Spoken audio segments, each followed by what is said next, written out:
are things on the West Coast? I hear you moving real.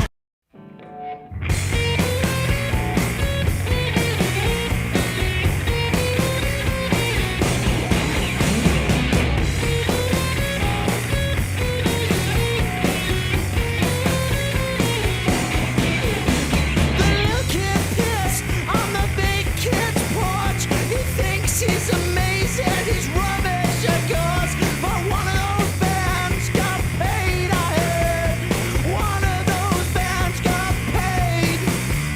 It's easy to say now, the trainers seem fine, and their hair was a fucking delight. But one of those bands got paid, I heard. One of those bands got fake tits, yeah.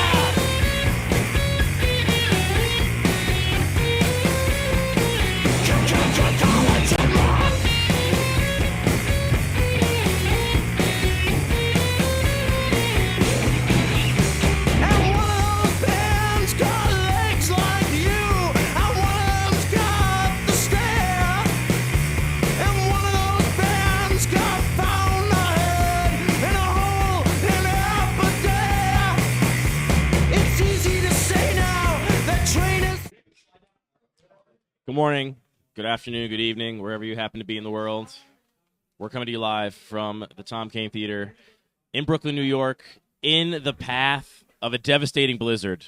We fear no blizzard. What are you doing? What do you mean, what am I doing? What are you doing? What do you mean, what am I doing? Fucking come on now.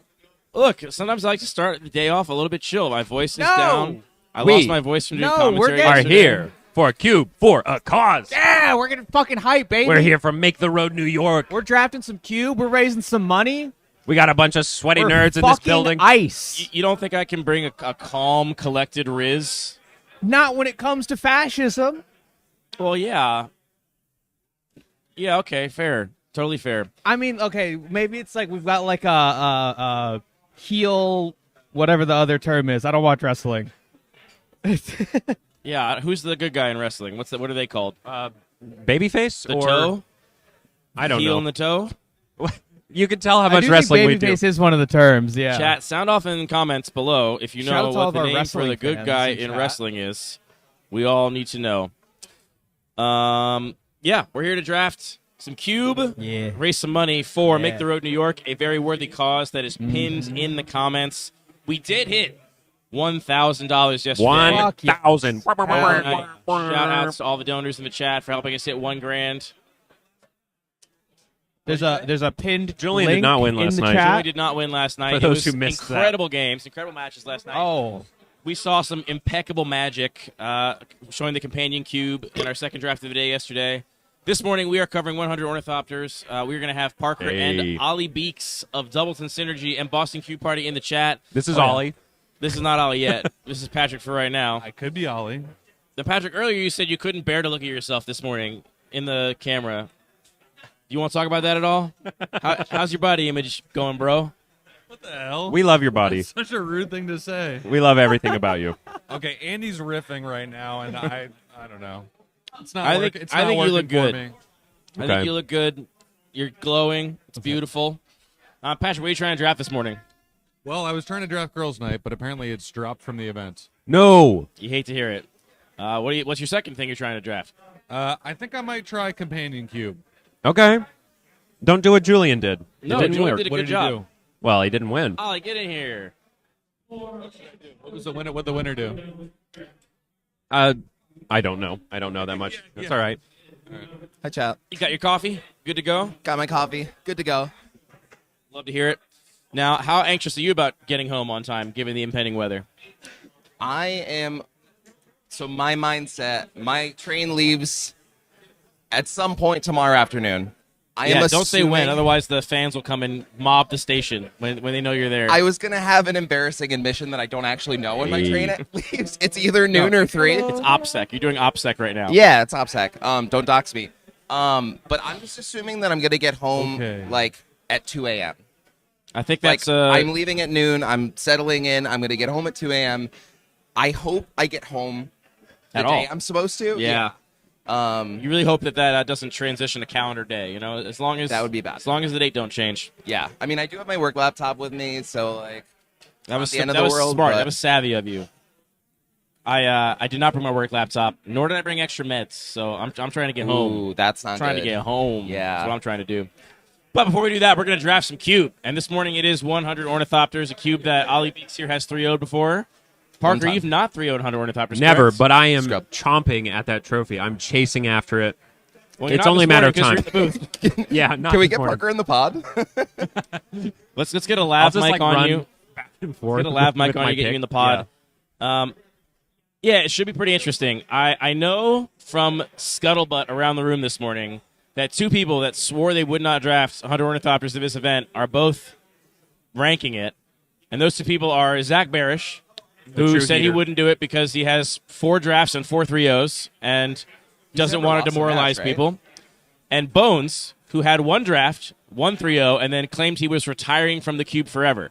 Now, They're both no so telling how the bullshit. Heatran Network algorithm will treat our heroes here and whether they'll put them in the pod, but Wow. those two in the heroes. same pod would be some fireworks, I villains, think. for I want to see Echoing Boon versus Bo of Nylea. That's really what it comes down to. I hope they both pack one, pick one that.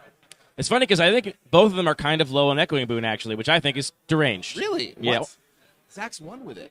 Yeah, but Zach's won with it because he had like just 1 copy of Repeal. And, He's you know, right that was- behind that- us, isn't he? Okay, it's right Barish. He is, baby. How high are you on Echoing Bones Boon is in also 100 right there. Ornithopters? You can see him. It's probably like a top 3 card. Okay, But I yeah. don't think it's the best card in the cube. You're likely to first pick it if you see it? Almost certainly, yeah. Great. It's up against something like Glimpse of Nature, which usually I think is the best card in the cube. That tracks. All right, well, we're going to see if you and Bones end up in the pod. We're already building a narrative of the Battle of the Titans. So Everybody should root against me. You're if both I'm in the the pod. villain here. when your lifetime record is 12-0 in the cube, you are going to get rooted against. We are a country of underdogs. All I can do is go downhill from here. You should boo me. Well, let's see. We'll see what you end up getting, and good luck. I'm glad that he said it was top 3 because there was a time that I should have 3-0'd Ornithopters, But you lost to and I Echoing Boon. faced him in the finals, and he had Echoing Boon, and he just he clowned on me. Did the Echoing Boon matter a lot in the Yes. finals there? It shit stomped me. Yes. Yeah. Yeah, he's rude. So if he had So said you that have- was bad, I would have been like, oh, okay, I guess I suck. no, you definitely don't suck. Your 3-0 deck is still one of my favorites I look back on. That Jeskai Ascendancy combo deck from Boston Q Party last year. Truly, chef's kiss. Yeah. I also love that I have the altar to remind me of that 3-0 deck whenever I look at the cube. So I know. I feel guilty sometimes about playing in Boston Cube Party, but the fact that I got to alter it with Boston Cube Party, like, I that's don't- really meaningful to me. I don't think you should feel Really guilty for playing in Boston Q Party. That's just a sign that you're organizing the event properly, that you get to actually have a life. Glares at Scott. We're going to get you a shirt that says, my body is a machine that turns stress into cube events. Don't forget anxiety, folks. Yeah. A little bit of both. Scott, what are you most looking forward to this morning? What pod are you hoping to see? Oh, never mind. Scott's being pulled away for his TO organizing duties.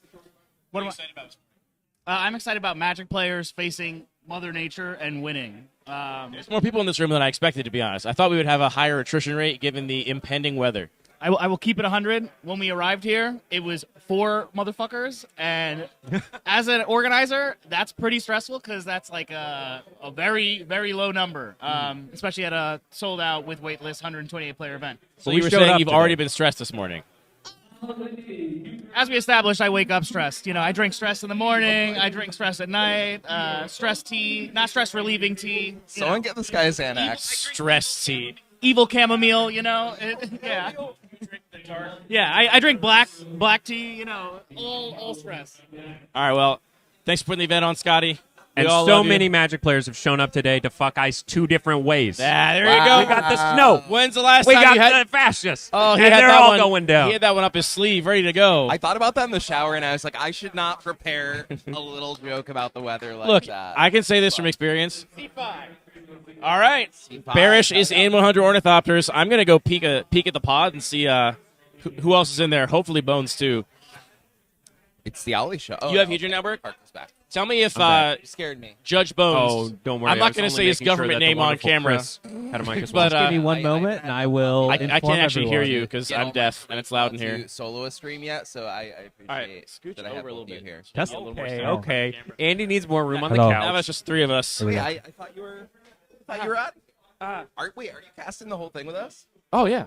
We're so. I mean, I can't leave it. I can't leave. It's my This is an cube. OP. Yeah, well, that's my Squad. thought. You said you weren't doing it. I was like, that's weird. No. Ooh, okay, we got some heaters. All right, let me look at this pot. Hold on, let me just look. All right, 100 Ornithopters. You know, Zach was asking right, me no this morning. bones. I'm staying at his place. No Where I bones, was. but we do have Rourke.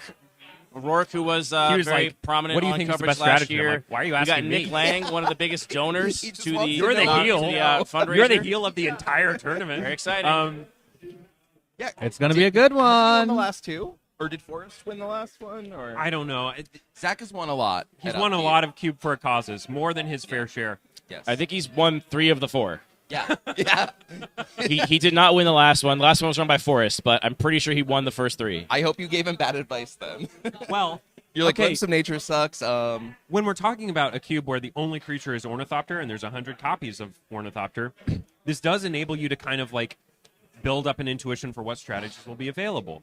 And I was talking to Zach, and I think Zach has figured out how to beat those strategies. Is That's how intuition he's in so the cube? good. It's like most people are like, next level. I said, oh, is I've got a intuition bunch in of the cube? 0 mana artifacts. I can do Artifact Storm. And Zach's like, I can build a deck that beats Artifact Storm. yeah. Yep. The thing I'll say about Zach Barish, as somebody who has been trying to balance this cube for 2 years and change, I guess at this point, is he's just an incredibly good player. Just Yes. an Yeah. incredibly good player, and there's something to be said for a really good player who's thought about a cube a lot, having success because they are extremely skilled, and not necessarily because they are exploiting some, gap in the cube. Although I'm happy for both of you to roast me and tell me that there are in fact big gaps in the cube that he's exploiting. But I kind of think it's like, Zach Barish rocks up and does something. It's like, this seems good because I keep winning with it. It's like, that's because you're really good. Well, the thing is that I think it's both, right? Like, actually, there's 3 things. He has the meta knowledge to think next level, like a really, really good drafter. He has great draft fundamentals and is just really good at navigating draft. And then he's an insane player as well. So it's like, no wonder he's winning all He's got these the events. trifecta. He's Yeah. got the trifecta. Yeah. I have, maybe half of one of those things. I feel like I'm an okay drafter.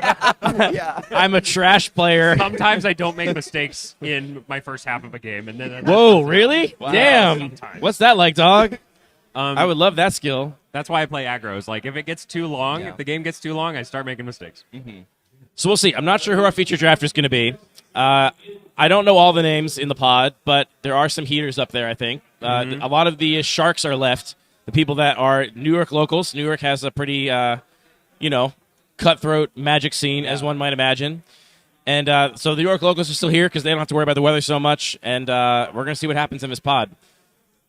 I am hoping... I don't know. I have made a lot of changes to the cube recently, and I'm hoping some of those changes show up and we see something interesting in one of those cards. I'm Would love to curious see it. about that because I have not been watching your content. I'm sorry, I've been lacking. But what have you done recently that you're excited to see, or things that you've changed fundamentally about the cube? Like what are you expecting to see? I'm embarrassed to say that really the life of this cube has been me kind of linearly moving in the same direction with every change, and the direction is a higher density of win conditions, a higher density of cards that just kill your opponent. Yep. Because in the early days of the cube, there were a lot of like powerful enablers and stuff, but then it was like, all right, well, we each drew a bunch of cards, and then someone had a removal spell, and now we're staring at each other and waiting to top deck something useful. So there's just more cards now that like will incidentally end up killing your opponent, which is great.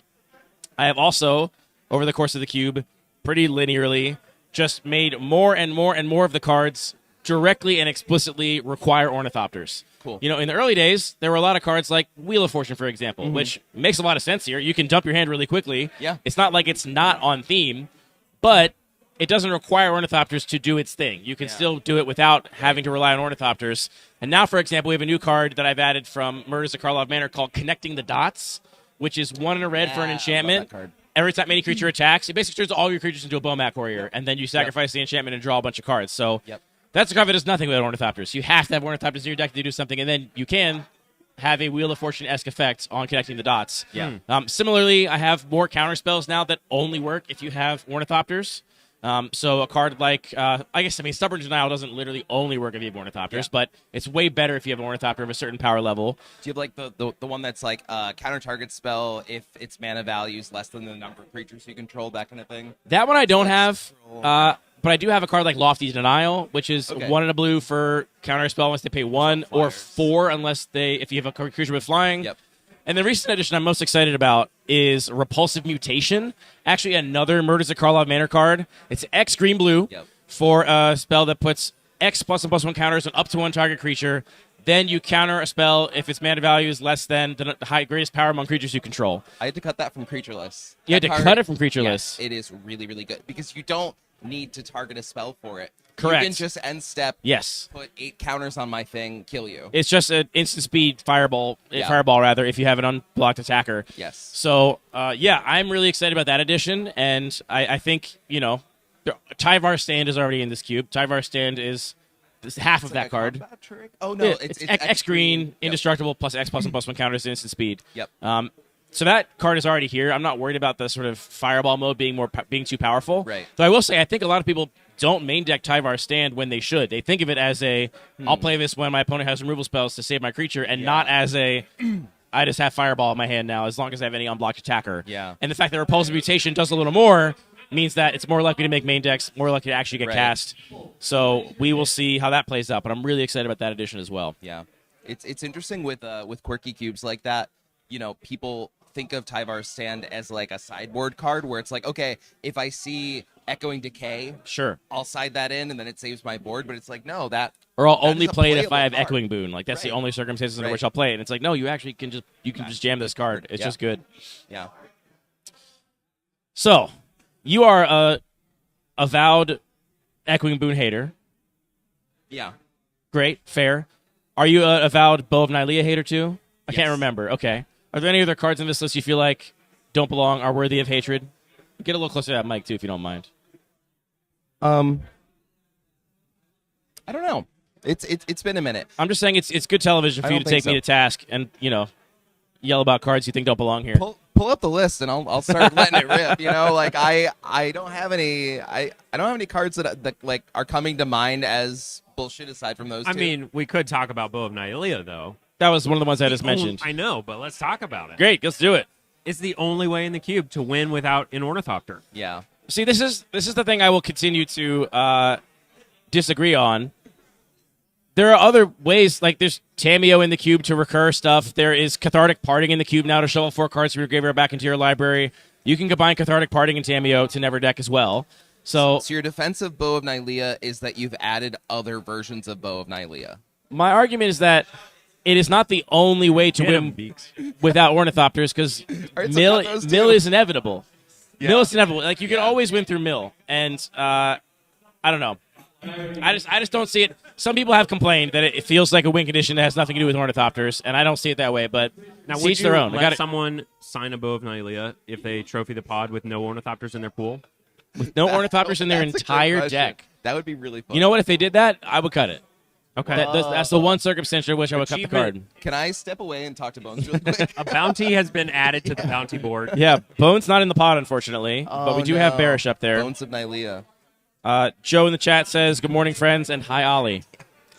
He said what? Joe in the chat says, hi, Ollie. Didn't say what's hi, up, Parker, Joe? or hi, Andy, but Hi, did say Joe. hi, Ollie. Shout out, Joe. Don't say hi to them. Actually, you could say hi to Parker. To be fair, it's probably because Joe was in the chat all yesterday chatting with us, so. Oh, Joe's already said hi to you. Yes. It's like early Yesterday. for Joe. Joe's up at like 6 a.m. or something. That's not early for Joe. Joe's been up for 4 hours. That's normal for Joe. Joe wakes up. Joe, are really, you really okay? Blink twice. Hey, Scotty Poo. Are those donuts fair game? Yeah, Jacob brought Sounds him or like fair something. game. Get him. Get in there. America Tap in. Not me. I just want to do this in the most awkward way possible. doesn't run on Duncan. That was almost like a hug. That was better than a donut. Yeah, I was trying, the couch. Yeah. Andy, favorite donut flavor? Snack one, pick one. Ooh. I do love the basic flavors. Like, I'm a huge fan of a really good glazed donut. I think it's hard to beat. But I'm also like vanilla's my favorite flavor of ice cream. Like I'm kind of a boring guy in that regard. That is pretty boring. You mean you like the classics? I like the classics done well. I'll also say I really love a like apple fritter. Oh yeah. Oh, those are If we're great. counting that as a donut, which I would, Yeah. I would say apple fritters up there too. You grew up those are good. adjacent to the land of the Pennsylvania Dutch, right? So I did. The land Good. of the apple fritter. And also really good, just like Bonnets. Yeah. sourdough glazed donuts. Just You know? banging donuts. Yeah. How about you? Best donut flavor? Ooh. Like core donuts, like every donut shop has. them. Yeah. Oh, whatever. Well, I mean, Or whatever. Yeah. Okay, well here in New York, a maple sour cream, like a Oh, maple sour cream. So like interesting. instead of the normal like clear glaze, it's just a maple syrup glaze. But then it's a sour cream donut, so it's a cake donut, super rich, super dense. Yeah. Feels like full-fledged dessert. I would try But it. then if I'm honest, toasted coconut. Okay. Ooh, I love toasted coconut. Andy's just Picky eater discovered. It's I'm so not a picky good. eater. You I ate don't like everything coconut? But coconut. Coconut You heard it here, sucks. chat. You heard it here, What? chat. Andy is Coconut not fucking a sucks. Andy is not a real eater. I will eat chicken feet. I will eat whatever. Chicken feet, bang, confirmed. I did roasted coconut. Bleh. I have a bag That's of coconut crazy. cookies in the pocket of my coat just They're in case really I need good. to ward Andy off like a vampire. You will see me wandering in there like a small dog. I'll Like, hold I it up will- like a crucifix. Yeah, I'll be like, exactly. Yeah, treat. Ollie. I think Andy's donuts, they're fine. Like it's cheese pizza. You know, we talked about this the other day. You know, a glazed donut is still a donut at the end of the day. Yeah. But also, I think people go overboard in the other direction, right? They like freak it too hard. I Sure. don't want some fucking. You don't like, want a bacon millennial explosion? Bacon. Oh, no. maple. Maple frosting. gochujang. It's got bacon and Lucky Charms on it and gochujang. Yeah. Gochujang. I might be It's back a- in it's a- actually. like Bacon, hold miso, on. Lucky Charms. Chat, are we cooking? Milk? yeah. Kimchi. I don't want miso kimchi Hold Lucky up. Charms donut. I'm having mean- a hard time thinking of donuts right now. But as you know, being for Boston, I suppose I'll rep the Dunks donut. My Dunks donut is glazed stick. I think it's really good. What's a Dunks donut? a Dunkin' Donuts? Oh, Dunks So donut. there's this fast food chain called Dunkin' Donuts. I just ate one. Yeah, you did. Yeah. Yeah. I'm There- in New York, baby. There should be glazed sticks in there. I know I just shat on glazed donuts, but glazed sticks are elevated. You know? How's that different? This is so specific, and it's very specific New York. Peter Pan donuts, and it's always about Peter Pan donut. The maple donut at Peter Pan. That's the it. Wait, that's y'all the picked it. the same one? That's the it. Oh man. Sounded up. Ball knowers in I gotta chat. find one. Peter Pan Sounds like, donut sounds like they're enjoyers really trying to rise be cute up. with it. You're trying to be what? It sounds like they're trying to be cute with it. We Not trying to be cute. on there. It's different than regular Hey, glaze. this locally sourced this donut shop in Brooklyn makes them the old-fashioned way. Actually- Polish. I actually remembered my favorite donut. There's this place in New York City called Peter Pan. And they make this maple Oh, sour my cream God. donut. It's What? crazy. Zach. yeah. That's great. I'm so glad for the story equity. We got Zach in the feature draft. Zach slot. is the mega heel of this Listen, draft pod. plot armor. And the event. I Will actually- it come through? I'm sure he's already told everybody he's the villain, but I kind of want to go tell them again to just take this man down. I mean, we got some killers in there. We have Rourke from Maybe we'll last give an top extra eight. pin to whoever beats Zach. I'm gonna So, go. I'm gonna go. two- I'm gonna you go won't put a give an extra $50 pin out. bounty. Yeah. Anyone that Like- takes a match off of Zach gets $50 from me. A game gets 20. I will personally donate. Actually, I think I might genuinely go do that. Could be fun. Because Zach hasn't lost a game You could in donate it to Ornithopters or a the match? to make the No. road New York. Ooh, that's actually... Whoever takes down Zach earns a Oh, $50 hang on. you heard your chat, and you can join in on the fun. If you go to the pinned link in the chat, our GoFundMe, we are raising money for Make the Road New York. We Now are. this does create a little bit of a conflicting interest because Zach is a very kind person in real life Yeah. and might throw his game to benefit Make the Road Hey, New York. You know yeah. what? Zach loves advocacy, but you know what Zach loves so much? Magic. Winning. Fucking shit up in Ornithopters. Yeah. And I can confirm as someone who has lost to him in the finals in Thopters. Yeah. Chat, also, you don't have to wait for Zach to win or lose. Like, you can You can just donate now. You That's can open true. your That- wallet. That's cool of you. Also, look at these very vibey ambient shots that you're seeing. This is Wow. the room. All right, in so all of its glory. and what I glory. ended up doing was actually $100 per match off of Zach to make the road New York. So Wow. Nice. if he 0-3s, I'm out 300. So Wait, did you tell Zach about this? I just sold the whole table. Yeah. Jen, if you want to donate to, hold up. Chat, we've got Jen the judge, the one and only, the icon. All right, I'm a huge Zach fan, so I will be putting $100 on Zach winning. Oh, Oh, yeah. the winner is Make the Road New York either way. But this means Zach can 3-0 without feeling bad. There you go. Nice job. Make sure you tell him, yeah. Yeah. All right. So I chat. actually love that because it was pointed out that there's a conflict of interest because Zach is such a kind guy That he might throw his that games. he could throw, but I but kinda now don't it's think he $100 would. either way. I don't think so either. It's against his code of I ethics, honestly right? think It's he a- would it's 3-0 and then he disingenuous. would give $300 to Make the Road New Actually, York. that That's probably what he would do. So it's not even funny. That's probably gang. what he would do. A genuinely wonderful person who will win in spite of it all. Yeah. And then do some good Now along wait, the way. this pack of snacks has not made it to me. My snack one, pick one. Yeah. Apple cider donut from the farmer's market. Oh my Iconic God, place. yes. Hot Cinnamon- and fresh, cinnamon straight sugar. out of the fryer. Yep. Cinnamon sugar. Yep. That would That maybe is probably be the it for correct me. answer. Except I do love a glaze. I love a crispy glaze. You know, I do like glaze. So wait, Andy, what's your take on French crullers?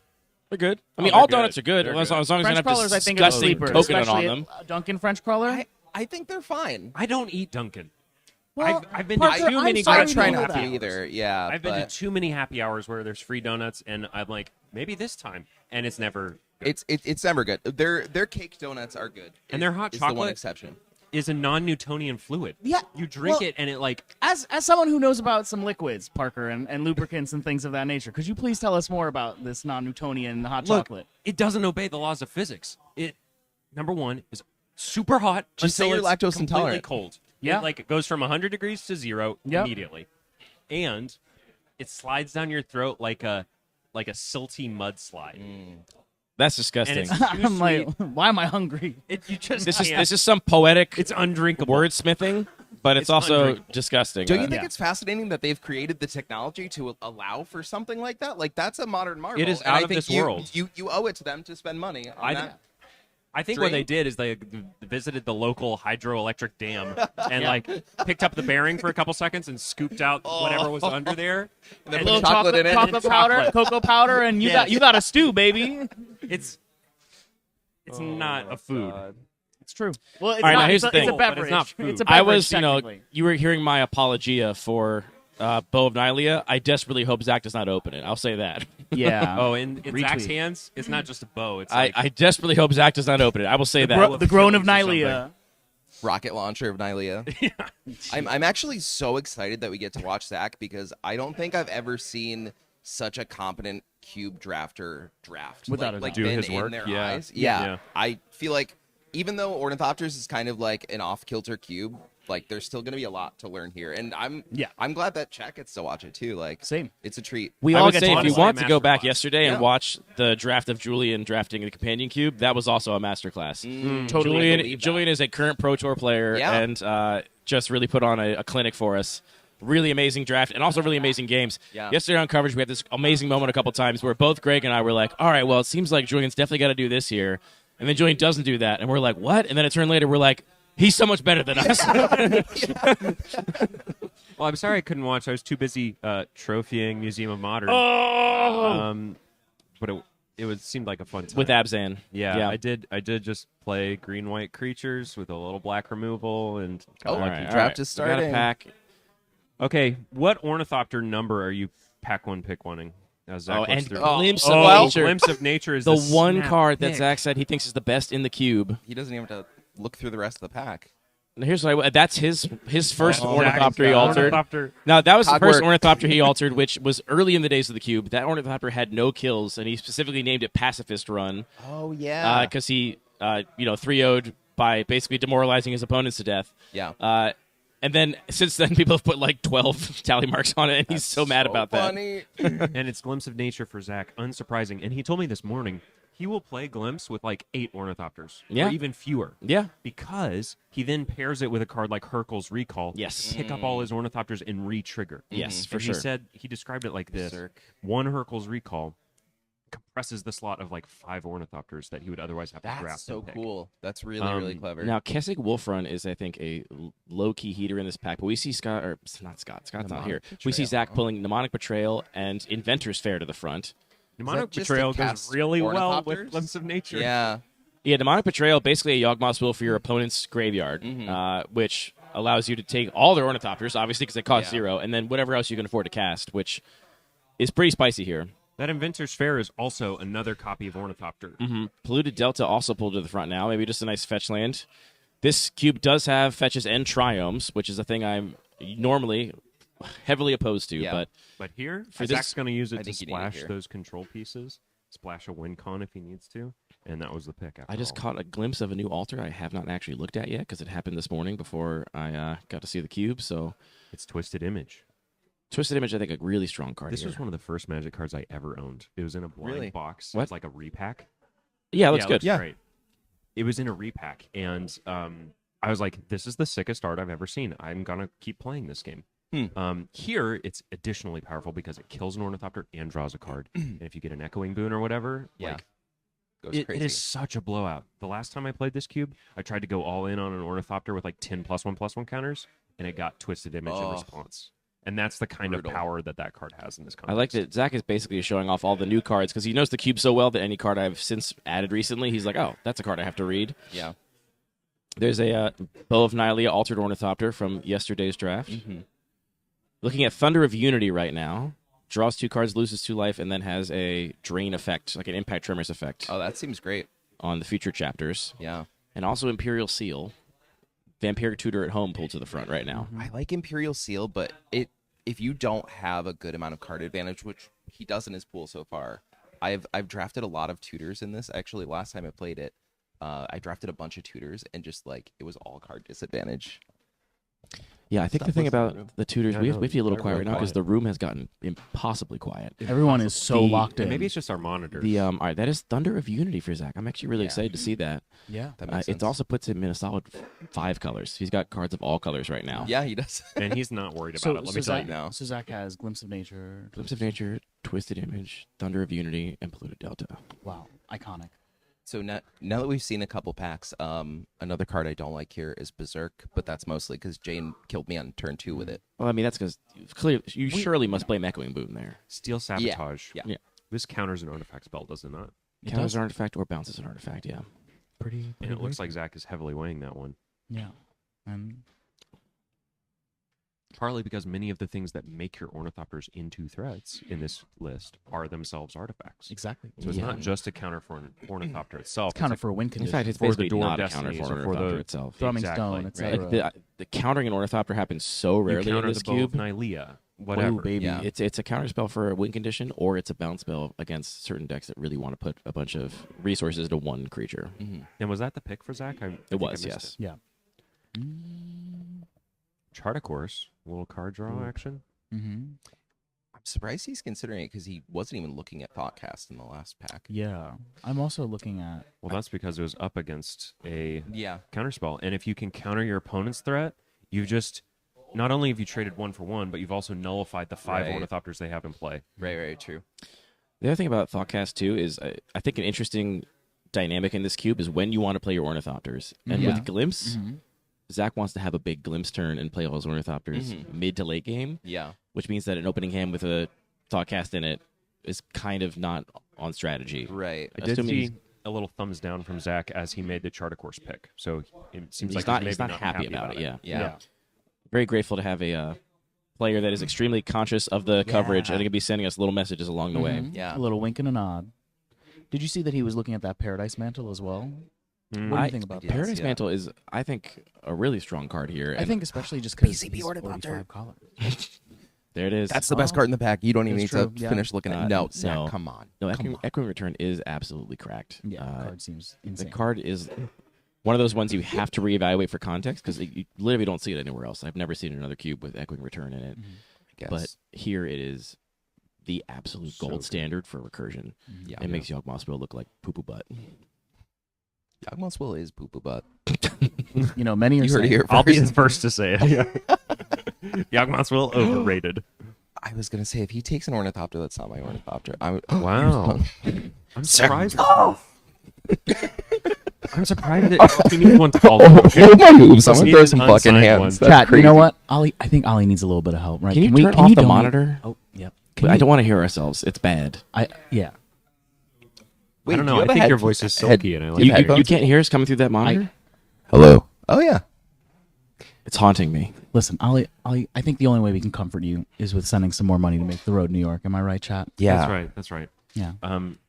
If Rest you in could just peace donate for BCP Ornithopter. $20, that would really make me feel better. We can buy a tombstone for that ornithopter with Yeah.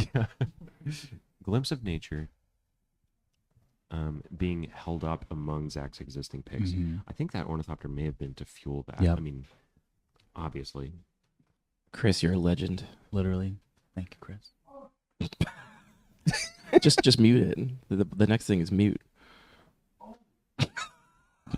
Hold up, let me turn the volume down. Chris, 50 really good at units. tech, not so good at reading. Oh, my hero. Hell yeah, thank you. Hero shit. Chat, Chris has once again saved the day. Oh, Thank you this very one much. didn't, this one didn't even involve a 200-meter dash to Micro Center. Mhm. You know, I was regaling That was so him with legendary. that Winter tale last Olympics night. New York edition. Do you- Wow. yeah, you know, for an Olympic weightlifter, can we also talk about how you somehow managed to do a like crazy record-setting dash? That had to be like under So I 5 think minutes. what I'm most interested It in, was here, like I'm not 5 minutes, surprised to Chris. see That was crazy. Zach heavily in blue. That's kind of pretty Chat, cool. for those off camera, Yeah. Chris is trying to act like they did not just do that shit yesterday. And Zach weighing now a new pack. You can with a run bunch of real red fast when cards. you're crying. It's got to be Fist of Flame, Sad right? organizer voice. With Glimpse. Yeah, the thing is, Fist of Flame with Glimpse, you would need an You would need Ornithopter one in now. play with Yeah. haste or haste enabler, but I have seen Zach, one of his 3-0 decks was a Jeskai on the Ascendancy VP, I deck think. with Glimpse, with Fist of Flame. Yeah. And the win condition was just, I'll kill you with this eventually. Yeah. So the thing I'm most interested in right now is whether or not Diabolic what was that? Okay. Diabolic Intent Very nice. is whether or not quick. Zach will yeah, end a up little playing hard. the Thunder of Unity because he's basically blue at this point Right. with the addition of Diabolic Intent. Flash of green. Flash Yeah. of black. He's probably not playing that Mardu card. Yeah, I think that's unfortunate. We shall see. Circ Oh, table, and but then- I don't, Why try I don't, I them? don't They think he's change taking things. that. Oh, true. Yeah. Let's see. I think you just take the Triumph regardless, right? Yeah, for sure. Like, just because you can fetch it already. It's a really high value pick to get so late. Yeah. Yeah, kind I- of surprised. That's thrilling to Yeah. to have the Pluto Delta in the pool and get 3 colors unlocked. Yeah, didn't really have to prioritize Incredible. fixing Yeah. super highly to still get now a fixing land for 4 colors already.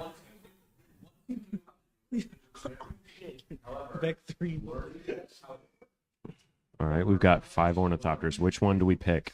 28. What are the numbers? 83, I like 81, Ornithopter at 93, sunset. Yes. That's and nice. 95.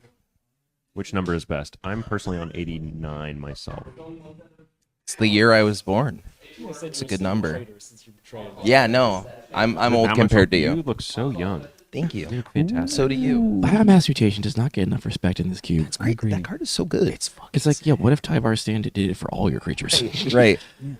It is a really tidy singular win condition too. I found Yeah. that can be your pretty much one way to win the game, and Yeah. you will get there eventually. You Especially might need a with way to Glimpse. protect it. But You don't for want. Zach, You might not it's want to an get Ornithopter. duressed or whatever. But Yeah. no, I Seems think like I mean, Zach doesn't respect it either. well, I mean, to be fair, Zach has a lot of cards in his pool that really need Ornithopters to work, and had not prioritized them so far in this pack. Passing the Ornithopter of Nylea.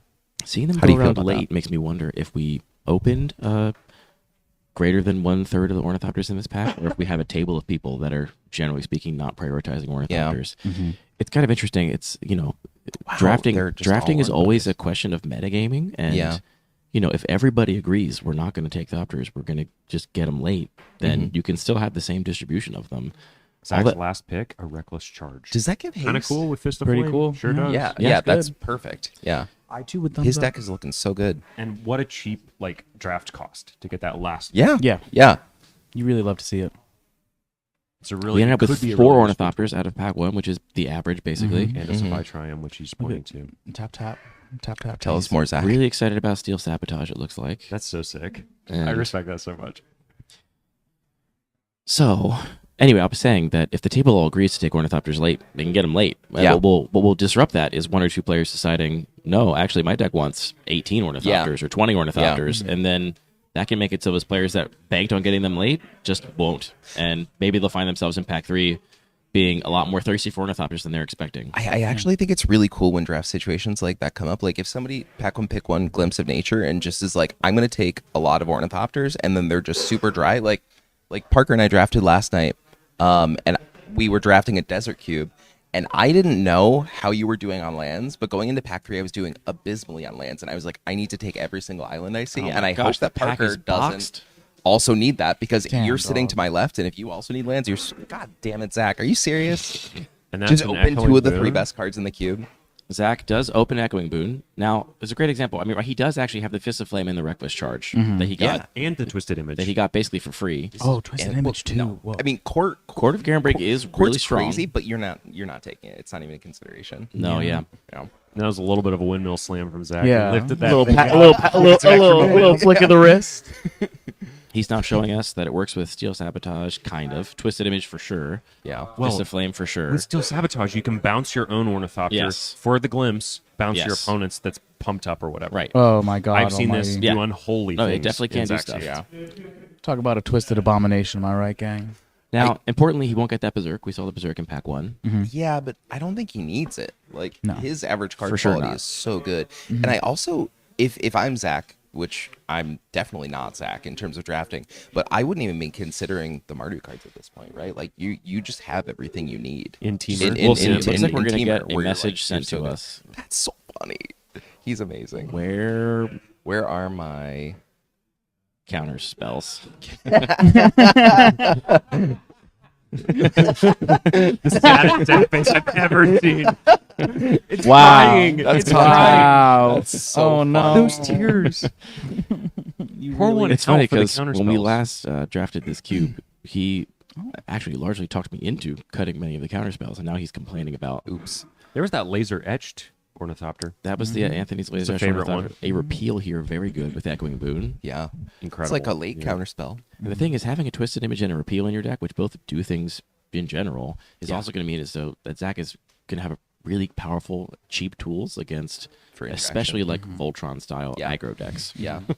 Like, good luck trying to kill Zach with like Colossus Hammer. Zach because is cooking. It's also this- really this good is against combo crazy. too, because combo is so like if you get your combo disrupted, like you're just often out of it. At least I am the way I build my combo decks. Like You and me.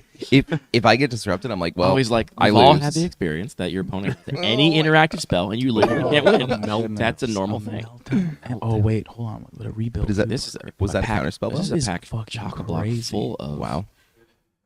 Now Hey, Retraction there we Helix, go. another card that works really well with Echoing Boon actually. But Zach's considering engineered explosives. And rebuild, rebuild. too. Ooh, Which fire. honestly, No, I no, would- no. It's gotta be built, right? Rebuild is, I think, the With glimpse. least of that style of effect. I think it's worse than Herbal's Recall, Yeah. worse than Paradoxical Yeah, Outcome, true. It just worse looks- than Echoing Truth. It is still one of those. But it's And still, yet but it's it's still the one of pick. those effects, yeah. I do And say that that was the pick. that meltdown was looking nice too. I can't hear you from over there, Oh, Scott. a Jesus. late Rite of Harmony. Now you already have the glimpse. Goodness. Can we just give Zach the 3-0 and redraft? And a breeding No, pool, no, no. which is I critical. believe in this table. I believe in this table. I don't. I have no faith in this table. I'm sorry. I don't know who's in the pod. I'm sure you're all great people, and I love you. But They are homies. You and they fucked are- up. It there looks are some like this is good being pulls. weighed against breeding pool, which is one of Zach's primary mana fixing. It cards. makes the right, polluted delta 'cause the fix for polluted green, delta. but Really right now well, it yeah. fixes for Mardu and Ooh, blue. yeah, he's gonna and have he's to check weighing his the pack. colors. He's looking at the pips, maybe. I think he. I gotta say, we're already seeing many fewer Ornithopters in the packs in this pack. Just to point that out. Yeah, Yeah, good it could calling. be directional, It right? could- I mean, it could be Like- just chance, or shuffle. Yeah, it could be. it any could be number of shuffle things. chance, but it Yeah. also could be that people getting Sure, serious. yeah. got It's a fewer in tough pack pick one for than they Zach. wanted, looked at their packs and said, actually, you know what? I need a couple more of these bad boys. Actually, no. It has to be the shuffle because there's no way people are taking Ornithopter over stuff like Rite of Harmony. I think that's so. You right. say that. Yeah. In Like- the draft yesterday morning, someone took an Ornithopter over Aura Shards. Okay, in green white. I have questions. I think that is more defensible. I That's think Rite of unhinged. Harmony is better, but also I always draft combo in this cube. You heard it here, folks. Hydrogen bomb does not beat coughing Oh baby. my god! Here's Ollie. If my opponent has one answer, Coughing my deck, baby goes crazy. Coughing baby is Ollie OP. If my opponent has one answer, my deck can't win, and also I'm not gonna draft that answer. I am not casting because I'm good at drafting. I'm casting because I'm cute. So I mean, right or breeding pool. Ugh. This is a tough It's- choice, it's- and it's it's a a yeah, breeding I'm pool. Zach is definitely. picking I'm right the there. vegetables. I'm right there. Somebody's I think getting that's fed. correct. Oh, Prophetic my Memory is a Props card is that I crazy adore here. Yeah. Thrumming Wait, Stone Thrumming Stone goes crazy with with the card Ornithopter. well, yeah, but the first pick that I can't remember. Glimpse of Nature. Glimpse of Nature. Yeah. But Yeah. Zach is weighing 3 Tree City, which is a little bit like a Gaia's Cradle when you have a bunch of Ornithopters. And importantly, can produce blue. Yeah. Ooh, baby. And Yep. that's the And it pick. is Three Tree Okay, City. we're in there. The Tolarian Academy at home. It is quite a bit worse, but it does. Again, I have seen him do unholy things with that. Mhm. It's just I like, believe it. I don't know, it produces 4 mana or whatever, and then that chains into spell, and Is it just 4 dead. mana of any color? Or like not 4? It's mana is it equal to the X number of mana any artifacts. color? Yeah. Yeah. Oh,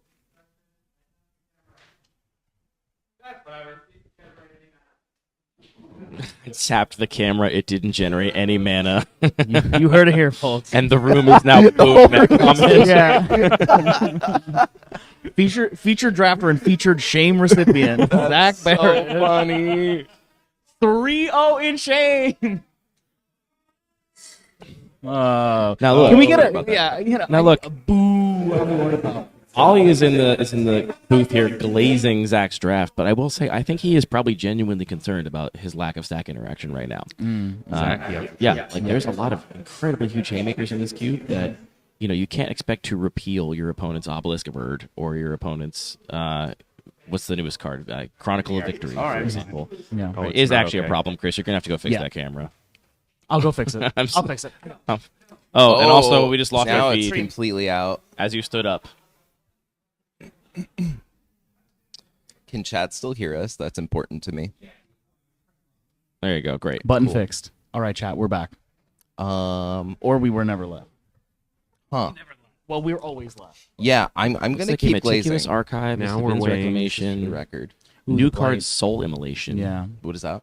I think I see Tempest Technique in this pack too, which is not for Zach's deck, but is a card that right now Zach It's a really can't good beat. card. I'm not sure Zach could beat. But it. are we Tempest Technique picking right now. Repeal, right? Oh no, because Storm. It would be rebuild. I guess would be the one way to Yeah. beat a Tempest Technique. Are we picking Heirloom Epic?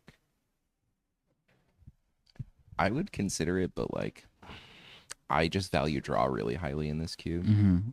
Well, it looks like Zach is too. Yeah, there is a Tempest Technique. It's in there. that and and Meticulous Sheltered by Archive Ghosts at the sneaking around at the front back of that pack. pack too. White feeling a little bit open. I don't think. Like I think Oh, if whoever gets alright. it, Rite of Harmony also gets Tempest Technique. Did and he some end of these up other taking white Rite of cards? He did not. He took the Breeding Pool over Yep. it. No. Oh, Season of Growth is really good. Snakeskin Veil. Watery- That's a- Watery Grave. Watery Grave Snap. Water Grave Snap picked. Huh. That means we still care about Just our black improving that cards. mana. Raucous Theater at the front. Raucous along Theater with and a the storage blue land. black storage land. Now, I have never read those, and I never plan to. That's fine. Yeah, same. You know what they say in this cube is if you're both passing back and forth doing nothing, and we've hit the packs that are full of Ornithopters now. Zach looking at the picks, seeing how likely is it that we'll be able to cast this red-blue Quicksilver Dagger. Probably pretty good. I feel like he's just taking good stuff Ornithopters and fixing at this point. Like, He could cast it, but I think he just takes another Ornithopter here. Oh no, he's Wow. taking the dagger. I'm surprised. I'd be surprised What if he if didn't make his we main deck. wheel? What if we wheel Jeskai Ascendancy like later in this draft? I haven't seen What if we yet. open it? Yeah, we haven't seen it Yeah. yet. He's probably going to open in pack 3 based on his first 2 opens. I imagine he'd be pretty high on Jeskai Ascendancy in this Is that deck. Peter Griffin? That is Peter Griffin. It's Peter Griffin, and it says in Phyrexian, That's kind of I will sick. be sacrificed for my country. And it's from a player that had a Goblin Bombardment 3-0. That's so funny. And we got People are that so beautiful creative. etched Ornithopter. We're booing again. Did Zach say something else? Maybe. I don't know. It's hard to say. Let the hate Thank flow. you, Chris, for Yeah. making this happen for us. So we have one piece of stack interaction, and it's only for artifacts right now. It is just Steel Sabotage. We are handling the board pretty well. We have Rebuild, we have Twisted Image, we have Repeal. Mm-hmm. So Augmented Ornithopters are going to have a hard time getting in on Zach. Yeah. But we have no answer for some of the big haymakers that our opponents might That be hit playing. the stack, yeah. That is true. Meltdown is Meltdown Wield? a crazy pick That's this a late. little unhinged. Although we might execute Ornithopter 66 instead. No, it's going to the wayside. We're going to execute it with a Meltdown later in the games. Yeah, that's right. Get wrecked, Emperor Palpatine. Dr. Palpatine. Command Zoe, Golgariga, welcome to the chat. Daryl's Yo. back. How's it going What this morning, up? Daryl? Those are my buds.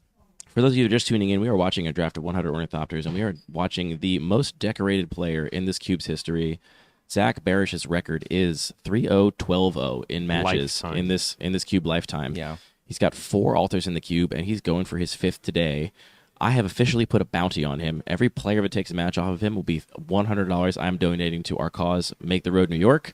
And then Judge Jen has put the opposite bounty on, which I believe is every match Zach wins is $100 donated to Make the Road New York. Either way, Make thus the Road New York nullifying wins. the motivations of Zach. Oh man.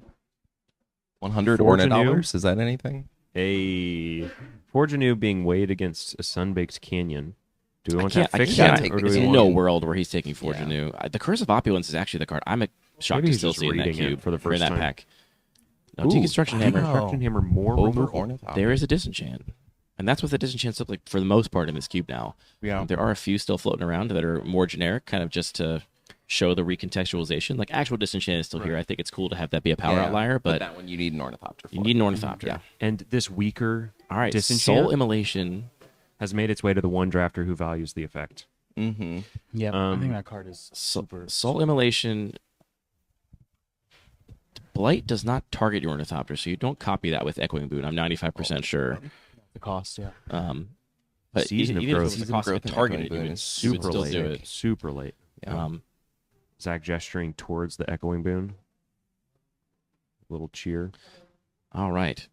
Going into pack 3, I think if you're Zach Barish, you just want stack interaction. Anything. You want some counter Yeah. spells. Now, we saw him pass some earlier. He passed Lofty Denial. We talked about Lofty Denial. He passed it. It didn't come back. Mm-hmm. And now he's looking at Maelstrom Pulse, Jaws of Defeat, Fetch Misty Land, Rainforest. Fetch Yeah, Land, and Misty. Triumph. Probably just a Fetch Land for Zach Yeah. out of this pack, I would imagine. I would not. He is Misty does not fetch Savai Triumph, though. He is indicating that the yeah. Maelstrom Pulse is a card he desperately wants, but I think he's going to eat a vegetable here. No, Ooh. he's juking us out. Wow. Psych. I think part of it is that Misty doesn't fetch Savai Triumph at all. That's very real, Parker.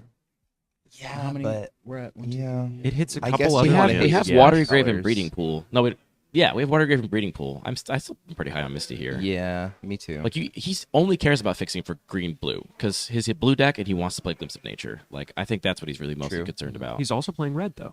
And here the comes red is critical here for the comes win Maelstrom condition. Pulse. That's true. Yeah.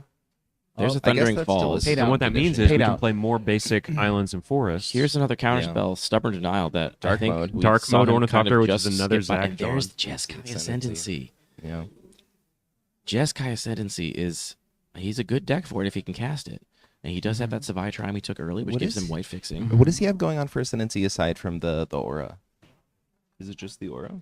I mean, he's just going to chain That's all you spells need, together. though. Yeah. He's going to chain spells together and just attack his opponent to I death. mean, yeah, it's all you need, but you need to like draw it in the right order and just like have it set up the right way. But it's not a reason not to pick it. He's also pulling First Day of Class and Bitter Reunion out, the two mass haste Oh, enablers First in Day the of same Class. pack. Did he take the That was the shock? Ascendancy, right? I think, right? I think he believe took the so. shock. Oh, gosh. I wish he had showed us I more don't know. clearly. Yeah, me too. We'll get another look soon, I think. Cathartic Parting, a newest disenchant. Cradle. Gaia's Cradle still in the pack. How? Now, he doesn't actually have that much use for an abundance of green mana. He's not playing any of the big colorless spells. He's mostly not green. So I don't think we're going to see the pick here be Is Gaia's Cathartic Cradle, but it will be Parting a Cathartic regrowth? Parting. What is No, Cathartic it's a sorcery speed disenchant that shuffles back into your opponent's library cool. instead of destroying. Yeah. Hercule's Recall is. Wow. I know he's extremely high on that card, and Yeah. I cannot imagine that's not the pick here. Yeah. Yeah, Yeah. snap off Hercule's He did Recall. pass a chainsaw, which I kind of Yeah, love he in took this the format. shock. Yeah, Chainsaw is not for his deck, but for a sacrifice deck, it is there. Anyway, the other thing Cathartic Parting does is it shuffles up to 4 cards from your graveyard back into your library. I think. Cool. Did he take the stomping Cool card. ground over Yeah. the? Looks like he did take Over Stopping the Ground over Jeskai Jeskai Ascendancy. I mean, to be fair, he doesn't need it. And Jeskai Ascendancy has a higher chance of wheeling.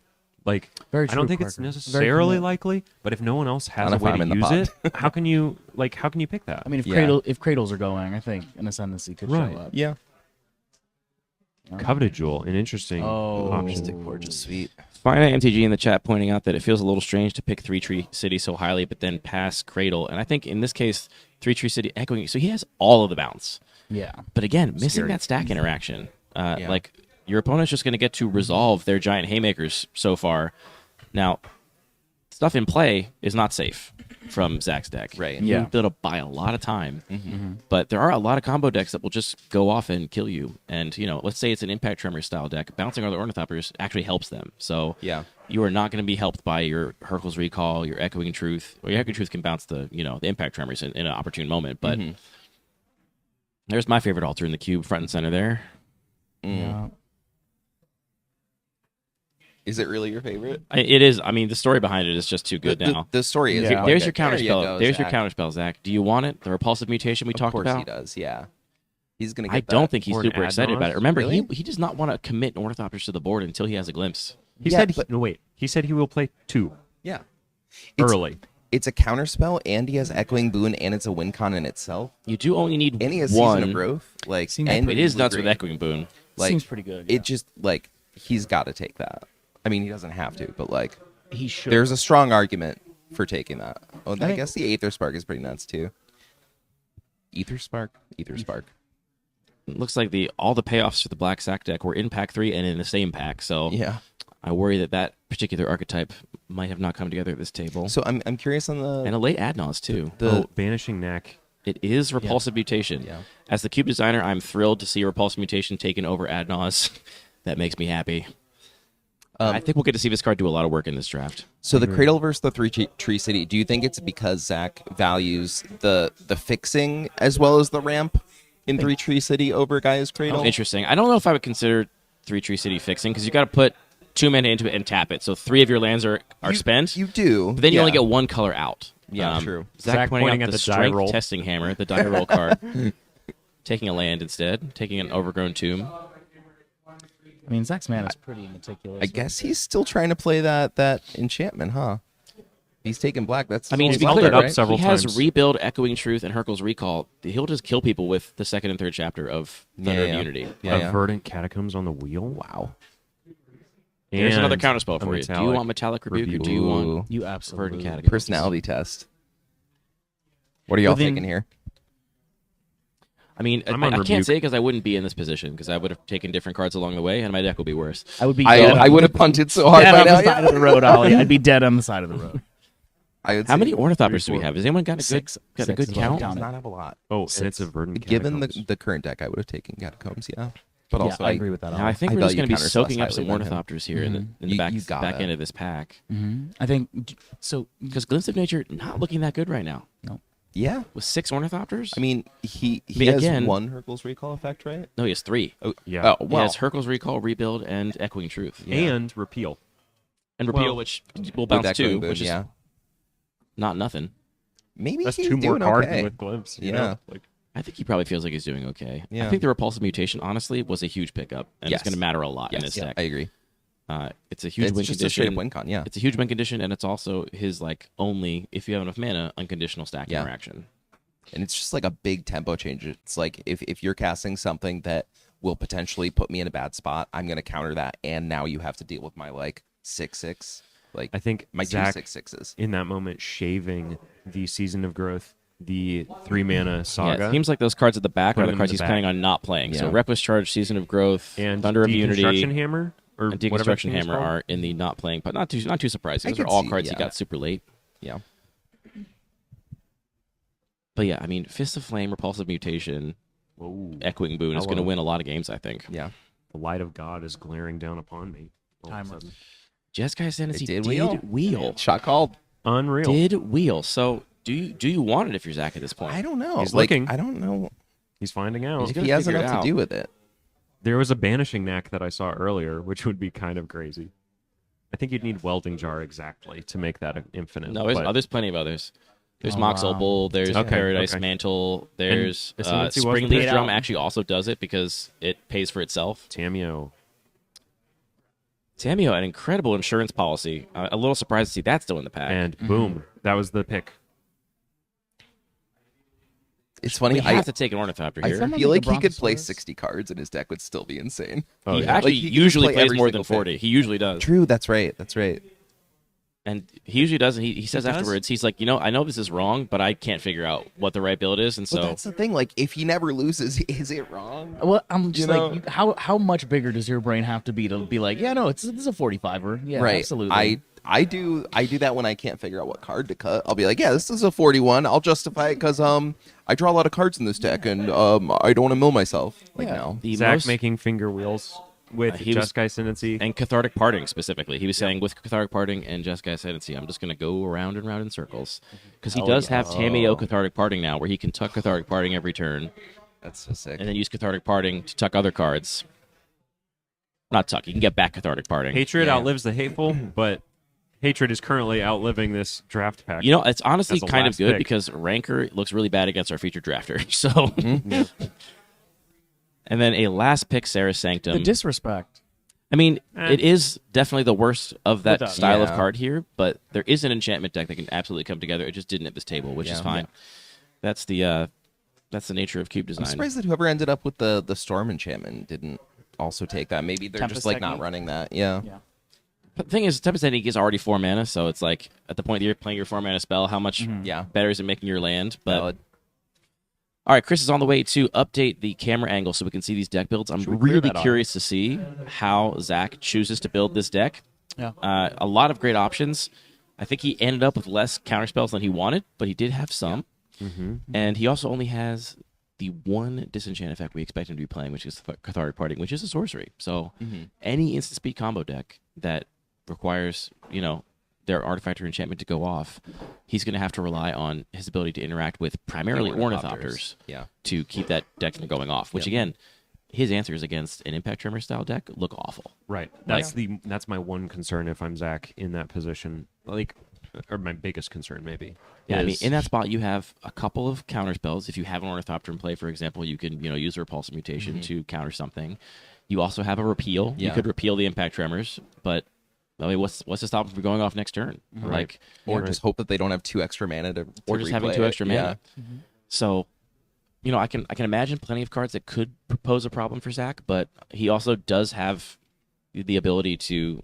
His cards are largely Swiss Army knives. Yeah. They are not pound for pound the best at what they do, but they can do a lot of things in different spots. You look at a card like Repeal, a card like, Repeal is a great example. In this deck, Yeah. I think very often it's going to be bounce 2 mana Ornithopters because I copy a spell with Echoing Boon, draw 2 cards, and now I have 2 more. It's basically draw 4 or draw 6 if you have a Glimpse of Nature Move over online. Ancestral. Yeah. I mean, truly, like it is. Yeah. If you have on your Glimpse turn, it is 1 mana draw 6, Yeah. which is kind of nuts. So I think we'll see that a lot. And then sometimes Repeal is going to be, okay, I'm going to have to pay 4 mana to repeal your Bantu's Monument, otherwise I'm dead right now. So I think the thing about a lack of density of counterspells in this deck, or even interaction, is that like Zach is such a competent player that I think he He'll just use them knows correctly. when it's safe to go off and when he needs to hold things up. Right. He does not make those mistakes. No. So I don't think he needs the density that one of us would to play a Zach more has controlling enough deck. win conditions and threats that he Yeah. only needs 1 or 2 turns to fade, the opponent's combo because yeah, we're about to make a, mega Fist of Flames guy. And Right. Yeah. which does beg the question.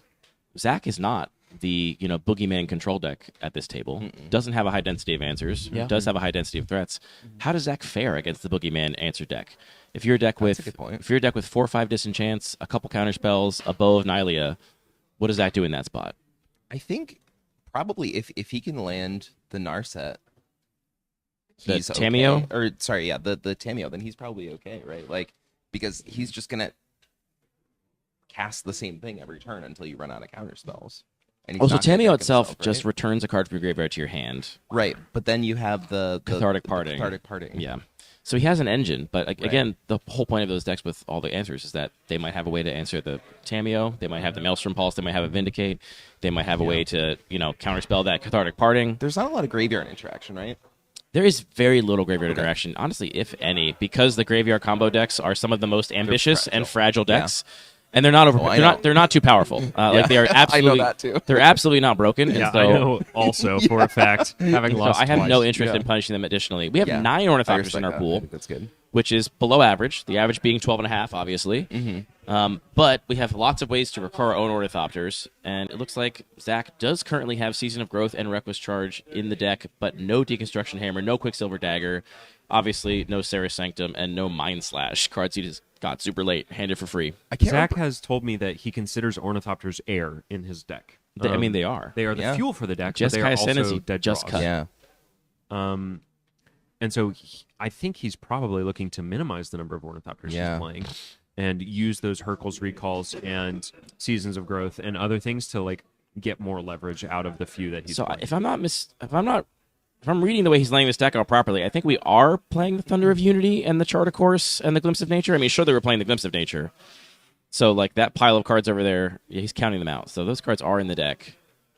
I don't know why they're in this order, but he's not Julian, so I'm not going to roast him about the way he's laid his deck out. So he has 27. Wait, does Julian lay his deck out weird? Oh, no, Julian gives me shit because he thinks it's completely unreasonable that I change the mana value of cards on Cube Cobra to be where I think they are likely to be cast. We've talked about this, yeah. Yeah, and it makes him really mad. And I think it's very funny to rile up our local Frenchman. So you mean like you put Fury in the 0 slot or something?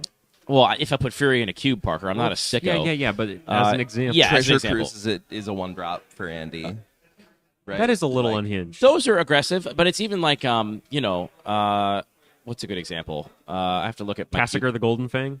No, there's ones that are like way less extreme. Like, I don't have like a Quantum Riddler in my cube, but I would put that in the 2-drop slide. Isn't that what its warp cost is 2? Yeah. Like, you're going to cast it for 2 before you cast it for 5, most games or whatever. I'll just say I still respect you as a person. Yeah, whatever. Either way. What about, I can't remember the name of this card, which is really embarrassing. 1 in a blue, bounce target creature, kicker, 1 blue, draw a card. Age of the Royal.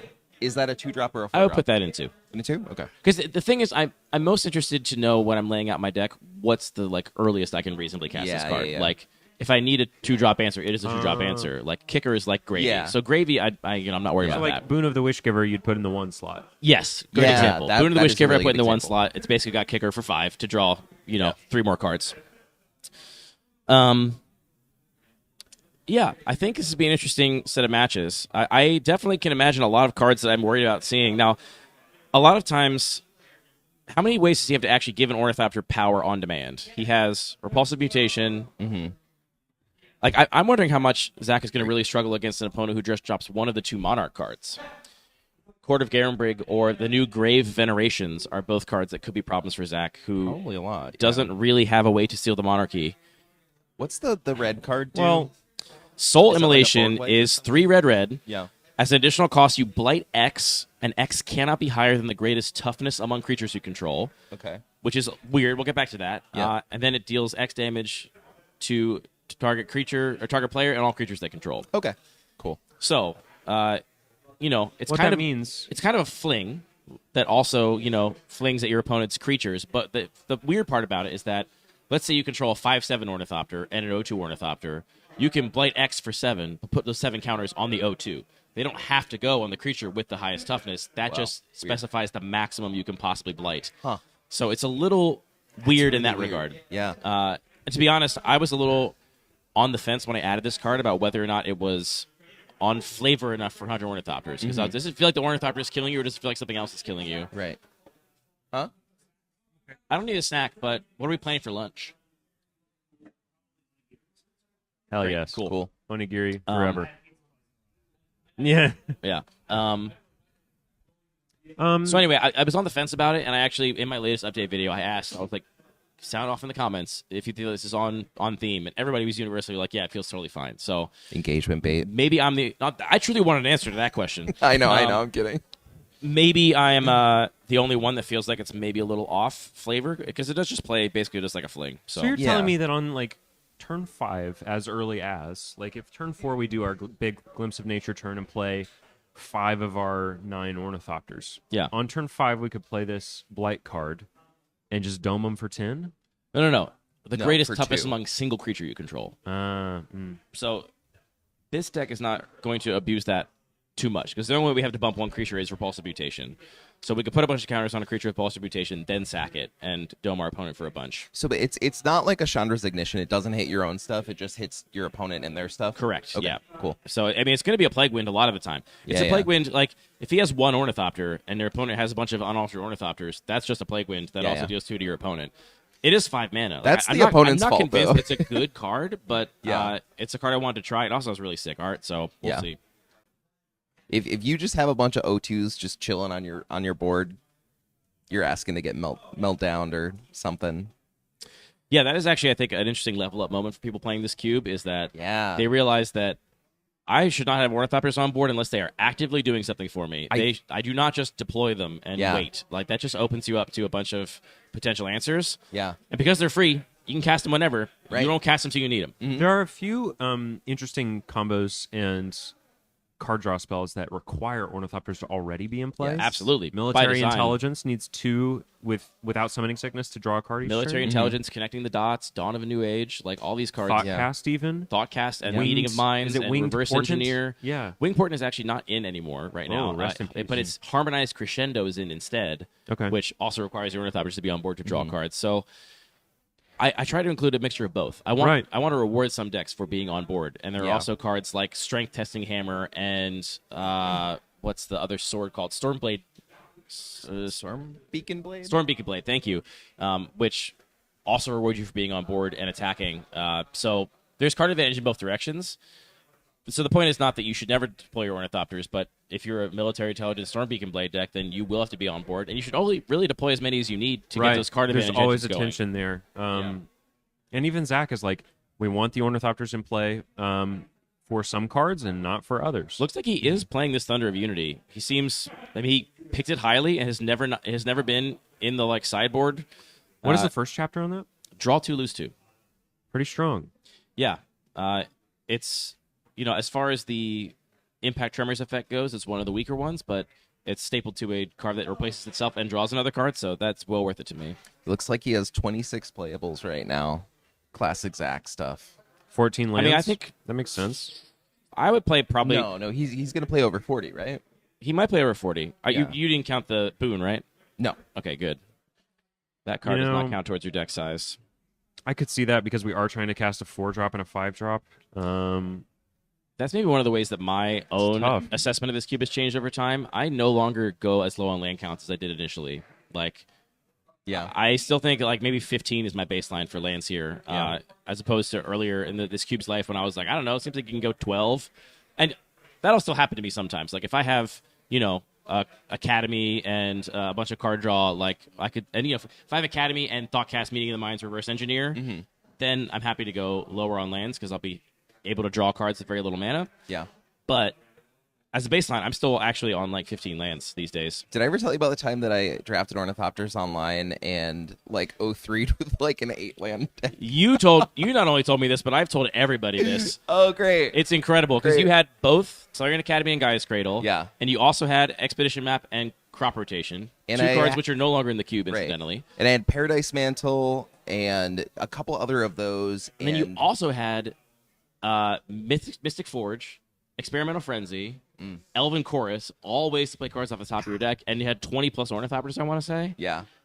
It should have been really cool. It was not. Don't do what I did. I love that you even tried it. I love that you thought maybe this has a chance to work. Yeah. I felt so excited about that as the designer of the cube. Yeah. I was like, if I can mull to Cradle for Ornithopters and one of the things that let me play off the top, I'm cruising. And I mulled to 3 a lot and did not get there. But the problem with it was a fun experiment. The problem with Cradle and Academy is they're not actually that good on a mull because you need all your Ornithopters to make them produce a lot of mana. Yeah. All right, while we get ready for round 1, it's another good time to remind you that we are here raising money for Make the Road New York. The link to donate is pinned in the chat. I'm going to pull it up and see what number we're at once I find the link. And you don't have to donate, but we will all be mad at you specifically if you don't. That's right. And you don't, We all discussed this morning how many of our clothing items we'd be willing to take off. Yes. On this stream. I said I'd show whole. I did not. Was not quite. It still embarrasses me to think about. I don't want to be next. Shout out to Andrew Wallace. Parker's going to leave the room. $25 this morning. Thank you, Andrew. We were at $1,025 raised for Make the Road New York, and I want to keep this number going up. Incredible. This is a well-deserving organization that is doing important work that is ever more important right now. I was talking to someone about the upcoming Shoebox event, which is taking place in the Twin Cities, and they told me it's been a struggle to keep people people are scared to go to a cube event. So it is affecting Magic players we know. I mean, completely fairly. I mean, the literal Absolutely. people Yeah. with like any kind of brown skin are being picked off the street, even if they have their government issued ID proving they're a citizen Absolutely. on them. So I don't blame them even one bit. I will be at Shoebox, and I'll be interfering with any ICE activities I see, and maybe I'll end up in Yeah. jail. We'll see. I hope you don't, but you know, you gotta do what you gotta do. This is a hobby, but like it is political. Like Yeah. it is affecting people we know, and Make the Road New York is holding Know Your Rights trainings, and they are organizing New York and the surrounding communities, and that is the work that we need to be doing. Did chat get to hear the spiel yesterday from the representative from Make the Road? The 'Cause whoever that was was here in the really morning, did, Jasmine, yeah. yes. Yeah. Whoever's here in the morning, That- did. that But was you can great. go back and actually check the. If you check yesterday's stream VOD, it'll be one of the first things in the VOD. If you want to see Jasmine from Make the Road, kind of talking about their mission statement and their work. Just really inspiring But, story and absolutely. really inspiring work and It's important great. work. Yeah. Yeah. The work Yeah. is not mysterious, but it is important. Yeah, I genuinely feel like all the videos we've seen of like ICE stuff on the streets, and I feel like if I was there, Yeah. I would not be able to stop myself from intervening. I think my I also think you I wouldn't think be my able sense to. of self-preservation would be Go out the gone. window. Andy, And first, I'm genuinely like I'm a little worried too to be in St. Paul for that reason. It's like, well, Yeah. I mean, first I don't one know. sent to the gulag. Yeah. I'll be there. Well, we'll send you magic cards in prison. Magic very popular in prison, I know. hear, and I know. Yeah. I gotta imagine that they're pretty insulated from things like Teenage Mutant Ninja Turtles. I don't think they get a bunch of new products. So Oh, actually, this has sounded pretty good. 3 meals a day. You don't have to cook. You play Magic all day. No Ninja Turtles. 3 Fuck warm yeah. meals. Cube's the only format. Let's go. Yeah. Oh my. Huh. Do you think I'd be able to reproduce one of my cube lists from memory, just drawing them on like index cards in the library? I think so. I think you've thought enough about I think 100 you'd get ornithopters, close. and Yeah. like you've already gotten 100 of them down. All right, that'd be True. easy. Yeah. That'd be easy. You only have to remember 260. All right, chat. What are we hoping to see? Is chat rooting for Zach Barish, or is chat rooting against Zach Barish? And you shouldn't be rooting for Zach Barish. He's already got skill on his side. He doesn't need chat. He doesn't to- need your help. Well, I mean, the thing is, we get to watch his draft. He's the protagonist of this story, whether we like it or not. It's like an anti-hero, right? Yeah, for sure. He's like the Punisher of Ornithopters. The nicest guy you know is He also comes the back from Punisher. Vietnam. Comes back from Vietnam, and he's like, I think I've seen a glimpse of nature, and I've seen more than enough ornithopters for my lifetime. Wow. Too many hovercraft. We got a question from chat. Do you think Commander players in prison still overrate doubling season? Do Commander players still overrate it? If they're in prison, specifically. Oh, Commander players in prison. I think, to answer your question genuinely, I think Commander players will always overvalue it, but I think it'll be slightly less overvalued because it's not $50 in prison. It's the same price as a basic land in prison. So Yeah. everybody can just play it. yeah, that makes sense. Yeah. Yeah. Cool. I do think... Wait, do you think... Chat is split on their support of Zach, by the way. Okay. We got people that want to see the 15-0. We get people that want to see him go down. We get people that say, like, well, I like Zach, but he is the villain. So, Yeah. Do you think that Ristic Studies is soft banned in prison? Like Rule Zero? the card or the man? Hopefully Sam's not in prison. But the card. People have strong feelings about it. I think the discourse is stupid. But actually, we probably shouldn't talk too much about EDH because I have really strong feelings about it that I try not to put out online because I have a lot of friends who play E EDH. The other day, we were, my wife and I were just like getting ready for the day, and she just asked me out of the blue. Oh, you got a wife. Cool, Parker. No. She just asked me out of the blue, do you pay the one? Yes. Wait, really? No shot. Yes. No She was like, shot. what is Ristic Studies? Is it a good card? And I was like, what? Where did this come from? And apparently it was maybe it was dropout college humor or whatever. they're Oh, called. yeah. They had a Magic episode of actually. Yeah. Okay. So it must have been from that. I saw some clip and somebody was like, That's really my funny. top 3 cards are Swamp Mountain Ristic Studies or something like that. And it was whatever. Yeah, I think it was Allie Beardsley, and it was your top it would 5 have had to cards be. in Magic. Yeah. And it was 4 basic lanes and Ristic Studies. Yeah. Yeah, so Wow. it made its way to me, transmuted through So several funny. layers of TikTok and Reels, Shout out to Allie Beardsley. and I'm out of that. Shout out to Allie Beardsley. Shout out to a lot of the dropout people The funniest you want to people rank I our know. favorite top 3 favorite dropout Ooh, people yeah. across the board? Yeah. Do you watch enough dropouts to be able to play this game, Parker? No, I just like the you are a regular guy. That's one of person. my faves. That's Jacob Wysocki. Jacob Wysocki? Yeah. Okay. I think in no particular order, Jacob Wysocki, Vic Michaelis, and Jeremy Culhane are my faves. Actually, no, because Isn't there one named Zach? I like him too. Zach Oyama? Yeah. Zach Oyama is really funny. Who's the person who do you watch Very Important People? The person Yes. who did Finoli. What's her name? Angela. Oh, yes, Angela. Angela's also in my top 3. I have 4 in my top 3. I'll say Angela's hit or miss for me. Some of the hardest times I laugh at Angela, and some of the times I'm like, I'm not feeling this at all at Angela. How do you feel about Tommy Shrigley from Very Important People? I was Tommy Shrigley for Halloween. Did you see Yes, that? I did see that. I love That is Zach Oyama for what. Yeah, I know. That's Tommy That's Shrigley. why I like him so much. So funny. Zach is funny to me because I feel like he is relatably funny. Yeah. Like when I'm watching it, I'm not like, wow, this guy's incredibly talented. Yeah. But he is very funny still. Yeah. It's like Yeah. he makes it seem very like relatable and attainable. It is interesting. My favorite is Vic. I love Vic. Vic's I would so say this, good. I don't think Vic is the funniest, but Vic is my favorite to watch. Yeah. I'm obsessed Yeah. with Vic. Vic is good. Lisa Gilroy is Lisa is very funny. goated. One of the talked about greatest her freestyles. one of the greatest to ever do it. Yep. I think there's no faster, quicker mind in comedy than Lisa She's Gilroy. so fast, She can yeah. just blabber nonsense Yep. in a way that nobody else can possibly do it. Yeah. And you know what? I'll put Brennan up there too. I like Brennan. I like love Brennan a Brennan. lot. Yeah. Brennan. Brennan is very I love also relatable to Brennan's me brain. because of how competitive he is. Like the way that he engages with games Yeah. is exactly how I engage Yeah. with games and exactly what it would be doing. Yeah. And it's nice to see me represented in media for once. I When are we I gonna feel the represent same women way. in media? Thank goodness. I The feel world like Brennan's rejoices. the closest to me, but not my favorite. Nani?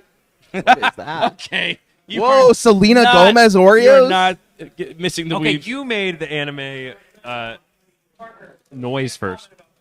Here. Hell yes. Takis Crisps. Yes. This is a 2-person job for What Selena. flavor is this? It tastes like Selena Gomez. Whoa, what flavor are these? Selena Gomez. Selena Gomez? They smell crazy. Oh, they do smell crazy. What They actually the hell? smell really They good. smell like pumpkin spice. Did y'all watch that channel Oreo Oration back in the day? No. It was an Oreo review channel. The aroma is quite there's a bouquet of cinnamon and spices going on here. I like the aroma better than the taste. Oh, it's chocolate and cinnamon. Yeah, it's weird. It's Mexican hot chocolate. Oh, well, no, because it's spicy, right? There's a little heat. I feel a little heat in there.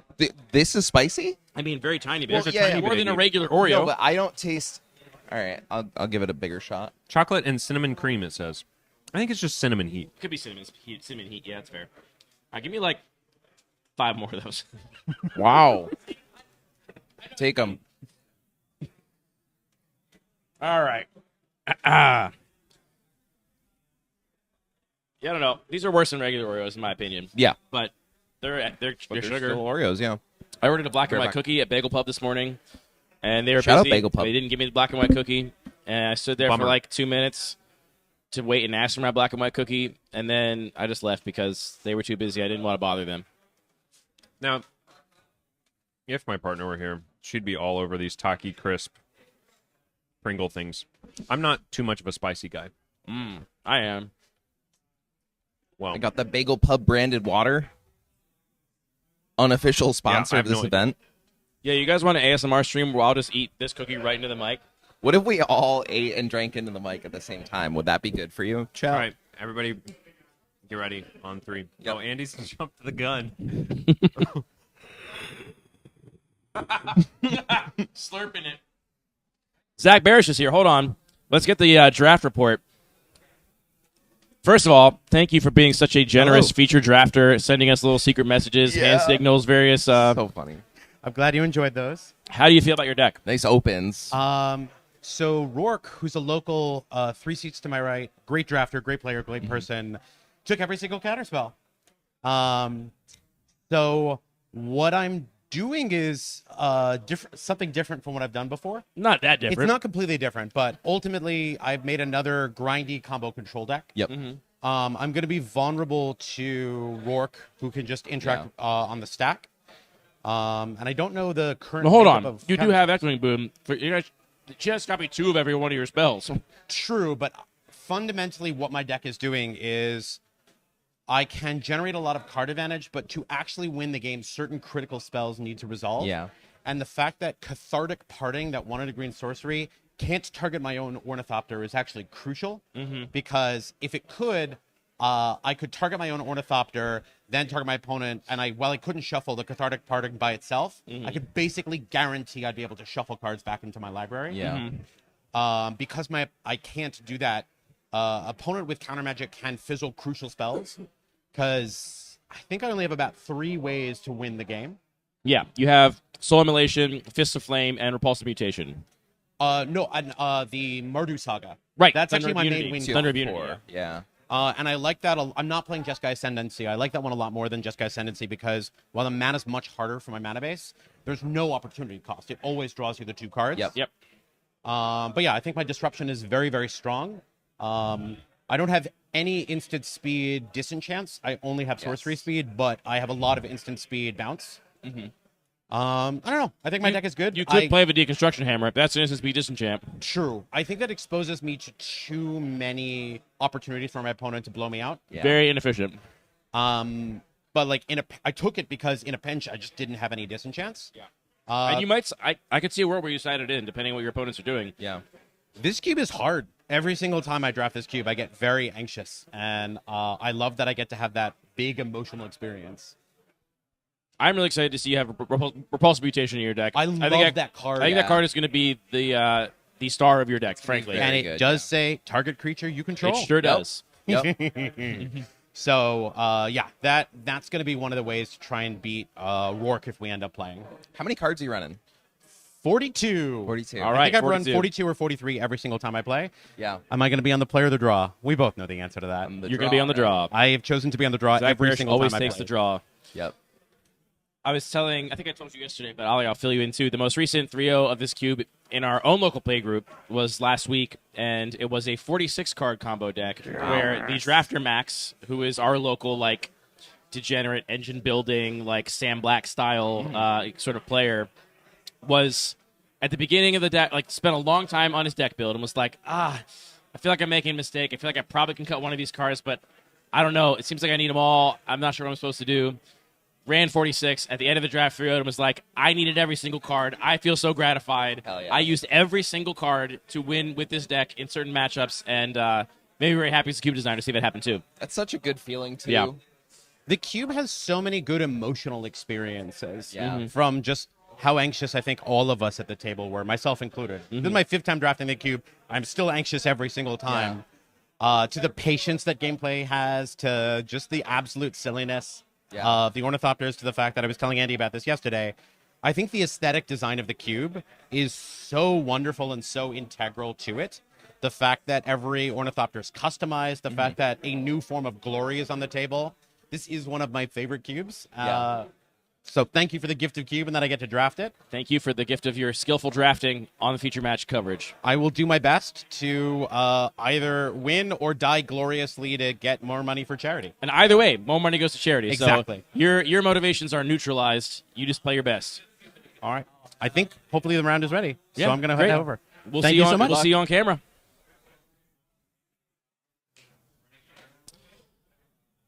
All right. Talking to the man, the myth, the legend himself. And we're going to cue in here and see Zach go to battle with not Rourke from round 1. Now, I will say, he's going to face Rourke in round 3. Probably. Rourke was when I looked at the pod, I was like, that's the other shark in the water. Yeah. Rourke is 5-1 this weekend so far, was in top 8 of Cube for a Cause in August. Yeah. And it's just an incredible player. So we do a lot of comparing of Cube communities based on like the size of the group and the variety of cubes and the like how good and compelling the cubes are. But if we're looking it's always at Baltimore skill, number 1, and then you get to skill, and then we're not even number 1 anymore. if we're looking at skill, it's got to be New York City. It is definitely no not. offense, Madison. Y'all are also very, very good at cube, but New York City, they're so good at cube. And it's like the 10th best New York player can just like beat me with one hand tied behind their back. Like yeah. Chris was talking about this last night about Popper, about how like or Chris and Jen about how, tell the story. So on a whim, Literally, I had to go to like the judge booth because I was late for registration. I was like too close to the start of the event. But I go up, I was like, I'm at MagicCon Atlanta this past year. I go up to the judge booth. I'm like, hey, like, can I sign up for the Popper Cup? Like, I don't know. I got some time to kill. Like, fuck it. Why not? And then like, yeah, sure. Just like, register your deck list in Melee, whatever. We'll get you in. I'm like, okay, great. Thanks. Lose round 1. I'm like, shit. Okay. 2-0 my way through the rest of the Swiss. ID into top 8, and I get 3rd. Yeah. And then I was like, wow. I'm pretty good at Magic, and then I come home and I don't qualify for the Pauper League Invitational. You do not identify as one of the best Pauper players in New York City. Absolutely not. Oh my god! It's like 3rd out of like a few hundred, and then you didn't. I think it was like out of, 130 or something. How many people Unreal were in the Pauper League in New York? Like much less than that, right? Jen, season 3, like how many players were there? Like 150 unique. 150, 200 so like people participated in the league. Yeah. Yeah, that just didn't qualify. Wow. These people are sharks. They will fucking kill you. If you want to get good at Magic and you don't have the same opinion on New York City as Andy, then you should move to New York City. Come now, see me. Yeah. The transit rules. I'll give the most skilled per capita to Transit's Madison. good. Really? Oh, well, yeah. Most skill per Their capita. population Fun. is like There's like 12 people who live 350,000. out there. And, New York's better on skill level overall, but they have 14 million people, so. Yeah. Yeah, if you live in a city that isn't New York, you're actually just bad at Magic. Mm-hmm. That's unfortunately true. That is true to my lived experience, so. Bars. Philly, I would say, has the best movie taste out of all the Cube cities. Ooh. Movie Wow. taste. Patrick, where Yeah. are you? Patrick watches a lot of movies, but he watches a lot of trash. He goes to every Marvel movie. Yeah, Patrick, your taste mean, in I'm movies choking on sucks. Takis. I love the guy, but Anyway, I'm going to go back to putting funny card images on screen that you guys can't see. Oh, good. we've got tastemakers in the Philly crew. You can pull all the altered Ornithopters, too, if you want. Great. I think it's going to be close. I'm trying to come up with the Boston superlative. I wonder if we have the most trans Magic players. Maybe not. I don't But know. I feel like it's we have like, a lot in Baltimore. We got a lot right, in Philly. there's a lot everywhere. The dolls do be showing out to Popper Tuesdays. yeah. The dolls be shuffling Magic cards. Let's not compare. Let's all just be happy that we have. That's No, let's Some continue to pit fantastic- trans women against each other. Oh, you assume they're all trans women? I mean, I don't. That's the only thing know, I have like, eyes for. one trans man who plays Magic, and like half the people I know who play Magic are trans women. Alex, I know 100 trans women that play Magic. For $1, name a trans Magic player. Name a trans woman. Any woman? Why is this so hard? For $100, name a Magic player who's not trans. That's a trick question because you never know. Yeah. All right. Yet, Checking out chat. What's chat up to? Shouldn't have even said anything because it's loading. Any Bionicles in the chat?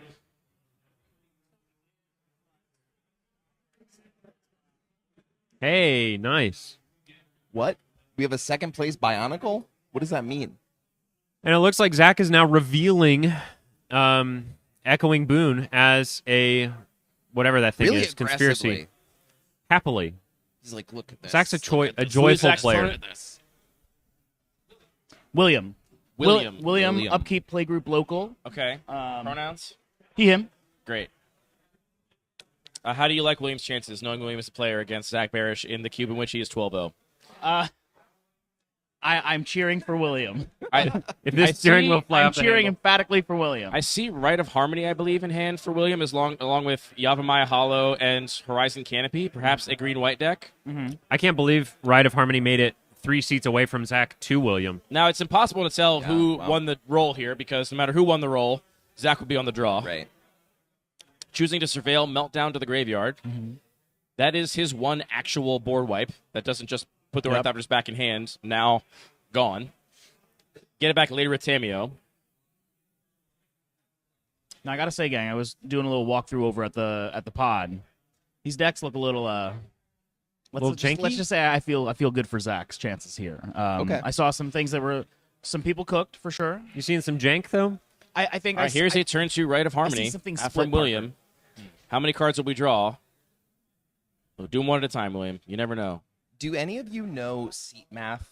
Is Zach, if Zach wins and Rourke wins, is he likely to play, or I mean not likely, like is he going to play Rourke if they both win? 3 seats away, it would be a 50-50 shot. Really? I think. Because you're not going to play the person 2 seats away of you until the finals. We got guess it depends 4 on- cards here from William. Crazy, crazy 2-mana draw sequence 4, there. baby. Good. 2-mana draw Love to 4. see it. 2-mana draw 4, but some of your draws are also Ornithopters. All right, now we see the I lone don't know. Ornithopter from Zach, which allows him to hold up Propulsive Mutation at some Yep. point later in the game. Allows him to have a chump blocker if something goes catastrophically wrong and he needs to chump block something.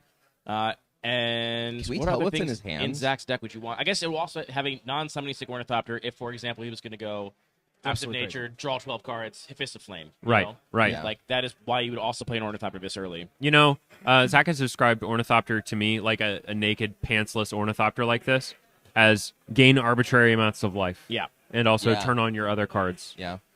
Um, The pantsless Ornithopter turns on other cards. You heard it here first, folks. Okay, wait. If an my. Ornithopter would wear pants, would it wear it like this or like this? Here comes Sparring Regimen from William. This is a funky one. There is a little lesson learned package in the counter, cube right right? now. my this goodness. will Like a single Ornithopter gets a counter when it attacks. Yeah, And then you when draw you- and discard. Yeah. Well, ETB you learn, and it looks like William is Oh, taking the ETB discard draw mode. Yep. And when you attack, you put a +1/+1 counter on one attacking creature and untap And it. untap it, right. Okay. Really, really slow as a win condition, and the fact that it was just sort of looting here. I mean, it does provide a little bit of card velocity, but But Zach can just block. I mean, I'm not sure he even cares at this point. Taking 1 damage probably doesn't matter. All right, he's going to block and then cash in his Ornithopter for a card. 2 cards, in fact, because one of the Twisted Images will draw him a card from his own Ornithopter, and the other will kill the Ornithopter that was targeted with the counter from Sparring Regiment. And that's why we play So a no block. pantsless Ornithopter. Wow. Yep. Already kind of a devastating sequence from Zach. I mean, this is why that Twisted Image is so good. That was a twisted sequence. Again, the hand is Yavimaya Hollow. 7 cards in hand from Zach. And now he's going to pass the turn. And one Thopter, looks like. I meant to ask Zach how he felt about his Thopter count when he was in the booth. He But says he I tries to neglected play as few as possible. Yeah. Right, but I wonder if he would be playing more if he had drafted more. If he thinks that like the ideal number is more than he actually has. I wonder if he's playing. He's all playing the ones 9. That He is. He's playing 9 is, at 42. I kind of doubt it. Like, Yeah. I think we're playing 42 so that we can continue to fit our win conditions and interaction, not so that we can add more Ornithopters to our deck. We're going A to cycle rebuild. rebuild. There's Tamio. Zach has taken 1 damage.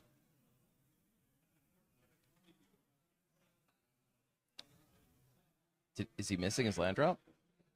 Surely not. No, Oh, no, there's that's a breeding pool in Yeah. hand, at least.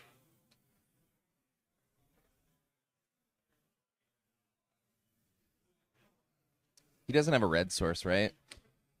Not No up red. right now. Don't not, believe so. Not that I think he would want to trade Tamio for Meltdown, but No, definitely not. I mean, I will say, what we've seen out of Williams so far would maybe indicate a deck that would really struggle to beat a Meltdown. right. Unclear what kind of recursion. I guess he does William have an has access Ornithopter to. he could play in. No, he's plussing it. We'll see what Zach has named here. It looks like none of those 4 Yeah. cards, which is fine. That's just more options for Tamio next turn. Yep. And there's an Ornithopter. Yep. Might be throwing itself into the maw Yeah, I of smell a Sparring meltdown Regimen.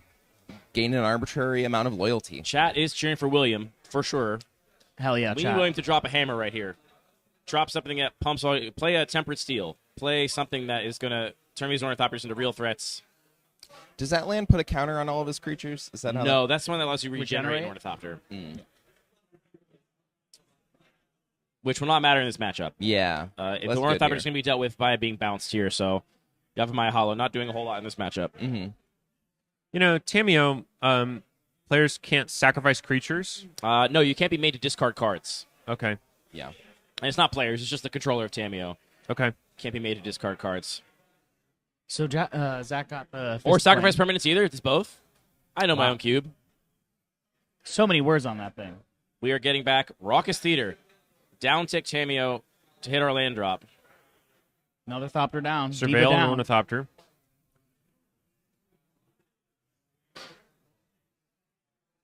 Interesting. Diabolic I'm intent. trying to think how many cards make you sacrifice, how many cards you cast make your opponent sacrifice things. Balance is the one that comes to mind. Do not cast Balance into your opponent's Tameo, friends. Oh, God. That would be insane. That would feel so bad. That's something I would do. Playing out a second Ornithopter, that means that Zach is already 3 of his 9 Ornithopters down. He's only got 2/3 of Ornithopters remaining in his deck. The Glimpse of Nature getting worse and worse as the game goes on. Rebuild also already gone. I see Tyvar's stand. That's Patrick. I see Tyvar's stand in the hand of William. The entire room Innkeeper's laughing. Talent. Literally. Innkeeper's Talent is going to start accelerating this a little bit. Okay. Williams locking in. The lack of counter magic really hurting Zach right now. Yeah. And remember that Tyvar stand, we are already down Twisted Image. So we have still plenty of bounce spells. Basically, like, William doesn't know it, but William needs to sneak that Tyvar stand past all of Zach's various bounce spells. Yeah. Do you think we're going at Tameo here? Or are we just trying to kill? I think right now I'm not sure what I would be doing. Because we have the knowledge of Zach's hand, which the opponent does not. So But the opponent does have the knowledge of Zach having a big hand. True. Yeah. And having spent Tameo to get a land drop back, meaning it's all action. Yeah. So that had to be toward Tameo. Zach currently using his Ornithopters as 0-mana healing salves. Yep. One of them is just not dying in combat, though. Yep. Oh, true. Yep. I do wonder if 2/2 power Ornithopters is better there than a 1 and a 3. Yeah, I feel like I would have upped the talent. Agreed. Or 3 mana is enough to up the talent to the double counter mode, right? I'm actually not certain. I'd have to look it up real quick. Parker's #1 fan forever is in the chat asking my favorite Ornithopter. My favorite is one of the ones that Jane altered. Aw. I'm glad I have a #1 fan out there. Is the Whoever Twitch you are, name Parker's #1 fan? Yes, Parker's #1 fan forever is the Twitch name. whoever Shout you out, are, Matt. I love you. I'll see you tonight. I'm going to make Didn't know that Parker's I had a #2 Twitch fan. account. All right. Yeah. Innkeeper's Talent is... No, it's 5 total 5, mana to yeah. get to the double mode, which we could do next time. Understandable. I see why he didn't do that.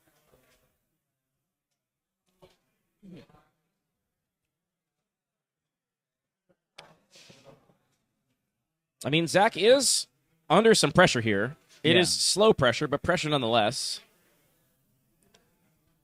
But the slower that pressure, the more turns Zach has to draw on out. It's true. Hergel's Recall and Echoing Truth are going to be devastating on this board. Spending all this time to very slowly put counters on your creatures. Exactly. And is that... That is Cathartic Parting on the Innkeeper's Talent. And then Zach is also going to shuffle 4 of his best cards back into his deck. It's going to be Maelstrom Pulse. It's going to be Thunder of Unity. And it's going to be Meltdown, it looks like. Makes sense. Twisted Image. Twisted Image. Yeah, there you go. Wow. Yeah. I was going to say I'm surprised because Tameo also has the ability to get them back, but Tameo can just, now that they're in the deck, he could just name those cards with Tameo. That's true. So, like, Yeah, plus I don't think he cares about drawing any one of those right now. He just wants them to be available later. Yeah, You know, yeah. It's not like he needs one of those immediately. true. They're just upping the card quality of the cards remaining in his deck. Always a good thing to have higher average card quality. That's what I've I learned. mean, and that can be especially important in 100 Ornithopters because Sun-Baked everyone's Canyon is the average land for card turn. quality starts out so low. right. Because the lands in Ornithopters by themselves are Air. effectively useless. Completely Yeah. air. Yeah.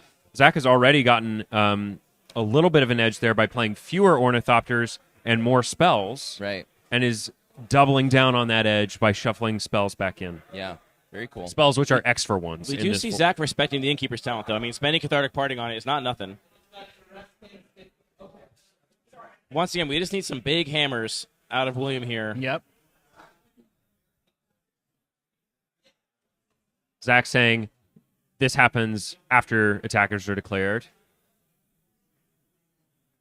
Now, either of these attackers will be enough to kill Tamio or He's got to have a bounce. kill spell, the yeah. Ornithopter. Because I imagine his plan here There is goes. to take up Tamio one more time. I'm not sure if then Tamio's shuffle even being her back attacked. in. Oh, really? Fist of Flames double played on that Ornithopter. Oh, wow. Ooh, that's baby. sick. Is that Is it going to That would make trade this is him? that enough? trade. really? Well, yeah, because you draw. Oh, and then we also have a Hurkyl's Recall. We're just going to bounce everything. Wow. Seems good. A brutal Boom goes play. the dynamite. Yeah. Keeping Tamio alive, forcing this sparring regimen to effectively reset. Right. These bounce spells are really, really good against these super slow. And this is honestly why I'm not like. I added Sparring Regimen as a fringe learn card. Mm-hmm. But to be honest, I don't think it's a card on its own. Like, Yeah. if you're playing it just as a win condition, it is so slow. Mm-hmm. A lot of mana from William here. What is is this, this? an Obelisk of Erd? Is this going to be Chronicle of Victory and to play my Ornithopters? Oh, no! What is that? This is an incredible card.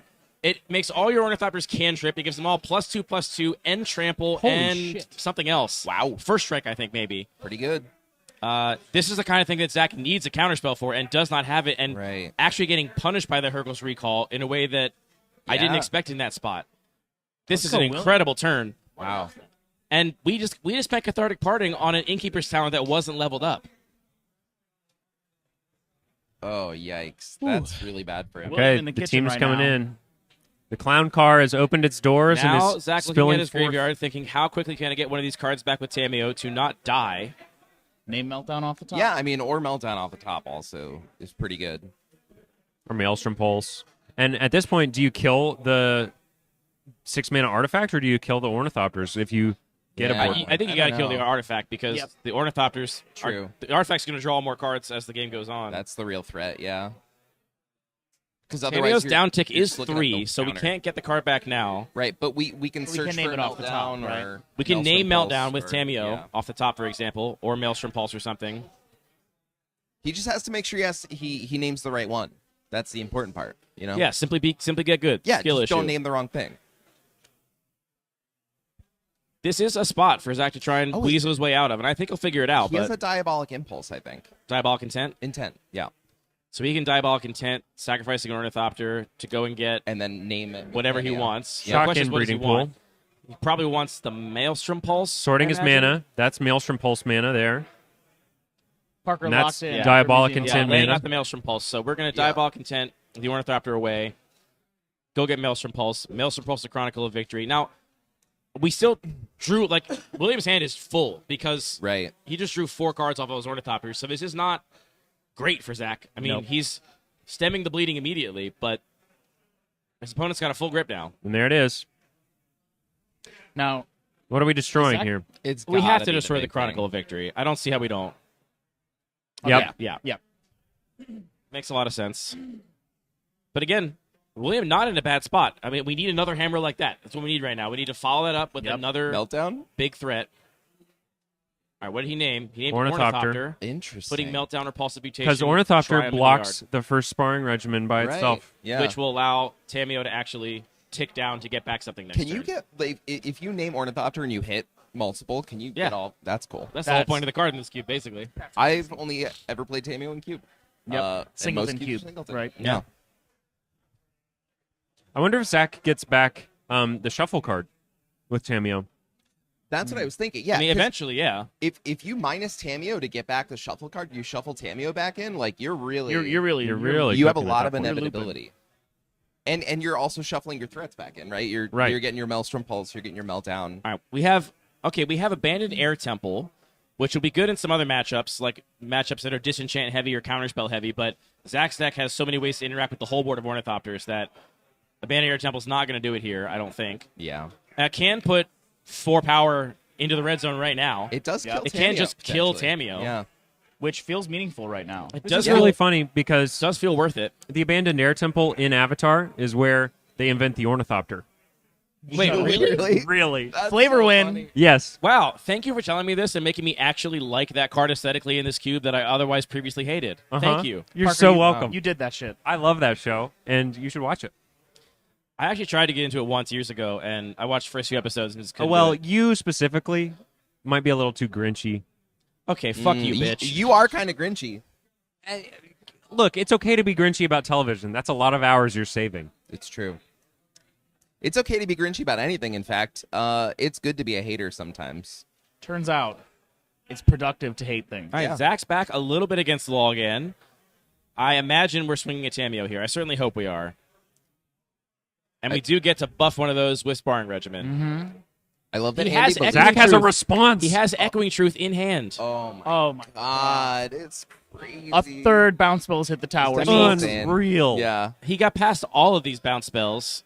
And now replaying the Ornithopters William doesn't once do anything. again having their entire board reset. Which is another reason why it's really important to have Maelstrom Pulsed that Chronicle of Victory. Yep. And Tameo remaining in play to get back even another hammer next turn.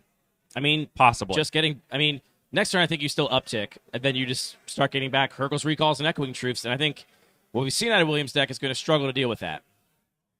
Yeah, I guess there's no point in pivoting to what I was talking about, where you minus it and shuffle it back in. William because redeploying. We're not really under pressure. Making sure William doesn't discard, right? Yeah, now William's just playing on enough top of Ornithopters not to discard to hand size. I like that play.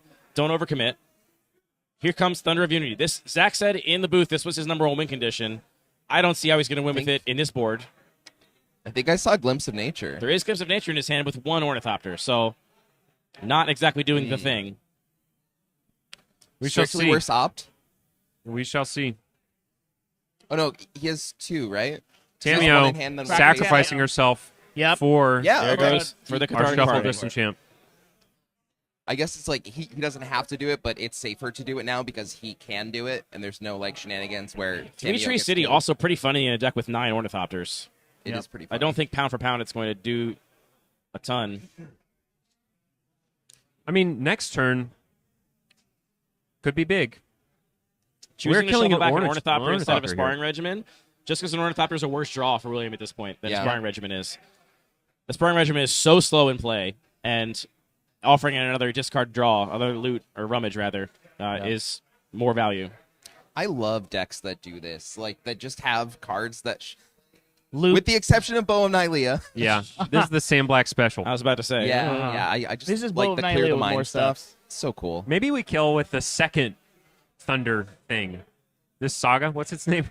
Thunder of Unity. Maybe we kill with the second or third Thunder of Unity, like having shuffled it back a couple times. I mean, that's possible. We drew Innkeeper's Talent off the top, Okay, which you do have a lot of mana to dump into it now, Yep.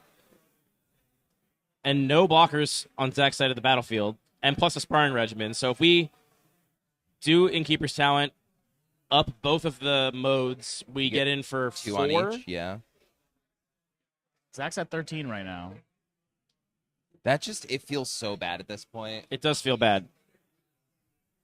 Zach is just really in the driver's seat, Yeah. and attacking for 4 doesn't feel meaningful. Yeah, it's like at this point there's It only bangers. It is meaningful, I think, but it might not feel Put as Zach good to as 9. Right. the other option. We do just have Tyvar stand in hand. How much mana do we have? 1, 2, 3, 4, 5, 6, 7. So we can 6 Zach out of nowhere. Yeah. Which makes that 4 damage look a lot more meaningful. Yeah. Because we just get in for 4. Now we might have a sneaky lethal next turn. Yeah. True. Yeah, I'm not saying he's out of it, but I would be feeling pretty demoralized against Zach right now. Zach is definitely in the driver's seat. Yes. The question is, will he crash the car? Beep, beep. Choosing to activate Abandoned Air Temple rather than put a Okay. spell in the stack. And then you get Sparring Regimen. That's 3 to 10. That would make the Tyvar stand lethal next turn, assuming nothing else happens. Oh, why didn't we Here do comes this? the Oh, Innkeeper's yeah. Talent. Okay, sure. Because This it is doesn't fine. matter. It This just is does fine. the No word, problem. right? Just old school. Yep. All right. Zach is saying stop. Wait, don't do that to you attack. Okay, great. Here we go. In for 4. Zach takes 4 to 9. Now, that Tyvar stand is threatening lethal. Yeah. And we don't have Tameo to downtick to get back one of the bounce spells. But we do have a Maelstrom Pulse in Zach's hand, it looks like to me. I think that might have been the top deck. Oh, but there's no mana up for the Tyvar stand. Glimpse of Nature and Thunder Voice. What's the second chapter of the saga? When a creature enters the battlefield under your control, it deals a damage to target opponent. Oh, I thought that was the third one. That's a just card second and a and third are the damage. same. That's a card they're and a identical. damage. It's a drain? Zach's gaining life right now. Yeah, I think it is a drain. You're right. Holy. Yeah, wow. Wow. 2 cards and 2 Yeah, it drains is a drain. right now. This is gonna be a huge swing for Zach. I think that's all he's going to do, though. I would crack the canyon and try to keep it going. Zach's fetching. Fetching Maybe almost just a check. fail to find almost, except for that basic swamp. Zach looking at Take the a quick remaining check. 10 I or kinda so cards. don't think Zach is going to spend the Maelstrom Pulse here. Maybe not. Well, he has blockers now, yeah. There's a Tameo in hand as well, right? He has blockers. Do you block both of them, though? He's Zach, going to steal Sabotage, bouncing his own 2 Ornithopters. Keep 2 going more with Glimpse of drains, Nature. 2 more cards. Unreal value here. And this is exactly what Zach was telling me this morning, Yeah. where he uses these bounce spells to protract and extend the reach of his Ornithopters That's really clever. without actually filling his deck with useless cards. Yep. Yeah. And there's the Oh, Are going to Maelstrom wow. Pulse. hammer drop. Pulse while his own Oh Ornithopters my are in God. hand. What a sicko. Genius shit. Drain mean- again, drain again, 12-12. Is that another Ornithopter you drew? Uh-oh. Don't worry, there's Checking the Cathartic deck Parting size. and Tameo in there somewhere. We'll be all right. Yeah, true. Or is the party in the graveyard? I guess It doesn't matter where they are. Either way, yeah. As long as they're not exiles. It is in the yard though. And they're not both in the yard. Yep, correct, yeah. Tameo's in hand right now, I think. And instead, what we're going to do is We're going to repeal. We are going to draw Repeal. 6 cards. Yeah. I think Zach is looking at how many Ornithopters he knows he has left in his deck and trying to figure out if he has lethal right now. Right. Because this is draw 2, plus the 2 Ornithopters you just bounce, Yep. plus the 2 cards you're going to draw from playing these 2 Ornithopters again. Did you say that Glimpse of Nature was not looking good for Zach a little I earlier? mean, look, this is why he's the GOAT, and I'm in the booth. There's another Ornithopter. Wow.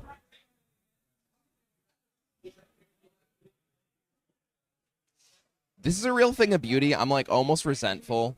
You know? And Zach passes. like Zach just passes. like A, that should be me. But B, stop winning, Zach. Like, Yeah. chill out. Yeah. Have a close game for once. I do think, no shade to William, I do think this is a very good matchup for Zach. Yo, for sure. So, yeah. I don't think this is an indication of how the rest of his matches are likely to go. Yeah. And even this was a fairly back-and-forth game. Balagad recovery on Chronicle of Victory, I imagine. This is just going to happen. Zach has no way to stop this. Here comes Chronicle of Victory. We're back. That's a Loxodon Warhammer. No. But no mana up. What is that? That's the That's the Altered Ornithopter. Ornithopter. I couldn't tell what the other card The was. double altered. All right. I mean, our players are both doing their thing. I think Zach's ability to have this toolbox that he has access to. He can play Tammy of his turn, get back a bounce spell, and then I just don't know how you ever win if you're William at that point. Yeah. And more importantly, he has the 3rd chapter of Thunder of Unity, get back that bounce spell, play those 3 Ornithopters again, put you to 5. Yeah. Do we have 2 bounce spells? We Zach probably has do. Meltdown in hand. We have Echoing Truth in hand. And a bazillion mana. We have Echoing Truth. We have Tameo.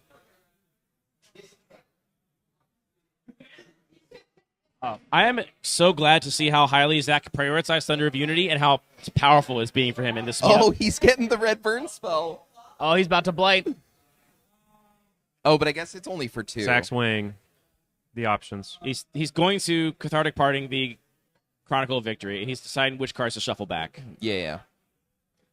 First, play another Ornithopter, drain you.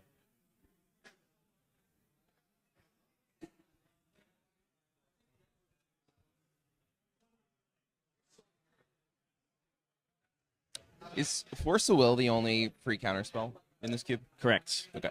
This is Tameo mana, it looks like to me. Yep. Yes. Yep. Getting back Soul Immolation. Mm-hmm. Because paired with... That makes the bounce spell lethal. Yes. Because that'll be 2 damage to William's face, and then bounce, and then replay with Thunder of Unity.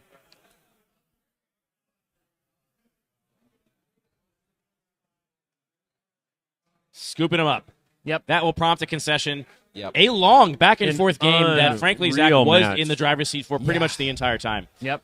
That's kind of how he does it, though, right? This that's is his what play matches style. tend to look like Yeah. in this cube on Zach Barish's side of the battlefield, and also making Glimpse of Nature still look incredible despite having relatively few Ornithopters and having relatively few in hand at the point of the game he used it. Yeah. He has said before that he is not a, wow, turn 1 I can draw 5 cards with Glimpse of Nature. That's right. That's not what this is for.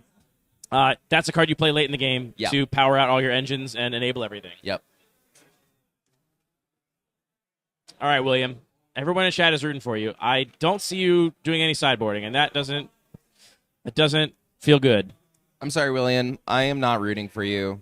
I really like Zach and like his play Ollie style. just fully embracing villain era. Yeah, I don't care. I'm supporting the evil side because the evil side's so kind. In It's this one fun to root case. for the heel sometimes. Yeah. I mean, this deck and engine that Zach built is very cool. It's so cool. Deep. Yeah. I do enjoy watching him kind of like ice skate on the edge of the razor. Yeah. You know? Yeah, there's some real It's This like could go making very art. wrong, and Yeah. we were moments away from Yeah. losing. I mean, there were like 2 or 3 turns there where we had to have an answer, Yeah. and we had exactly the answer we needed. Yeah. And that's a testament to Zach's drafting, Zach's deck building, having the answers in those spots to not get absolutely owned by that Chronicle of Victory, followed by 4 Ornithopters. Yep. You know?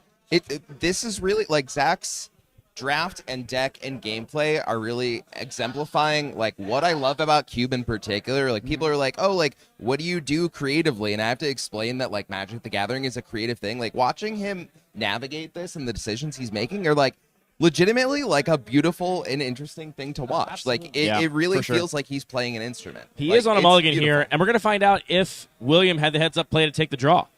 Yeah. Zach always wants to draw, so William, I think, curious. should just take it. Yeah. You know? Also, if Zach Barish wants something and I'm his opponent, I don't want him to have it. Yeah. Took the words out of my I mouth. don't trust my evaluation of the decks to know better than Zach Barish. Yeah. He's like, hey, can you pass me that token? You're like, absolutely not. Judge? Judge, My opponent's not being handing mean. me a token. Yeah. Something that didn't come up there that I thought might is we did have the Rite of Harmony in the graveyard to flash back for William and a ton of mana, but we didn't see that happen. I'm not sure if it's because William forgot that was in there or if it was because there was always more important things to do with his mana. Yeah. We always William always spent his mana. Yeah, Well, I but a forgot lot of about times it was on some things where it was like, is that the right spot to put counters on with Abandoned Air Temple? Or Yeah, I don't know. If you think you're the beatdown, then I suppose pushing damage Looks could be like Zach good. on a mult of 5. But there were also missed land drops, right? Because Zach had so many more lands, and it's not like he was ramping. So William did miss lands that he could have gotten if he had flashed back Rite of Harmony and played a few Ornithopters. I think mulligans probably get a little better in an Ornithopter format because I disagree. a 7-land hand with 2 Ornithopters might as well be a 5-land hand. True. Or 5-card hand. You know what I'm saying? I knew what you meant. I wonder if I think mulligans are really hard, if especially William, in Zach's deck. if William took the draw and Zach's on a mull of 5 and on the play, that's gonna be pretty brutal. And this is a keep for Zach. But I think William took the play. I think you might be right. Because here All we're right. going to see a land, Kessig That Wolfrun. is That's Kessig a good Wolfrun. land. That is a Let's card that go. will really be a thorn in Zach's side. I didn't see much red mana from William in game 1. No, Sam.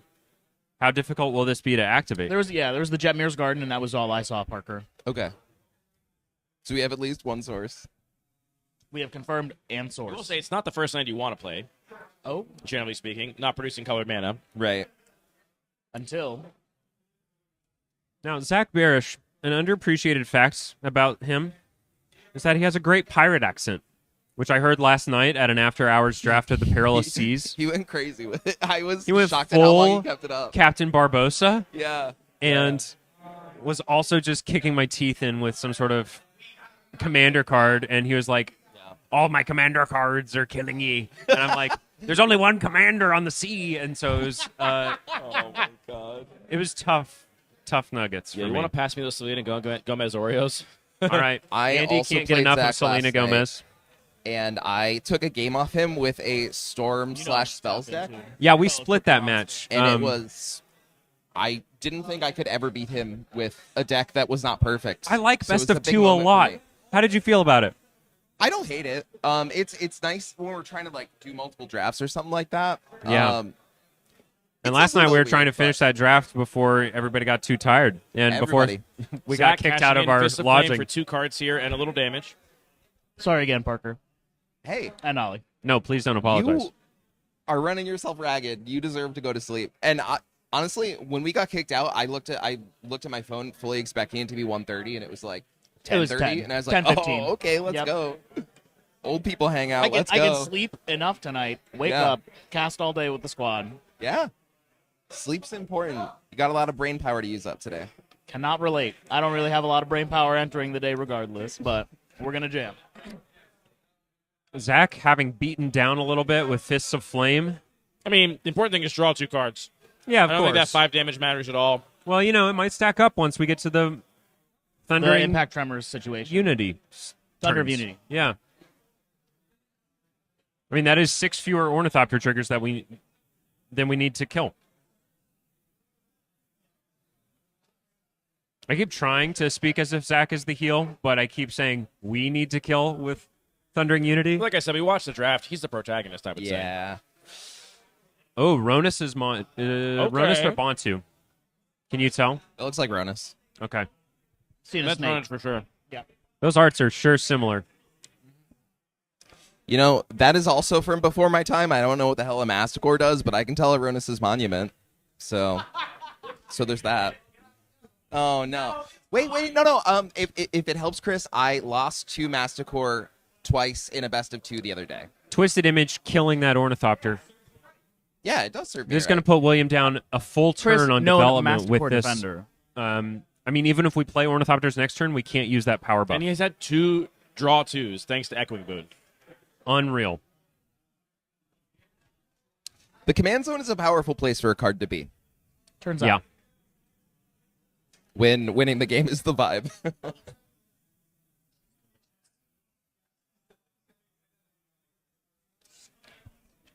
Chris, It's like, you know, in a fighting game where you She's can get delicious. stun locked. This is what Clip Zach it. is doing right now.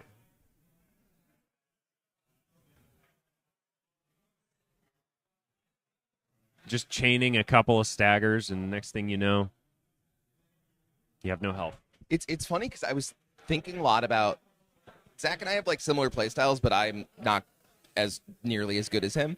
But when you were talking about playing aggro, how you're like, if I can just kill you before I can make a mistake, Right then, of like, harmony that's from William. perfect. And Zach kind How of many does cards the will we draw? opposite. He's like, I'm going to play this game and make sure, like, I'm going to play until you make Right. mistakes, and I'm only going to interrupt the things that I absolutely have to. Right. And it's just like, I don't know. It's really cool. something Man, to this watch. turn, if we had that Yeah. original Ornithopter that was not summoning sick, it could bash in for 6 right now. It's brutal. Make a big difference. And I mean, imagine if Zach is holding Meltdown or something at this moment. If you're William, like, I'm living in fear of the Meltdown. Yeah, I'm terrified if I'm William of every card in Zach's hand at any given moment. Like, We're going to cash in Miss Horizon Canopy immediately to hope to draw another Ornithopter and keep the chain going. Did we ride of No. Harmony this turn? Yeah, we Is that did. why we Rite of deployed? Harmony, yeah. Okay.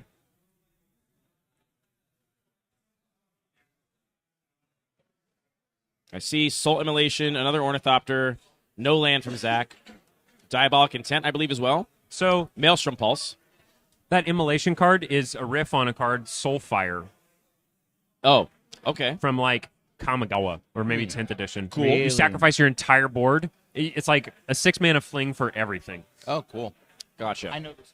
Yeah, and then it's also a riff on Chandra's Ignition, which is a Magic Origins.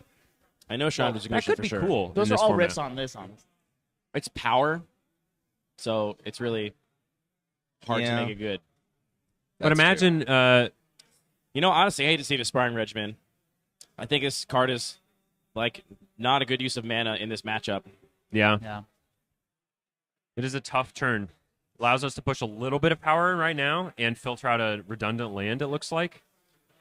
I imagine from the lack of sideboarding, like, William just doesn't have better tools against Zach. You know? That's what blast. that's what it Soul seems, blast. certainly, yeah. No Ornithopters to trigger Ronus' Monument. Ronus' Monument, I think of really as a combo card, not as a fair card. No. Yeah. Like, that's the kind of card that you can, play your whole hand, recall. do a big play Glimpse it of Nature again. turn, Yeah. and possibly kill in one shot with either Haste Enabler or one non-summoning sick Ornithopter. Yep. But not a card I want to play fairly if I'm just drawing a card a turn, you know? Right, because you have to commit to the board to get the pump. And every time you commit It's also more and pretty more to the marginal board, if you're it's doing it more fairly, dangerous. yeah. Yeah. Be really good with a Hercules recall. No, it wouldn't. It returns all artifacts. Yeah, it doesn't. Well, I mean, you have a haste enabler, maybe. Sure. Balagad Recovery, returning. Didn't Glimpse see what of it nature? was. Oh, we don't have glimpse. Rite We of- have Rite of Harmony? Harmony, but I'm not Or sure that's what we got Rite of- back. No. Was it returning an Ornithopter? Wow. Interesting.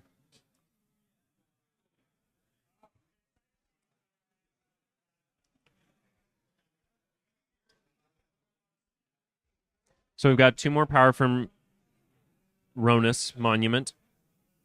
A That's counter bite. That's a little bit from of damage. Yeah. Sparring Regimen, and Zach And is at abandoned 12, air just like temple in that. play. Zach also had 12 life. Not nothing.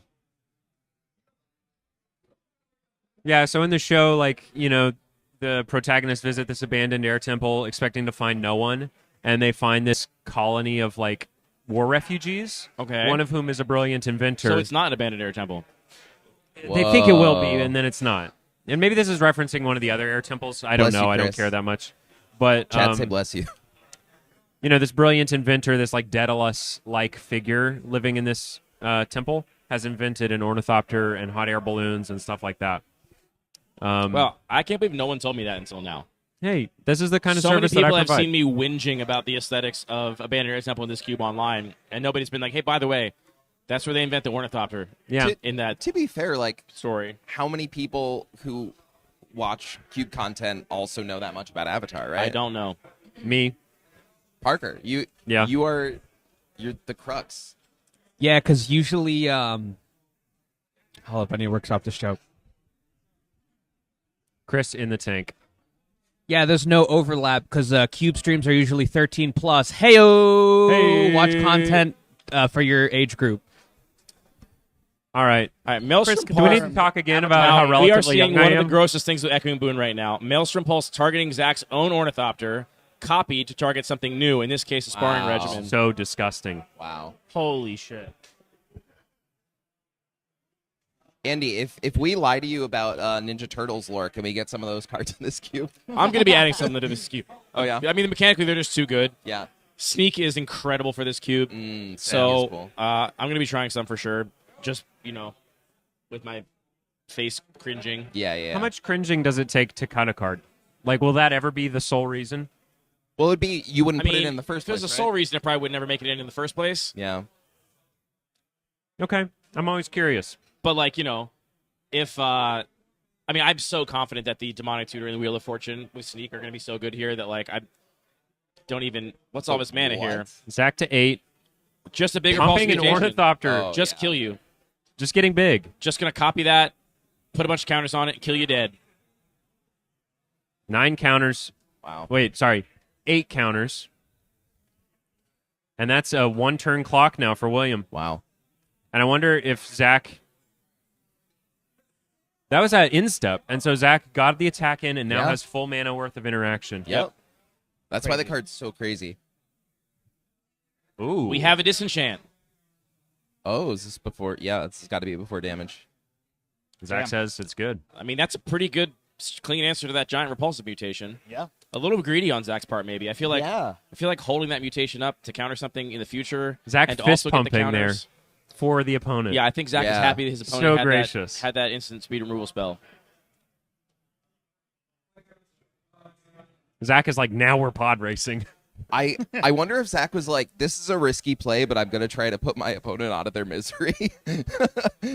Steel Sabotage, just counter that Ornithopter. No, you're not allowed to get anything going. Yeah. Zach has the read that the opponent... JP Licks, there's no way Raphael invented the Ornithopter. It would clearly be Donatello. Don't lie to me in chat. You know, that's so true, JP Licks. Also, shout out. How's it going? Hi, James Porter. Hey, we both know James We Porter. do. Yeah. Although, how do you All feel right. about JP Licks ice cream? Doxed, apparently. Good. I find it oddly chewy. I gotta say. What? Yeah, it's weird. What does that mean? I don't like the texture. Wait, It's do ice they have cream. GP Licks in Philly? I lived in Boston. Oh. That's why I don't like Dunkin' Huh. or JP Licks. Yeah, fair enough. What else do you not like about Boston? It would be shorter to name the things that I do like. Many such cases. A lot of Yeah. people feel that way. That's why I don't leave Somerville. I like William couple does have bagels. red mana for his Keswick Oh, Wolf that Run. was really good. I'm yeah. on. Yeah. He's only got to find 8 damage here, but it's going to be I'm a hard. bagel guy. You're in the right city. Zach is pretty well set up. A lot of cards in hand. Lot I of guess only mana. 4 cards in hand? 3? He's 3, moving and so one of fast them's an I can't even Ornithopter. tell. Complete blank. Play an Ornithopter. I thought Zach was like, "Can I read that?"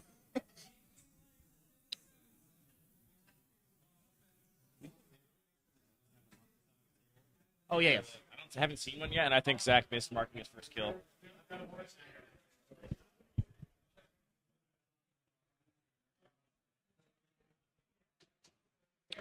How much of the price of Ornithopter has? How much has that risen since this cube debuted?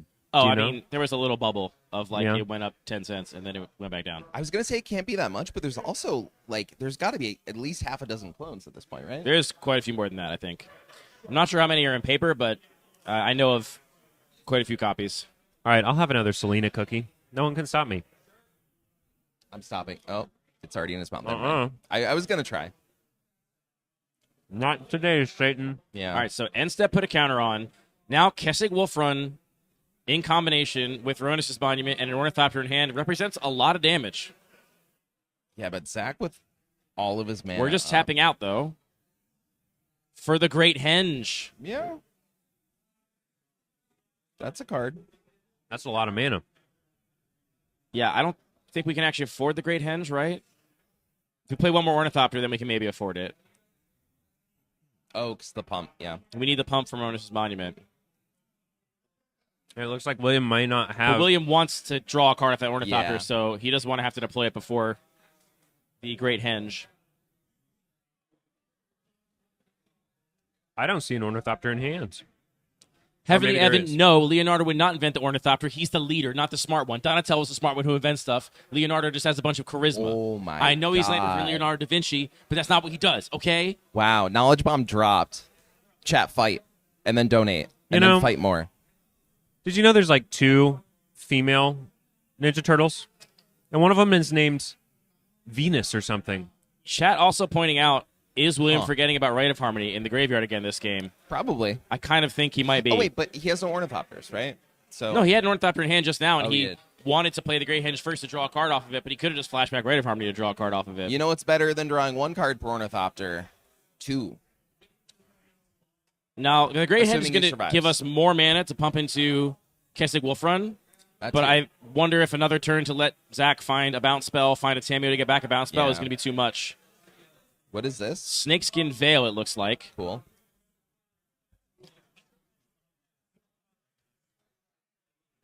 The thing about Snakeskin Veil is it's really not going to help you in this spot. Hercules Recall doesn't target a creature. Echoing Truth is going to be pointed at Zach's own creature. He just drew Glimpse of Nature. Maybe Okay. going to regret spending a turn setting up Great Henge instead of trying to just get him dead. Tamio. Oh, this is devastating. The Tamio fingers, can get the back fingers are Veil from Can you wiggling. see that? Don't mind if I do fingers. Looking at the graveyard. Wiggling piggies. It's over, y'all. Tamio can get back Maelstrom Pulse, and we can do the same trick as before. Wow. Yeah, I think that was the turn to try and go for damage. I mean, how much damage could we have done? We had an Ornithopter for 2, plus 1 is 3, plus 1, 2, 3, 4. So, yeah, it wouldn't have been quite enough. And then leave 1 up for Okay, Snakeskin Selena is Veil. giving me like early morning heartburn. I hate to say it. What is? Wow. Selena. Oh, it's the the Talkies cinnamon are in those doing it for cookies. me. The talkies are definitely. This is crazy. Yeah. It's more evening music for me. Scott is like, I've successfully poisoned the entire That's commentary right. team. I've ruined it. Not me, Scott. I don't like the snacks that you got, so I didn't eat them. Oh. so my I feel heartburn doubly is bad. There we non-existent. go. What Ollie's do you heart like, is Ollie? strong and cold, not at all burned. I don't know if it's strong. Strong and cold. I'm worried about my body lately, chat. You know, Do y'all want to talk about that? We aging worried is too. so cool. We It's worry. scary. Okay, here's 4 mana, a big play from Zach, whatever it is, and I think it's Tamio. I gotta say, I'm gratified to see still not snowing outside. Love to see that. Yeah, As you someone really who's do. trying to get a train home tonight. Ditto. Fuck the snow. Fuck ice. We That's right, all think ice sucks. The nerdy Steve wants to talk about being scared of your body. Oh no, I was kidding, Steve. DM me. Okay, so we have Tamio in play. We're just getting back a rebuild to re-trigger all these Glimpse of Nature draws. Seems That's good. pretty good. This means we're not going to Maelstrom Pulse this turn. But it also bounces the Great Hinge. Yeah. It does bounce the Great Oh, Hinge. A wow. huge And the Ronus' Monument. tempo swing. Jeez. And that's feel like- 3 more cards drawn for Zach.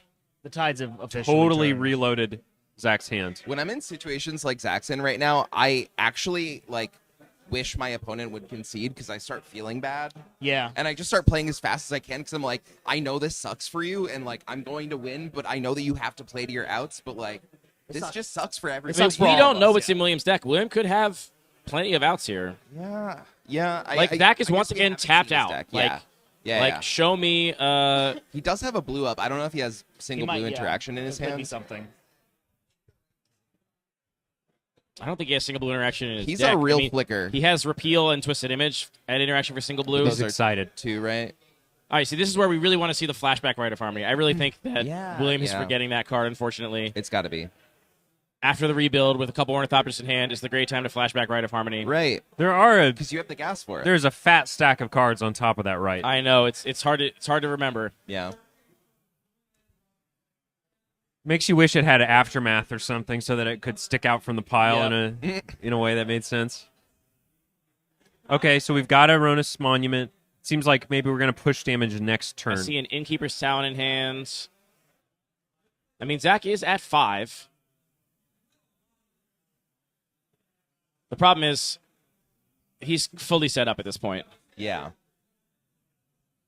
He can't minus Tamio, so there's that, right? The Maelstrom Pulse is there, but Looks like it's just not we've looking now good. paid enough mana for these things.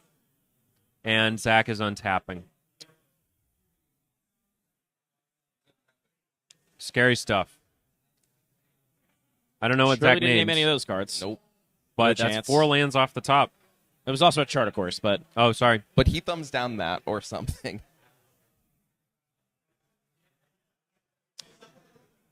gotta wonder how different that turn would have been if we had seen the Rite of Harmony from William. Yeah. Because William did not want to play more Ornithopters that turn because they weren't for any value. Mm-hmm. And he wanted to get Ronus' Monument value, but you could have gotten value in the form of cards. I wonder if he was setting up to do it next turn. It's possible, because Because now this now turn you Ronus' get Rite of Harmony Monument. and Ronus' Monument value. Yeah. If you have any chance of untapping with that Ornithopter, which I gotta feel like Probably not. not. I mean, but- if you untap with that Ornithopter, I gotta feel like you're staring down a Hercules Recall or Yeah. Echoing Truth. Mhm.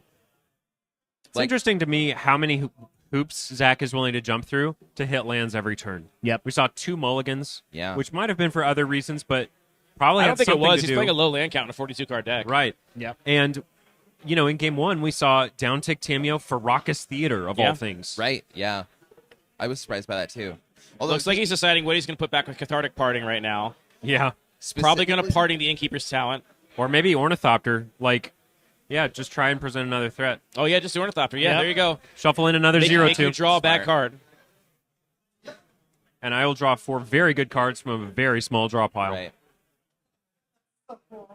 Yeah, when he got back to Raucous Theater last game, he had Fists of Flame and Diabolic Intent in hand and no black or red source, I don't think. So that one surprised me until I looked at his mana, but he has been putting a lot of effort into hitting lands. Here for comes sure. Diabolic Intent. Go get whatever I want. Oh, Judge. There goes the library. Zach threw his library across the table. That's an immediate game loss. Yeah, that's bad Yep. manner. He got Fist of Flame. I think he's just trying to kill his opponent. Yep. What is it? You remember that uncard animate library? Yep. That is Yeah. an uncard. Has anyone ever flung their animated library? I'm sure someone has. Ooh, that's Probably cool. a pissed off opponent. and I then you would could guess. just throw your deck across the table, take Oh, 40. we drew Echoing Truth off the top. This is done. We're Yeah. done here. The Diabolic Intent for Fist of Flame is kind of wild. It's not lethal. It's just a couple cards and some damage. But it gets Zach deeper into that deck.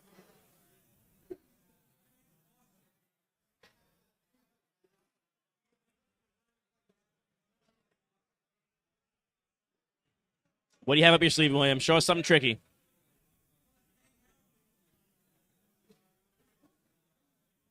He pulls out a proxied Black Lotus from under his sleeve. Zach goes blind because he's not allowed to look at it. It's possible that the play is. That's so funny.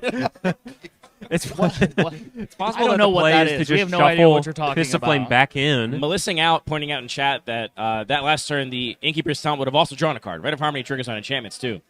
Oh, Oh wow. my god. What? I didn't know that. Yeah, it's creatures and enchantments. Huh. Damn. What? You learn something new every Look, day. you learn that when the first time you get to do Rite of Harmony Tempest technique, and then you feel very good about yourself. Wow, that's sick. Oh, that's gross.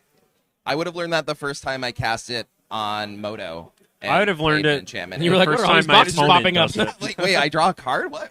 Is that a bug? And then I would have read the card for the first time. Yeah, I would have learned this as my opponent was doing it because there's no way Yeah. I would that never, I see, would have I would never noticed. see that line. 2020's cards just do different stuff, don't they? Yeah, they just They really do. add words for the sake of adding They just words. add words. God forbid the hybrid creature Jetmir's Garden enchantress into play tapped. combo deck in Commander doesn't have the perfect enabler.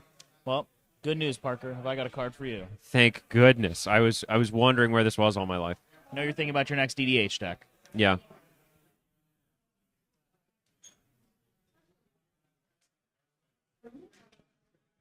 Parker, when are you going to design an EDH cube? I don't think you can ever make me. I would rather play a 4-player board game. Ooh, good point. There's a game called Captain Sonar, I've heard of that. which I think plays Isn't that great with 8? 8. It Yeah. plays great with 8. And Jeez. Named Ornithopter, hit 2 of them. what are we looking at here?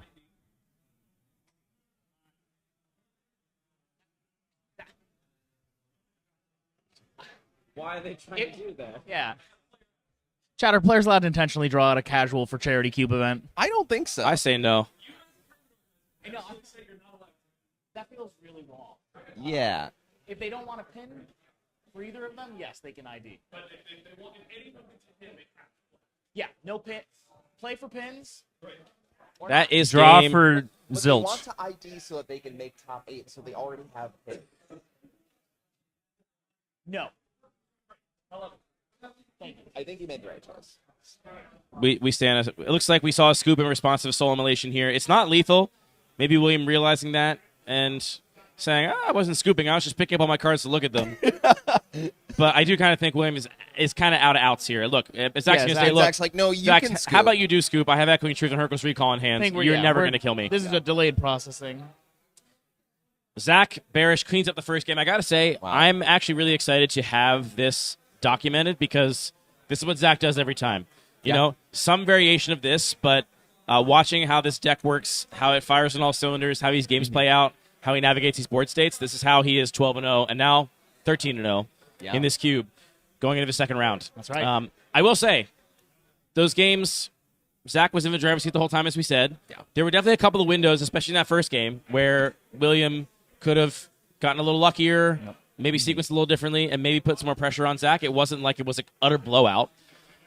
And I think it was maybe one of Zach's best matchups at the table. It was a really good matchup, yeah. Hey, That's bud. kind of Now, the. buddy, tell us about your draft. Zach is here to tell us what he thinks. That was awesome. Really intense games. Multi 5, squeezed out a bunch of cards. Opponent had lots of great threats. Used my life total as a resource, and rode the Razor's Edge, which is how I love to play Magic. Yeah, it's beautiful to watch, and I'm glad to have it documented on camera. So now I can show people here's the thing you can do in this cube, this kind of play. I Here's how you was win. rushing just because I knew we were low on time, and I definitely cheated at the very end in the last turn where I shortcutted to say, "Here's what I'm going to do next turn. I will bring it back."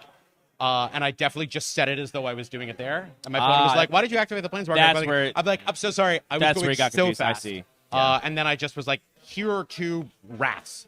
Like I Yeah. had Hercules Recall and Echoing Boon. I feel like that has to be one of your best matchups at the table. A deck that is trying to slowly put +1/+1 counters on its cards, and you have 3 mass bounce spells and 2 ways to rebuy them is a pretty devastating matchup. True, although the fact that my opponent has both Rite of Harmony and the Lorwyn Chronicle. What is it? Chronicle of Victory like both had are a big so explosive good, turn and there. They're Yeah. so good against my deck, and the fact that if they can stick the Great Henge, but also I made a point. I know I I made a point of taking an incautious line, and I got completely blown up by Sundering Vitae. The correct thing to do there is just do nothing. Right. Yeah. We saw you being a little greedy, but you were like, you want to get it over with.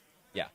I wanted to seem like I wasn't trying to play with my food, but like that was an intentionally sloppy line. I own that. That was the worst choice that I made all game. We read that exactly as it was. Like we were like, okay, Zach just is trying to end the game in a way that doesn't cause pain on his opponent. To humanely put this. And in so doing, expose myself to almost losing the game. Yeah. But like again, was pretty confident my draws were a little bit better than my opponent's there, because I'm only running 9 Ornithopters.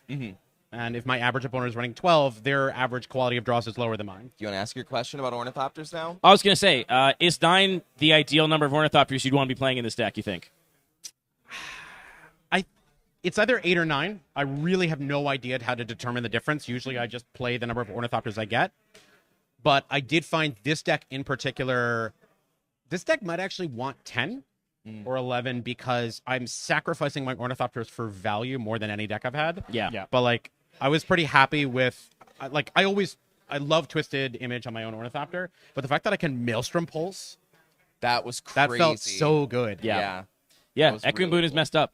Yes. Yeah. We should talk to the cube designer. That card's pretty strong. It's messed up. Yeah. I'm curious how other people are doing. How Rourke, I think, on all the counter magic is doing. That feels like a bad matchup for me. I'm curious who has the bow, whether they're playing it. Not everybody plays the bow. And Melissa, Zach got Echoing Boon. Pack 2, pick 1. Yep. After taking a pack 1, pick 1 Glimpse of Nature. Yeah, which Glimpse of Nature, I think, is the best card in the cube. Yeah. I mean, in your hands, quite possibly. And Echoing Boon is great. But yeah, the fact that I have Glimpse of Nature, Diabolic Intent to find it, the fact that I can set up a combo kill turn with the Mardu Saga. I was so gratified to see how you were using Thunder of Unity. It was love that card. Yeah. So sick. And Soul Immolation from Lauren Eclipsed has been unbelievably good. Yeah. Go ahead. No, it's a weird deck where I'm usually trying to kill my opponent with 2 to 3 burn spells rather than one single OTK. Yeah, you're Fists of Flaming or Soul Immolationing or Thunder of Unitying and kind of like getting there eventually. Yeah. I would think the main win condition is have an Ornithopter or 2 on the battlefield, go off with Glimpse, and then just kill with Fist of Flame. Yeah. The fact that it gives trample is so huge. Yeah. It's essential. It's why I was really worrying about the Ronus' statue, Ronus' monument. Because Trample out of nowhere is really scary. Yeah. And the fact that I can always tell exactly how much damage is going to come from a Keswick Wolf Run, but I can't tell how much damage is going to come from Ronus' Monument. Yeah. Right. We were wondering in the booth if maybe William had forgotten about the flashback on Rite of Harmony in both games. Because it was in the graveyard for both games. And also triggers off of enchantments like I meant to point that Innkeeper's out. Talent. I didn't want to seem... but like, it did seem like there was so much other focus in the game. Yeah. I think that means 1 or 2 more cards in other games, which... like could be the difference, or like both of those games I ended up having a Wrath at some point, so there are a couple cards that are ahead, but I can still time walk them twice. Yeah. Well, it's been fun to watch. Can't wait to see you in round 2. I was saying I'm really glad you caught this on camera because I think this is a really, like, it's a cool way that you play this cube that is like, you say your deck is different than it usually is. I don't think it is. I think your deck's doing the same thing it always does, which is use all of your cards, have a toolbox of answers for a variety of threats, and then get there eventually with some, big sort of over-the-top win condition that doesn't really care what happened in the game prior. I'd say the win condition and the flavor of the deck is very similar, but this deck gets to be much less safe than most decks I do. The fact that I have almost no permission to hide behind, right, makes it so I can't be quite as aggressive with my life total or my resources. I have to be much more cautious about how I deploy certain things. Yep. And similarly, I don't have a reverse engineer to just be like, all right, now I'm setting it up so I'm going to loop my exact deck every single turn. There's variance in how my loops work. Yeah. Yeah. Are you concerned about either of the Monarch cards, Court of Garenbrig or Grave Venerations from the Lowering Eclipse Commander product? Yeah, I've had to do with the Monarch very much in this cube. And I'm not going to be able to counter it, which is normally how I've been dealing with it. Yeah, you're not going to be able to counterspell it. And also, it's going to be hard to perilously few ways to steal it back. I mean, you do have your Fist of Flame to maybe sneak it back, but I think Fist of Flame is going to be a pretty good way to steal it. But yeah, I don't have a ton of ways of putting power on my creatures, but the other thing that I'll take advantage of is when does that come down? How long is the game going on? How many cards is my opponent drawing? Yep. Because they're drawing cards slowly, whereas Glimpse of Nature could give me 5 cards in a burst. Right. If I can set up a really good turn. Yeah. The other thing I'll but- say that I'm thinking about in the booth is I think maybe a potential challenge for you is going to be like Impact Tremor style win conditions, because all of your interaction for the board just puts it right back in their hand, which is not going to be useful against those particular decks. Impact Tremors and Jaws of Defeat OTK is going to be an issue for me. The one advantage that I have is there is a 7-card limit of cards in hand. Yep. So there is a maximum amount of damage they can do in a single turn. Mm-hmm. And if they expose the enchantment early, then they're going to be in trouble. Thank you. All right. See you on camera. Good luck, Zach. All right, I'll be back. Wow. Hi, Zach. Hi, Ollie, says Gwen. Fuck you, Gwen. Gwen. I was gonna say hi, but fuck you, Gwen. That's funnier. I'm right here too. I mean, You weren't on camera at the time, at least. I was sitting right here. well. What am I, chopped liver? Oh, he said hi to everybody but you. Yes. Yeah, Hi, that's Zach. I'm Hi, Ollie. sorry, Gwen. Hi. I shouldn't have said I fuck thought it was you. fun that you joined me. And now You're like, you know Ollie what? crosses the picket line. You're like, and you know just what? like, Yeah. I'm well, because I remember last time the global warming thing, and I can't be on your side anymore. What? Huh? Last time we were on stream, you said shout out global warming, and you high fived me. You did. That was really fucked up. You know what? Someone's got to find that clip. And now there's a blizzard. Someone's got Interesting. to find that clip. Yeah. No, yeah. we don't have to find Yeah, it. cool. Just Global take my warming word seems for it. pretty cold to me. Oh shit! That's damn. I look really stupid. I think they're probably getting ready to start, Chris. Alright. They called Zach up to the front. there's to do roughly that. 2 minutes Okay. remaining because Zach ran to the bathroom. Oh, Zach had to go potty. Yeah. You're getting potty doxed. Oh, maybe we can do this. I wasn't gonna. I should. Well, maybe. What you just did? What do you mean you wasn't going to? You already. I don't know. Mess. I'm totally fired from coverage next year. Yeah. But you're rehired. The Thank you. Coverage economy is tough. So Yeah, thanks. I'm entry level, but I just hired you. I hope Andy's cool with it. You know what? I'm 200% raise for both of you. Hey. Double your Hey. So we get into next cube for a cost for free. Hell yeah. All right. You open a pack and there's all 100 ornithopters in it. Which ornithopter are you picking? Just in the dark. Ornithopter of the year. I'm picking Ornithopter 13. I'm taking Judge Call, which I think is Ornithopter 3072, maybe. Okay. I don't remember the numbers always. I'm a 13 guy. Is it about the art or the number? It's about the number. My last name was always around the 13th name in the classroom, and so when they would call you up. What is that? You were always around the 13th in the classroom? Yeah, in alphabetical order, L is like kind of close to 13 in a average sample of 30 That seems kids. like such a weird way to develop a relationship to a number that you were kind of close to, but probably rarely on the money on. I feel like I would have a relationship with the number 13 if my number. I was a if kid. my- I don't know what to say. My was brain always wasn't fully last. developed. I was like almost always last because my name starts with a W. But sometimes they would go in reverse order, right? Because my last name Casey. when I don't was have that born, kind of luck.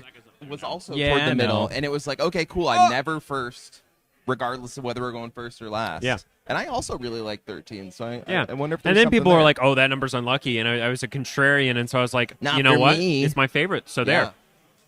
Okay, we are actually built different. shuffling up for game 2. And the number 2, right between the numbers 1 and 3. Indisputably between 1 and 3. As far as I know right. there's some deep math, and I don't. Those are the deep magics that not even the math magicians know. It's true. We're here for round 2. The outcome of this roll probably doesn't matter because I imagine Eden's going to take the play and Zach's going to take the draw, no matter what. Round 2 Yeah. of Ornithopters. We are watching Zach Barish, our featured drafter, piloting a 42-card base blue toolbox-style combo control deck that eventually aims to win the game with a big Glimpse of Nature, Thunder of Unity turn, or potentially by going crazy with Glimpse of Nature and then following up with Fists of Flame. Indeed. I agree. And maybe a cheeky Repulsive Mutation. I kind of think we're going to see some Repulsive Mutation wins. Probably in a different way than we saw in match 1. Well, yeah, I didn't win in But- match 1, so. Yeah, just cast in a different way. I think it's 0 Ornithopters, but lands and spells. Does that sound right to you, too? The other side of the battlefield, I'm seeing some blue cards. Mm-hmm. I see a Krark Clan Ironworks, a great example of the kind of card that if that card's good in this deck, that's going to be really, really difficult for Zach to interact with. That's the kind of combo card that'll let you go off in 1 turn. Blood Crypt tapped. And so it begins. Zach on the draw like he wants to be. My Getting land an also comes in tap, but extra does surveil. Yours doesn't do a thing. That is Blasting Station. Looks like we do have a Krark Clan Ironworks sacrifice combo deck. And Bloodforged Battle Axe just to, kind of maybe go orthogonally. I really hope that Eden has pulled my 32 copies of Bloodforged Battle Axe in the token box. Only 32? It's actually probably impossible to make that many because you can only make copies by hitting with them. Yeah. But there's hitting a player, there's some right? life gain. Yeah, it's got to hit a player. There's some life gain, so it's, I want to have enough is the answer. No Ornithopter would tell me as Zach that Eden doesn't have. Did Eden forget to draw for turn? No. Surely not. I think he drew the Ornithopter. He surveilled the Ornithopter with that meticulous archive. No, All we're right, talking now, about Eden. does Zach just rip a meltdown right now? Yeah, sure did. Get rid of the axe, get rid of the Ornithopter? Sure did.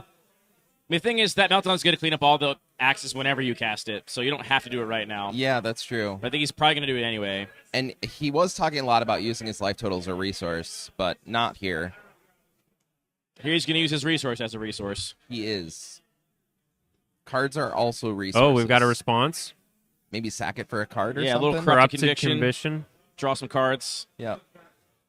Great answer. Great response. Yeah. Yeah. Making the most of a bad situation. 2 for 2. Third land for Zach.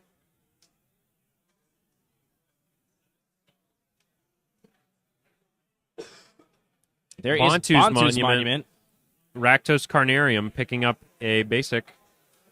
Now, again, I think no other Ornithopters in hand, but we do see Blasting Station, KCI, Meat Hook Massacre. So this deck is committed to this strategy of sacrificing Ornithopters for value and grinding their opponent to dust. Strategically, a really hard matchup for Zach, I would imagine.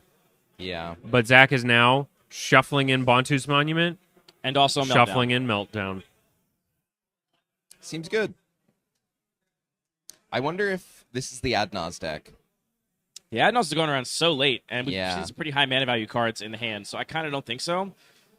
Maybe not. I think the Adnos deck is often a deck that doesn't have a lot of redundancy for its combo, but can find it and then has suitors find the Adnos. One of my Whereas other... this already seems to have a bunch of redundancy. We see Blasting Station and Meat Hook Massacre in hand. Right. The Bloodforged Battle Axe kind of sick in the fact that it can make a bunch of artifacts you can sacrifice to Krark Clan Ironworks. Like, that's kind of dummy. Mm-hmm. Now, Eden probably feeling like he's got to float some of these win conditions out there. Yeah. To expose them to removal. Just a bummer. This will kill that Ornithopter and then leave a win condition behind. Yeah. Unless Except Zach has a response I think here. he's probably just going to cash in his own Ornithopter with Twisted Image is what I'm thinking. No, he's just going to let it go.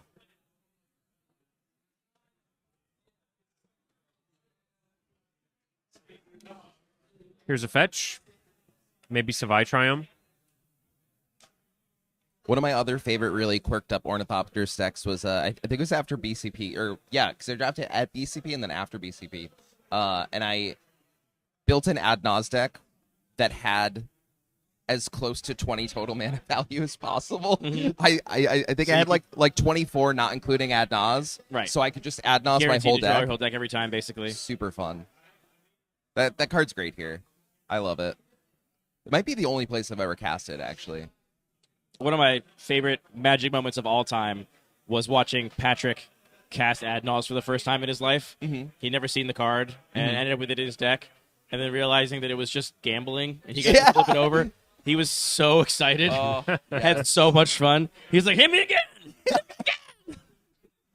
You're like, sir, you're at 19. He's like, I don't fucking care. How did that deck I work said in hit me. Modern? You had to get the 6 mana so have that no you could clue. prevent yourself from losing. I think I had played Phyrexian Unlife, I think, which is Yeah, an enchantment you something can like put that. in play That's cool. before the Adnaz. Yeah. And then how did they win? Who knows? I don't remember. Who cares? Chat, tell us how the Adnaz deck in Modern won. My take is that if you draw enough cards, you just win. Zach counting the lands out. Well, but this is a great example of like this is the kind of matchup where if you play the flop your entire deck on the table and like line up answers and threats, who wins? Yeah. I think Eden's deck probably wins in that scenario. So Zach needs to have the right answer at the right time. And here we're getting back Cathartic Parting. Probably going to shuffle away. I'm guessing the Door of Destinies. Okay. Worried Does about that the draw door. when the creatures enter? Say it again? No, No, sorry. it just puts a counter on it every Buffs time the a creature power. of the type Yeah. enters, and then it buffs them by that amount of power. Yeah. Which I'm a little surprised to see because I feel like you have a turn or two before that becomes scary because all the Ornithopters that get played next turn obviously will have Summoning Sickness. And then, I guess maybe Zach's playing around a potential Bitter Reunion or First Day of Class, which could absolutely just kill him from this spot with Door of Destinies. Yeah, because I think his hand is almost entirely Ornithopters. I think it's 2 Ornithopters and a third card. The cranial blading. And by is a big top contrast, deck Eden's here. hand is no Ornithopters. Unsure how many Eden has in his deck. Here comes a cranial plating. Pass the turn. Ooh, cranial Not plating, willing though, to feels expose either the Blasting Station or the Krark-Khan Ironbergs to potential removal, which seems fair. Last card in hand. Is last card in hand War Leader's Call? Zach just drew a glimpse of nature. No, it's Echoing Ruin. He just drew what? He just drew A this glimpse nature of with nature. 3 Ornithopters in hand? Are you kidding me? Yeah. Baby. And a fourth now. All right, the Oh Adnaz deck. my One was Simian goodness. Spirit Guys, casting Lightning Storm, and then discarding a ton of lands to Lightning Storm to kill your opponent. Okay, there we go. Cool. That's normal Magic. We love to see it. Just like Glimpse of Nature, draw 4. Draw 3. To me, that's normal Magic.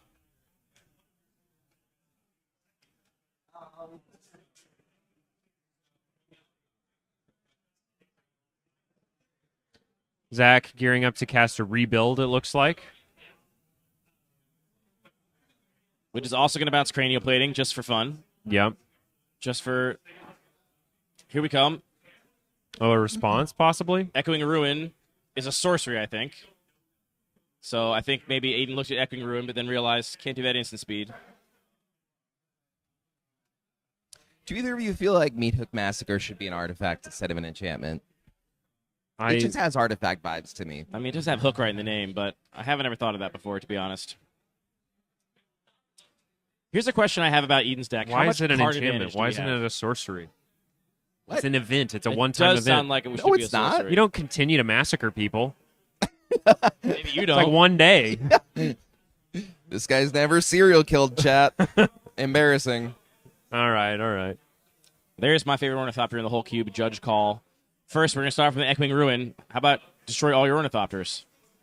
That is a problem for Zach. Zach's going to have to do something. He's going to repeal Zach, 2 of them, we're- draw 2 cards, and Whoa. throw his graveyard all over the place. He is, in fact, nervous, as he said in the booth.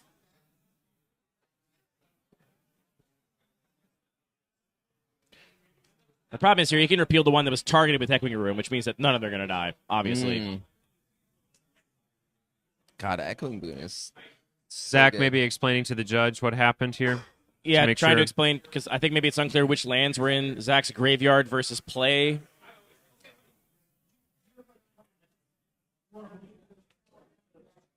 This repeal is gross. And importantly, Zach had Glimpse last turn and chose not to repeal and instead hold it up, which is a next level play I would not have had the wherewithal to make. I would have repealed and drawn more cards with Glimpse.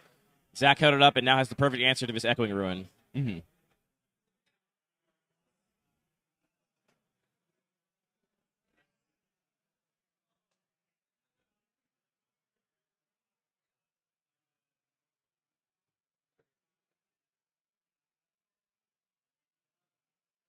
Trying to rewind this board state a little bit. Melissa, the copy of Echoing Boon is an altar given to me by a friend who painted Ornithopter on a little scroll in the art, because that's the only thing you ever name.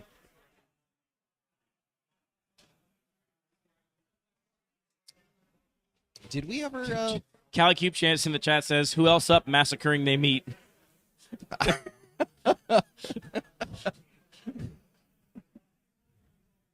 Hats off to you. Good message. Does the judging staff want the VOD to scroll back and see what the board state was And what was in the graveyard before Zach threw his cards all over the place?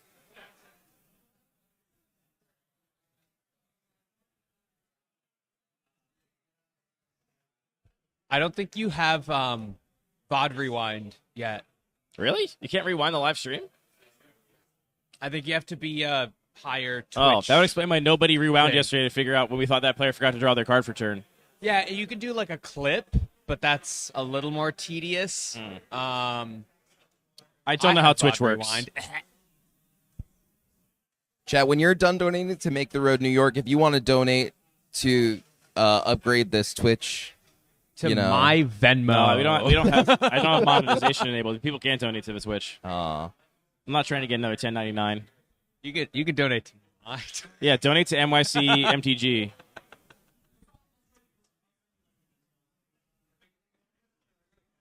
I got really sleepy watching this turn resolve. Me too. I mean, I'm hitting my ate too many Selena Gomez Oreos crash. Yeah. Turns out an important card had fallen on the floor here, and so we've found that, returned it to its rightful Is that what it was? Or is it resting that place. there was unclear lack of clarity on what was in play and what was in the graveyard? Well, we're just counting the cards in library now to make sure there's enough. Anyways, I'm not massacring any meat, personally. Wow, are you a vegetarian? I'm vegan. I'm sorry to hear that. But, like, Wow. it is my belief that any amount of vegan is... I don't take it too seriously. Are you like if somebody cooks you a meal with meat, will you eat it or no? I will tend to try and, like, let my friends know or, Right, like, so bring that they my don't own do it. food Yeah. to my friends. But if I'm in a social situation where it's, like, weird to lead with that and also weird to refuse any food, Yeah. then yeah, whatever. That makes sense. It's not, there's no vegan police. There's no vegan afterlife. It's fine. No one can judge you. I appreciate that. I think people who take things to their extreme and like treat it as like a, I don't know, like a rule that you absolutely cannot break is like limiting on yourself. Yeah. And I think that you can have the beliefs that, we shouldn't be eating animal products or, other things like that without letting it like control your whole life. Not that you should be like, oh, let's go out to dinner. Oops, somebody ordered an appetizer with meat. I'm going to eat it every single time. But like, yeah, you right. don't have to let it rule your life. I like that. After we cleared up that board state, Eden deployed the cranial plating and Ornithopter and committed the blasting station to the board. I also want to point out how cool it is that Zach repealed the target of Echoing Decay. For sure. Echoing Ruin, so that the spell fizzled, and Yeah. we still have 2 Ornithopters surviving. That is really cool, and we're all sitting forward now, and I don't know if we're all excited I'm excited. or we're trying to stay awake, but we are locked cathartic in. parting. Gonna cathartic party the blasting station probably. Yeah. Blasting station is a Shuffle Tameo back in, along with repeal, rebuilds, and glimpse of nature.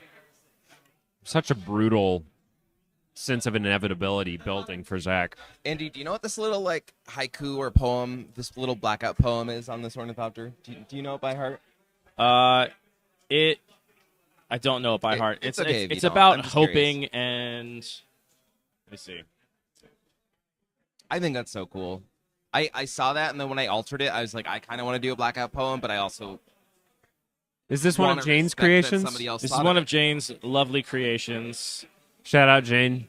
Shout out James. Plan, develop, hope is the poem. Plan, develop, hope.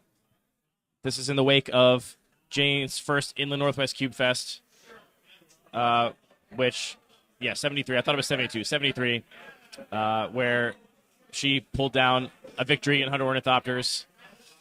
Lovely altar. Probably my favorite in the cube. Shout out, Jane. Shout out Jane. I want to play Ball Pit really bad at Shoebox. I haven't played it yet. I'm scared of Ball Pit, personally.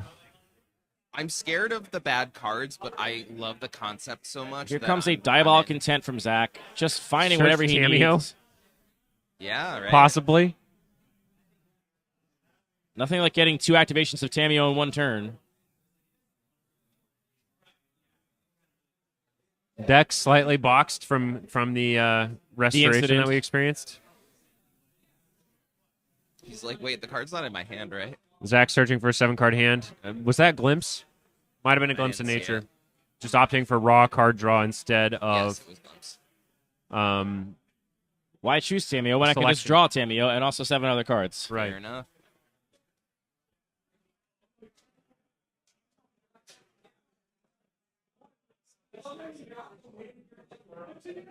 Maelstrom Pulse first. We're going to clear that Ornithopter. We're going to kill maybe Cranial Plating or Meat Hook Massacre. Yeah, it's got to be Craney. No? Wow, okay. I don't think Zach is worried about. I mean, I think it's the right answer. Cranial plating has to get into the red zone. Requires Ornithopters. Meat Hook Massacre, like he doesn't know what's in Eden's hand. Theoretically, he could just die Yeah. in one turn without having an opportunity to respond at sorcery speed. Mm-hmm. 2 Ornithopters without. Just Glimpse. to clear hand size. Eden has, Zach was above Eden has 2 cards in Oh, hand. hand size for okay. that. Now it's all revealed. Eden no has more cards 2? in hand. I Whoa. have a Cart Clan Ironworks and nothing. What do you need to Your draw here for move, Eden? I'm not even Zach. sure what you can draw. Adnaz. Unfortunately, yeah, Adnals would do it, I guess. That's true. Unfortunately, there is no longer Wheel of Fortune in this cube. Oof, and there is Thunder of Unity. Thundering Unity. There's so many cards named Thunder something, Unity something. Yeah. It's like one of those I wanna card see- names all that right. Magic the Gathering Data Science, if you're out there, I want to see a linguistic analysis of all the words, probably minus proper nouns to keep it clear. All the words in Magic that appear in the dictionary and on Magic cards, sorted by their relative rate of appearance in each. You know what I'm saying? Yeah. Like what I words think appear that's been done. What words appear more common in English than they do on Magic cards, and what words appear more? You think that's been done? I think they did a thread on exactly that. Wow, incredible! Yeah, like a year. Zach's and a half. begun the draining. and just drew rebuild, so there will be a lot of draining this turn. Do we know who NTG DS is? I have Are they just like a I have faceless? DM'd. Yeah, they are faceless. Yeah. Okay, cool. I have DM'd and had some conversations with them before. Zach echoing truth. Also, just bounce your thing for fun too. I mean, it doesn't really Yeah. matter. That was what the card we drew for turn, so it's fine. We also have a line with Meltdown possibly where we can I don't think it matters. maybe We not. have rebuild in hand. Maybe We're- not. We have repeal in hand. We're just gonna kill him this turn, maybe. And at the very least, we're going to build enough of a life total buffer that it's going to be hard to die to There's KCI. Tamio. Tamio can rebuy Glimpse of Nature to make all the Ornithopters draw 2. Oh man. I don't think that's what he'll opt to do, but it is an option available to him.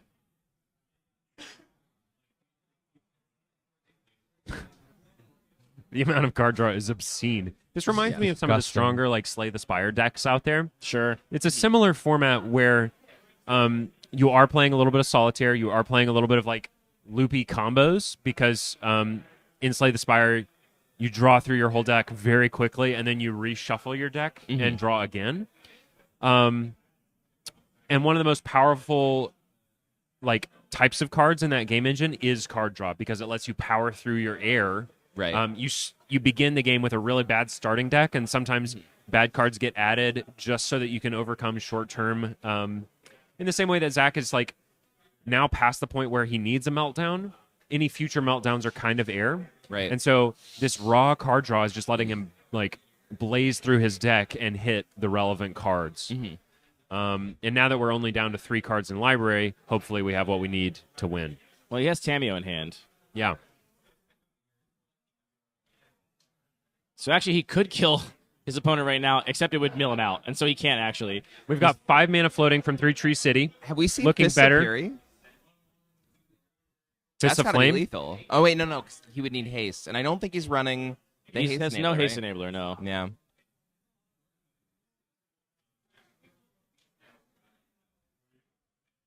What is the 4? Is Bounce that card KCI. That's stuff? mana floating from 3 Tree City. Right. Bounce Ornithopter, draw again. I mean, you get 2 to bounce cards 2 in library. Ornithopters because of Steel Sabotage. Oh, he bounced KCI too, never mind.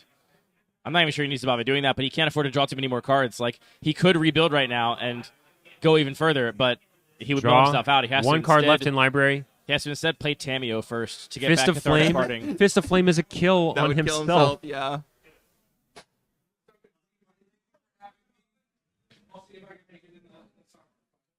I mean, I think he's So okay here comes He's Tamio. got to play Yeah. Tamio. He's got to get back Cathartic Parting. He's got to parting the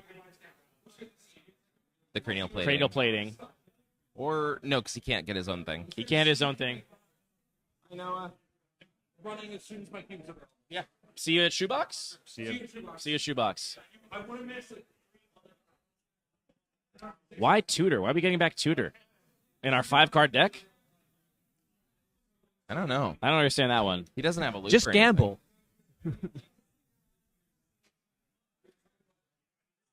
Looks like 2 bounce spells, an Ornithopter, and Diabolic Intent, which I don't understand that. I'm sure Zach will educate me later on. Love to see this deck presentation. Would you like to cut my 5-card deck, and I'll cut your entire deck, which you've basically drawn no cards this entire game. That's the real weakness of this red-black based sacrifice deck, in my experience, having gone about 2-1 with it twice in 100 Ornithopters. Yeah, it's hard to draw cards. We did see Eden respond to that turn 2 meltdown with the Corrupted Conviction, and that is what you do get. You do get Corrupted Conviction, and there's a lot of Corrupted Conviction effects, Village Rites, Bankrupt in Blood. And, like, there's Yogwill, and when I played... Huge. Echoing Return is huge. There was a Wheel of Fortune in those colors at the time. Now it's connecting the dots instead. But once you run out of gas, it is sometimes really hard to catch back up. Damn, we redrew the Bantu's Monument that got shuffled in. That's bad beats. Okay, we still have a Thundering Unity trigger. Yeah, so from still that gonna third drain chapter. This turn. And only 11 triggers left And then to importantly, go. there is no Glimpse of Nature this turn, so he will not mill himself out by bouncing all these Ornithopters. Rebuild and Hercules, showing that we have enough Ornithopters and enough triggers. That is the Impact Tremors style combo win with the 3rd chapter of Thunder of Unity. Holy crap. Yeah, a tough draw there for Eden, I would say. Looking at their deck now, Pia's Revolution, 1 Tutor. I do wonder if we're light on interaction. I'm sorry, card draw. We are just light on card draw. I saw Deadly Dispute and Corrupted Conviction as the 2 sources of card draw. The thing is, you just got to be able to make your deck do its thing reliably instead of just getting lucky with your opening hands or whatever. This is the philosophy of Zach's deck building and draft is like, I want to have fewer slots of air in my deck than my opponents.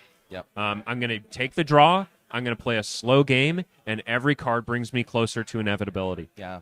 So, Andy, Connect the Dots obviously is a more thematic, better fit for the cube in terms of, like, you need Ornithopters to draw cards, and it's just cool because you can just draw a bunch of cards if you have a bunch of Ornithopters. Yep.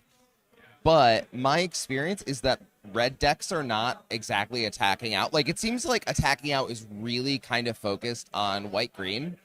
So do you feel like seeing Eden's deck and knowing that a Connect the Dots wouldn't really do a lot there, but a wheel would change everything? Do you feel like that makes you reconsider, like, yes, Connect the Dots is really thematic and good, but do the red decks just need a wheel, do you think? Well, I think they're going to get Raphael's Explosion or whatever, the stupid Wheel of Fortune. Wheel on a Sneak? With Sneak is. That's really cool. Which at least requires you to have an Ornithopter in play, get in combat with it, and if your opponent sees it coming, block, and they can kind of keep you from casting your spell. Right.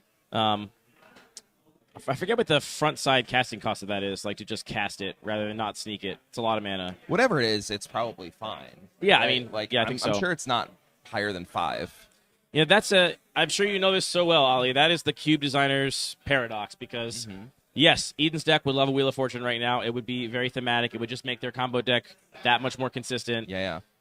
But people were also using Wheel of Fortune to expedite a sort of mill win condition, which I'm trying to avoid. So, the other advantage of the Raphael's whatever is that it's one-sided. I'm 95% sure it doesn't affect your opponent at all. Really? So okay.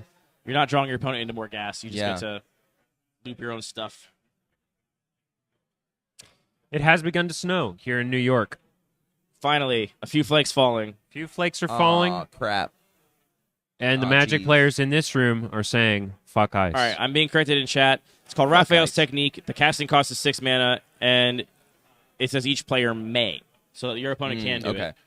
It's actually the worst of all worlds because they can do it if they want, but don't have to if they really like their hand. I was actually just going to ask why they haven't printed a red version of the there's the blue-green 2 instant from Lord of the Rings, where it's like Sail into the West or whatever. Yeah, but I guess now they have it. Oh my goodness. I can't believe I had to think about a Lord of the Rings card today. Sorry. It's all right. I forgive you. You hate Lord of the Rings? I just don't like thinking about it. His username is Land of Mordor. You think he hates Lord of the Rings? Oh. Yeah, I kind of do. What? I picked this username in 7th grade. Wow. And it was because of the poem. I believe Eden here on a Multi 5, which is going to be really rough. Yeah. Oh, Multi my 5, goodness. Multi 5 and not a lot of interaction, or I'm sorry, not a lot of card draw. Zach is keeping. Oof. Eden, heartbreaking Multi 5 here. Yeah. I didn't see a lot of fast mana in Eden's deck when he fanned through it, but that would be an out here as like a fast combo. But without that card advantage, where are we getting enough Ornithopters to make all these engines lethal? I mean, did you catch the win con in Eden's deck? Oh, I mean, there's Meathook Massacre we saw Blasting Pierce Station, we Revolution. saw Bantu's Monument, we saw Pierce Revolution. Yeah, there's. I also saw Phyrexian Altar alongside Quarkplan Ironworks. Yep.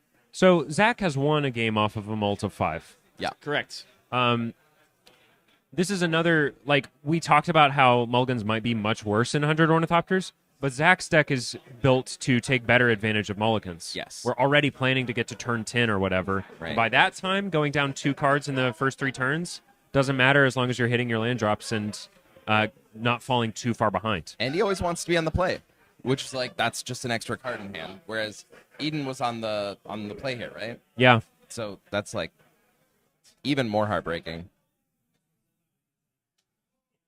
With the Polluted Delta in play on Zach's side of the field, perfect mana as far as access to pips, although maybe not in, depends, but we do have all 5 colors available. This And is an here's a early glimpse. glimpse of nature. Yeah. Uncharacteristically early. I wonder if he has a Hercules Recall or Echoing Truth in hand. He's gotta. The thing is, at this point, if you draw that many cards, you're probably just discarding the hand size. You're locked on resources because you don't have enough mana. Yeah. Yeah. But this could be a glimpse to hit more mana, which Yes, is another way to glimpse do it. make sure you hit your land drops. Maybe he's got a Tameo in hand. You lock and he- up the and he next wants to 4 hit the next turns. 2 land Yeah. drops, then Tameo back to Glimpse of Nature. Maybe you hit a meltdown or something off of your card draw, and you're like, I can keep surviving until turn 10. I do do see Tameo in hand, actually. develop these lands.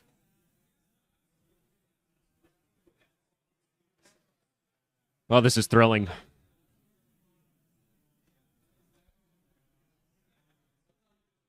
A masterclass in combo gameplay here. Yeah. Yeah, Zach is the best to do it. It is a rebuild, in fact. We are going to go ahead and cash it all back in.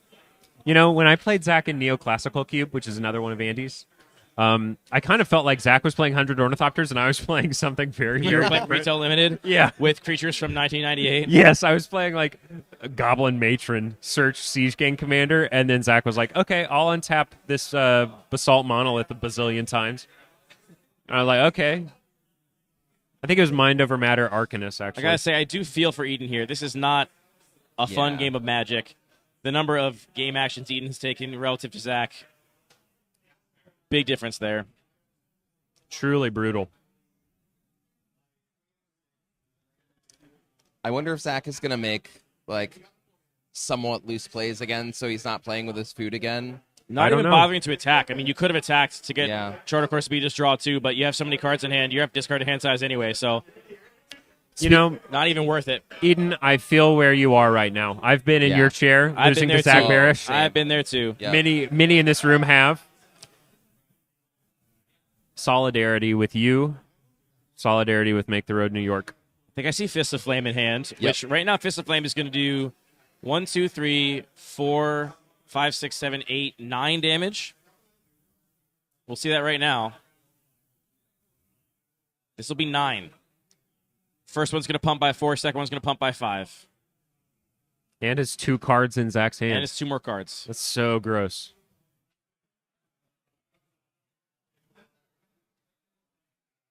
Making it so that once we start looping our Ornithopters with Thunderous Unity, Less far to go. less far to go. Eden at 12. Did we ever get your snack one, pick one, Parker? My snack one, pick one, apple cider donut. Oh yes, that's right. It's all right. Like, once we move away from breakfast foods and we're just snacking, Yeah. I love a peanut butter filled pretzel Those are good. situation. Yeah. That's probably the saltiest I'll go, though. I'm typically not a salty snack guy. Huh. I have an unending sweet tooth. It's interesting how you're always one or the other. I love Yeah. salt. Locks it on Warhammer. Okay. That's a card that That's looks good. pretty rough against Zach. Oh yeah. So many right. bounce spells. Yeah. So broadcast what you're going to do with that card. Right. Now, I do think he's afraid of trample, but And it's pretty mana intensive too, right? It's like 3 to equip. just going to repeal my Ornithopter and your Ornithopter. Yes, Draw 2 more cards. but Zach's bought himself a full turn here Yeah. on the lifelink clock. I mean, 2 turns because the Ornithopter is not even in play anymore. Right.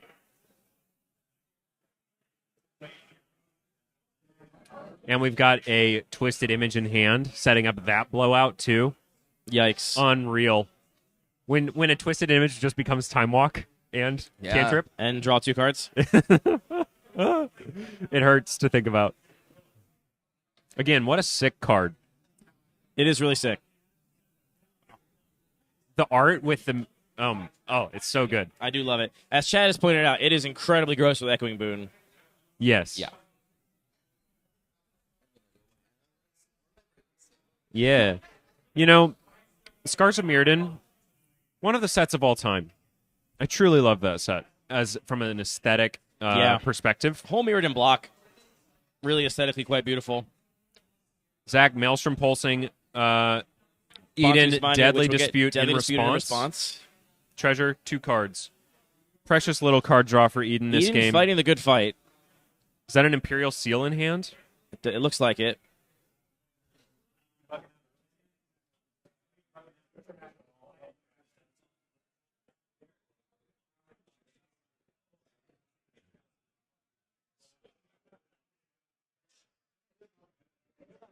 Hey, I just heard we have 3 Philly people in the top 8. 2 Philly people. Okay. Incredible. Yeah. I think all of my Baltimore peers left this morning to avoid the snow. Okay. A little further to go home. Who's commentating top 8? Do we have a dirt top 8? No, top 8 is going to be Scott and Judge Robin Okay. because I will be packed up heading home. All right. An all-time Unfortunately. crew.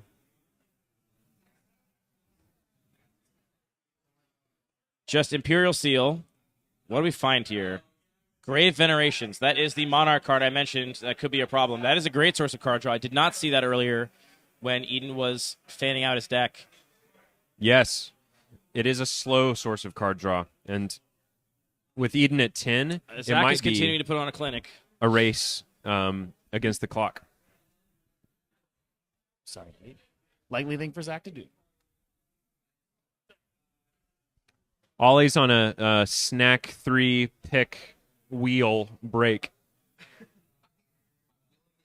We've got a last snack. Oh, wheeled the other half of their bagel. A snack pick on the wheeled bagel. How is it still in the snack? How is this still in the snack? Says, oh, you were on mic. Great. Sorry, chat. I have the worst jokes. No, that was really good. Thank you. In Philly, we say that you only get one. What is this still doing in the pack? Like per draft? And my favorite place to spin that is pack one, pick one, personally. Yep. I do love that, Parker. Recently at Lunchbox, there was a cabal of Philadelphians. Oh, yeah. And the amount of times that joke was made in like quick succession was shocking and it's spreading. also delightful. Yeah. I also love an Oh Baby. Oh, there were You get to spend one. It was the maternity ward, you know, like Yeah. there were plenty of oh babies. Oh Baby. And that's courtesy of local drafter Evan, who has since moved away, but a delight. Shout out Evan. Shout out Evan. Shout out Adam. Shevin. Evan would always say, even for Evans, when you asked You got a story you want to share with? how to die roll. Hanging out? Cool. Is that a Ashnod's altar? Still. Yeah. He's on his way to 14-0 right now. Zach, still undefeated so far, although Eden is doing his best to change that. We'll see if it's good enough. Selena Gomez. Selena, very popular at Cube. You know, we ragged on the Oreos, but Selena's Oreos are gone right now. Yeah, I ragged on him, then I ate enough, and I'm in like a sugar coma, brother. Yep. Heartburn Don't and mind sugar if I coma. absolutely crash. That's how you know we're old. We're thriving. You have heartburn, I have sugar coma. Yeah.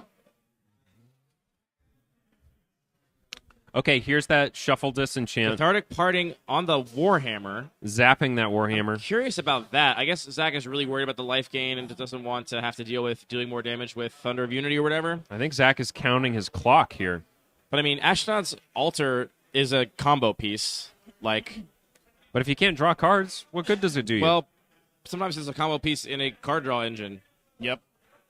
Like, you don't know if Eden just untaps and plays Skull Clamp and then plays Face Reward and just goes dummy. Like, that's not out of the question. Maybe. I am a skeptic. Twisted Image killing that lone Ornithopter, sacrificing one of Zach's No, own. not kill. Back to your hand, Eden. Back to your hand. Bounce it. No, that was Twisted Image. That was Twisted Image. I thought it was Say Echoing psych. Return. Echoing Truth, rather.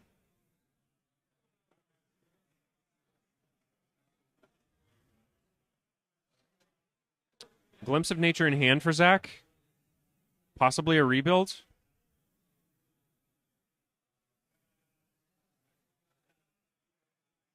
My goodness, what a scary deck. What are we doing here? What are we doing? Is this Fomori Vault? Oh, Fomori vaulting, discarding a land. You're going to have to tell me what that does. You look at the top cards of your library, include other artifacts you control, and put one into your hand. Okay. And a welding jar. Welding jar. Yikes. I mean, it makes Fomori Vault activate for 3 next turn. Yeah. Yeah, I guess it does. Value is crazy. No. We've got that I'm in danger meme just like... Once again, Zach in the driver's seat, just waiting to find his win condition. So many answers in hand. Glimpse and Hercule's Recall. One way to find that. Diabolic Intent, possibly? He's got Meltdown Nope, in that's a hand. recall. Oh, look at the swag in that swipe. Just truly. Sometimes do you all ever just like look at Magic players like little affectations in their motions? It's just really. I'll draw 7. You love the 7 swag. plus. Oh, there's I've started Truth. I'll picking draw up even more. mannerisms from like does other Hercule's Pauper Recall bounce players, both stuff? like local No. players. It's Target player very returns funny. artifacts they control to their hand. Understood. It is fun. Actually, one of its I wish I picked up base rate best use cases is just to absolutely blow out your opponent and then attack. Zach still has an Ornithopter or two, I think. No. Just kidding. the swag of just 6 Thopters stacked vertical.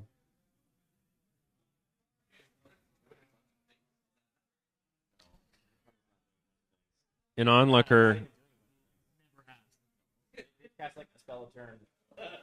The onlookers are chuckling evilly around us, watching Look, Zach. I don't want this for Eden, but it's currently Hey, really Andy, rough. I have a question. How's the bet against Zach going? Damn. It wasn't a bet. I was trying to motivate people to beat him. And despite all their best efforts, Zach's turns out kicking the $100 crap out of him? cash reward isn't going to help. Isn't going to help you take down Zach Barish. Great, just wanted to check in. Yeah. I mean, you're the one that's going to be out of pocket for this, right? Happily. Thank you for your Robin donation, says. Jen. Sorry, Jen.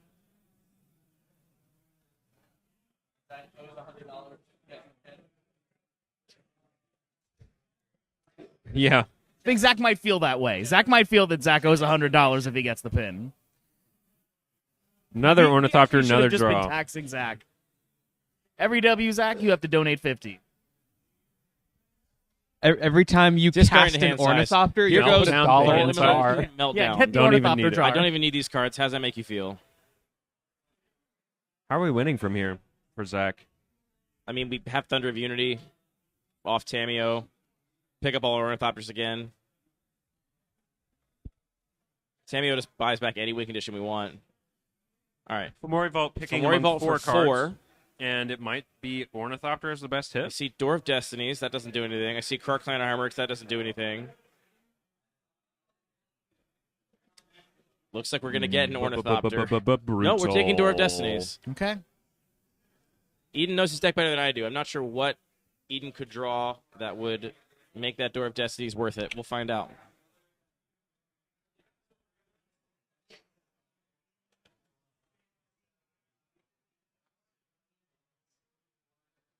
This is not going to be the Thunder of Unity turn because we just played an Ornithopter.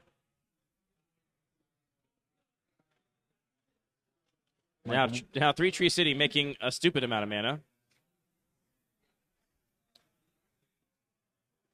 Tagging with 3 Thopters. 3 getting into the red zone. Is that what's happening right now? I have no idea. He doesn't have a Convoke spell.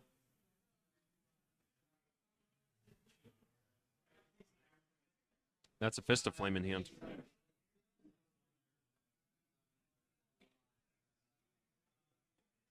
Oh, just put a bunch of counters on all their Repulsive Mutation, then Fist of Flame, and you're dead. Eden has declared no blocks, I'm guessing. Or, well, actually, attacking with 3 makes it so that you can't block sufficiently. Yeah, Door of Destiny's in hand is going to be there's game. the And handshake. there it is. Well fought, Eden, but Zach takes down Honestly, yet another maybe match. even a more decisive win than round 1 in this Yeah. case. I feel like Zach was under even less pressure here on account of the lack of card draw in Eden's hands, at least. We're not sure about their entire deck, but it seems like the hands he drew just didn't have any card velocity, and so he was stuck just playing a card and hoping it was good enough. And your card's got to be really good to be better than the whole synergistic engine that Zach Barish drafted in his deck. You know, as this match has gone on, the commentary booth is getting a little more slumped. Look at this Grand Odalisque posture here. Do you look at this curve? do you see how tired So everybody anyway, what I'm trying to say to you is that I knew- Ornithopter can we is get a cool. little? Can we get a little zoom, It's Chris? Can we get a cool. little? we're here raising money for Make the Road New York. And we're so excited. It's such a great And organization. Fuck ICE. That's right. And fuck the federal government. And y'all should organize your communities Certainly. to have ICE watches. Yep. ICE, excuse me. And look, Excuse me, Chris. His eyes are up here. My eyes are up here. and look, it doesn't have to be you following ICE around in your car or whatever. Nope. The Get in level here, of buddy. risk and investment that everyone is comfortable with changes. We lost the stream. Chris unplugged us. And seconds. we're We're back. We're so back. We got chat. too hot and broke the computer. Yep. In a Anyway, lot of check out the cases- pinned comment. Give some money to Make the Road New York. Please, gang. It is a worthy cause all the time and an extra worthy cause right now. That's true. Given all the fucking bullshit Yep. this administration is up to. Just picking up our neighbors off the street, disappearing them. It's fucking bullshit. Breaking families up. It's horrible. Yeah. It's atrocious. Are we going to see Rourke against Zach in the finals? I hope so. Top 8. Can you demon tell from last from time. Hedron Network, Chris, if we know who Zach's opponent in the finals is going to be? Fingers crossed for Rourke, TBH. I'd love to see that. Is it match. Rourke? Rourke Okay. confirmed? Let's fucking Okay. go. New York Incredible. grudge match. Truly Can a incredible. new another?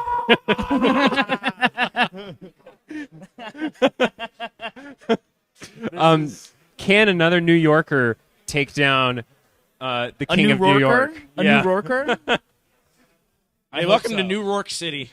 I mean, we if stand Rourke Rourke. takes it down, this will be New Rourke City officially. We'll have to rename it. I've heard that Go Mayor take- Mamdani is actually on the way to file the name change if Yep. this match Yep. goes against Zach Barish. That's not true. 3-0, you name it Ornithopter Zoranithopter? Zoranithopter. Oh, baby. Zoranthopter would be crazy. I bet he'd retweet that or whatever. Any notable donations to mention, Scott? Let's see. What are we at We've now? got $1,045. Come on, chat. Come we on, can get Jeff. that. $45 Rookie today. numbers. Let's see what we've got here. Whatever you were going to spend your money on, it's better spent by Make the Road New York. I promise. We need you. to get Patrick back in here to call you on pigs, and then Take next month's Magic budget, put it towards Make the Road New York, take 1 month off. Yeah, and in fact, you won't miss anything by the time Maybe 1 take month passes. Yeah, maybe take like 6 months off until Strixhaven or whatever. Chad, our last donation was from one of my friends from Instagram, so I need y'all to step it up. Come on! That is The crazy. Instagram people. How are randos on IG donating more than y'all? We need more. Duncan, you want to tap in and donate some money to Make the Road New York? Come on, baby. We are doing liminal marketing now, individually calling out people by name. Actually, multi-level marketing. If you get people to donate, then we will send like a fruit and nut mix to your apartment or something. You think I if I won't did this do a that. bunch, I would get a really swole forehead? My muscle on my forehead would get really big? Or like crazy. You actually just get more Oh, wrinkles. I actually just kind of got a little dizzy doing that. Are you forehead maxing? Wait, Ollie, take mine. Yeah. Yeah, leave that for Chris. And he's getting forehead mogged here. Oh, man. Don't make me say it. Please. Oh, we're not comparing foreheads, are we?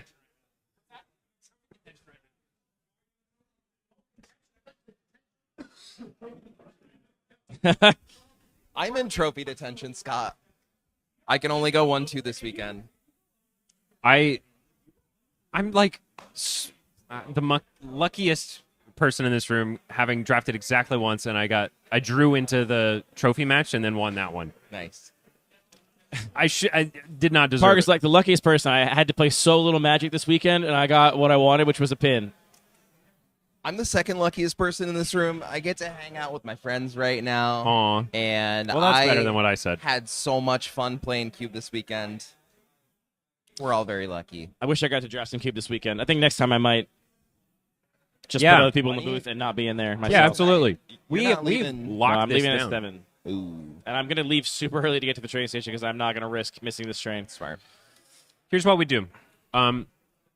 Put me and Ollie in a cube where I already know all the cards, and then we're good. You two would be great. You two are great. I think also like Greg and Gabor were incredible. I didn't say that much with Greg and Gabor in the booth. Talking about Greg's cube. So Shout out Gabor. Next time I'm gonna be here partially. Yeah. Shout out Greg.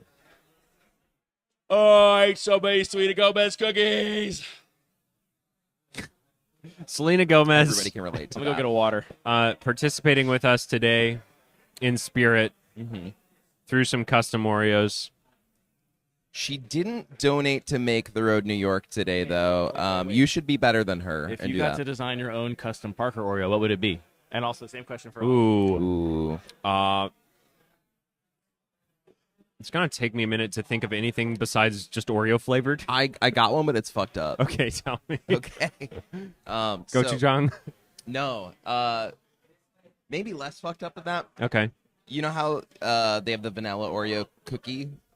So vanilla cookie, and then Swedish fish flavored inside.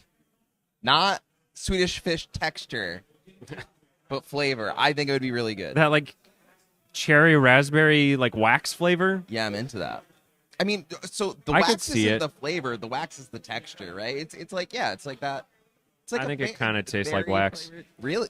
A little bit. I mean, I Big like wax it. eater? I like it. Okay. It's one of the few chewy, fruity things that I actively dig. Chris, never mind. You're busy. As we are 3 turns into match 3. Oh. So already Rourke and Zach shock We've collar. been facing missing off. Magic. We've been missing magic. Zach took the Sorry, play. Chad. Or at Are you least sure? It No. seems like that because Zach has a 4th land in the graveyard. He probably, but he Yeah, he yeah, surveilled yeah, that yeah. meticulous archive. But Zach is the first to make a 4th land drop. Maybe Rourke won the roll, and chose to be on the draw. Rourke probably does know that Zach prefers the draw, right? And Rourke's a control deck too, so it's not even like I'm inconveniencing myself to prevent you from getting what you want. It's like I'm also happy to be on the draw here. But also maybe Rourke missed deploying a land drop? second Ornithopter here. How does I that think count? Pantsless. the hand size. Pantsless Ornithopter. And they're going to get... No, this is a cycling.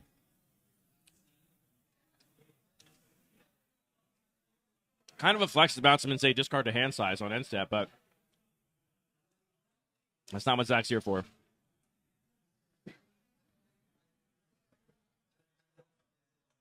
Zach doing a magic trick, showing that he has no wires above his hand.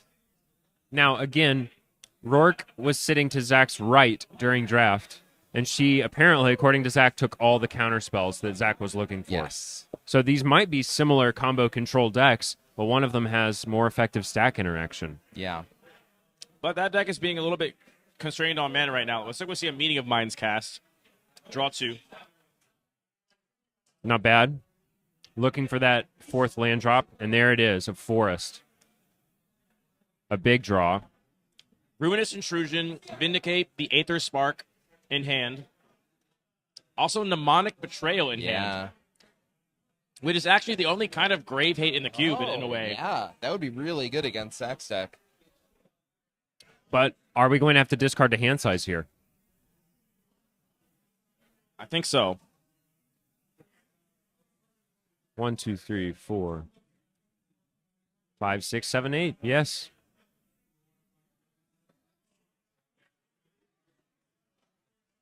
Bye-bye, Reverse Engineer. More card draw maybe doesn't help when you can't get the mana to leverage double it. blue. Yeah. Yeah.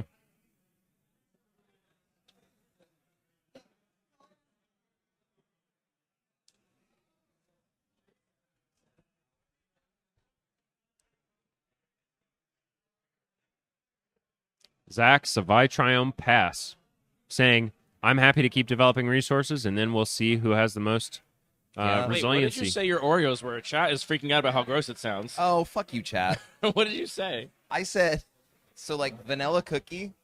Sure. And then Swedish fish flavored inside. What? Fuck you too.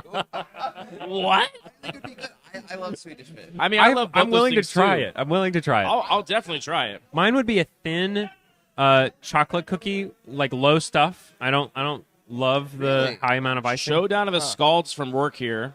An incredible card. Cream in this cheese cube, flavored. revealing Lofty Cream Denial, cheese? Springleaf Drum, Ornithopter. Cream cheese icing, I think. The fun part is we could make both of these Just with a single convenience store here today. Showdown of the Scalds, incredible here. Oh, It's just yeah, an incredible that's card. so good. It's so good. in this Huge cube. card advantage.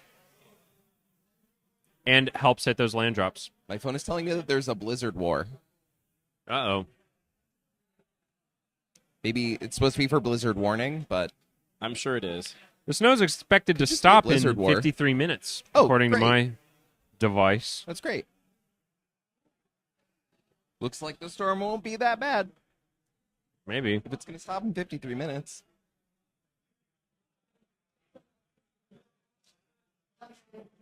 Fist of Flames, drawing 2 cards, getting Swolethopter.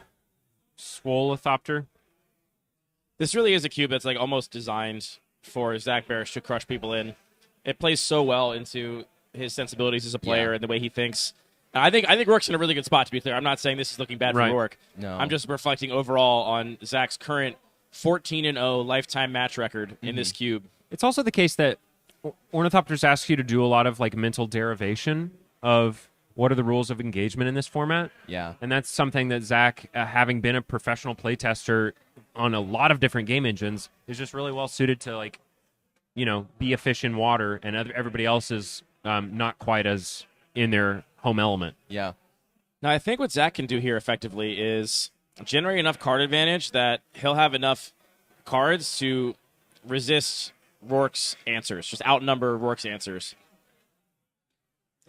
That's kind of that. I just don't. kind of has to I be see. what he does. I see a Lofty Denial in hand from Rourke, I think.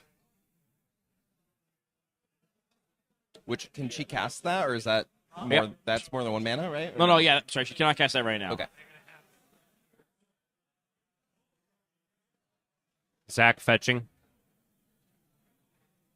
No, I'm sorry. I think it's Lofty Denial under Showdown of the Scalds, which means that blue card in hand is something else. There's an annul there. She can cast annul. Is that negate? Null, interestingly, is not going to be that good against Zach. Right. Like, you're only countering Ornithopter, right? No, I guess you could count Thunder Thunder's Unity. Unity. Thunder of Unity is important. In fact, it might be the only important card. Yeah. That's smart tutoring. Well, Rourke kind of has no He's mana. tapped out, yeah. I do see a Gavany Township there on Rourke's side of the field. Yep. That's not very good against bounce, but it does provide a little bit of maybe some inevitability. Mm-hmm. Although annul is a single blue, right? It is. So we could Springleaf Drum annul. Yeah, we could. But I don't think, That would be like we pretty said, I brutal. think that card's bad against Zach. Yeah. Is that All of his stuff Heartbeat? is all of his stuff for instants and sorceries.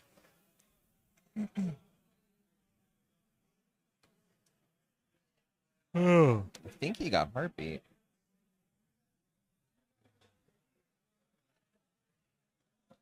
Still on Zach's turn. We're melting down. Oh, yeah, that's smart. X equals 1 to nail that Springleaf Drum 2. Yeah. That's actually great, because it's like, okay, if you want your annul mana, you float it now, I go through combat, now you can't do anything. Yeah, but again, there's nothing to annul. Yeah, I mean, oh, yeah, true. Zach And here's a knows that. glimpse of nature. We're just going to reload here. I actually don't Bearish think like reloaded. Zach was concerned about this matchup, but I see like a Vindicate also going to be bad against Zach. I see a Ruinous Intrusion, also not going to be that good against Zach. I think this kind of deck is resistant actually to a lot of the control stuff. Hercule's Recall. And what Rourke will want to do is bring in any additional sideboard cards that are stack interaction and cut some of these disenchants and like onboard removal spells, which just don't do a whole lot in the face of Zach's deck. Right. All right, now Rourke does have some spells to cast here. I think And some she's counters. certainly going to want to hold up Put in Lofty play. Denial, I imagine. I'm sorry, Lofty Denial is the one in exile. That one's going to stay in exile. Zach's not casting a spell this turn, so that's not going anywhere. I feel like there's one other blue card in hand we haven't caught a peek at. On Rourke's side? Yeah, on Rourke's side. It's Mnemonic Betrayal, Annul, the Aether Spark, Ruinous Intrusion, Vindicate.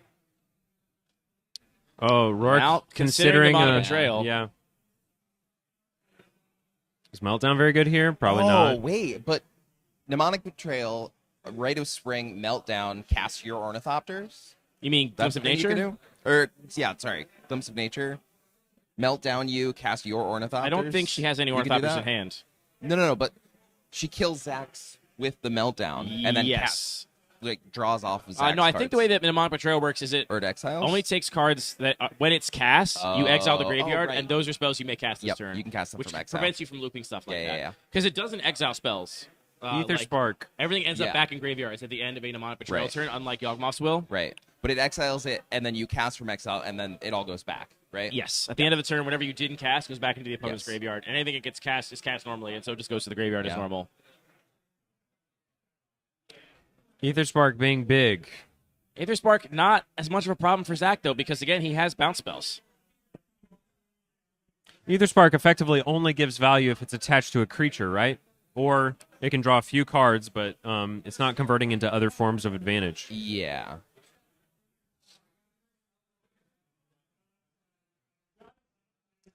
I gotta open up chat and see what they said about my Oreos. I'm still not over. You're not going to like it. All right, here's the one thing you can annul. Please annul this, Rourke. You have no other targets in this deck. Annul this. Annul this. Don't hold it for later. No! Oh, that's devastating. Rourke just has no way of knowing that that's really the only target in all of Zach's deck for that annul that's just sitting in her hand. She's got an untapped Spar's headquarters. That's rough. Wow, yeah, people really hate that. Whatever.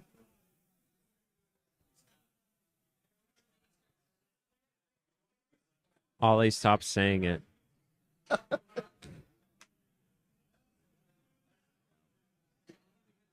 Wax flavor. Thank you, Omega Male Lemons. Oh, Daryl That's would wonderful. try. Would try? Okay, thank you. Okay. Thank you, Daryl. We love to see it. I would also try these. Would you really? Because I'm not considering hopeful, going to the but store. like, Attempt to cathartic parting the Aether Spark, and you can't counter this. shuffling in, Meltdown, Unless that last Fist card of we don't know. Flames. There is a negate. There is a Yeah, negate there. okay. I thought Okay, that was so a that's negate. okay. Rourke was not choosing not to annul because she wanted to keep holding up negate. Yeah. That makes more sense. That was the last card we couldn't see at any point here, but protect that Aether Spark, but now it's going to get Maelstrom Pulse. Oh my goodness. And this is what we said. We said that Zach just has to generate card advantage and overwhelm Rourke's answers, and that's what's happening right here, I think. Which it makes sense why he's trying so hard to hit his lands, right? Because that's the thing. Like, he has no problem drawing cards, and he has such powerful cards. He Right. just needs to be able to cast as much as he can every single turn. It's less about drawing the cards and more about being able to cast them once Yeah. you have. Right. And doing so over the course of 2 turn cycles or 3 turn cycles and just grinding out And that again, what's advantage. happening here is Zach has Echoing Boon. He's targeting Maelstrom Pulse against his own Ornithopter. Yep. And then taking the copy and pointing that at the Aether Spark. Right. Thus clearing pretty much the entire board. A really brutal swing in Zach's favor. And if Rourke had just not missed one of those early land drops, turn 4 or Yeah. 5, Rourke missed land drops, she would have probably had lands for Annul and negate Annul and now, negate. possibly. Yeah. And that's the exact kind of thing that Zach probably has, if he's not already seen Mnemonic Betrayal across the table in a different match, he probably is putting Rourke on Mnemonic Betrayal, given all of these peaks at Zach's graveyard. with a couple of Ornithopters there and a Showdown of the Scald's third trigger on the in play. Yeah. This could be some significant power for Rourke. Well, the problem is, there's literally only 2 Ornithopters, right? Well, yeah, but At least 2. Maybe that's 3. something to put counters on. Yeah, and- but I'm saying you have to cast the Mnemonic Betrayal first, and then you have to cast an Ornithopter before you get your first trigger, you can actually put a counter on something. Yeah, cool. so you get, like max. So much better if counters. she still had one of the Ornithopters in play, obviously, because then you would get counters from all those. Yeah. If Rourke has one of her own, then that could start to get good. Not Rite of Spring. Glimpse of Nature. Glimpse of Nature. They were could help banned her around get the same time out of Modern. I don't even know what this other card is. That's the all basic lands tap for additional color, a mana of color. I was Maybe thinking it's Summer not even Bloom. basic. Oh It's my the green. goodness. It's the green enchantment that basically is Yeah. the same as Mana Flare. Yep. This is another one of those things where all the words used to make these card Yeah, names are all they're kind all the of same. similarly naturey. Yeah.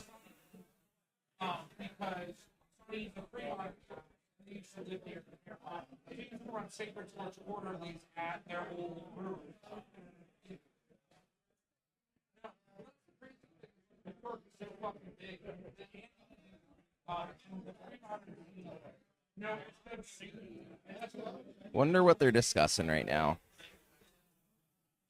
I think Rourke They're is both very deliberate players. I think they are just taking stock of the board state and cards in hand, making sure they think of all their options, and Rourke just passing. Oh, interesting.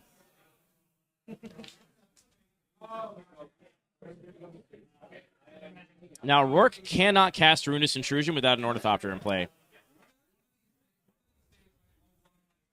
That's one drain for Zach, two drains for Zach.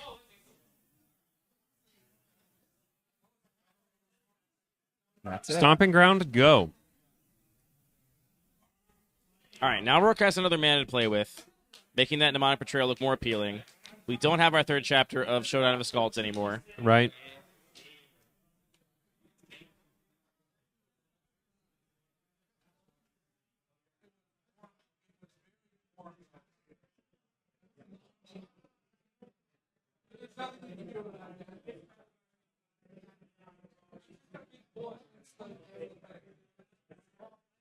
Some other incidental damage here from that third chapter of Thunder of Unity. And just go. I think Zach just passing.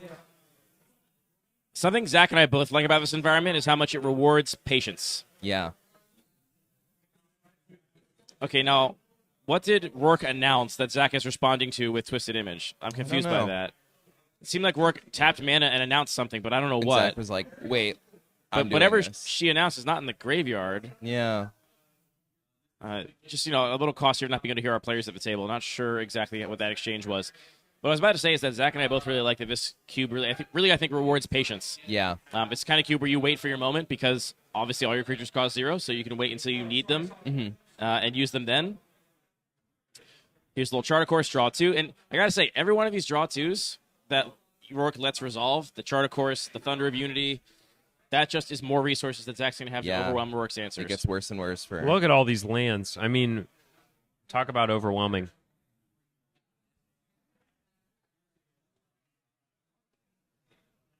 Personally, as a player, I find it taxing at this stage of the game to keep track of all my colors and make sure on my big turn that I don't accidentally tap out of the colors that I Rourke need. activated Gavany Township, which was what prompted the Twisted Image. Thank you, Right. chat, for calling that out.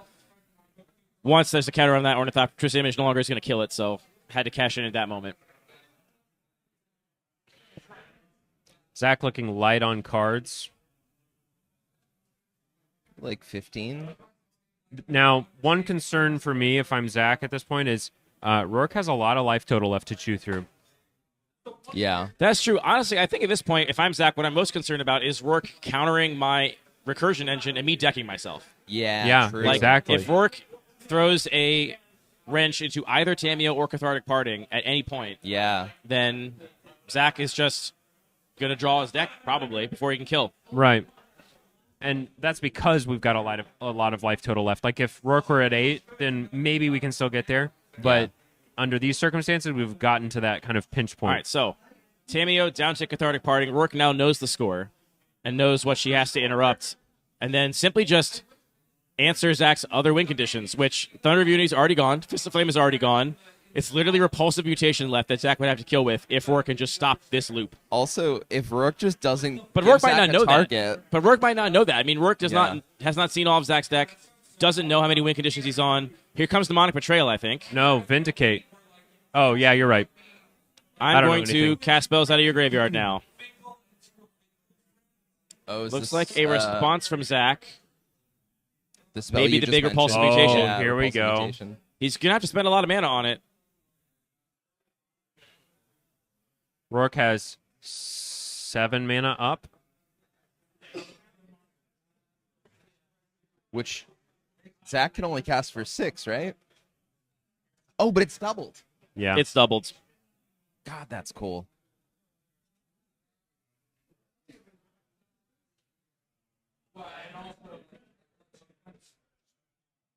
Had to tap out for it. Does Rourke have another piece of stack interaction in hand?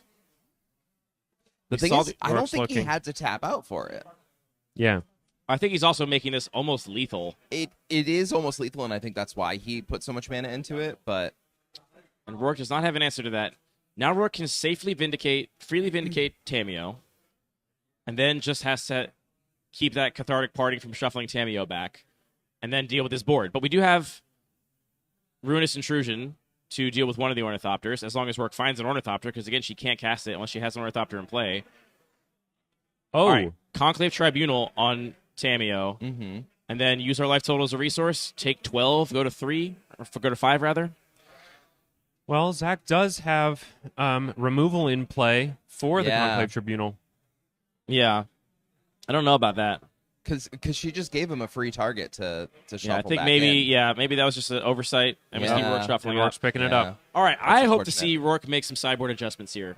We saw a couple of cards kind of rotting in hand there because so few of Zach's cards are going to stay on board to generate value. They're going to be in hand. Yeah. I hope Rourke is running every counterspell that she drafted, and if not, they come in out of the sideboard because that is the best tool against Zach. There are even some tactical changes that could be made. Absolutely. Like now Rourke has seen... Rourke is such a savvy player. I think we'll definitely see some adjustments to how answers are used, how sequencing is done. Here's my one spot for my annul situation I mean, like that. Zach probably had, it seemed like, less than 5 or 10 cards left in library, so Rourke saw almost all of Zach's deck. I don't see her reaching for her sideboard at all. Zach also looking through his sideboard now. Or maybe looking through the main deck thinking, I don't love this. Bringing in a couple Looks cards. like considering Reckless Charge. Huh. That would be interesting, considering Season of Growth. Considering for the Season of Growth as well. For the additional card quality when Ornithopters come into play. Do we go up to 44 cards? Don't give him any ideas.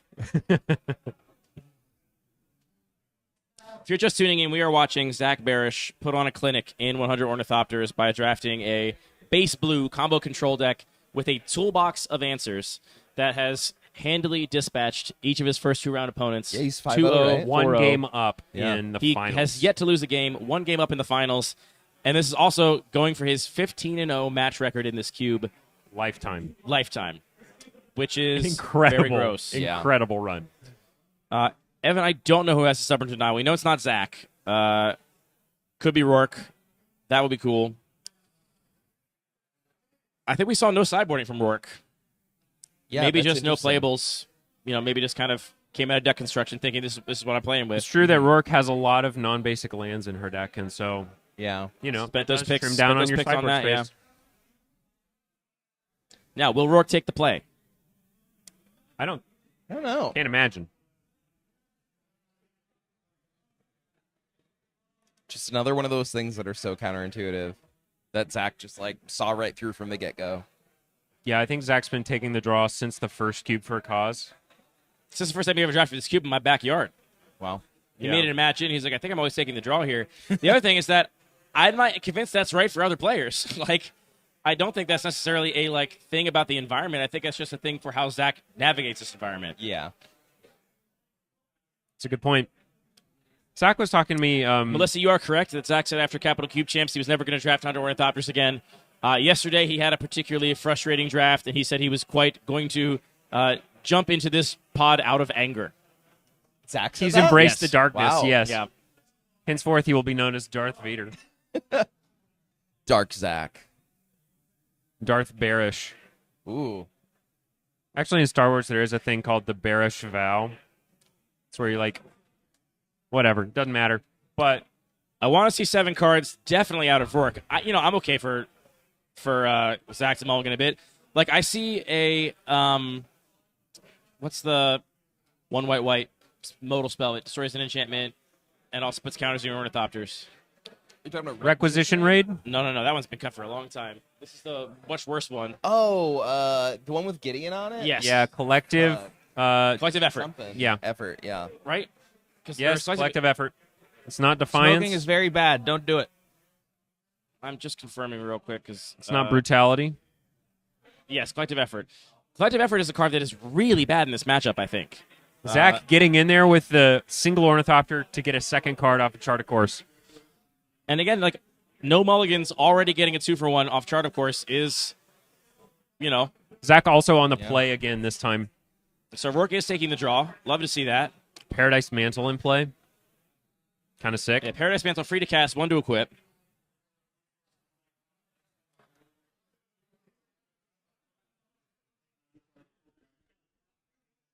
Zach just rebuilding here. No cycling. Oh, cycling, yeah. Does that card do Hitting those anything land other than drops. cycle? I don't know what that card does, but he's just Zach paid has used it 2. multiple times to kill his opponent. Oh, all right. It bounces all artifacts. I'm a good commentator. You are. It's about having charisma and charm. And Cool. you've got it oozing out of all your pores. Thank you. I meant to see a doctor about that, but I'm going to wait till I get back to Boston. All right, looks like we're going to see... Is this an end step? Oh, no, we're Showdown of Skulls. We're in main phase here. Sheesh. Now, this draws 4. A including Vraska. Really early to Vraska. do that. Okay. I mean, So we're not going to Not be able to cast bad overall. both And there's the fourth Ruinous land drop. Intrusion and Vraska. But Ruinous Intrusion is another card that is not that good here, so I think you're fine to skip that one. yeah. Vraska, Meanwhile, Vraska is a problem for Zach. is a big Yeah. problem. It's going to tick up to gain a lot of value. It can tick down to remove the few permanents that matter on Zach's side of the board. Yes. What does But he have more- to deal with it even? Maelstrom I mean, Pulse. Maelstrom Pulse is his Yeah. direct answer. That counterspell as well. Yeah. Disruptive Echoing Mutation. Truth, I think, can bounce a non-land permanent, so I think he can bounce it, but then it's just going to come back down. Repeal can bounce it too, but yeah, there's Repeal not for a lot 5 of permanent mana. answers for it. He's not likely to be attacking it, and On the other hand, the emblem is not too hard to come by, and it will make Zach's life total irrelevant. Any hit at draw Yeah. will kill him. Yep. It is dangerous.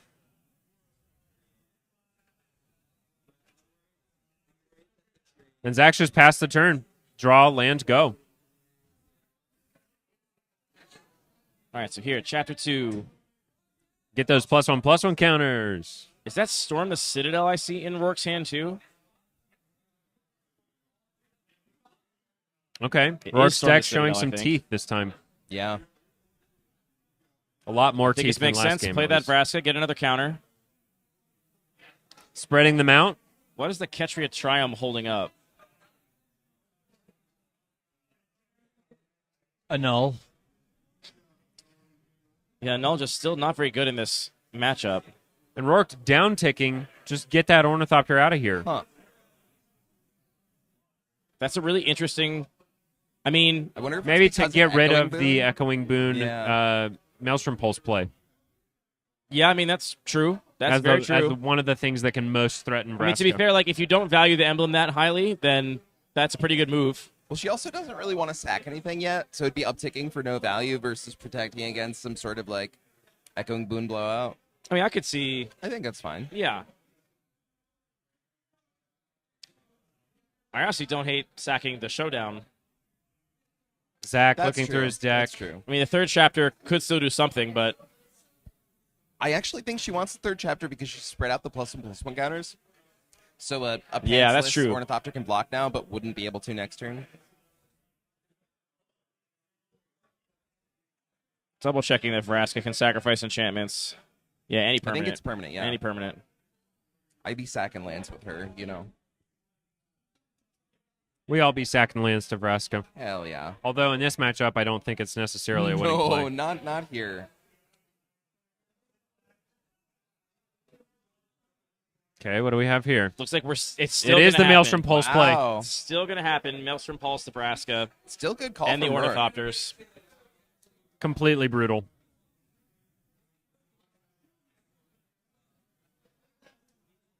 Oh boy, and the Ornithopters, yeah.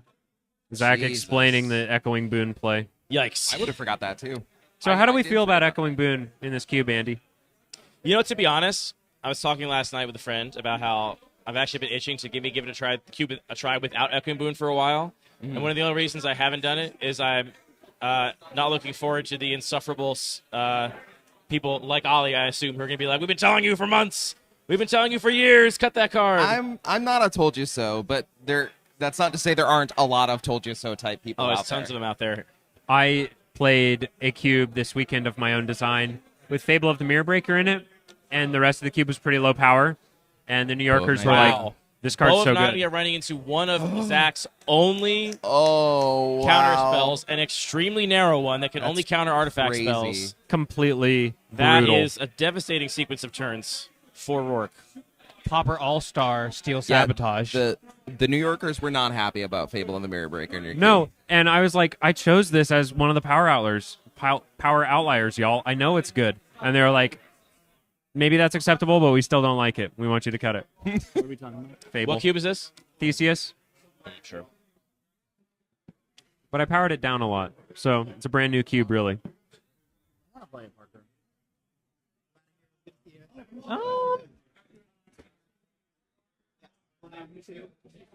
Okay, Fist of Flame, doing the card draw thing, doing the damage thing.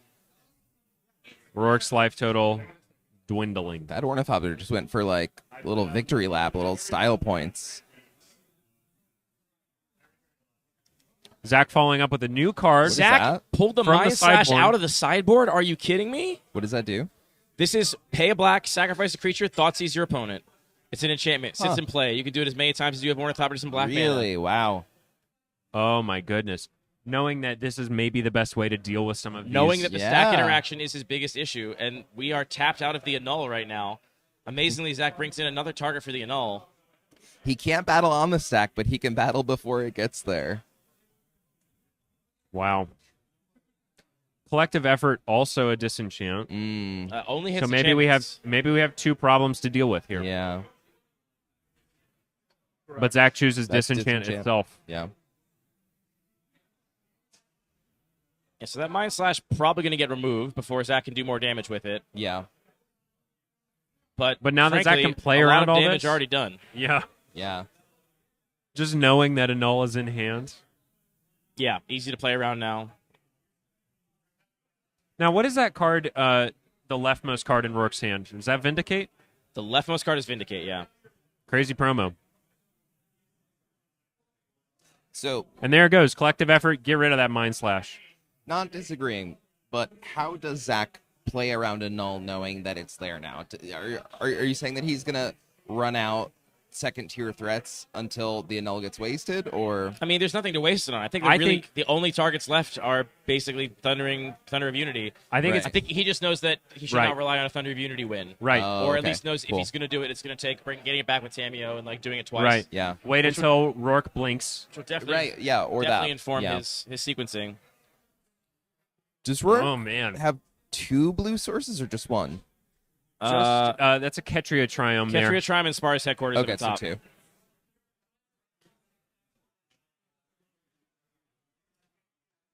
Zach says, go ahead. Oh, we are going to annul an Ornithopter. Naked Ornithopter. Huh. Anybody understand that? I mean, the only thing I can think is it's a known information. I just, you're going to play around this now. I know it's never going to be good. Let me use it. Want to keep up it the also blue does, if Zach only has one Ornithopter, turn off a lot of Echoing Boon shenanigans. Right. And there's an Ether Tutor Spark. up the Ether Spark with no Ornithopters in hand, though. Now, wait a second. That's an enlightened tutor for the Artifact Planeswalker. Yeah. Right. Cool. But also, no Ornithopters in hand. It doesn't do anything. We do have one unknown card in Rourke's hand. That's true. That could be an Ornithopter. That's true. But if it was, you would have played it last turn. It's not. Because you would have played it last turn so it could attack once you put counters on it with the Aether Spark. I think it was, what's the card like Paradise Mantle but not Paradise Mantle? Springleaf Drum? I think it's Springleaf Drum. So there it goes. Maybe we're just going to uptick it a little bit. It is Springleaf Drum. You're right. All right, well, All right. Well, good luck. We got two Philly Ringers in contention for top 8. I'm cheering them on. I'm hoping that. Here's the other thing. I mean, the other reason to top 8 annul that Ornithopter is it. Oh my God! A huge meltdown. Jesus Christ! Absolutely. The other reason to annul that Ornithopter is that it prevents Zach from being able to repulsive mutation any spell Yeah, you're right. if he has other Ornithopters in hand. That's Really tough spot for Rourke just here. incredibly gross. Yeah. Now, nobody has They both an have one card advantage in right hand. now. The thing is that we know Zach's draws are probably pound for pound a lot better. Oh no, Rook has We three haven't cards. seen Cameo this game. We haven't seen Nope. the Shuffle Right. Disenchant. That's 3-Tree City. Not yeah, good right now, but not it's a good land at drop. all. I mean, the big difference I've noticed in all these games, Zach not missing land drops. Yeah. And his opponents sometimes missing land drops, and this becoming Missing a lot of It's land adding up. drops. Which is crazy because he's not even running 17, is he? no, not even close. Yeah. But he's got a lot of card advantage. Zach says just Zach go. draws an Ornithopter, says go. I haven't seen the last card in his hand. And that was a Gavany That's Township pump. Demonic Betrayal. With only 2 more lands, what are we going to do with that? Yeah, that's well. I mean, we get all the Ornithopters, which is something. And we don't have a black source. We do not have a black source. You're right. That's Spar's headquarters. So that Vindicate is also just dead in hand. I had 2 not- dead I cards. had not realized that. Yikes. We're gonna One storm the 5-mana Citadel sorcery to kill to an pump Ornithopter. one creature And then to kill the kill an Ornithopter. Ornithopter. Wow. And Zach says, Okay. Yeah, Jesus, you can that's have it. rough. Actually, no, you can't Not have it. even. I'll bounce both Ornithopters and draw Jeez. 2 cards. I really wonder if after this match, these players would not pass cards like Repeal and Twisted Image and Hurkyl's Recall, because he got a lot of those cards pretty late. Yeah. it's so hard to know what to prioritize, It's though, so because hard. if you have the Impact Trimmers or whatever, the And Echoing Return. Here comes Glimpse of Nature. Zach No. going to refill. Bounce on my Ornithopters. Oh my goodness, the Hurkyl's Wow. Recall off the top. That's Echoing Truth, but similar effect in this case. It does also bounce Rourke's Ornithopter. I don't think it's going to matter. I'm not going to Yeah. bother correcting the judge staff. Yeah, I think the part about hate drafting stuff like recall is like you already have to fight for Twisted Image. No, not even hate drafting. I mean, taking it and playing it. Yeah. There's just so many things you need to prioritize Like, here. I do think blue is up there for the best color. I think between blue and green are the best colors in this cube. Yeah. And it seemed like blue was incredibly open. I mean, Yeah. Zach has like 2/3 of the blue cards in the cube, basically. I find as a drafter of this format, it's so hard to balance and like almost juggle all these priorities of like, Yeah. I need the lands to cast my win conditions. I need enough consistency in my win conditions. I need to draw to my win conditions. Tameo need gets back Ornithopters to enable Mind them. Slash. Yikes. Wow. Maybe Zach's just thinking, you know what, I'm going to naturally mill you. Yeah. No, I mean, Or just I'm gonna empty your hand and then you have to top deck me. yeah, Zach's just going to put Rourke in top deck mode. Yeah. Taking that Demonic Betrayal is going to be the painful part, but we just drew Black Mana Source and it's tapped.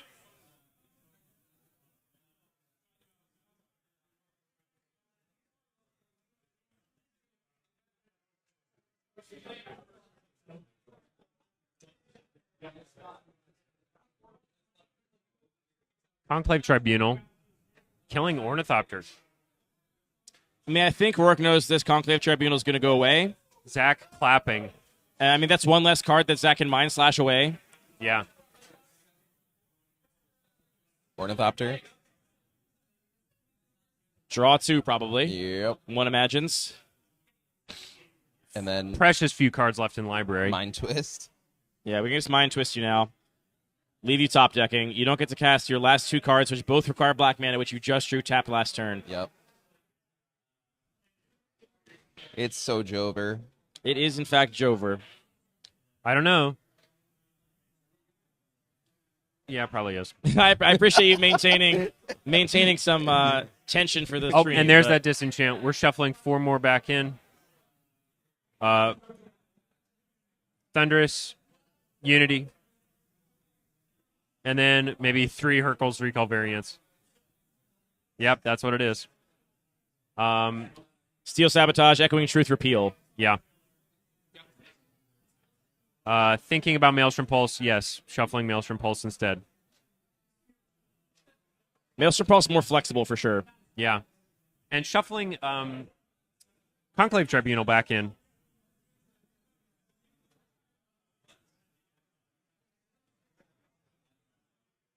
Three Ornithopters. Chat wants to know who the Philly people in top 8 are. We've got Jack and Eric. Jack is possible, depending on breakers. Eric is a lock. Eric, local ringer. Made top 8 Vertex, I believe. There goes both the cards in your hand, Rourke. I hope you have some incredible cards in your deck. I think Zach has those all. Does Mind Slash work at instant speed? Surely not. Sorcery speed only. Thank goodness.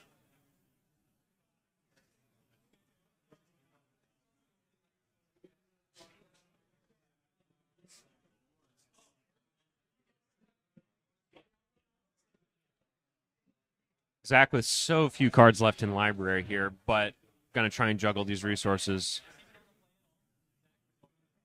Rourke took the draw. Yeah. It has not mattered. He's been on mulls to 5. He's been on the play when he doesn't want to be, and it doesn't matter. He's not lost. To be honest, the closest games were in round 1. Yeah. But only by life total. Like, yeah. There's a couple spots there where it's like, you need an answer right now for Chronicle of Victory. You did find one, but...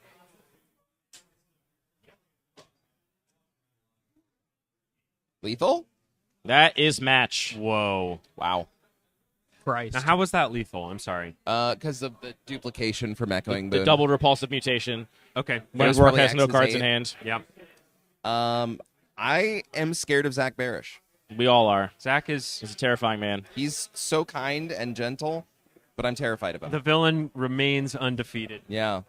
Congratulations, Zach Barish. Congratulations to all Zach's opponents. And once again, New York City's champion, Zach Barish, 3-0 in Ornithopters. This is, what, 15-0 in Ornithopters? 15-0 15-0. lifetime. Unbelievable. Oh, yeah. Beautiful. I think he's lost single-digit numbers of games in all those matches, too. Like, I don't think he's lost very many games. So, what really you've done is you've made a format specifically for Zach Barish. I was talking about this earlier. I was like, watching him do this, I'm like, it's hard to imagine a cube that Zach Barish is better positioned to just absolutely dominate in because of the combination, obviously, his skill as a player and the way he thinks about cube and his willingness to, like, be creative in deck building and kind of think orthogonally. It's a terrifying thing, and now it's captured on camera, and I hope people will stop passing Hurkle's recall, you know? Don't do it. That card's messed up. All right. Really messed up. I am a judge of my word. I'm going to go donate $100 to Make the Road. Hell yeah. Thank you so much, Judge Jen. Make the road New York. Make the road New York. Wonderful stuff. I've never been more tired in my whole life, so I'm going to go get some coffee. All right. Do that. Ollie, I'm thanks gonna for go being Ollie. with us. Of course. Thanks for having me. Pleasure as always. Adios. Adios. Goodbye, Parker. Bye. Thank you. Bye. Goodbye, chat. I'm sure Zach is going to come down here for a little victory lap after he finishes Probably. Checking out. checking out his pool. Scott, thoughts? I was gonna say where. What are my thoughts? Zach won, yeah. Yeah. Zach won 6-0. The closest games, honestly, were in the first round, and then it was kind of just a clinic. Well, first off, shout out Will. Great games. Yeah, as someone who's lost to Zach in the finals of 100 Ornithopters before, I know how it feels. So it goes. You know, your deck will be cracked, and Zach will crack it. So, yeah, it's good to see things perfectly for us. Excited for folks to see the Upkeep cube come up next for top 8. Woo! We got a little bit of a breather between now and then, but Yeah, we're going to have you in the booth. We're going to have Judge Robin in the booth, right? Yep. Incredible. Hell yeah. And we've got Jen the Judge donating live on stream. If Jen the Judge can do it, you at home can also do it. Hit that link in the pinned comments of the Exclamation chat. mark, donate. Command donate. $100, minor cost for being correct. It feels good to be right, and it feels good to support a good cause. It Make sure the road does. New York. It sure. And if the community doesn't also donate $100 in the next 10 minutes, we're going to cancel top 8. Oh, you got to do it. You heard Jen the my Judge. goodness. Jen is the head judge of this event, so that can't happen. So what's the what are we at currently total? Well, $100 Let's bigger than find we out. used to be. Let's find out. Hey, Zach, get down here. 15-0 lifetime. All right, some incredible games. How do you feel? I made some pretty boneheaded mistakes. The What are Lorwyn Eclipse- you even talking about? Well, like the Lorman Eclipse card, I just read it wrong. I I think I definitely inadvertently cheated with it. It did more damage than it was supposed to. What'd you think it did? I thought it did equal to the total toughness, not greatest toughness. No. Highest individual toughness. So that was my bad. Card was much weaker than I expected it to be. Deck was a ton of fun. Rourke stumbled at critical junctures in both games. Game 1 on mana, Game 2 on colors.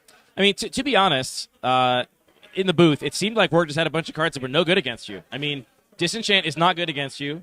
Disenchant is unusually bad against me. Collective Effort's not good against you. No. Mnemonic Betrayal is awkward in that it could wipe the board and draw their deck, but then they'll die. Yeah.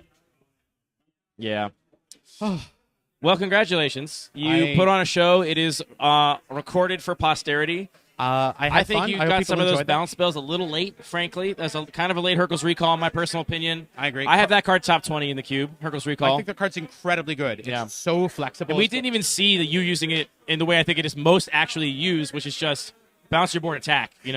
Nobody set up a situation where they went tall on a single creature, and I had to do a defensive Hercules Recall. But also, I had Repeal and Hercules Recall Twisted and Image. Rebuild and Twisted Image and Echoing Truth. So there were so many ways for me to, I don't know. Fundamentally, the fact that, 6 or 7 of my cards were just twice as good as they normally are. Yeah. Took a deck that I think could have struggled a bunch and made it so I was just consistently able to draw cards. Yeah, the Maelstrom Pulse Echoing Boon trick is That was particularly so devastating. good. Oh, goodness. Really, really rough. Bye-bye. See you soon, Noah. Talk about this Mind Slash that you sideboarded in Game 2 as well. So I love the addition of Mind Slash into the cube. I think I saw it when I drafted this at Capital Cube Champs. I love it as an anti-control card. Right. And I saw it in the pack, and I was like, I don't ever want to play against this, and I'm not seeing control counterspells, so there's going to be a control deck. I want this against them. And it was outstanding. Both the fact that I can rip apart an entire hand, including lands, and the fact that I get perfect information, even for a brief window of time, when so often things become drawn out. When you can just go, all right, repulsive mutation, you're dead. Yeah. Card was so good. That's incredible, because I would sometimes, see a card in draft and think, I haven't seen counterspells, and so there's, I could probably recognize that my deck is cut, but then realizing, I will probably play against the person who's picking all the counterspells, and so I'll pick the card that trumps them. I'm not sure I've ever thought that during a single draft. Although, honestly, even a lot of the counterspells Rourke had did not do a whole lot against you. They And were- Null, not good against your deck. Yeah. And I think Rourke, we were talking about this. Yeah, Rourke had a very, very strong control deck that incidentally had so many weaknesses against me, both because of the disenchants and Lofty Denial and Paradise Mantle are these core components of the deck that require Rourke to expose more Ornithopters. And I think Rourke only had 4. So In the whole deck. I think in the whole deck. That I did not realize that. I mean, that makes a card like Ruinous Intrusion almost a liability. You cannot cast that card with that Ornithopter in play. Yeah. I think they were probably filling their deck out with playables. It's still quite strong, and it sets things up so that they could blow up an Ornithopter and then blow up a crucial piece of infrastructure. But yeah, they were there. I thought the deck was very good, and it was awkwardly positioned because fundamentally I cared about spells and big turns, rather than slapping a permanent and them being able to interact with that. Which, to be fair, I have, as a designer, intentionally included a lot of cards that care about spells and big turns to make decks that are just playing mono disenchants, have a big weakness. And in your case, it was what you were doing, but you could also have a deck that has, Haze of Rage and a Haste Enabler, or Tempest Technique is a great card against disenchants. You really need a board wipe after Tempest Technique. You are not going to onesie twosie your way out of that problem. So that and Keswick Wolf Run, Abandoned Air Temple, Gavany Township, all also really good against a board full of disenchants. And they were all really good against me too. Yeah.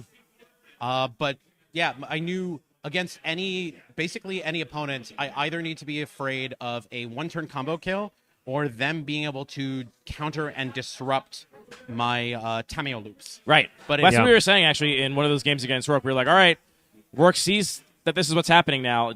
Zach is kind of low on cards in hand, or cards in library, rather. If Rourke can just interrupt this loop between Tameo and Cathartic Parting and then fade the last remaining win condition, which was Repulsive Mutation in your deck, just fade that one win condition, that's it. It waltzes to victory. But also, she couldn't have known that from that spot. She didn't know how many other win conditions you had in your deck, so it wasn't abundantly clear obviously in the player's seat that all I have to do is stop this Cathartic Party from resolving, kill that Tameo, and then we're good. You know? Yeah, we were talking in game one. Rourke was afraid of a one-turn kill with Thunder of Unity, which was never going to happen. Yeah. And again, the informational advantage of neither of us knowing what the other person's deck was meant both of us had to be extra cautious. Yeah. And had to potentially overextend ourselves into critical junctures. And again, I think those games would be very, very different if in game one, Rourke hits her 4th land drop, or in game 2, Rourke isn't color screwed. Yeah. But also Rourke was having issues with mana in both games because I blew up Ornithopter and Paradox Mantle. Yeah. Yeah. Because I knew, like, nearly every single time I had the opportunity to do it, I did the trade of my Ornithopter and all of your Ornithopters plus another permanent with Maelstrom Pulse, because I could recoup card advantage better than anybody else. Right. Yeah. The card advantage engine was really popping there. And it wasn't just Glimpse of Nature. It was Twisted Image, Repeal, and Fist of Flame all being easy breezy 2-for-1s, which it's worth noting, like, those... You happen to have almost all of the ways to answer those, but those are somewhat risky 2-for-1s in some circumstances because you expose yourself to, and let's say your opponent had the repeal and you go to Twisted Image, your Ornithopter should draw some cards, they can just bounce it, fizzle that card, but that didn't happen to you at any point because you had all those cards in the first place. Which is why any time that I felt that I was insecure for any reason, I would split it. Oftentimes, like, Repeal, the second one always goes to their, or usually goes to theirs, doesn't always, unless I'm comboing off the Glimpse of Nature. Right. Fist of Flame, I'll sometimes target it the second one of their Ornithopter, because then it's still going to be a 2-for-2. Right, sure. But this was a ton of fun. I love this cube. That was really hard and really fun. Now, did you mark any of your kills? I didn't see you doing that on camera. I did not. I was basically cascading from match to match. If you want, I can review the VOD and make sure I mark at least one Ornithopter that was in killing. That was one of the ones that was responsible from each of those matchups. You are more than welcome to do it. But it's up to you to alter the winning. You got to alter your 5th Ornithopter in this cube. Ornithopter. I'm retired now, right? You said that after the last one. I know. And chat was pointing that out. I know. I was salty. I came out of retirement. I wanted to be the villain. I tried to get the entire room to boo at me, and they gave me a half-hearted boo, and then they booed at somebody else way louder. So I'm a terrible villain, clearly. You are just the nicest villain in the room. But you put on a masterclass. It was really fun to watch. Incredible to watch, yeah. And we couldn't help but root for you just a little bit, well, even though you told us not to. I wanted everybody to boo for me. As the cube designer, I was not rooting for you, I will say. I just wanted to see you run up against some of the cards that are in this cube to try and stifle a deck like yours, and you just didn't. Yeah, I think, your round 1 matches seemed like the closest matches in hindsight. Just presenting enough threats to sort of tax your answers, and you were a couple of places where it's like you had the last answer you needed, and if there's one more threat, you were in a real bind, and you just happened to have exactly what you needed when you needed it. The other 2 decks kind of seemed like they had more dead cards against you because they were trying to play more reactively, and your deck was so much better positioned against reactive spells. Yeah. Round 1, the most pressure was applied to me. Round 2, my opponent stumbled just a little bit because I was able to proactively answer their threats. And we also talked about in the booth how that deck just didn't have a lot of card advantage, and so it was kind of like, well, I'm going to cast 1 spell a turn and hope that's good enough, and we just know against what your deck is doing, that's not going to be good enough, yeah. But, round 1, my opponent was able to apply great pressure and recoup card advantage. And then round 3, Rourke, the issue with Rourke is I have very few ways to actually win the game, and if Rourke gets a crucial negate or, like, disaster scenario, if Rourke has duress, I might just lose. Mm-hmm. Yeah, I mean, I think you're right that probably with the benefit of, like, the omniscient perspective, Rourke's win condition is just answer Repulsive Mutation, answer Fist of Flame, answer Thunder of Unity, and answer Tameo to keep the loop from happening. And stop a Cathartic.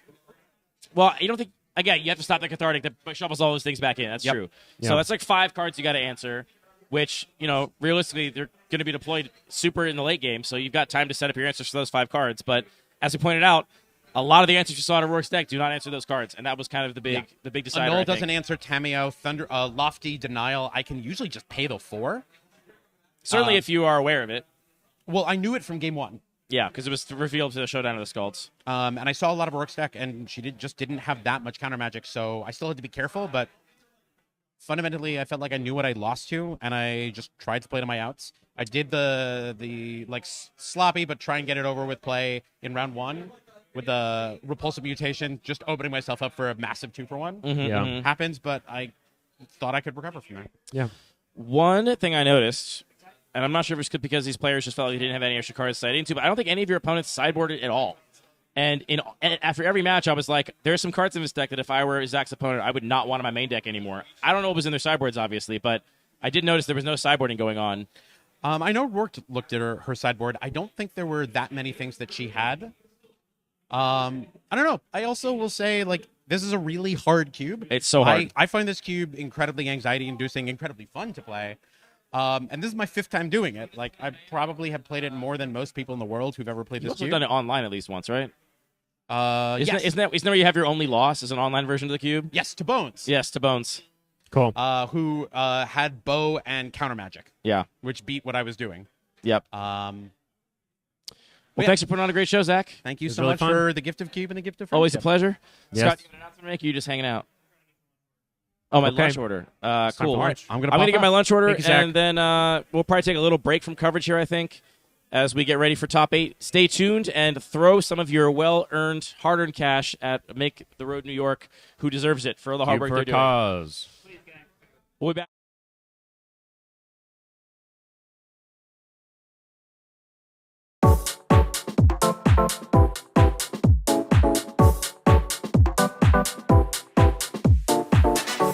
You gotta see how the hustle go. You know he caught up by his bros though. He's just another person, another victim, another one that's caught up in the room.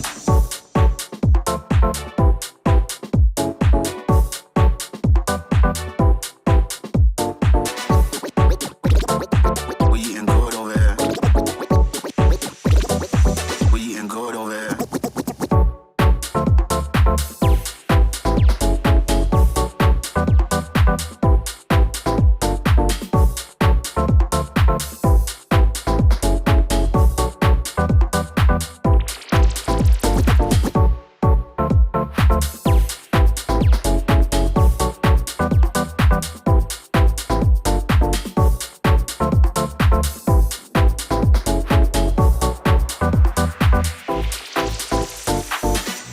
You gotta see how the hustle go. You know he caught up by his bros though. He's just another person, another victim, another one that's caught up in the role. You gotta see how the hustle go. You know he caught up by his bros though. He's just another person, another victim, another one that's caught up in the flip it.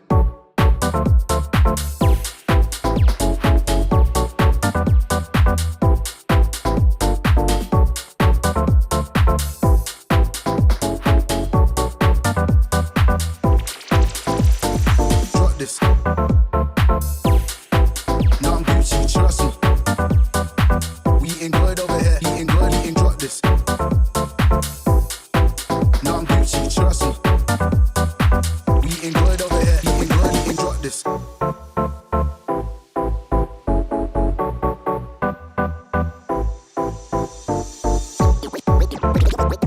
We eating good over here. We eating good over here.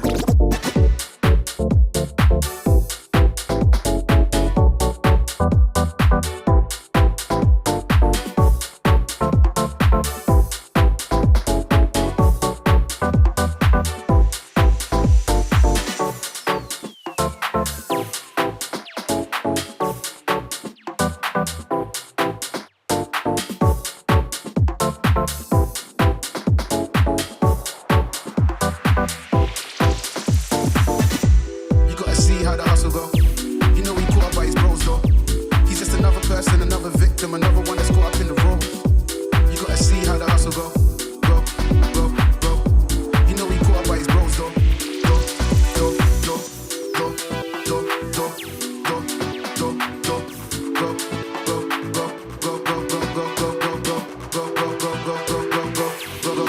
go, go, go, go, go. He's just another person, another victim, another one that's caught up in the room.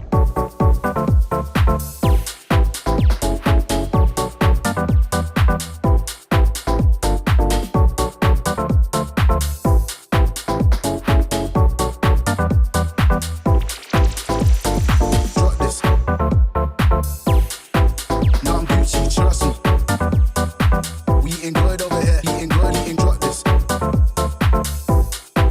No, I'm Gucci, trust me. We eating good over here. Eating good,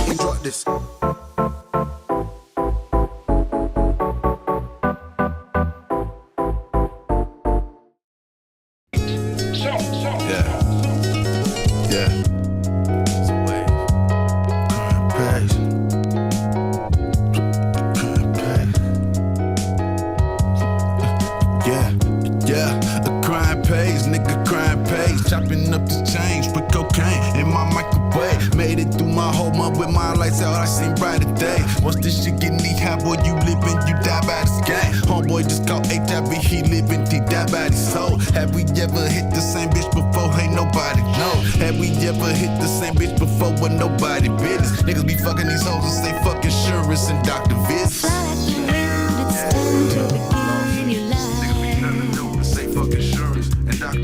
You got control to start again, do it right.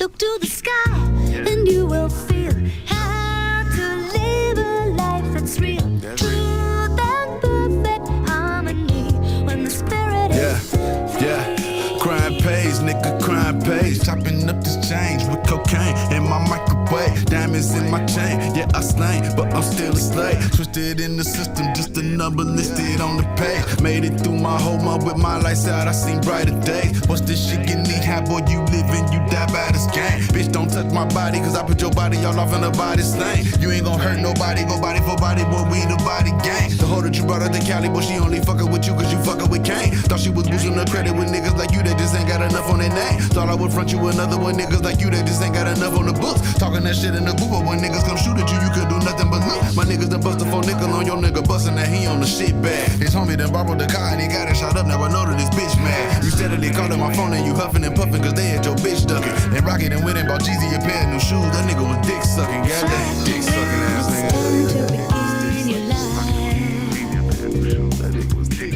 you got control to start again, do it right. Look to the sky, and you will feel how to live a life that's real. Truth and perfect harmony when the spirit is free. Crime pays, nigga, crime pays. Yeah. Crime pays, nigga, crime pays. Crime pays, nigga, crime pays.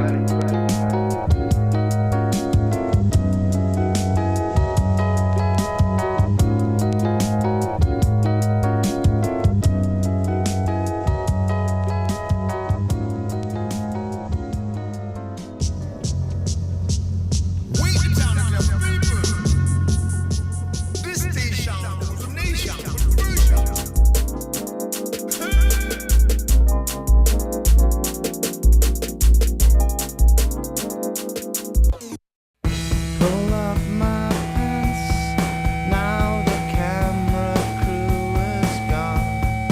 In your statement to the police, tell them how you turned me on. But you were such an ugly child. You were such an awkward child. But you were such a stupid child. We should have cottoned on.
discoteca con lo sguardo da serpente. Io mi sono avvicinato, lei già non capiva niente.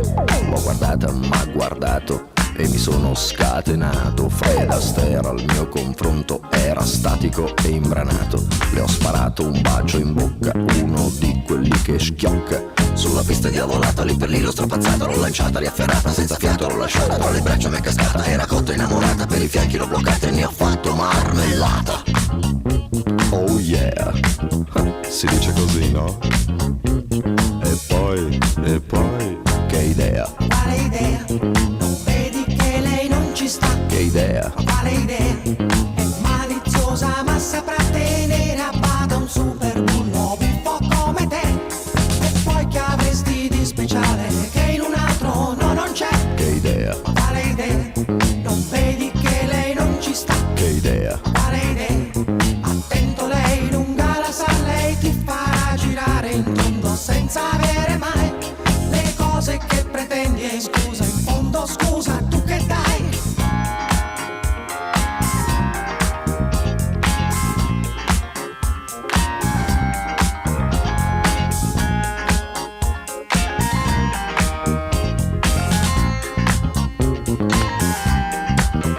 M'è venuta una pensata, nella tana l'ho portata, le ho versato un'aranciata, lei s'è fatta una risata. Al mio whisky si è aggrappata, i 5 litri s'è scolata. Mi sembrava belle andata, m'ha baciato, l'ho baciata. A un tratto l'ho agganciata, dalle braccia m'è sgusciata. M'ha guardato, l'ho bloccata, carezzata sul visino sudifata. Ma sembrava una patata, l'ho acchiappata, l'ho frullata e ne ho fatto una frittata. Oh yeah, si dice così, no? E poi, che idea? Quale idea? Non vedi che lei non ci sta? Che idea? Quale idea? È maliziosa ma saprà tenere a bada un super bullo buffo come te. E poi che avresti di speciale che in un altro no non c'è? Che idea? Quale idea? Non vedi che lei non ci sta? Che idea? Quale idea? Attento, lei lunga la sa, lei ti farà girare in tondo senza avere mai le cose che pretendi. In fondo scusa, in cambio tu che dai?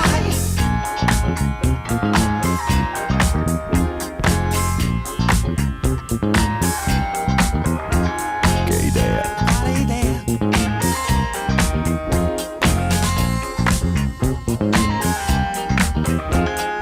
Balla. Balla.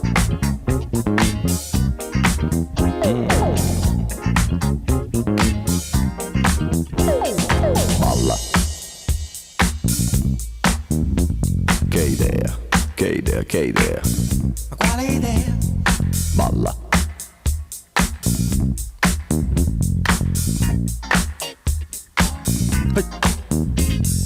Balla. Quale idea? Che idea? Quale idea? Non vedi che lei non ci sta? Balla.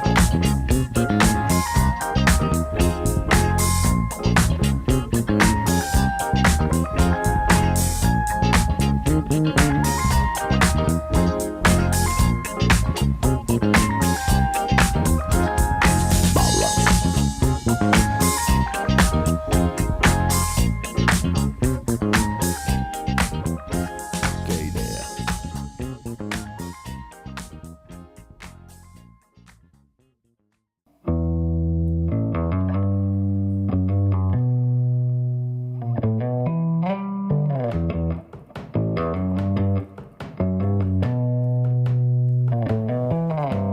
Oh, I can't see you. Maybe that's why I think you're the perfect person. But oh, I can feel you. I feel more than I've felt for any living human. Oh, I can't see you. Maybe that's why I think you're the perfect person. But oh, I can feel you. I feel more than I felt for any living human. And no one can steal you. That's because you don't have a physical condition. But this love that fills me is certainly more than just an apparition. And oh, our ghostly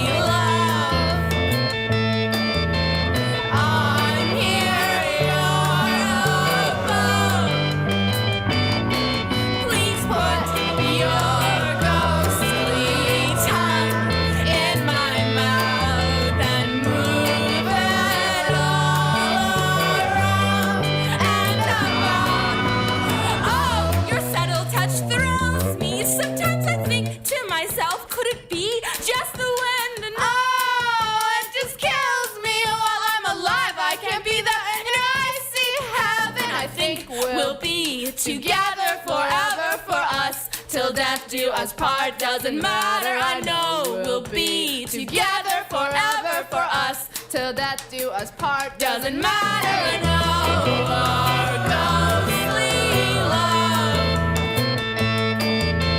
I'm here, you're above. Please put your ghostly tongue in my mouth and move it all around and above.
bought a new grill. Shining like a new whip. Adam got a new drip. I'm a nappy headed black little cool kid. Yeah, I stack that, make that, break that, take that. Got 100 ways I can flip that, get back. All up in the money just to get back. Bitch, back up. No, you probably need a tic tac. It's that. Bitch, you front on me. Why you wanna act like this? Rollie on my wrist, so she wanna have kids. Cuffs on my wrist, so the cops don't trip. I'm too fly to fight. Can't afford my price. This a white tee. Bitch, bite me. I'm on a high. They on the low. You killing my vibe. Get out my zone. Said I'm on a high. They on the low. You killing my vibe. Get out my zone. I'm the best in the group chat. My niggas won't admit that. 31 hoes in my FaceTime, and I'm the one to hoop that. Rockin' and rollin' like Jack Black. Schooling you niggas like Jack Black. How could you not like Jack Black? I put that on my mama, nigga, no cap. Look, I handed a Yos. He handed a John. Shawty wanna fuck for a picture. Bitch, this ain't a Groupon. This that CLBN. Go ahead, bump it with mom. Said she want a spot on my list. I told her go pray to your God. Yeah, I dig that, flip that, make that check back. When I wanna get it back, ASAP, it's that. Young nigga back, no six pack, fuck that. I'm too rich for the chit chat, young black. Fly to fight, can't afford my price. This a white tee, bitch, bite me. I'm on a high, they on the low. You killing my vibe, get out my zone. Said I'm on a high, they on the low. You killing my vibe, get out my zone. Get out my zone, bitch.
check it, yo, check it, yo.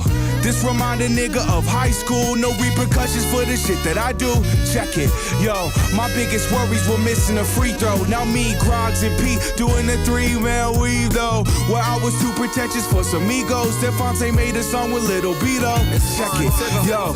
Shit changed, that's some shit that we know. Now me, Grogs, and Pete doing the 3-man weave though. I used to wanna be a hooper, but I wasn't that good. Had the dot I see dubs with the panel of wood. Couldn't tell me that I wasn't on some king shit, but I had no J, so it really didn't mean shit.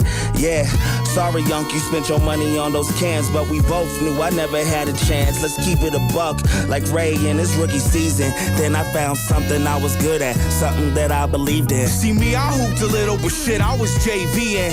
In rap parallels, I was like Russ decent. Plus, if it was today, I'd probably get kicked off of kneeling. And shit, they wouldn't trip, it's not like them niggas would need me.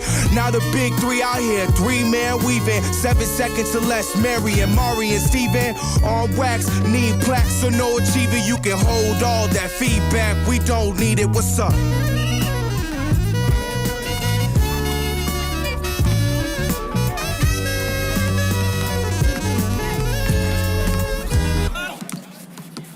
This remind a nigga of high school, no repercussions for the shit that I do. Check it, yo, my biggest worries were missing a free throw. Now me, Grogs, and Pete doing the 3-man weave though. Where I was too pretentious for some egos. Stephonte made a song with Little B though. Check it, yo, shit changed, that's some shit that we know. Now me, Grogs, and Pete doing the 3-man weave though. This remind a nigga of high school, no repercussions for the shit that I do. Check it, yo, my biggest worries were missing a free throw. Now me, Grogs, and Pete doing the 3-man weave though. Where I was too pretentious for some egos. Stephonte made a song with Little B though. Check it, yo, shit changed, that's some shit that we know. Now me, Grogs, and Pete doing the 3-man weave though. Face for your face. Yeah.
don't telegraph your passes, you'll end up with molasses, cauterized in syrup and molasses. And I'm checking out the assets that attract us to anything that moves. We're deep inside the grooves, and it's time to shake the rations, 'cause someone's gonna cash in. The plot it turns again, the reference starts at 10. Well, show me a word that rhymes with pavement, and I will kill your parents and roast them on a spit. And don't you try to etch it or permanently sketch it, or you're gonna catch a bad cold. And the freaks have stormed the White House. I moved into a lighthouse. It's on a scenic quay. It's so far away from the beginning. The shroud is made of linen. The yearling took the purse. The goth kid has a hearse. Heartbreaking, earthquaking, Kiwis, they are home baking, minds wide open, truly. A leisure suit is nothing. It's nothing to be proud of in this late century. And I'm asking you to hold me just like the morning paper. Pinch between your pointer, your index, and your thumb. It's a semi-automatic. Believers are ecstatic. You see the way they cling, the cold metallic sting. And I'm living in a coma, Madonna del Verona. The harness made of hopes, the lovers on the ropes. None is to church as the parrot is to perch, and my heart's wide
Don't forget. Don't forget. Don't forget. Don't forget. Don't forget. Don't forget. Don't forget. Don't forget. Hi, chat. How we doing? We're back. We're shuffling up for. I'm gonna hop on the camera for just a second. I just gotta adjust some of this text. This is the Cube 4-8 Cause Top 8 Draft. I'm going to introduce you all to our Top 8 pod in just a moment once I'm finished fucking renaming all this shit. Our feature drafter is going to be our first seed, Daphne. Known draft entity in New York, known just kind of New York shark in general. She'll fucking kill you. Yep. Huh? I mean, up to you. Yeah. I think it's gonna be fine without it. We've all, yeah. Yeah, me and Scott got it. It's fine. Yeah. Yeah, we'll make it work. We always make it work, don't we? Gonna update y'all on exactly what cube will we be playing. This is going to be. Oh, should I just turn this? Hold up. Hold up.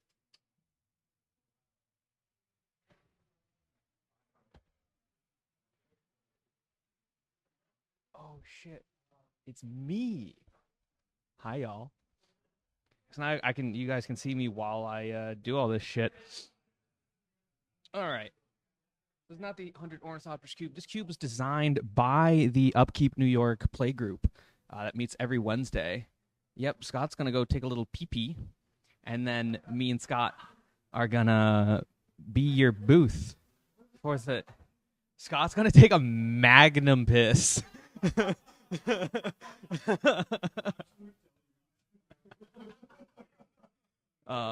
Players are shuffling up the cube. What's this cube called? The Upkeep cube? Upkeep NYC cube. Upkeep NYC cube. All right. So we're just shuffling up a little bit. Once the packs get nice and sorted, I want to change the camera angle. We're going to be able to be little freaks. Look over Daphne's shoulder. Oh, camera's gone. Camera's back. Camera's gone. Camera's back. Hell yeah. We're live? We're live and alive. Just shuffling up. Doing a pretty good job. Who else wants to hop in here? This microphone is just on the floor. Is this also working? It is. What's popping? Who are you? I'm Judge Robin. Judge Robin. Are we getting going? Yeah, I'm good to go. All right, I'm gonna get them started, and then I'm gonna come join you on the couch. Okay, sounds good. Dan, you want to hop in here while I change the camera? Yeah. Get in here. Dan's a cube master. All right, we're shuffling up the Upkeep NYC cube, a cube designed by 8 collaborators. Really? One of which is on this couch right now, and it's me. Oh, thank goodness. I was about to be really lost in the sauce. This is a cube designed by and for Upkeep NYC. Okay. Each 8 people designed it. Each person got a wedge and contributed 24 cards. I don't know if it's 24 or not. Something around there. So it would be interesting to see who contributed what and what our featured drafter Daphne is going to build. That's very exciting. What wedge were you in the design of the Upkeep NYC? I was. Anyone who knows the Magic I play, it was Abzan. All right. Some token goodness. We got Jen in the booth. Yeah. Welcome. I'm here mostly to make sure people don't mess up drafting. I'm here to make sure people mess up drafting. Do you have a microphone? Do we need to get you Yeah, where's my mic? Chris, you're slacking. Chris is not here. I want to. Chris. Here, have mine. Well, we can share. We can share. Okay, so the Upkeep NYC cube, 8 different designers working as one mind. Were there some guidelines that they worked on to? There was. Let me pull up the guidelines if I could find them. I'm assuming that there's some organization to how 8 different people could make one cube with some Yes. cohesion. We had, again, 8 players or 8 designers. Those being, shout out to Fraser, Dan Schneider, Corey, Noah, Gabe, Zach Barash, of course, Johannes, me, and is that Scott Mertz? It might be. It might be. Do you want to get in here? Get in here now. Very importantly, one of the designers, Noah, is in top 8, playing a cube that they helped design. It's true, which means Noah is a cheater. That's true. So, chat, did we already go through who designed which wedges and shards? No. Okay, so Robin, the one and only. I designed Abzan. Can you take me through how you approached it? Like, what was your key card, if you remember, and like what you really wanted to achieve with it? Yeah, so Abzan, my favorite shard, wedge. We're just taking it up. Who cares? And I really wanted to sort of do a love letter to my favorite archetypes of Abzan: aristocrats, tokens, enchantments.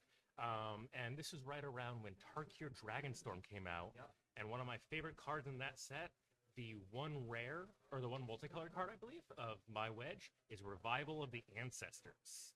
I'm glad you remember that card's name because it always slips away. Which I don't remember the rules next for off the top of my head. Makes 3 spirit tokens. And they get flying until end of turn, I believe. It's a pretty potent outlier, but like I think for the 3 color cards in the format, very much in dialogue with everything else. To waste everyone's time, I did Sultai because I love losing with blue-black X decks. I went for Teval, the Delve Dragon, because what the hell else is Sultai gonna do? You're gonna put shit in the graveyard and then you're gonna throw it out, or bring it back. With Teval, I had cards like Kishla Skimmers. What is the plant? Golgari, Insidious Roots. A lot of these like really, fun build around cards that trigger off of things exiting the graveyard, and then just like bread and butter effects like Rumble. Well, not Malevolent Rumble. We did cut we did cut that, unfortunately, because it was fucked up. But it was Dredger's Insight, right? Dredger's Insight. A lot of those like classic sort of self-mill recall cards. Johannes did Mardu. One of the kind of key requirements was lessening our aristocrats sort of things, in the sense that just like we wanted more interactive and less like redundant gameplay in the format. And okay, we should pay attention. Are we officially in pack 1?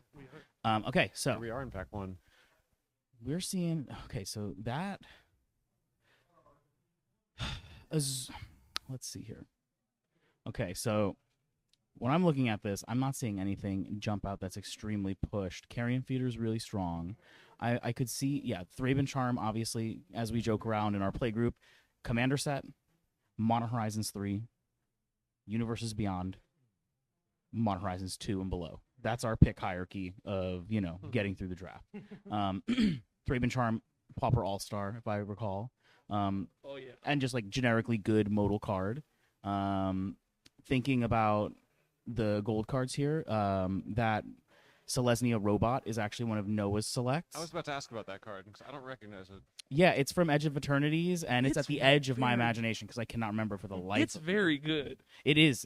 I think it's like it's got that thing where it says for each mana you spend to cast it, and you don't remember that the white and the green are part of the mana to cast it, so it's just a base bear right off that. And then we have the Goose Mother, another. Yeah, we got. So, I would slam pick Tajik here. You love Boros. I do love playing Boros aggro cube. I'm the problem here. You're correct. You're correct to do that. Well, I was just saying, Tagic's great. Dourport Mage, Goose Mother is also a great card. I saw also Cavalier of Flame as a favorite of mine. Yeah, Sir Conrad, a good Sir graveyard Conrad's also payoff. Memory extraordinary. Deluge, just a generically good blue card advantage card. Yeah, there seems to be some indicators of a power level that's present in this cube. Yeah, Daphne, our drafter, a part of the Upkeep Lotus Bloom link up here in New York. She's an absolute killer. I've never beat her in a match, and it shows because she's here in top 8, absolutely killing it. Okay, so let's see. We've got more. What did you do? I was more moving white when cards. Pack 2 happened. What did she take? I also miss what. Do we know what you take? Dourport Mage? Okay. Dourport Mage. Okay, so we've got. I'm also thinking about the Pixie. I'm picking about Pixie too.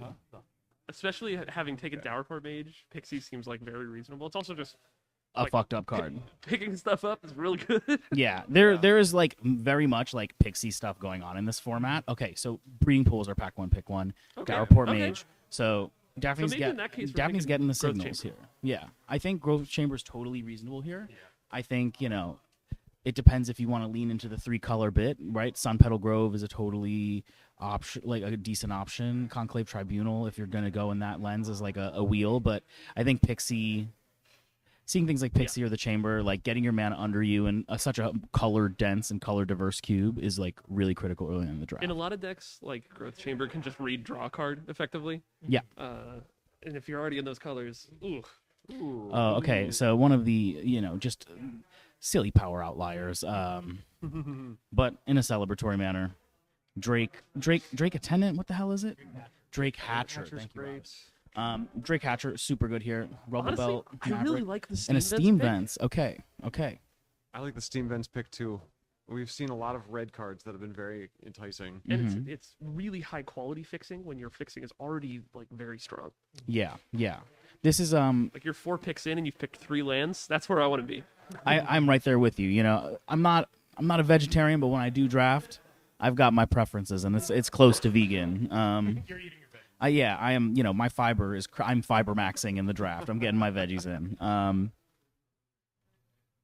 4 lands and 3 lands and 4 picks is exactly what. Oh, Universes Beyond card. Oh, okay. Universes Beyond printing of an Incubation Druid. Yeah. Loran. Okay, so you're seeing some of the artifact themes. This was designed by Fraser in our group. Fraser, known Esper lover. Fraser had so many good things to add that really fleshed out the artifact theme, which we kind of bridged into some of the Bant stuff, some of the other places, because of this just native token +1/+1 counter elements. I don't think that those things are what Daphne's trying to do, but good to see that in the pack and cycling. All right, next pick for Daphne. We've got Nirdeev. Ooh, interesting. This is a good card. This one, atrocious art, good card. All right, well, yeah. But then Windmill That Slam, makes the sense. Windmill Slam, the Tatiova, and frankly, same. When you're set up like this, your mana's underneath you. Blue green's going to be doing shit with lands. I would be very That tapped in card on is that. also Baby's first Simic commander. Oh, okay, baby. There we go. All right. Oh, and it was an Incubation Druid as the pick. She's got a plan. She's going tall.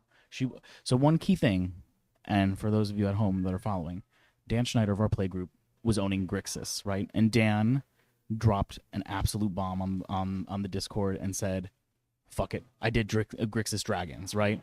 And then of course all of us got really mentally ill and just added dragons to each of our pools. It was a dragon storm, no pun intended.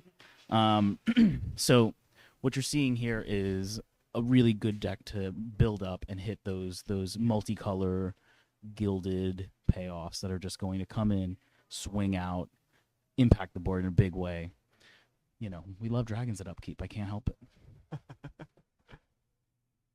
think we're waiting on the next pack now. Jen, in a vacuum, what you know about this cube? Where would you want to be? I mean, I'm a bad person to ask. I'm forcing aggro in every single cube because I want to win.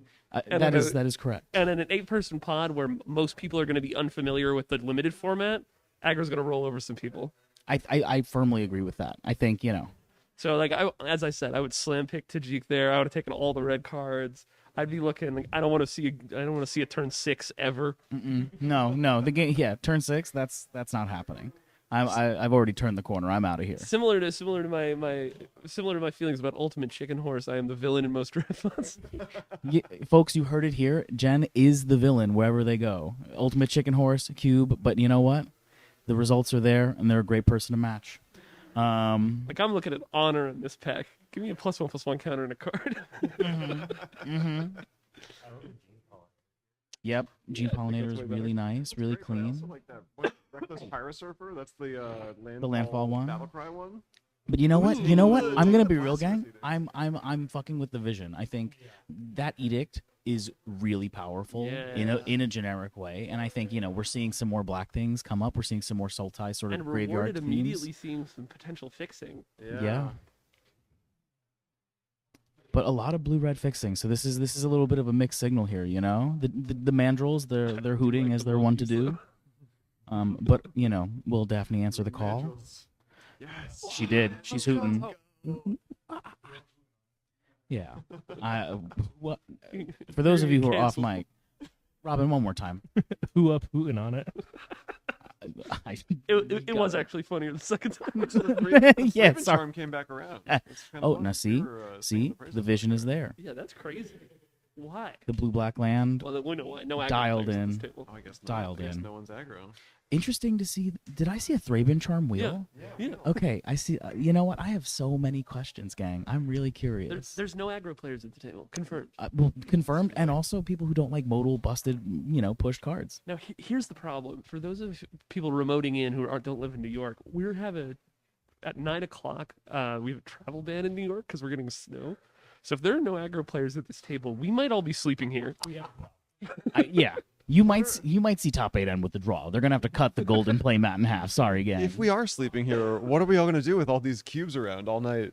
Eat them? We're gonna need food. Yeah, the only thing we got here is cubes and beer. It's gonna be a terrible night. Yeah, well, there's some water too. Yeah. No, I hate Cube and beer. I hate Cube and beer. Worst night ever. Really? How are we gonna get through this? Please I don't pray know. for us. Oh, look Yeah. at this. Okay. So I'm not surprised to see that Cavalier Flame wield because it's very hard to pull off a triple red. Now I'm seeing frontline rush. That's a red-white card. Yeah, that's. Mhm. It looks like Daphne's also out. Daphne's picking up on the signals, but what are we going to do? I must have a wonder. feeling. Well, I don't know what my feelings are about this pack actually. Is it crazy to want to take the Cold Start, the gear black red card? We have a ton of red fixing already. We do. We do. Do we have? Are we secretly Grixis? 5 color? I mean, the world is your oyster. We see the dragon, the Maelstrom Dragon Nexus, whatever, the 5-color Dragon land. Could be meaningful. Pixie on the wheel. This is Pixie on the wheel. You can't be doing that. You can't be doing that. Y'all are fucking around and finding out. If I was in Daphne's shoes, I would be throwing everything out and just hopping on the Boros. It's really good. You did that? Okay. Robin has put the Pixie in. Someone had to do it. Now, are we going to just go further into black and take the Marionette Master, which is just like a pretty rawly good card?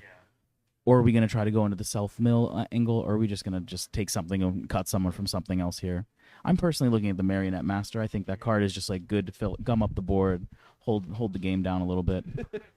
I don't know. I have a feeling that black is just the splash for the one edict. I kind of love sense that it's well, and the crab is really good with a landfall deck, right? So if there are some ways to pump that up, get that synergy flowing, you might just be able to mill your opponent out. No, I think it's a little too early to write off 5-color dragons. I think you're very right, Jen. I think I don't want to say that has happened before in this these test drafts leading up to this. We've been for everyone at home, we've been grinding this out every Wednesday, changing it by like 40 cards at a like in a swath, just like hacking and slashing until we got to this place, and it feels good. It does feel like a stone soup cube. No, it's just a fair Thopter Foundry. Yeah, exactly. The card is just cute. It's good on its own. See, more black and Malevolent Witch Kite versus ruthless negotiation. We've got a reader here, folks, because I've already forgot what it does. I think it's negotiation, mostly it's a because dragon. It's a black dragon. self-mill and then potential. honor. Hey, we got honor. Jen The self-mill vindicated. potential's there. Sorry, chat. And then the flashback could be a splash if need be. Hold on one moment, gang.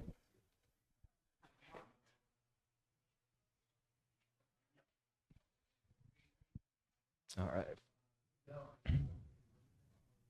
I've not played this cube. How do you think that pack 1 just went for our future drafter? Well, I think Jen makes a good point that it seems like there might very well be an aggro player who's running away with it right now. Yeah, I think But whatever deck 3-0s, I think it's red-white. I would be very happy with Daphne's start. And she's grabbing the Kishless Skimmer. Oh, we're in there. We're in there. I think like there were a couple picks mid pack that I think were like kind of a little all over the place. But I think like Daphne has really good fixing for playing Teamer, especially. You can do Teamer lands and just have some like powerful bombs in red.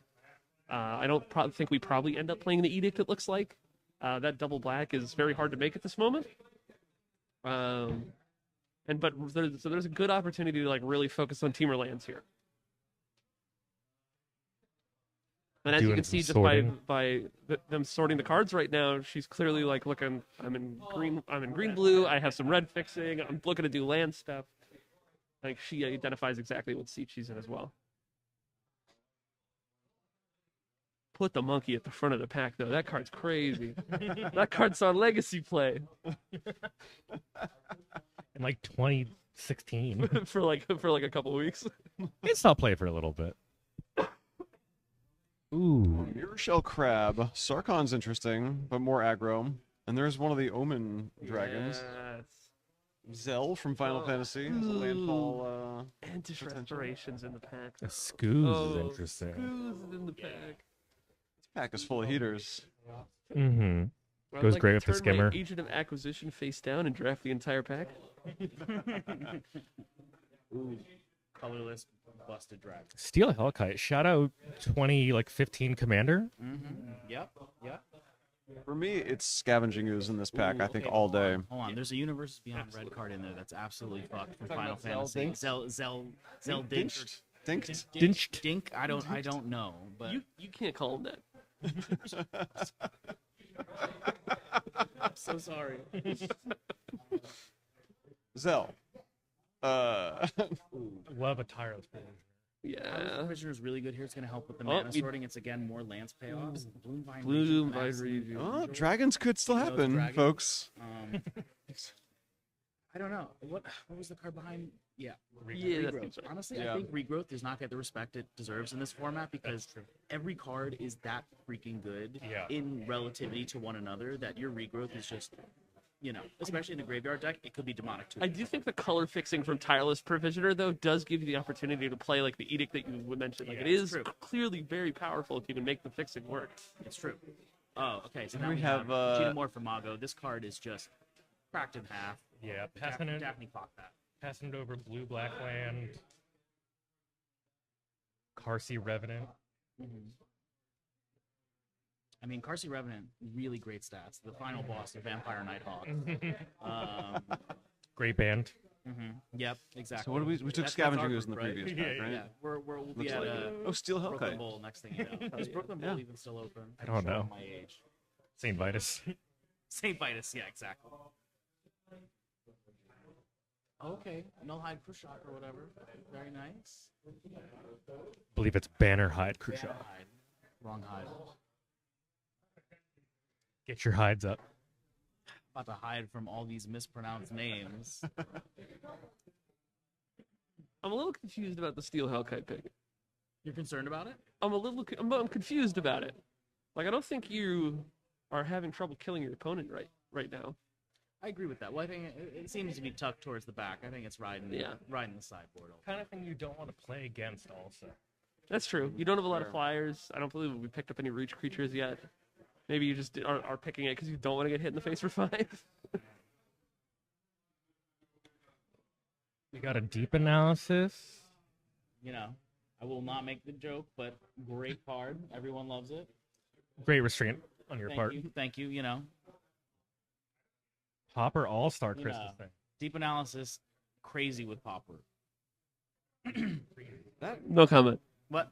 No comment. Yep. That for me is the clear pick. Well, okay. So what did we take instead? We That took was a syncopate, I believe. a syncopate.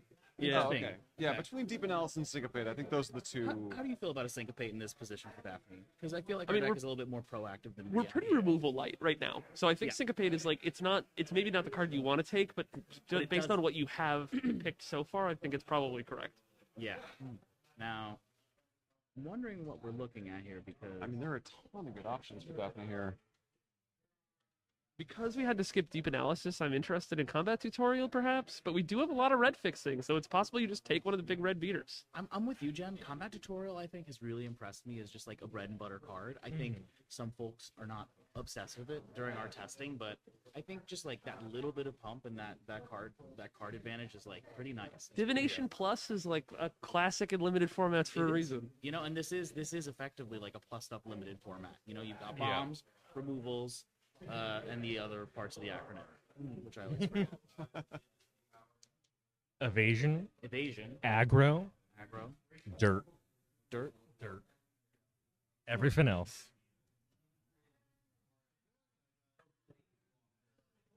Let's go. Chris is just saying stuff. We did end up going with Divination Plus. I think unsurprisingly. Oh, Kish Latrell. Yeah, Kish Latrell is really nice here. I'm gonna be really real. If I'm in Daphne's position, I'm taking the Shroom. I'm taking Ripples. If we're dabbling in the black, Ripples is. We don't have any black fixing yet still. Didn't we grab a drowned catacomb? Yeah, I think. Oh, right. I do think that we're straying from it pretty heavily, though. I think that we're moving away from that and more into a hard Simic strategy. I think you're right. With maybe a red splash, but we'll see. The fixing in this cube is good, but like 4 colors is a lot of colors. I agree. Oh wow, Chameleon Colossus. Yeah. Since we're not in black, Chameleon Colossus gets even better because we are likely to see at least one opponent who is. Honestly, like, it's good. The shock is a little, intriguing too. No removal, ghost face. Now I'm seeing listen, we're in pack 2, but I'm seeing Gitu, Lava Runner, and Shock still in a pack this late. I know. Jen, you're vindicated once again. I'm probably gonna go back and look through this entire draft and be like, what would I have drafted? Yeah. Play it. Look at that. It's Jay, one of our judges. Hey, Jay. In chat. Oh, hi Jay. I was like, I don't see them. Now this is what the red splash is for, so we could pick That's a Prismari good command. card for a red splash. Oh, that's what it's for.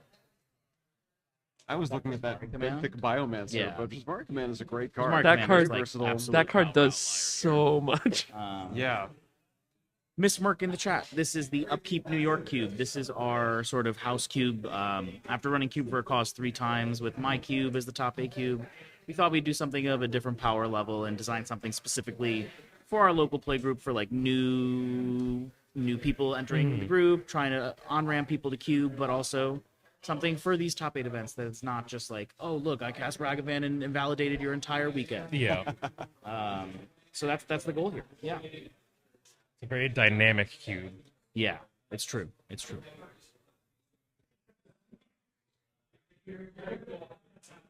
Also thinking about the Creator's Clause. Yeah. Benthic Biomass are totally reasonable, but I do love the claws there. Yeah. Crab coming around. Yeah, Crab wheeled, as did Vel, as did Dreadhorde Arcanist. I don't think that I have the Yeah. right deck for it. But I'm feeling so vindicated about that Tajik call in pick 2. You are. Okay. And also this dragon with the Omen. So see, this is my fear with the UB cards, right? I feel like Zell is actually very much what we're looking for in this deck, where it's a land synergy card, right? It's a UB push 3-drop. I feel like that's a really nice spot on our curve that's not exactly being addressed right now, and we have the red fixing for it. So if I was in Daphne's shoes, I would be, interested in that. I think the Marischal Crab is totally reasonable since we could be in a rampy position, but right now we actually have one dork. Am I correct in saying that? So The incubation period, I think, is the only, yeah, exactly. I do definitely I think that I was down to Mirror Shell versus Zell there.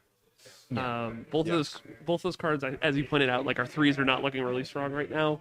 Both those cards advance the game plan. I do think Mirror Shell probably correct again because we're pretty removal light. Yeah, Mirror Shell being able to be counterspell sometimes hugely helpful here. Daphne put in some respect on regrowth. Thank you, Daphne. Salute. She gets regrowth your Mirror Shell crab. Mm-hmm. Nah. Oh. I don't know what. So miserable. I would not want to be in that. I would not want to be that opponent. I don't know what's if there are any good options in this. Yeah, what's pack. the best thing to take from somebody's main deck that's going into your sideboard? And I think Wizard class is a great choice. I think, cutting the artifact deck a little would be reasonable because it's such a parasitic deck in this environment. Something we're working on, but it is what it is. White is Jen. You are like, once again, history will remember that you were correct. And we're there are not a lot of moments in Cube that will be remembered 100 years from now, but me being correct about Tajik and pick 2 of Cube for a Cause, number 4. Exactly. Never forgot. It's true. Heck, Ron, I freaking agree. Regrowth is such a banger, Sometimes they get it right the first time around. Put that shit back in your hand for 2 mana. Yeah, I agree with that pick. But again, 3 white cards, a generic artifact removal spell. This is looking like Jen had the we have enough read. artifacts for that. Sage of Latinam. I don't think we take do. the Phoenix. Take the Phoenix. Take the call. Phoenix. Good call. Way to go. Again, I don't think we're playing the Phoenix, but I do think it's nice. Many people are saying this. Yeah, many people are saying we might have wanted to be in Boros Aggro. It's true. There goes. That's our judge, folks. Yep. Judge call. We have a conundrum. Conundrum in free play. You hate to see it. All right, so we're on pause for a wheel here. I'm going to be honest. I wonder how a pure Simic deck is going to do in this environment that is like so... It's got a good chunk of interaction and it's got a good chunk of aggressive cards. Mm-hmm. So I do wonder whoever is that... Chris, it is a quandary. I do wonder who's going to end up really seizing the opportunity here. Chris just watching me buffer and I am fumbling, but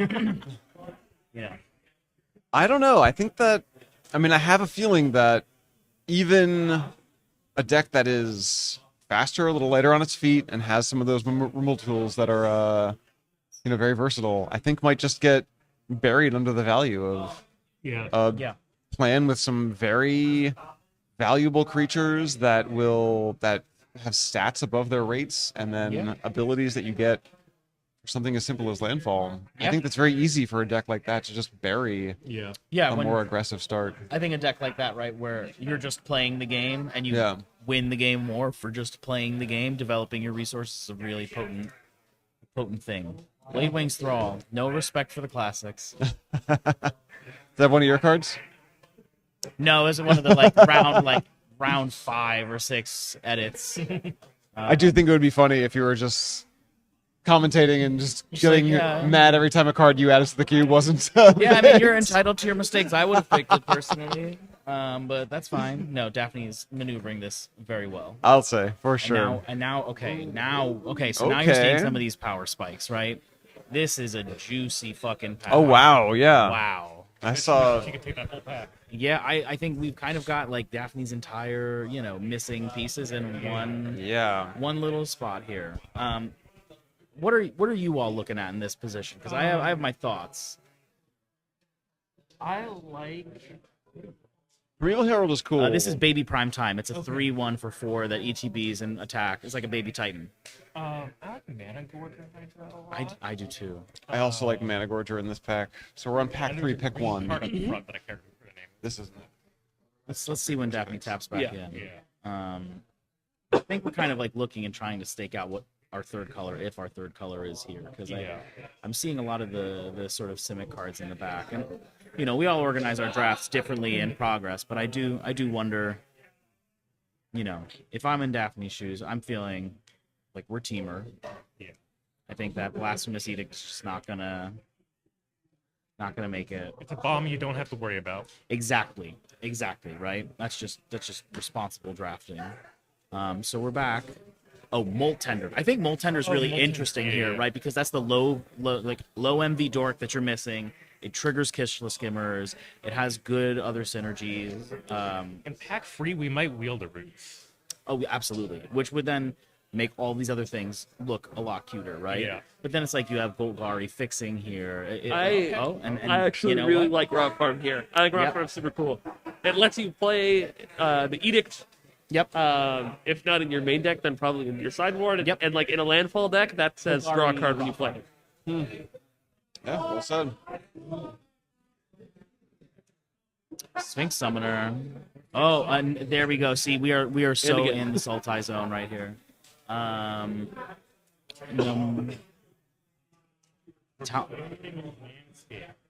Sultai, fix it. And a fetch.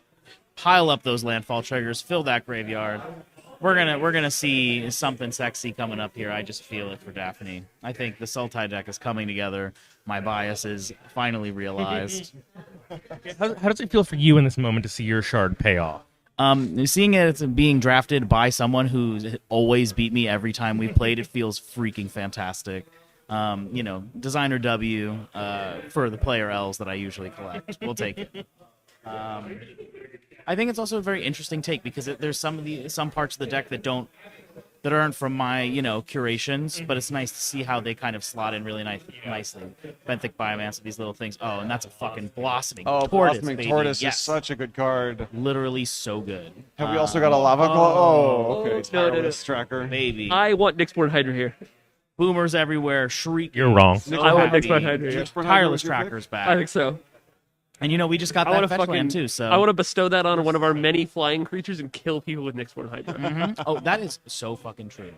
Like Tireless Tracker is clearly a bomb. It's incredible in landfall. I think that Nyxborn Hydra kills your opponent. Is this Pauper bias though?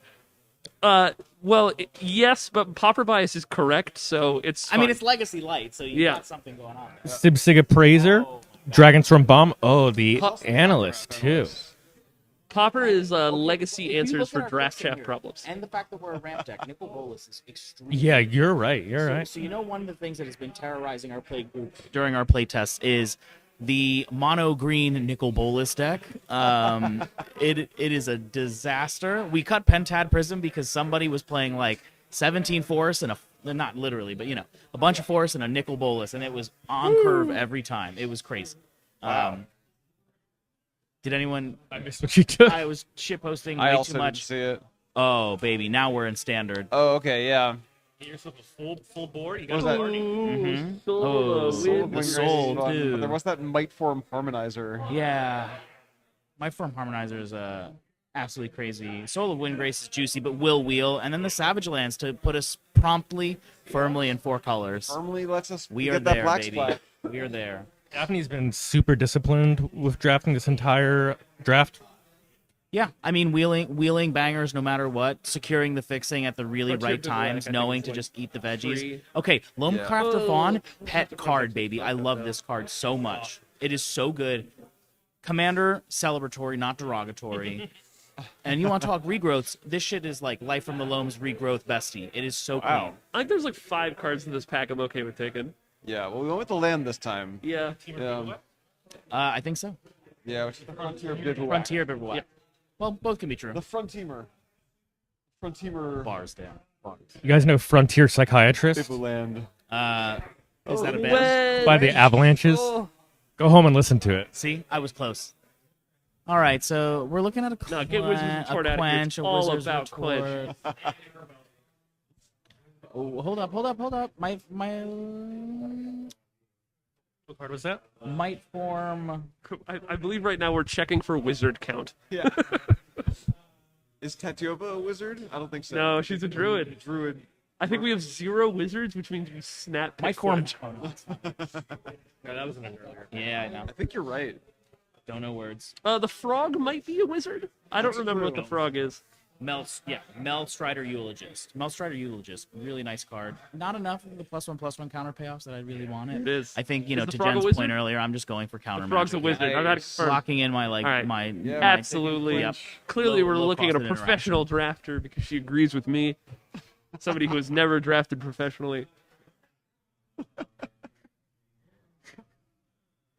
I thought you were on Boros, Jen. No, I'm on the Quench train now. Okay. No, we swapped. Wizards Wizards. Oh. All right, so Whatever unfortunately, the opposite of 0-3 in this vindicated. player's future. Jen indicated.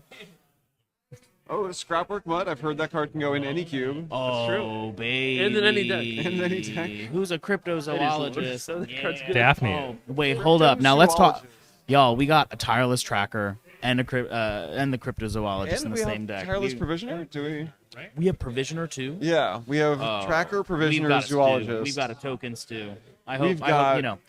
For this cube, we're having folks draw their tokens themselves to kind of commemorate the event. Oh, cool. So I hope Daphne's ready to do some art. That sounds wonderful. She's going to be drawing some stuff up. We do have the Provisioner. We're on. We are locked Yeah. in. Now, looking at this, I'm seeing still so much blue-red fixing.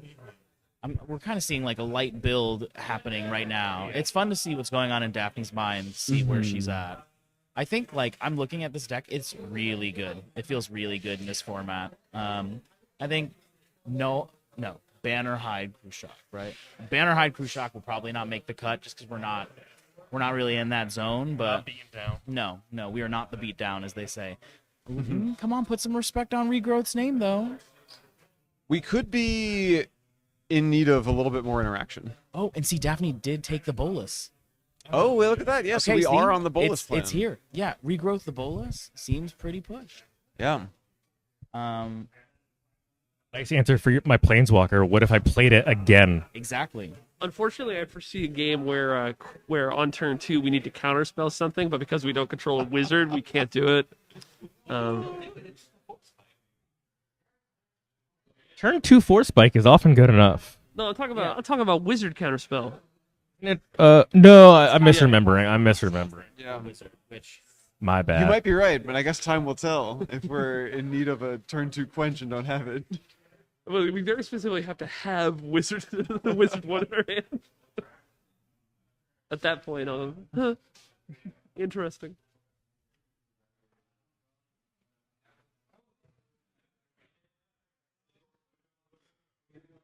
I think the Chameleon Colossus probably doesn't get played ultimately, but it's a really nice sideboard card against like a really grindy, Jundy, heavy black X deck. Great 10-year-old modern tech. Exactly. Yep. Those of us with any sort of age above 30 will know about that.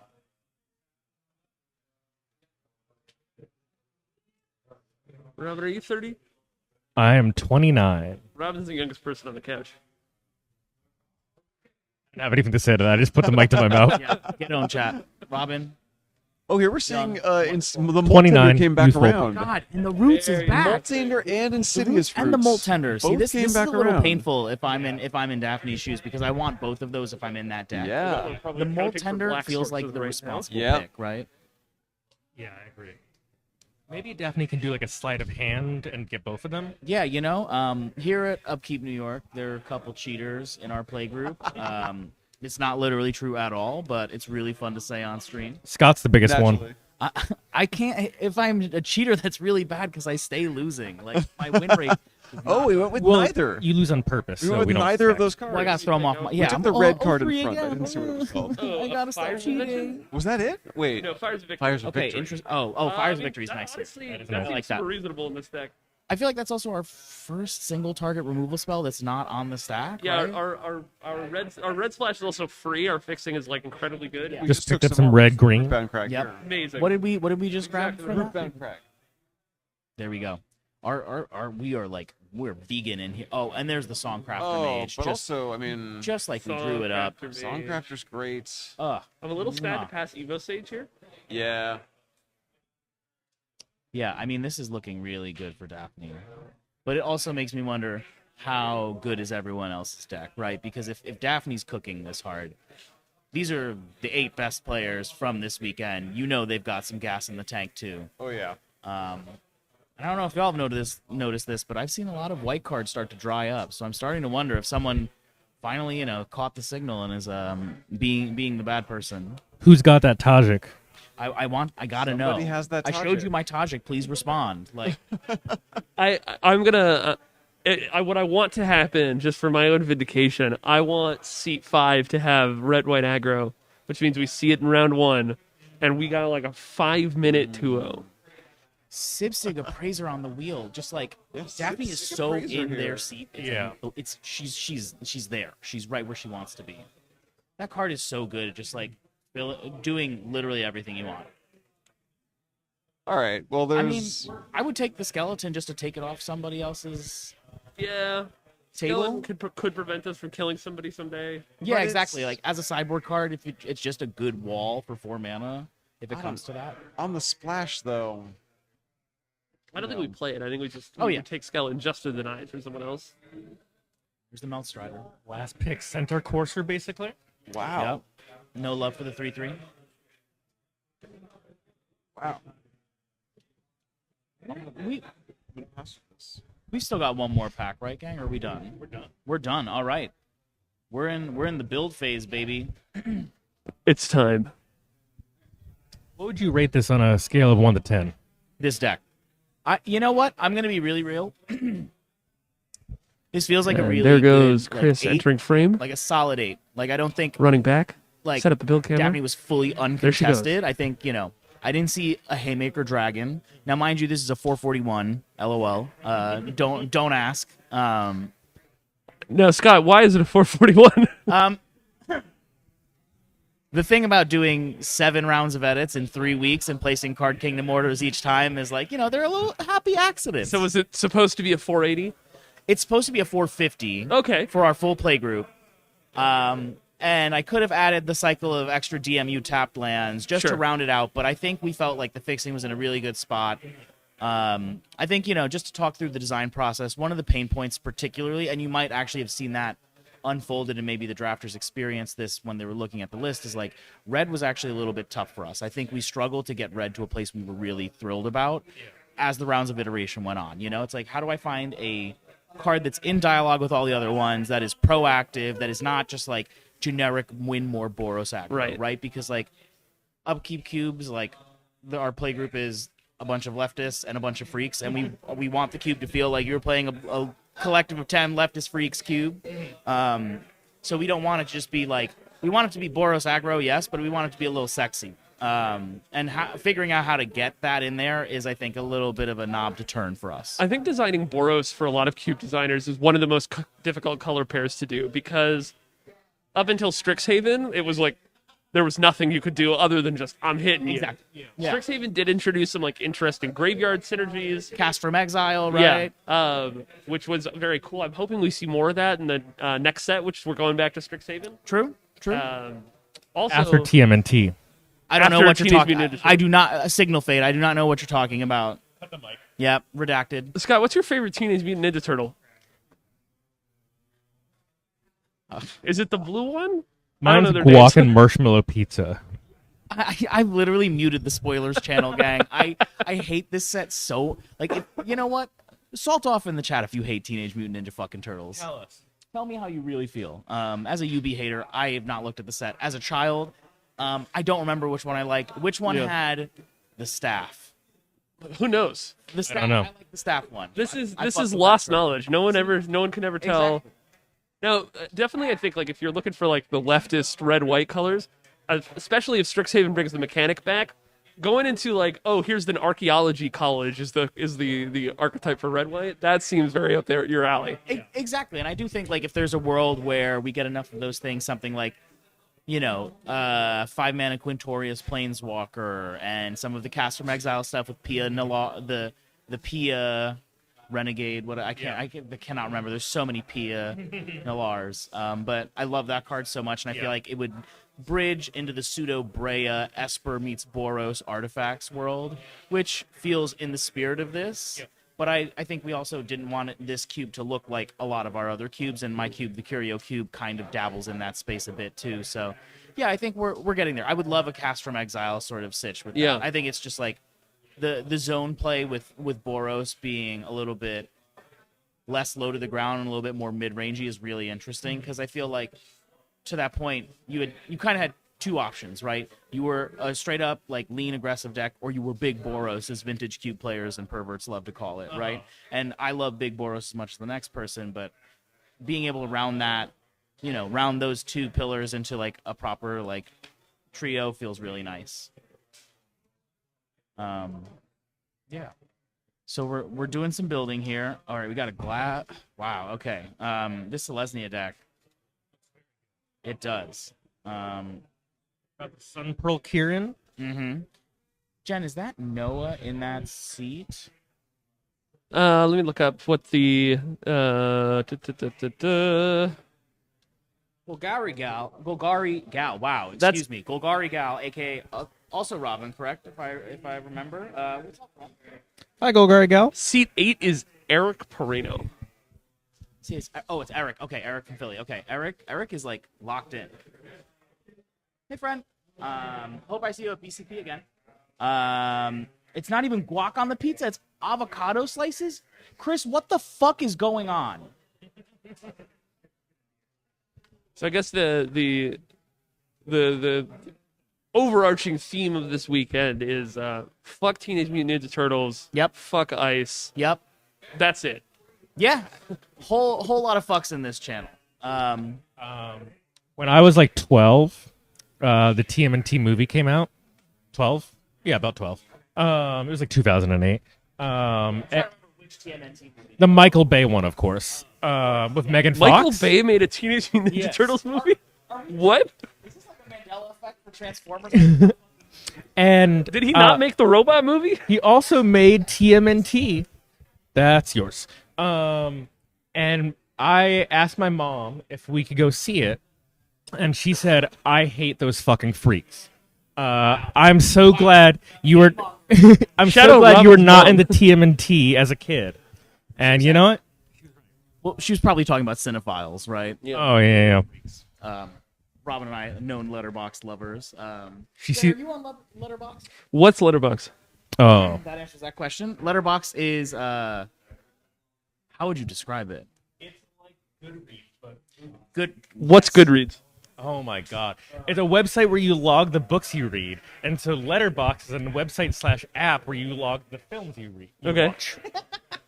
Or read, I don't know. Yeah. You know, if you overcome the 1-inch barrier like so many Americans can, you're reading your movies. That's right. I've been doing a lot of audiobooks lately.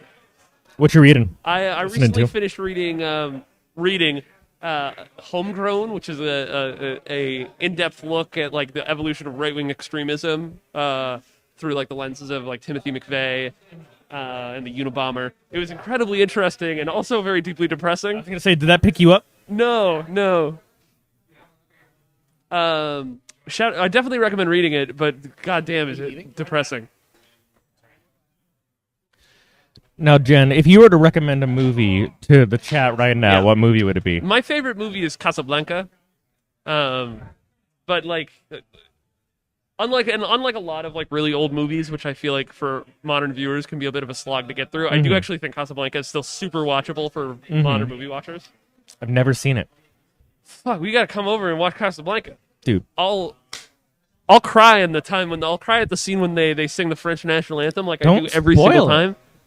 They sing the French national anthem at one point. There's no point in me watching it now. Yeah, I actually. Can you sing the French national anthem right now? Like I could carry the tune. I don't speak French. You don't speak French? No. Scott, do you speak French? No. No. Somebody in this building, do you speak French? Un peu. What the hell? Sure, I see you. No, I spoke a little bit of. Actually, you know what? Fun fact for y'all at home: I failed every fucking class in high school, but I was a straight A+ student in Spanish. Don't ask me why or how. That's what matters. And now I've lost all of it. It's all gone. I took Latin in high school because I was a fucking nerd. Did you save Latin though? I got some of it rattling around up there. Okay. I was asking Jen if you were to recommend a movie to chat right now. Ooh. Okay. I was actually talking about this with Brendan in Top 8 because Brendan is another Letterboxd friend from Atlanta. Last thing I watched was recently my partner Kim and I watched Ang Lee's The Wedding Banquet. It is fucking great. Yeah, it was a really great time. Sorry, gang, it's a private event. It's Magic the Gathering. Yeah, I'll be right there. My recommendation, folks, I saw Nirvana, the band, the show, the movie with my best friend 2 days ago. You should go see Nirvana, the band, the show, the movie with your best friend. That's too many of the things, and I'm lost. It's 3 things. Right, the modern consumer can only handle 1 to 2 things. It's all this short form media has ruined people's. Watch it on like Reels or something, or like YouTube Shorts, like 100 YouTube Shorts. Yeah, I'll make sure to consume that over the course of the next 3 months. Yeah, out yeah. of order on YouTube Shorts. Hey, as long as you watch it, you know. Yeah. Now I have a question about the Upkeep playmat. Talk to me. Is it an egg? It is an egg. Okay, good. I'm glad. Yeah, Andy was like, "Did you know it was an egg?" And I was like, "Yes." And he's like, "Do you know what egg means?" And I was like, "No." And then Andy knew what egg means. And then I learned the lore. So funny. Yeah. Which I don't remember everything. Well, I'm not gonna speak to it because it's not my reality. But it was a very funny thing to learn after I'd shipped everything. I was fucking howling. I mean, for anyone who's been to a Cube event, you know that the number of trans femmes at this event outstrips any other type of magic event. It's true. So maybe a bit apropos. It's fitting if nothing else, right? Yeah. The real original sort of origin was I loved I was looking for something. I always pull from magic art from my youth, generally speaking, when I'm doing upkeep work, and I wanted to evoke something that is about the fragility and tenderness and importance of protecting community, right? And immediately the eggs from the Odyssey block came to mind. It's the Selesnya egg specifically, whose name I can't remember, but we took that and we freaked it in every which way. But then once we split the egg from the rose, it became, while very literal, very fun. And then I learned all the lore, and I was like, oh, so funny. Killer, hell yeah. Both can be true. Cube for a cause. It's for the girls. It's for the gays. It's for the eggs, and it's for anybody who's chill. Yeah. If you are a good person of all walks of life, genders, identities, everything, come through. We would love to play with you.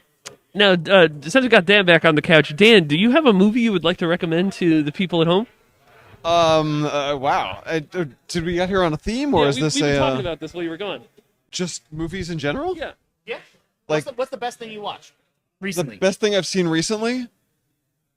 Look, I recently rewatched The Incredibles. Okay. It's still a banger. It's still one of the greatest movies I think Can't ever even deny made. it. I think that movie is objectively great. That movie's fantastic. When that lady turns into a boat. True. Okay, but I also have another recommendation for you. And Okay. this is the last thing I'll say, I guess, before this game starts. I recently also rewatched Reign of Fire, which, if you've never heard of it, it's Christian Bale and Matthew McConaughey fighting dragons. Yes, that would be Whoa. incredible. Chris, chat. Chris is tapping in. Oh, not a random fire. This is a movie recommendation. Okay. Kill the Jockey. Fantastic sophomore film from Argentinian director Luis Ortega. Still need to watch El Angel, The Angel, his first film. That's still on the list. Just got to wait for Jess to be free to watch that one. But Kill the Jockey. Fucking incredible movie. Highly recommend. Definitely my favorite movie that I saw in 2025. Potentially my favorite movie of all time. Whoa. Crazy. I know. Glowing I know. recommendation. Better than Minions 2? Slightly. Yeah. But yeah, Kill the Jockey. Fantastic film. Go watch it. It is in Spanish. So if you're subtitle phobic, well, learn to read because it's worth it. Anyway. You're talking to Magic players. You can't tell Magic players to learn how I think to we got read. truly Mog. Forgive us. We are not worthy. But again, if you can't read subtitles, you can't read at all. Get fucked. Looks like we're getting into game one here. Yeah, back to Magic the Gathering. Looks like we're getting Let's stop into talking game about. one Let's here. stop talking about. All right, we got Magic. All Good right. reads for movies. All right, so we got a Steam Vents and Tap. We're developing. Okay, we got a Fetch Land developed. But you know what I gotta say? What I love about these landscapes is you can just play off of them in such a clean manner. I see Chris literally doing a kiss to the gods off screen about how good they are, and I gotta agree. Popper freak. Oh, and we cracked it anyway. Eggs cracked. Many such cases in the cube community. Many such cases in the cube. Now, I want to point out, this is Daphne playing against Noah, who we mentioned that Noah was one of the designers of this cube, so we get to see the #1 seed from Swiss playing against one of the cube designers. So the edge is probably about even, I'd say. Noah's on Grixis right now, but Noah designed Bant to be specific. So just thinking through that sort of That will give Noah like pretty good insight in what could be in Daphne's deck, since that does cover 2 of Daphne's primary colors. Yeah. So what I will say is Noah was very much of like our designers who followed up on the design process after we launched it. Noah, Dan Schneider, myself, Gabe, and some other folks, but Noah and John Clara, we were all very locked in on this. This project, and I gotta say, I think Noah's gonna have a really good download on just like everything going on.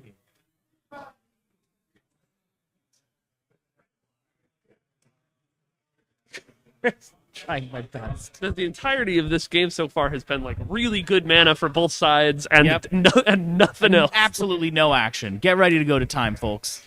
I know there's no time in top 8, but I really. All right, should we order food now so that when we get snowed in, we have something to eat to soak up the beer so we don't die? There's some pizza from yesterday in the trash that I'll dig out for us. All right, so the plan for tonight: trash, pizza, beer, cube. But we've got an awful night. I mean, it actually sounds like most game nights at my house. I'm not gonna lie. Trash pizza, a fridge full of beer, and some great friends. Maybe some Smash. Definitely some Smash, which I got my shit rocked last night. But what people don't know is I had the broken drifting controller, so my fastballs were fast. This is not cope. Chris once again frying my shit. Oh my god! Oh, I would have won if I had the good controller. This is a really great. Is that Rivaz? Yes, Rivaz. Yeah. So we are on watch. Okay, thank goodness. Syncopate's so good here. That would have been really bad because that just propels, for those at home, that propels you up 2 mana of any combination for a dragon spell. So, and it's already a 3/3 with Menace. Classic Rakdos, but also some ramp, which is a little freaky, but I'm really here for it in this format and context. A late ad that we're a little worried on power level, but honestly, turns out Syncopate still gets it. Honestly, like I love this from Daphne though. We get Syncopate into like super relevant thing. Yep. Then Lotus holding up counter magic again. Yeah, I mean, like tap out for a 6-drop here. Let's see it get countered. Let's take a look at Lannis' litany of words. We got. And let's see it. Oh, okay. Yep. We cast the Omen. Shuffle that shit back in, baby. Sure.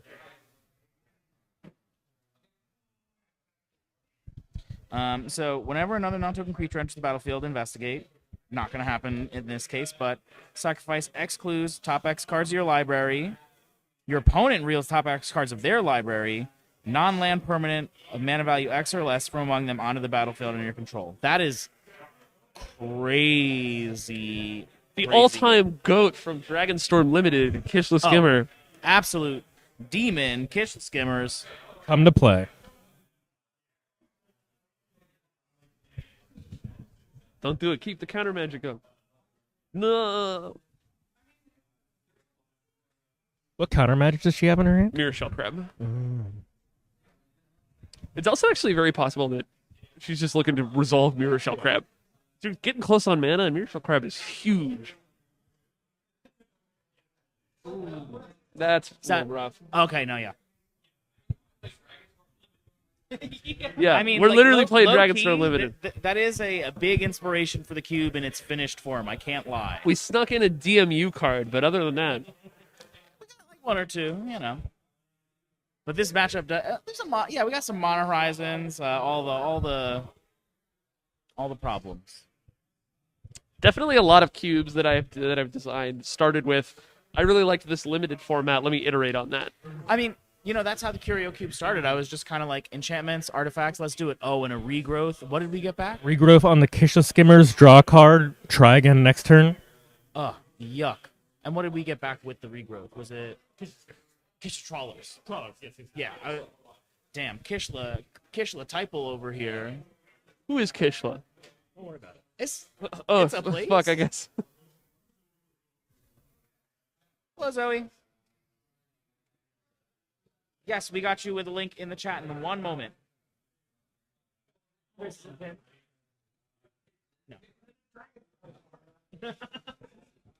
Chris is crashing out about the fact that we're playing Dragonstorm Limited right now. They actually just opened a box of Dragonstorm. It's Do true. a pack opening. Okay, we got a Crypt Breaker. You know, the good old fashioned turn 7 Crypt Breaker. It's action. It like honestly low key.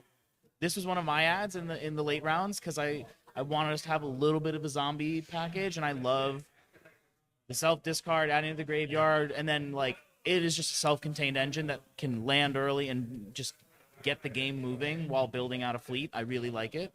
A lot of variability there. We have had it confirmed. Sources are reporting that Kishla is a village. It's true. And it takes a village.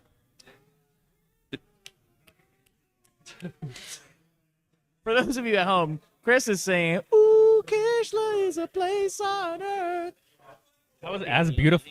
Thank you. Somebody start shredding right now. I won't mortify myself or ruin anyone's ears at home with that. But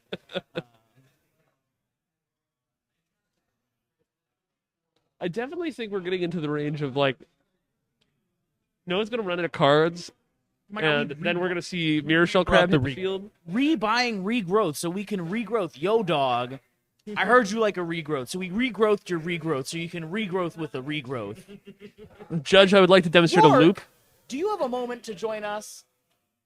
Go. But then come back here after this.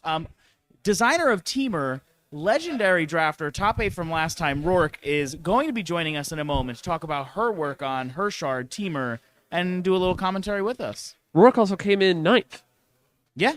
Known demon in the playgroup. An absolute sweetie. I love Rourke. Rourke joined our group. She was coming to play Commander at the LGS and switched to Cube one night and never switched back. And yeah, you know, it's great to see that. This is actually exactly why I've been so big in pushing Cube and trying to build spaces for people to play Cube. It's entirely because I don't want people to play Commander. Hey, I want people to have fun playing Magic. Jen, do you know how we've expelled the Commander players from our LGS multiple times? Like, they had to start playing outside. You know, Robin and Lotus Bloom run a much more inclusive environment where they tolerate that sort of intolerant very behavior. cringe of you, by the way. We're allies. Yeah. The game. Magic cards. That's Chameleon Colossus. We've got Consuming Vapors and Chameleon Colossus. Consuming Vapors, actually the perfect answer to a Chameleon Colossus, no? Yeah. And the life gain is going to be meaningful here. And actually, you know what? Frankly, if we look at these life totals, nothing's fucking changed. Noah's at 19, actually. Fuck. Disqualified. Jen. I'm going to enroll you in the tournament and then disqualify you for being wrong about life totals, something me as a judge can definitely do. Perfect. We're locked in. Now, I have an important question. When did Takis get in on the Pringles game? Okay, have you had one yet? No. I found these at I went to the bodega this morning. I had to secure 2 white monsters for the judge staff. Yep. Thank you for that. That saved my life. 2 white monsters for some white monsters. You know, person pointing in the mirror meme. There we go. Yeah, Robin and I white showed monsters up. in the booth. Robin and I showed up this morning. We were incredibly under caffeinated, and neither of us got much sleep. And Scott immediately saved our lives by running to get 2 white monsters. Very on brand, very on theme. Jen, thank you. I will be Venmoing you all the money you donated for Zach's victory for saying that on chat. This is why I'm nice to people. Exactly. But to answer the question, the Takis came out of nowhere. I was at the bodega grabbing snacks. I saw Selena Gomez Oreos, which Andy will have told you about how they wrecked his life and how delicious they were earlier. And then Takis Crisp Fuego, which are Pringles, but Takis. And let me tell you, better than Pringles. That's a low bar you've set. Yeah. That's a what? Low bar. Fair. I'm a Pringles hater. Pringles are an F tier chip. The thing that you can make a duck mouth with them is the only good thing about them. I totally agree with you. But then these actually are, I would say, like pretty damn good. See, yeah, Robin, I need you to tap in. Yeah, this is gonna give me one of those. warm you up. Yeah, Jen, let's go. It's delicious. It's very spicy. That's what I was told. I didn't experience it that way. Other folks said that. Not the white monsters at this couch right now, but yes, some white monsters. This mayonnaise is actually very spicy. Mm-hmm. Oh my god. No, those are actually really good. They're really good, right? Rourke, do you have a moment? Hop on the couch, baby. Okay. Middle school, so I've got time. Oh, you def got time. So, gang, we've got Catch me Rourke up. here. She is the designer of the teamer wedge of this cube. We're watching Daphne absolutely cook. Daphne's got, oh my god, the as regrow, expected, the regrow, as usual. yeah, classic Daphne, right? Rourke, part of our local play group here at Upkeep. Rourke, you I've came lost in. to Daphne many times. You and Yeah. me both. You and me both. You came in 9th this weekend, absolutely crushing it. Yeah, it was a lot of fun. Coming in, I was most excited to draft Doubleton again. I love that cube. Mhm. Got to draft one of your cubes, Scott Curio. Oh, yep. Which I had not managed to draft yet. Is that my name? No. No, it's a zombie. Oh, it's close 2/2 to zombie. me. It's similar. Yeah, it's true. Me on a Wednesday night going to draft.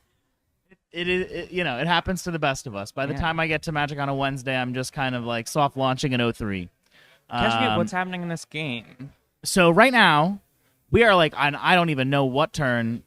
Players are turning things sideways here and there. But right now, Noah is playing Daphne. Daphne has... 2 Upkeep regulars. Yeah, Lovely. exactly. Two of the homies. It's great to see the squad here, but it stinks to see them have to take one another out. Okay. And Are in we a- in the semis, the quarters? This is round 1. Oh, we're in the okay. blue. We're in a Wow. blue X mirror. Things are going down. I do love to see a Chameleon Colossus. I know, right? And that consuming vapors did not land on Daphne's thing, so we're seeing a clue cracked to draw a card. Daphne goes on tap. And what did we get off the top? A breeding pool. Okay. Not exactly what we're looking for here. I'm going to guess we want more gas. That's 2 lands in hand. Scott, I know 3 lands and a mirror shell crab. So we might see the crab get cast full fat here. Rourke? Yeah. So you guys made a lot of changes to the cube since the last time I touched it or looked at the list. Uh-huh. Do you want to walk me through like what that process was like, some of the changes you made? I'm going to be real. It was very chaotic. I would steal company time on every Friday I had a chance. We'd hop into Discord voice chat. I did notice that. That's why I was not on those calls. They were during work days. It's true. I hate employment. I will not speak about my employer personally. Thoughts and feelings are my own. And we would just kind of jam and edit. I think one of the things I was saying earlier that we found is like we feel like red still needs some love and to be punched up a little bit, and we want to make artifacts a little less siloed to the Esper deck and a little bit more part of the environment holistically. Protection from black on Chameleon Colossus. Oh, baby. A fell... I'm a little confused. Does Chameleon Colossus have protection from black? Am I misremembering that card? I am not sure what just happened here. Well, it is not in the graveyard. Yeah. I believe the players have likely... I'm not sure what just got taken out. Is that an Icefall Regent? That's an Icefall It Regent. is. That's Dragon's gonna one of the cool sub-themes in this cube. It is. And that's going to tap down that Chameleon Colossus in a big way.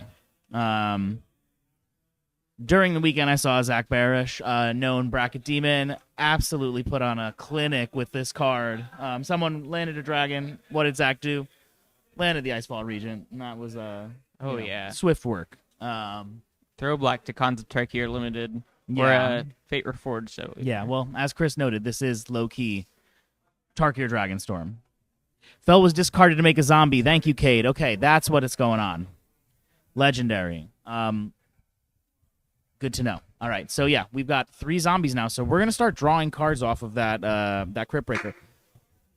Thanks for stopping in, Rourke. Okay. They couldn't keep me away. What, I'm the back talkies? Yeah. Oh, yeah, no. They're all gone now. Perfect. See? You'll love to see it. They're so good, right? They're really good. It's kind of shocking. Would you even go so far as to say it's redeemed your Pringles opinion by saying the Takis crisps. Well, no, I think this has reinforced my opinion that Pringles are trash because I'm seeing what could be. But exactly, right? The Pringle concept is redeemable with a correct execution.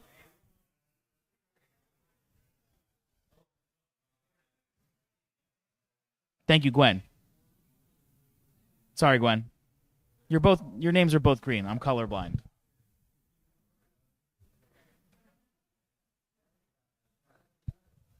If they're both green, wouldn't you being colorblind actually not matter? It wouldn't matter or would matter? Well, because they're both the same color to you either way. Well, I just saw the first name. Second name. I see. All right. Speaking of thank you, Gwen. Gwen, thank you for giving us and supporting us and the entire Cube community with the best software in the market and the only software in the market for Cube tournament organization. I know Jen and I can both speak personally to how we can't do any of this work without you. We're in the middle of like a Cube renaissance where like a lot of fan formats and a lot of less popular formats are really taking up a popularity. Yep. But the explosion of Cube, both like at a local level, and at the convention level, like genuinely without Hedron Network, without Cube Cobra, could not happen. No. Gwen, truly the backbone of the community. Hedron Network is the best, Cade. It's true. Upon your hard work. That's in right, front of the doubling keyboard. Cube. Shout out, Chris.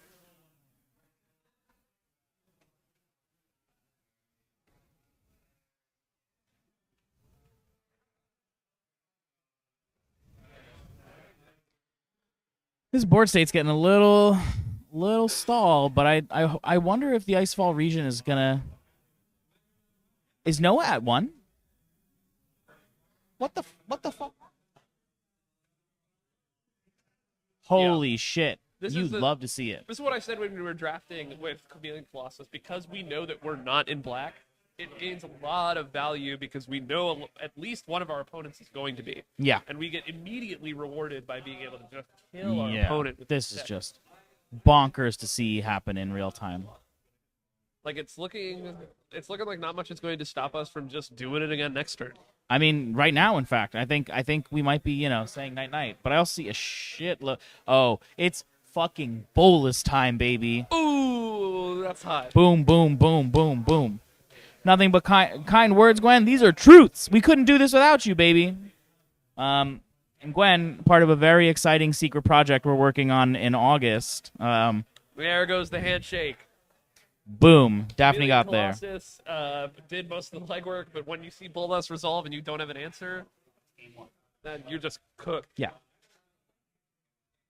Handshake after game 1 is a little puzzling, but I also, you know what? That's just a sign that it was that good of a round. And that these players like each other. It's as true. Opposed to a lot of Magic events. Oh, you know what? No comment. I have some comments. We'll take that off, Mike Jen. All right. we'll talk later. Yeah, exactly. A 16-16 Colossus. Oh, yeah, that's right, baby. Hey. Get on in here. Wow. Yeah, no, I'm very curt. I'm cordial, but I'm very curt when I play. You know, it's like the second I start shuffling, I'm like silent. Yeah. So when you came in third in the Popper Cup, the worldwide Popper Cup, do you think you were friendly to your opponent, or did you just kick the hell out of him? I'm trying to think how much I can/should say. As somebody who was there and was talking to you, because you know, yeah. I only spoke if it gave me a competitive edge. I'll put it that way. Oof. Throw my opponent off a little bit. Love it. Oh, yeah. No. Anyway, this is completely unrelated. I saw a video of these two dudes who alternated rounds of jiu-jitsu and, like, Lorwyn Limited. Sick as fuck. Super sick. Should we get a Magic boxing league going in New York City? Okay, so that's the thing because there's like a chance I might start doing like Muay Thai. I know. Or just like MMA in general. I want to do like full out octagon like alternating Pauper and MMA. Okay. Okay. Enter the Gone. You know. Yes, I think in my You think we weight category. Can we get The Rock to commentate? Sure, fuck it. But I Yeah. I so badly want to do Magic MMA, Listen, Magic martial arts. I'll put up money to make that happen. Okay, the issue is sanctioning it Why do we have to sanction it? because it's illegal. I'm just gonna go back to my seat. Nothing is illegal in New We got to Jersey. talk about the Octagon with you. Back to production land, production gremlin. We'll go to we'll go to When would like to watch a Magic boxing event? Rob, When- Yeah, it'd be sick as How fuck. was being outside and I would be smoking a good at cigarette? it, and that's the most important part. I think smoked a I feel Marlboro similarly. Gold. I'm not. Maybe in record Y'all might time. know on the camera. Very, very cool. What is your record time for smoking Marlboro Golds? Yeah, can we see? What's your speed run? Yeah. Can we speed run right now? It's under a minute for sure. What's your any percent for cigarettes?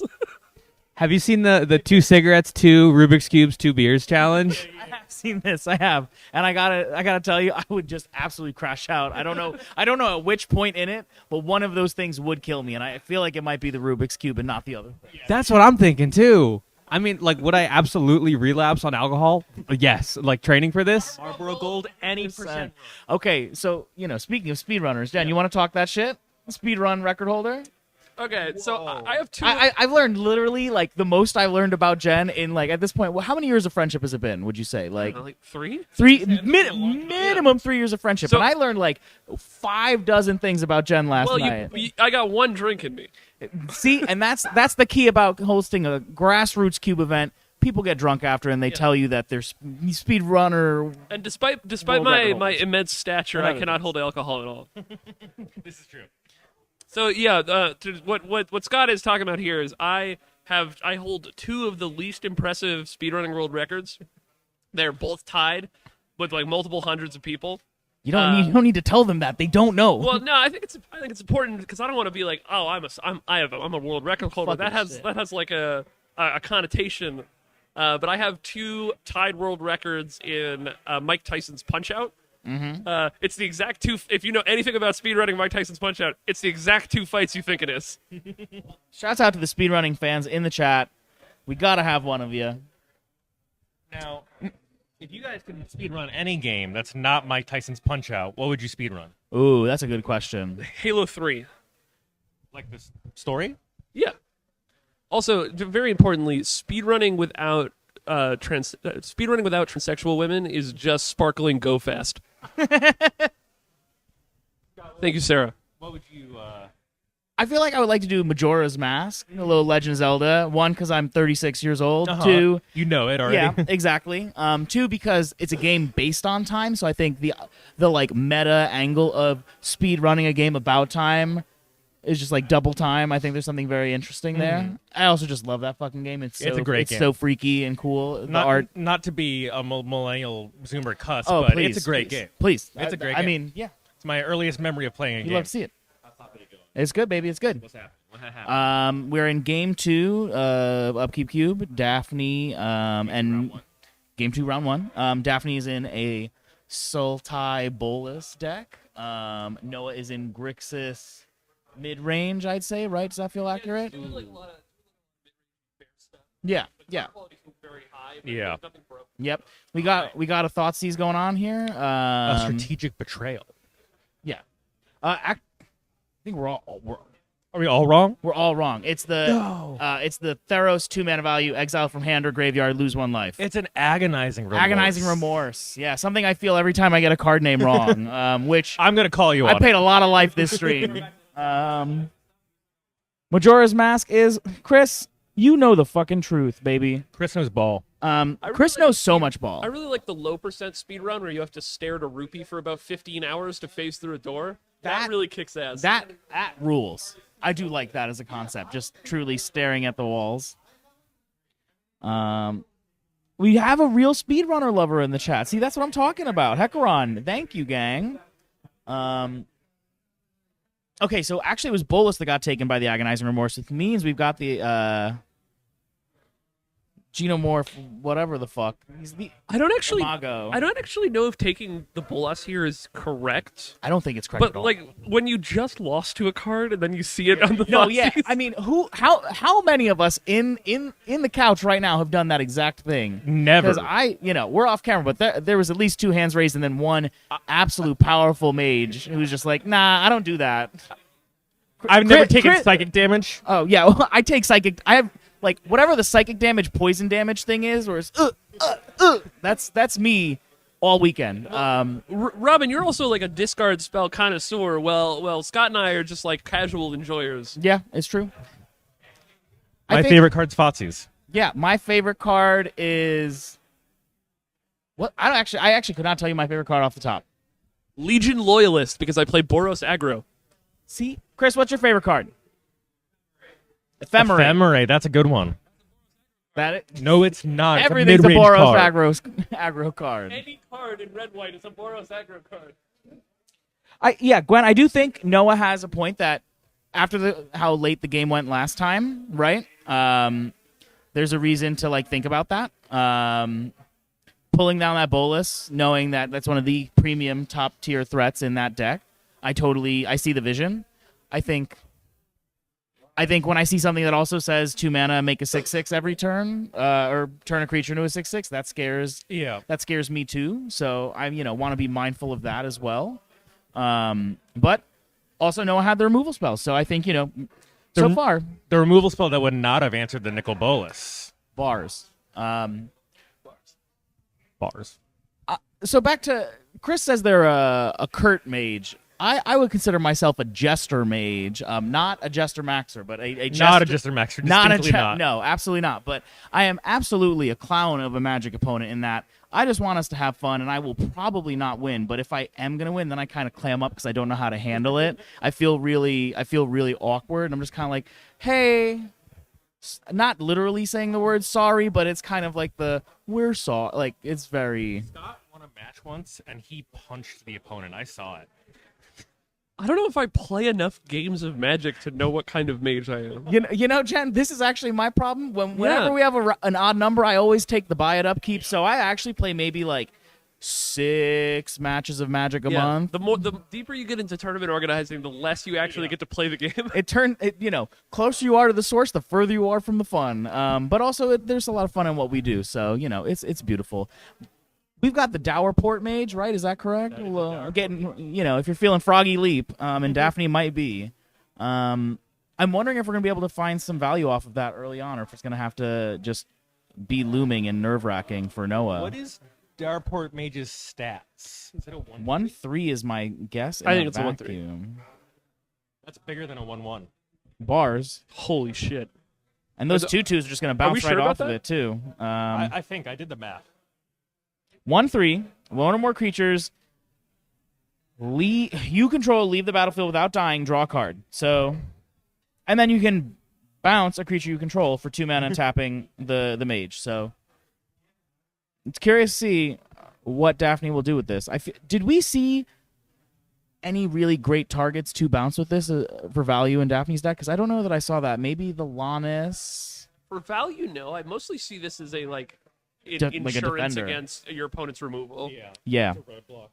Yeah. Like Daphne's card quality is so high because Daphne's in so many colors. Yeah. If Daphne just waits long enough, she will win. I agree. So now we're going to talk about this pile, which Noah did not reveal, I guess. Okay. Yep. Okay. Honestly, how would you have split that, gang? Because personally, I would have put the dragon face up, the other 2 cards face down to really make them wonder if they were making the right choice. You really want to psych them out. The other cards were Relic and Mystics? Relic and Island, not even. Okay. Just straight up boneless Island. I like the Ravaz face up. As someone who played Vintage back when it was called Type 1, I've cast so many fucking Factor Fictions. And let me tell you, it's one of my favorite things to do is dissect a Factor Fiction in Magic. I agree exactly with what you were saying. You put the Ravaz face up, and they're like, well, what could the other cards be? It could even be a Ravaz. It could be 2 Ravazes, actually. You don't know if we broke Singleton, except the list is face up, so you actually do. Also, real quick, donors, can I get a shout-out for Anonymous? Hold up. Chris our legend giving themselves a pay cut, donating $69. That's nice. Nice. Looking up Anonymous, $136. I don't know who you are, but I fucking love you. Thank you so much. Any other generous? We got Anonymous 3 hours ago for 20. Evan Tang 20. Where's my Melissa? donation in honor of Zach Barish? Jen, did you donate anonymously, Jen? No, I donated in honor of Zach Barish. Why? You donated $105, correct? Well, it was 105. It was 100. Then they charged a $5 fee. Okay, so you came through as anonymous. What the hell? I I want kid- credit for this. You do want credit for this. Yeah. Honestly, can we talk? GoFundMe, can you do us a favor with all those junk fees you charge us? Fix your fucking UX. Sorry, chat. As we right were there, saying. in honor of Zach Barish. It makes it sound like he died. Zach Barish is actually fine. I want to confirm Zach Barish is fine. He's doing great. He's 3-0'd Ornithopter Cube The again. windows are rolled down. He's listening to his favorite music. Oh, my It does God. definitely make it sound like he died. Oh, Brett. Cade, doesn't putting Riva's face up push you to the other stack since Noah can't cast it? You think I can look at mana values or cards, Cade? Come on. No, I can't. Noah will find the red source. Noah will find the red source. Can I tell you how nice it is to be sitting on a soft couch after a weekend of folding chairs? Absolutely. Yeah.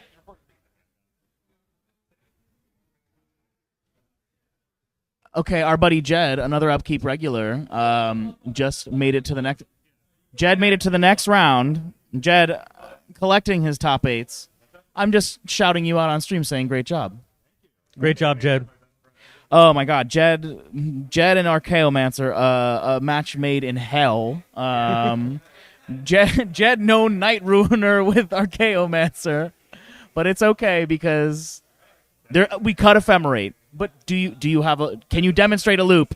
He has the Ghostly Flicker. Chris, is that a pauper play? Ghostly Flicker. It is. Yuck. Chris is come coming on, in. tap on.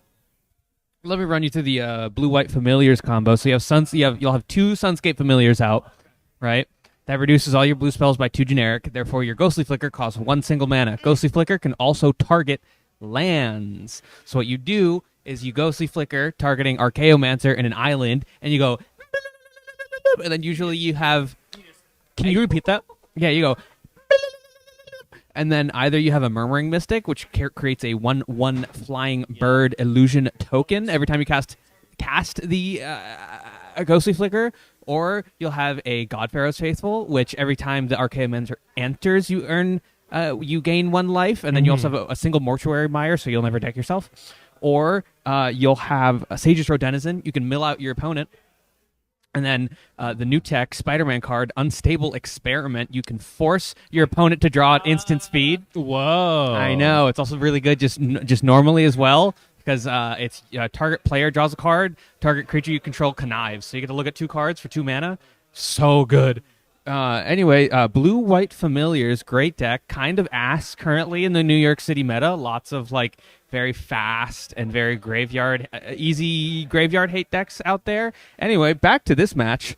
We got a tireless Provisioner in play now. Yeah, Daphne's developing. And again, as we said in the chat, Chameleon Colossus is just going to be a fucking problem. No ASAP Rocky. That song is tired and washed. But it is true that it's a real problem on this board state. And again, as we've been seeing with Daphne's deck, the big mana, the lands, it really suits her well. And fun fact, actually, Robin, we added Chameleon Colossus in the last round of updates because one thing we found in all of our edits is that green was really suffering. There was nothing to really push you over the edge and aspire to. Obviously, every green deck is like a generic ramp deck and many cubes in many such cases. But we were like, what's the Jund card here that's not Thrun, right? And Chameleon Colossus felt so perfect because I think this cube is a little asymmetrically black too. I think Upkeep is as a collective like a big series of black mages. So I think that really comes through. Yeah, I think it fits a great spot in the cube. Yeah. And Daphne's in a great position here because if she, I mean, not only the current board state, but if she gets to untap and hold up the Dowerport Mage with these frets in play. Yeah. Just like, basically, this is like mom at home, right? Yeah. With, that generates card advantage as well. And you don't want to point a removal spell at the Dowerport Mage, but no, you probably it got stings. And there's the Icefall Regent. We're going to tap something down that will remain tapped until Icefall Regent leaves the battlefield. And it's targeting that. What will Daphne do? Well, I guess Daphne can't do anything right now. We're tapped out. No, is that a treasure on that token? I believe it is a treasure. Yep. So Daphne could have bounced the chameleon in that moment, but chose not to. Chose she's to fetch. fetching now. Maybe we're getting a a second treasure. Oh, banger! Yes, that's 2. Wow. Boop. Get ported. This is the kind of porting we allow in this cube. No, no Rashadan ports, just mage ports, dower port, whatever. Sorry, I'm trying. It's been a long weekend, chat. Scott's doing his best. Gwen with the whoa. I agree, Gwen. That was pretty nasty, pretty spicy too. I gotta say, Robin. I think this is one of those moments where we've got 6 mana. We can redeploy it if we need to. We probably got a land drop just like right around the corner. I feel like we're again like in a decent position. Oh, we didn't even need to. We just let it happen. Yeah. Well, we can bounce it on this turn if we so choose. Yeah, and save the treasures. Dowerport's not a sorcery speed, right? Okay. But maybe Daphne just has other plans. Something really big. Oh. Looks like it. Not a bolus. I see mana assemble. I'm curious what it's going to be. We got a reader. Somebody wasn't playing enough DMU limited. I mean, I'm somebody. But, honestly, looking back, a lot of heaters in that set. A lot of heaters. You know what I feel like we forgot about is that squee that was like a rabble master with escape. Like that card was just like so clean. You know what, Robin? I've been working on this new cube I'm calling Pet Cemetery. Ooh. It does exactly what it says. It's all the pet cards that didn't make it in my main power maxed cube. So it's gonna be kind of like B pluses all around. Awesome. Or just cute cards that I love, and I think that's one of them. That's sick. Yeah. Thank you. I will pack one, pick one. That. There we go.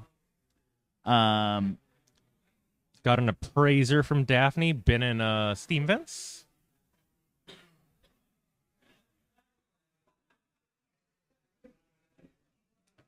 Chris, you need some water? 6 mana. What are we cooking here? Board state's getting gummed up, which, you hate to see it. What's that? What is he cooking? My joke always is ever since Dubious Delicacy got printed when someone's cooking up something. Thanks, man. Oh, all right. See you, buddy. Save, guys. Ever since Dubious Delicacy got printed, I just react that in the Discord with the Scryfall bot when people are cooking up some silly shit. I'm just like, I see we've got a bracket, Dubious Delicacy, bracket. Squee what? Squee, comma, Dubious Monarch. Wow, another dubious typo in my cubes. A lot of uncertainty. What's that? Yo, Squee is dubious AF. I'm not going to lie. We're just stockpiling treasures, too. I got to say, like, if I'm in Noah's position, I'm a little stressed about that. Now, you see, this Consuming Vapors is not very good here. I'm not pressed. I'm gonna sack the appraiser, laugh my way to the bank with some free life, I guess Noah will get the life, but I'll just laugh. I'm not pressed if I'm on Daphne's shoes. Curious to see what she gets here. And we're also looking pretty low on cards in hand, by the way. Yeah. It's looked like Daphne has 2, Noah has 1. We're in a top deck battle. We are. We really are. Oh, no. Daphne has 4. Oh, okay. She's set. Yeah, she's chilling. I feel like Daphne's in a pretty commanding position here. And we're going into the red zone. Yeah, I think if you're Noah, you probably got to be You looking got to at push some advantage, right? if this game goes maybe 2 turns longer, I might be cooked. Yeah. And you know what I'm realizing is, like, back to the point someone made in chat earlier, Noah just does not have red mana right now. No. And has not been able to secure it. And this Esper landscape is not going to get there either. It's unfortunate, but, like, this is kind of one of the features and maybe bugs for the people in the hot seat, is that the fixing's just good enough for your deck to be 3 colors in this cube. And it's really nice to see the first 2 decks going toe-to-toe are 3-color decks, but it's a tough beat when you miss that 3rd color. Mm-hmm. Daphne's got a Oh. Fires of Victory in hand. Ooh. That is... Oh, baby. Yeah, that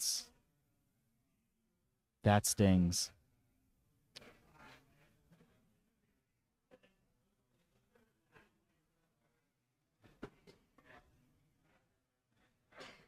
A hush has fallen over commentary as we just truly don't know we don't know where it goes from here.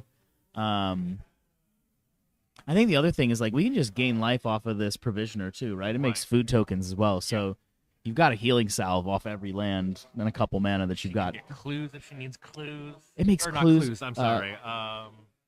Food, treasures, Maps. It makes a 3rd thing, I think. the landscapes. Gwen, the landscapes are not that bad in this format. There's so much landfall. Brett, it's okay. Gwen, I respect your opinion, but I do think in this format they're pretty critical because it's our way of ensuring that you're literally playing a 3-color deck versus like a Triome or a true fetch land. We want to really push our gamers in this format to actually be 3-color. At least that's our intention of it. Are we packing it up? Yeah, that's that. Daphne got there. The wins continue for Daphne. Yeah. Well, beautifully played, Noah. We'll come here. Maybe I think Daphne will have to march on to the next match, I'm guessing. Is that it? Was that the last one we were waiting on, John?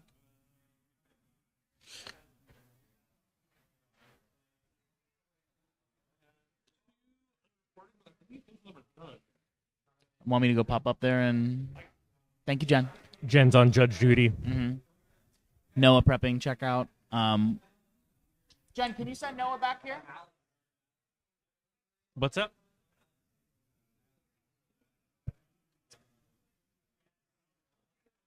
All right. Well, folks.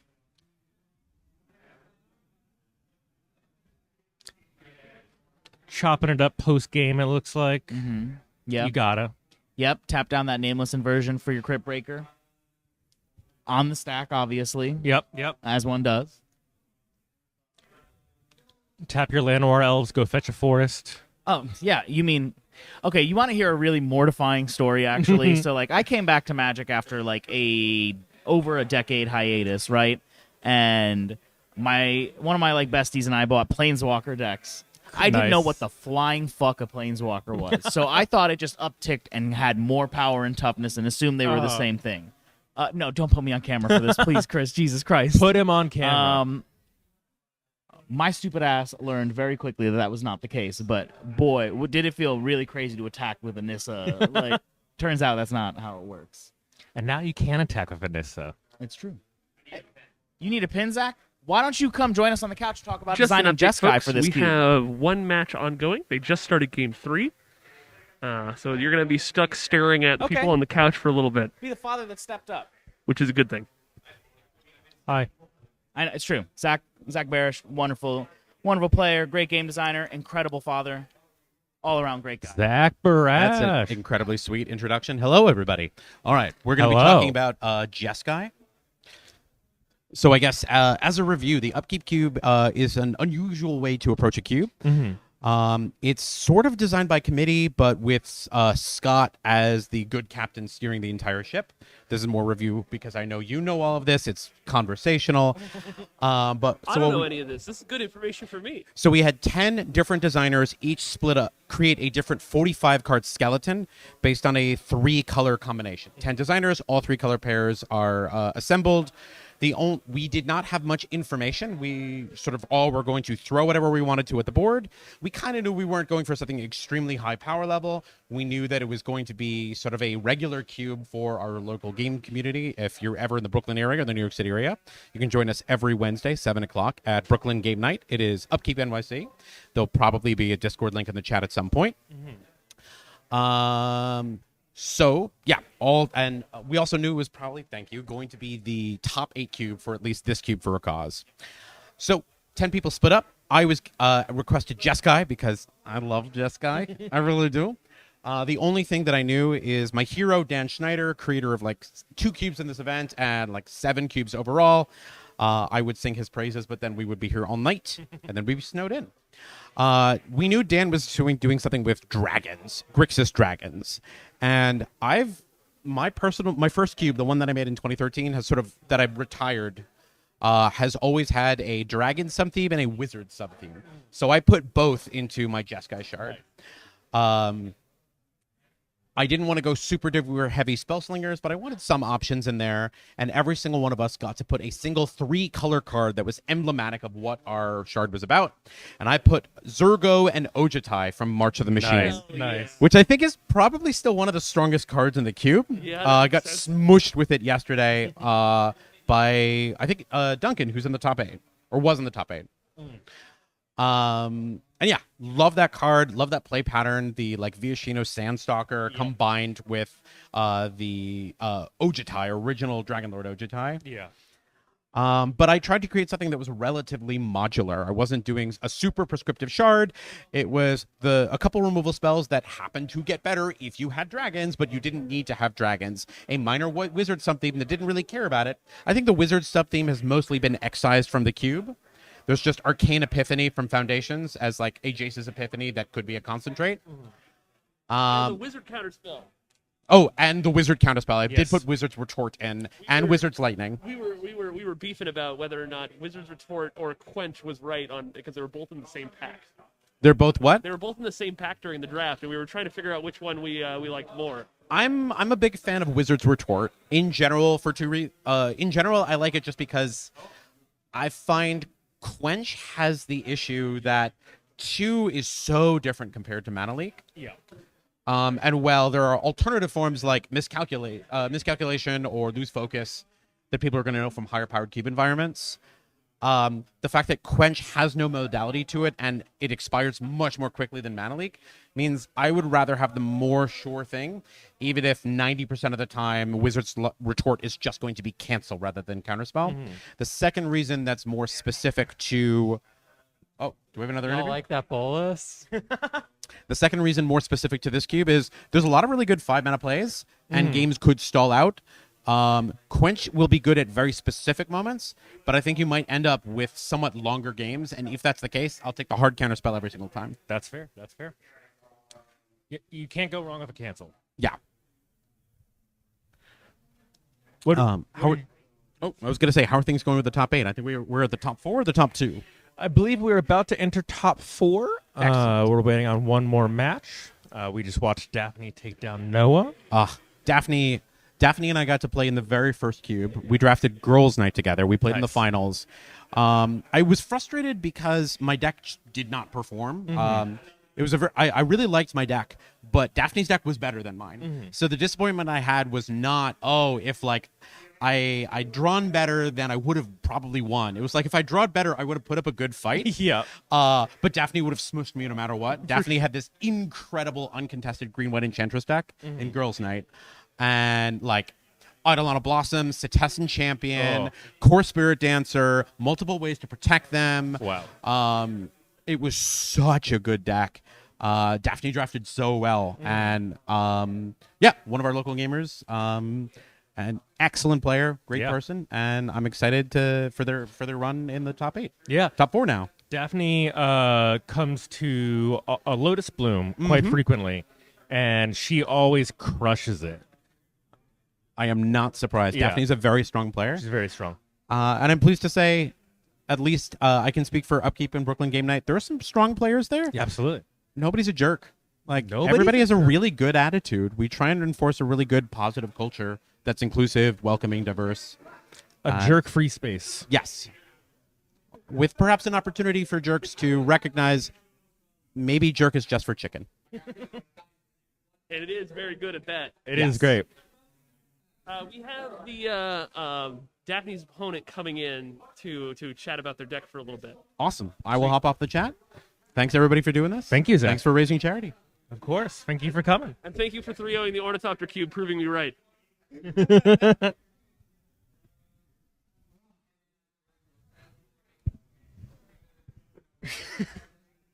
What? I was just trying to figure something to say, and I got nothing. All right, I'll talk then. I like hearing myself talk. You like hearing yourself talk? Yes, very much so. We got Daphne's opponent is packing up right now. They just got eliminated playing Blue Black Zombies. Unsurprisingly, when Daphne has a card in their deck that says protection from your entire deck, that's rough. Mm-hmm. But they should be here soon to chat more about what the match was like from their perspective. Let's go back to talking about movies. Yeah, let's talk about movies. Yeah. Fuck Magic the Gathering. It's Chris. Chris, what do you got to say about movies? It's the movie mindset portion of the podcast. I need to watch more movies. I think that's my resolve for this year. Really, truly, is indulge more in, and this kind of expands to a broader goal. I think for the year, but expanding my mind into new dimensions, vis-a-vis doing things that grab my attention for more than 30 seconds at a time. 2026 is the year. Uninstall TikTok. Okay, well, it's not. It's Instagram for me, but unfortunately, uninstall Instagram. I know I have to. I really should.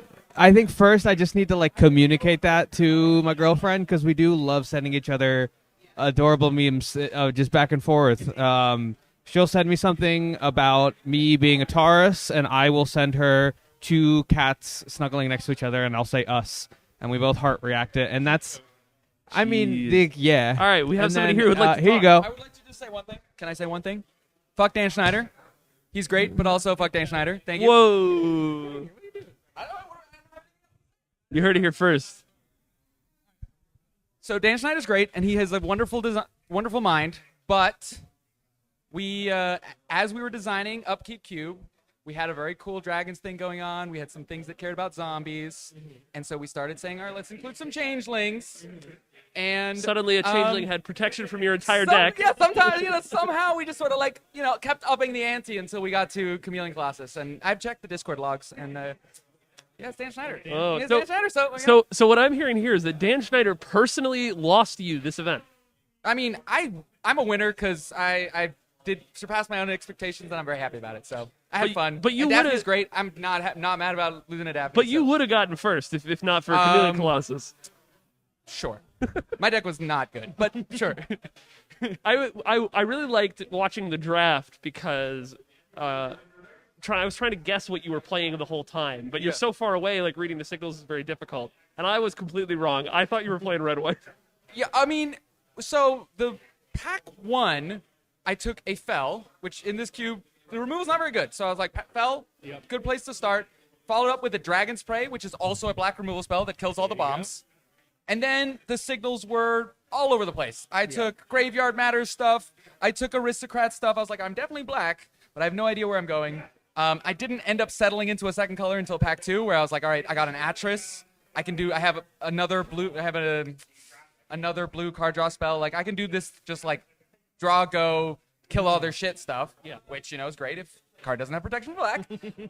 And then it turns out that the person next to me was also drafting blue-black stuff, and That's it was rough. just it was all right. Now, you designed the Bant shard for this cube, right? Yes. That's where we started. Did you get, were there any moments where you felt like you had good insight into what your opponent might have access to because they were playing 2 of the primary colors of the shard you designed? Yeah, I mean, I was definitely aware. The Bant shard changed quite a bit as we went through design. Certainly, the Bant shard is actually kind of an aggro shard. It's the counters-based theme. So I didn't expect that much of that coming out of Daphne's deck. I did see they have some of the landfall stuff, which is also sort of has some crossover with what we actually have for the +1/+1 counter deck, but I didn't see any of that. So But Xenomorph Imago is very good, so I felt that. And that doesn't have protection from black, so felt good about that.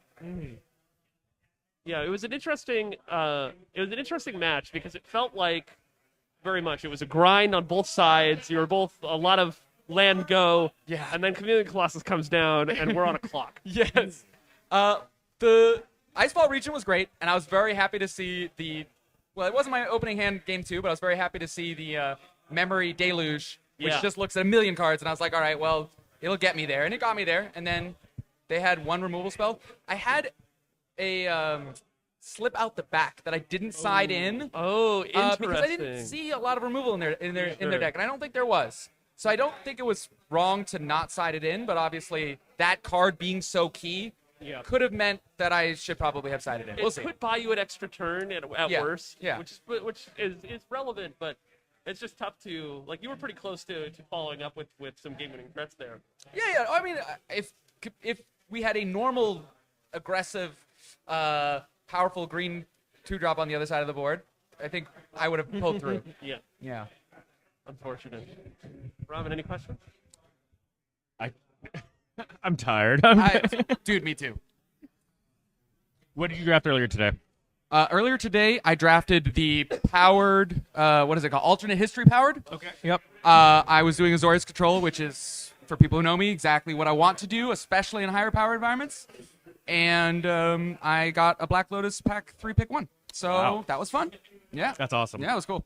I had 5 Teferi and 3 Teferi. And that's all I ever want to do. And at one point, Gabor came around and saw that I had both of them on the field and said, that looks like a Noah deck. And I was like, yes, I feel good about this.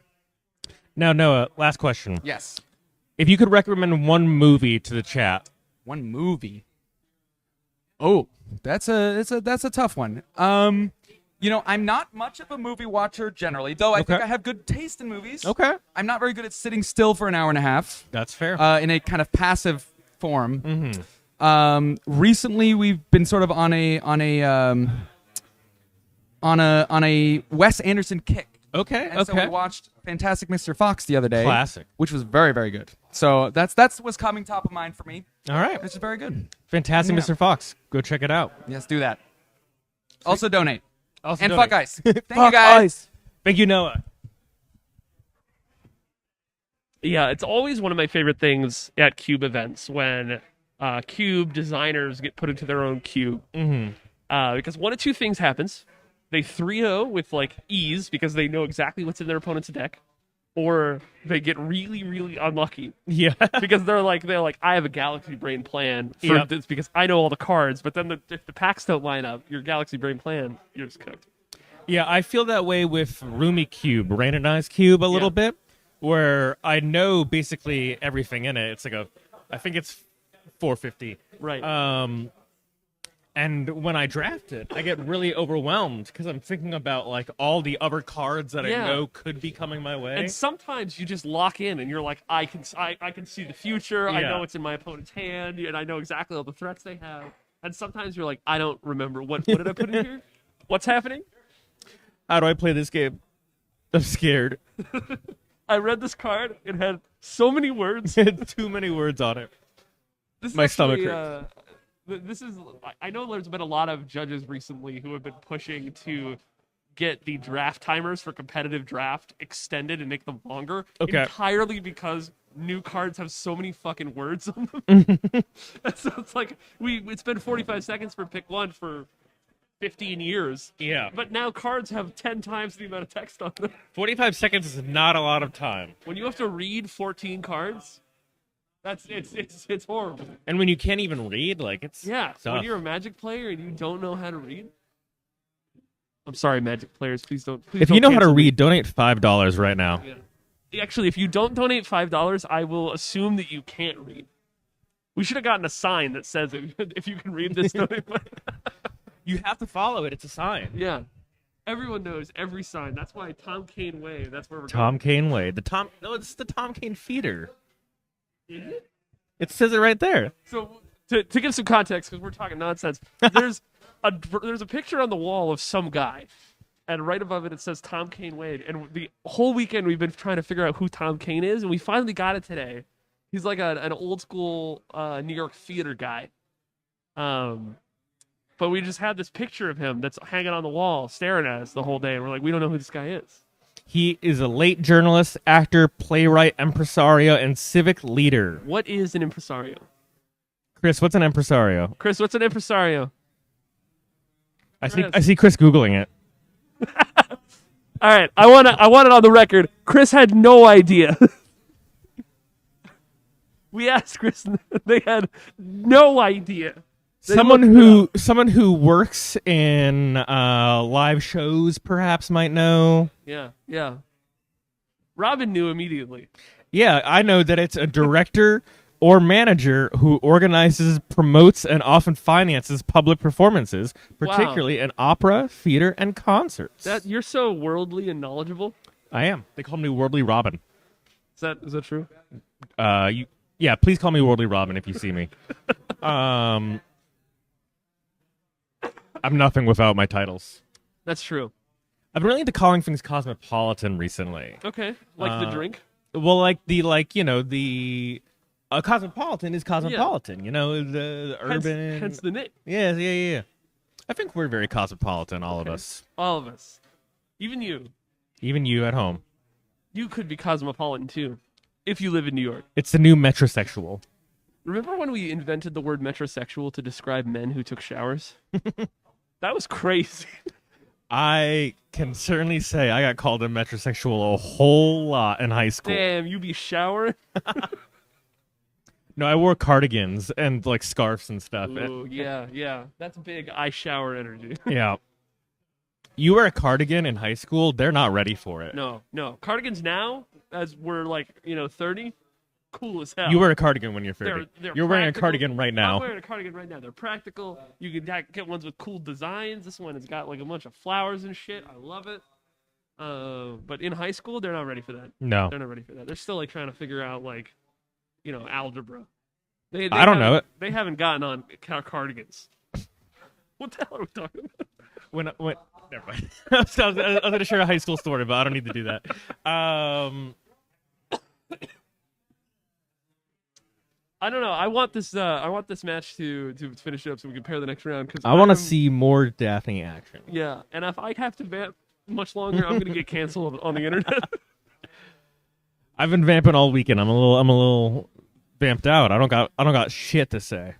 Sorry, can I swear? I can swear. I hope we can swear. I just got worried for a second. I was like, no. I hope, if we can't swear, I'm in trouble. Are we monetizing this? Yeah. Who owns Twitch? Is it Bezos? Yeah, All kinda. Right. Is Bezos paying us money right now? Bezos is Venmoing me tonight. Holy shit. That's huge. Yeah. All right.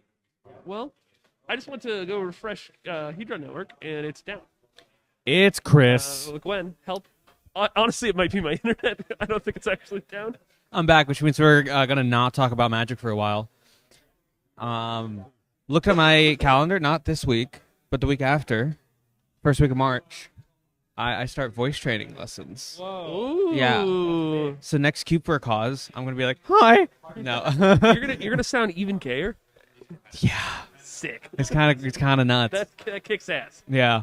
I did have this I've been on the wait list for a while because it's like a group lesson thing. It's it's through Hunter College. It's run by probably some speech therapist, TA, whatever. But I was had a very sensitive moment with my girlfriend. I was like, hey, so if I took voice training lessons, would you still love me? She's like, what the fuck are you talking about? You fucking idiot. That's a fucking crazy question. Yeah, she was like, what are you talking about? I'm just a very insecure person. Love you if you were a worm. We haven't gone over the worm thing. You gotta go over the worm thing and report back. Also, you gotta pronounce it Woim the entire time. Worm. Would you still like me Hold if on, I'm I gonna go check on the map. Ooh, the last match of the quarters, our It's round done. of 8. I was referring. I love referring to it as because you'll have your round of 16 or whatever because it's not eighth finals. Like no, but I love just like continuing that. Like, oh, it's the round of 2. The round of a 1. riveting round of 2. Yeah, our round of 1. So, Chris, who's your money on? So, I had 2 horses in this race. In Daphne, W, Our goat. and Alex D, also W. So I had Also 2 horses in W. the race. I had 2 horses in this race. I still do, but I used to too, as Mitch Hedberg would say.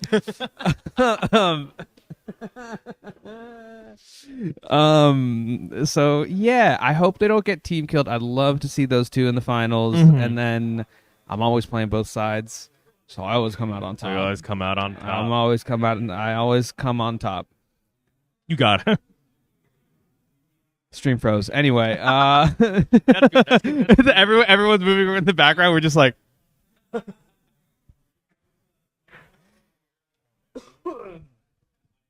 What are you up to? What's your sex life been looking like?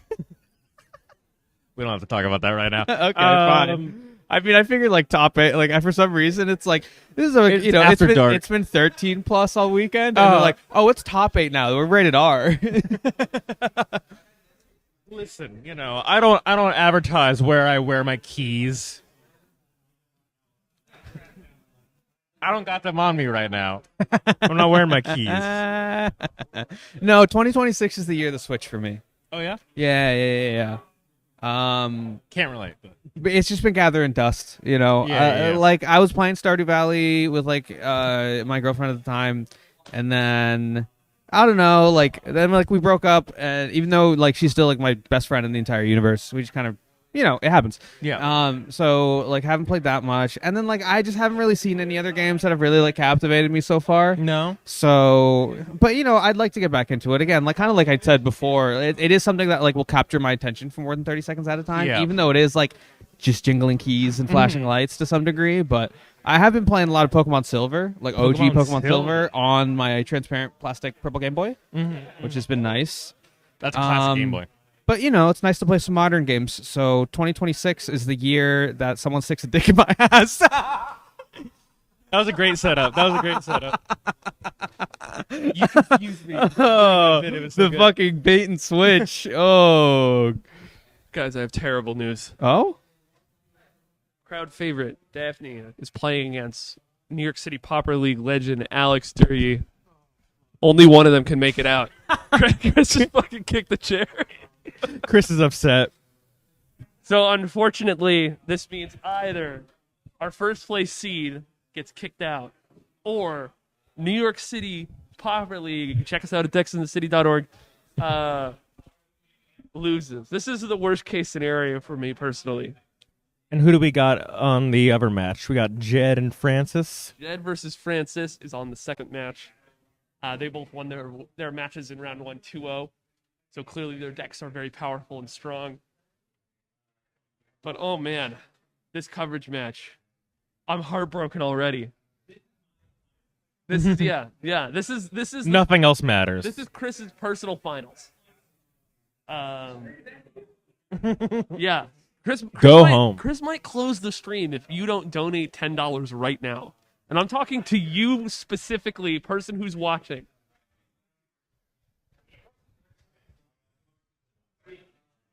For one $10 donation, you can have the stream last 10 more minutes. For one $10 donation, Jen will sing In the Arms of an Angel. I will. No, I won't. For a large enough donation, I would. Like $11 or? Listen, I'm rentable for a marginal fee. You heard it here first, folks. Can you shut up? What? We're on mic. Don't cough. I'm sorry. So I had a cold last week, and I'm still just completely full of goo. I'm sorry, folks. She's an unprofessional. Also, you keep saying you're full of goo, and it grosses me out so much.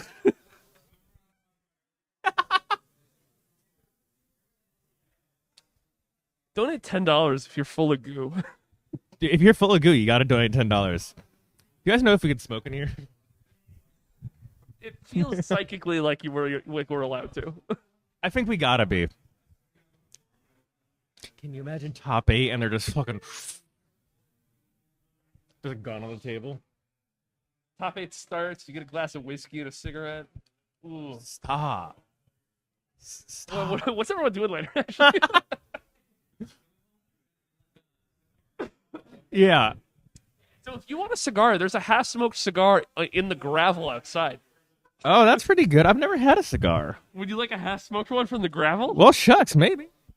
I mean, just for the sake of like being able to smoke and play Magic and have a whiskey. Yeah. Like if we can find there's like a cigar bar is like a place, right? Or cigar lounge, whatever they're called. Yeah. Those are places. I feel like that's the closest. Or oh my god, like fucking.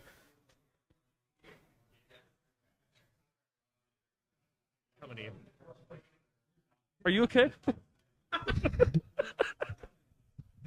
Trying to think of like a who cube, hookah and cubing, who cube, who cube. Anyway, get out of here. If you own a cigar lounge in the New York City metro area and you are interested in hosting a Magic event populated by many transgender people and non-transgender people, but you know, I imagine I don't mean to presume, but I feel like the crowd of a cigar lounge is maybe not the most diverse crowd. If you own a cigar lounge and you wouldn't stone us to death, let us know. hit us up.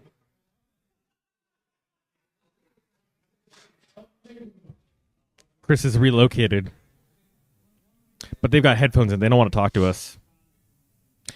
Oh, and we got to turn to Xenomorph Imago again.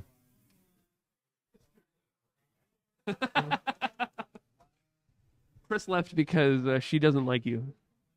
Me? No, the chat. Oh no, I think it was you. Oh, it was me? Yeah. Fuck. Oh. I'm I'll washed. head out. I can't do this alone. It's gonna be Robin sitting here with 2 microphones.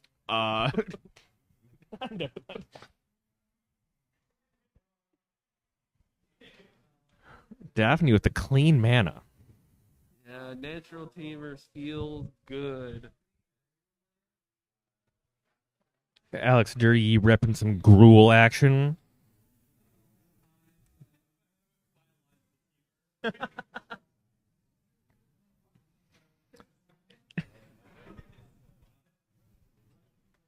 We've got a Sibsig Appraiser bidding a regrowth. I didn't see what she picked up. Did you see it? We're playing Magic? What? We're That's really crazy. good at this. All right, Wizards of the Coast, if you want to hire Robin and I for the next Pro Tour, I guarantee it's going to be way funnier. It's going to be awesome. It's going to be completely unprofessional, but it's going to be way funnier. And I won't say any bad words. I might. They might.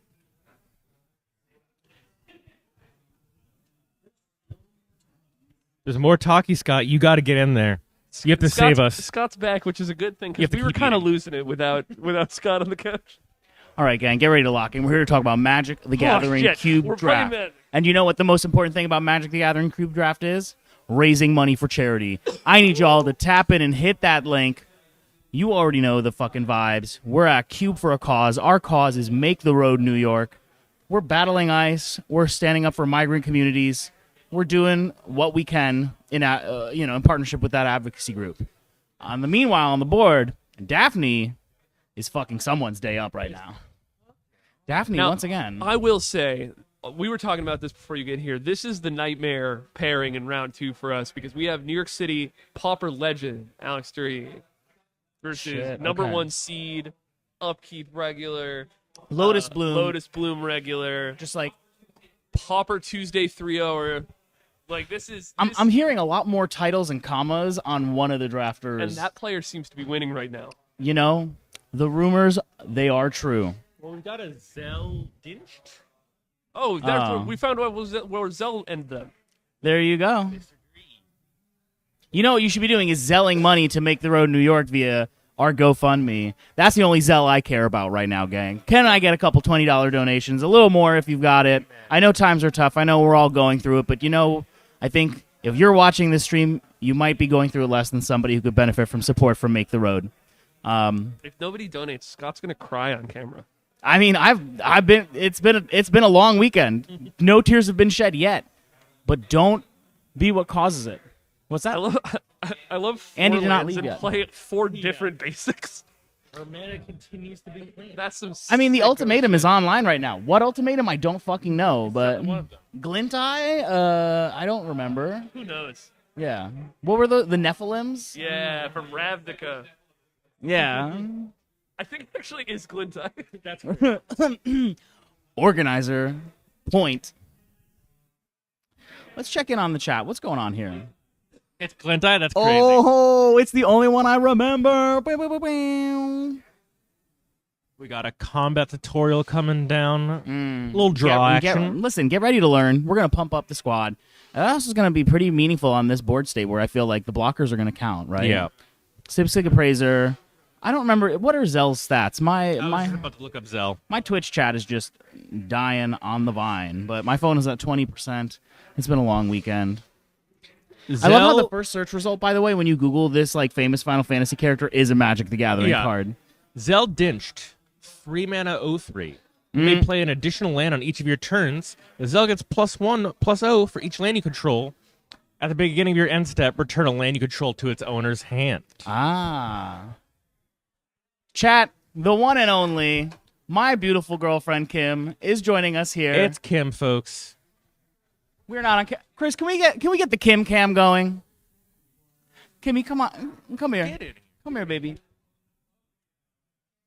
We've got Kim. Oh, you're going to join on the couch. There we go. Welcome to the stream.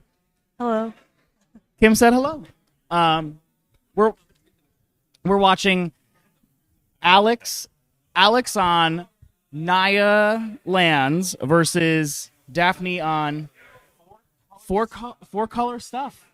Everyone's favorite. How was your day? Taking this opportunity to eat the rest of these. It's fucking good. It's tacos. good. Oh, we got Kim from Hillary in the chat. Gosh, hi Hillary. Hello, Hillary. Yeah. Miss you, Hill. Yeah. For all of our dance music heads out in the chat, Kim was at Dweller earlier, checking out folks at Nowadays. Kim, can you tell the chat a little bit about what Dweller is? Oh, Kim, in the embroidered Dweller tee, real heads know. If you love black techno, you'll know the vibe. Yeah, that's the tweet. Black Techno Festival, all in New York. Been running the last few years on a hiatus for a year, and now it's back with a vengeance. Close out Black History Month. That's right. So that's very different than what we were doing, but also sounds like not a lot more fun, but a different kind of fun. Hillary, we miss you too. Andy, we'll be bringing you home an egg shirt. That is a promise. So we've got a pretty gummed up board. Bosri's Lieutenant. Bosri's Lieutenant. That's a banger.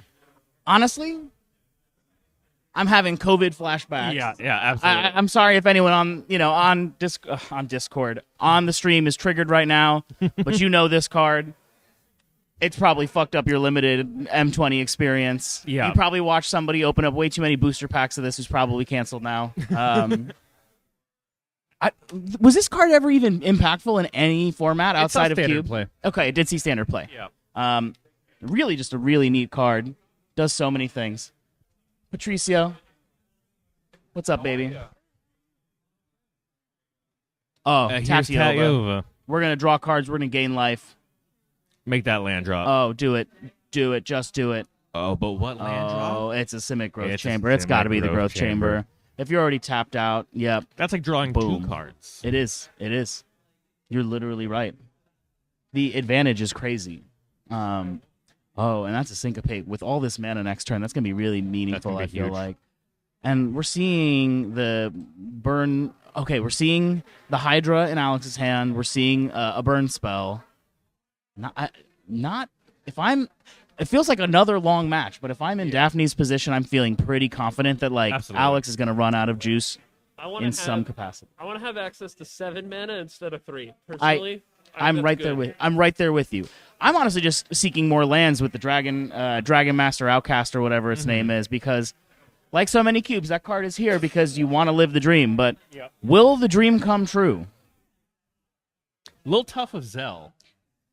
Yeah. Again, if the only Zelle we're interested in this format is Zelling Make the Road New York. They don't Speak accept on Zelle. it. Please pay with your credit card or debit card. Hillary, I've slept just enough hours, which is about 6 hours per day. It's been a long weekend. We've been having a ton of fun, a ton of gamers, and that's a bestow. Let's go. Chris, did you just scream popper pilled? True. This is about to go crazy. Oh no! Daphne hitting the 6-7. Can I get some 6-7s in the chat, folks? As Please a hit us with 36-year-old 6-7. man, can I get some 6-7s in the chat? All right, I want to call out. What did I say when I saw that Nyxborn Hydra the first time? That's so funny. That it was gonna fucking kill people. It was gonna kill people, and also it's gonna hit the 6-7. It's true. Chat, I'll be back in just one moment.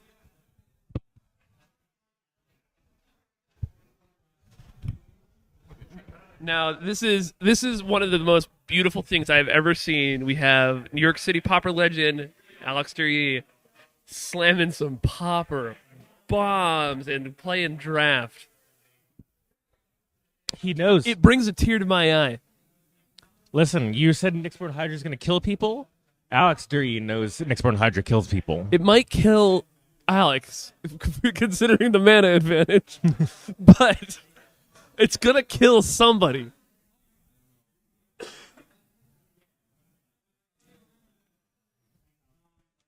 You think we could get another 6-7 going? God, I fucking hope not.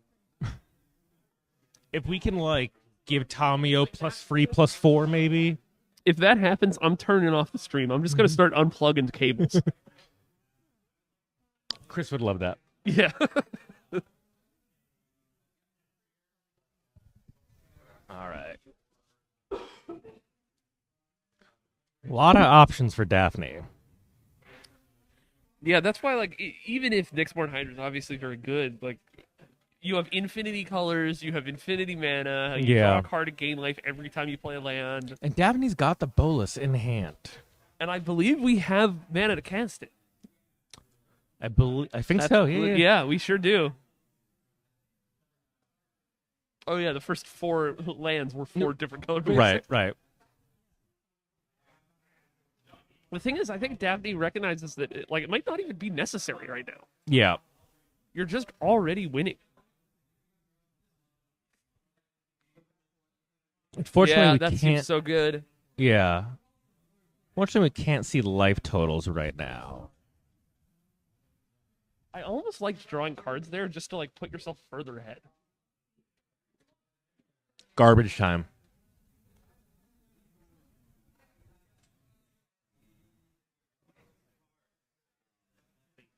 What's that? Oh, 22 cards that are 6-7. Chris is doing important research. Chris, what's the best one? Boborigmos? That's a good one. Enraged? Now by that... No, okay. By that you mean... what if you played a Pithing Needle right now? You name Boborigmos. Bosch.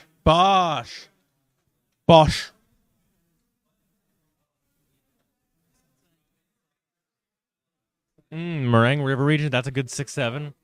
Now, you can tell based on the board state that Alex really does love Universes Beyond sets. I mean, he's got a Universes Beyond card, and I don't see Daphne with one. So yeah, that's a big tell.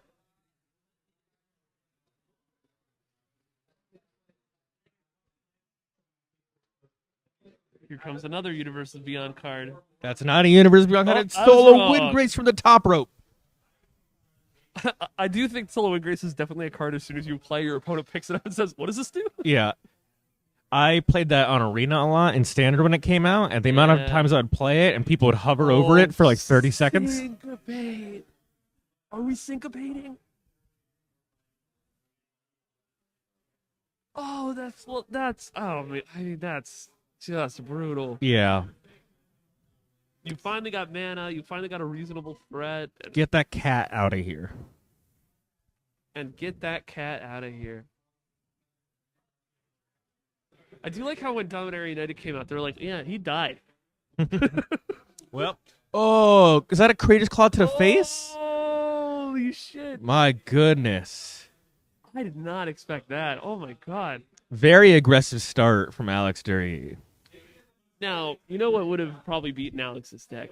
What's that? If we had been in red-white aggro, that probably would have kicked the shit out of a mid-range pile. I don't have anything funny to say to that. You don't have anything funny to say because it's right. It is right. You're so right. My mind's still on Daphne, though. Underdog of the match now. We're 1-1? 0-1, I thought. I have no idea. We got really off track. Chat, what's the match record right now?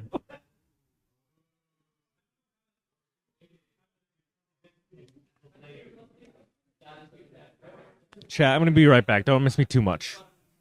Oh, I'm being left alone? That's a really bad idea. You're alone now.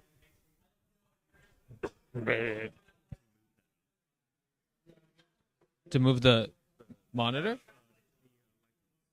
Oh, yeah, sure, yeah, go for it. Yeah. No, that's fine.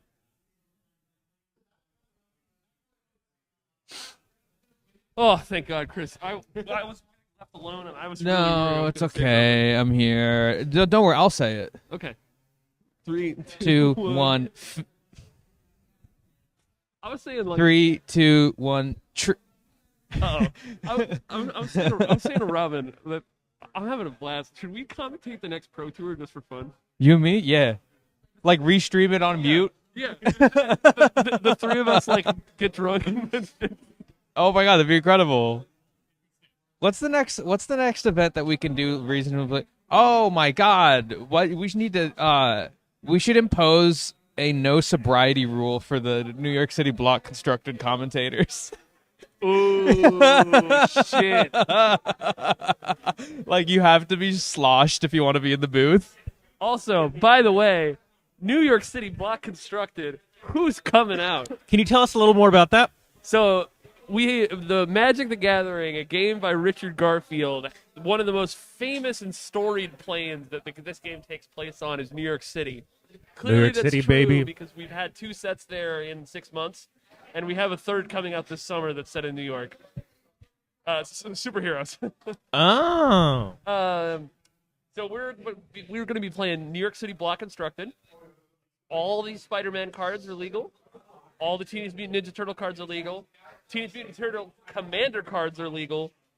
It's any card that has ever been printed that has New York City art. So that's a bunch of like the Ghostbusters Secret Lair, 2 cards from the Doctor Who Secret Lair, a couple cards from the Doctor Who main set. I have follow-up questions, but first, is Northampton Farms from the TMNT set, is that legal?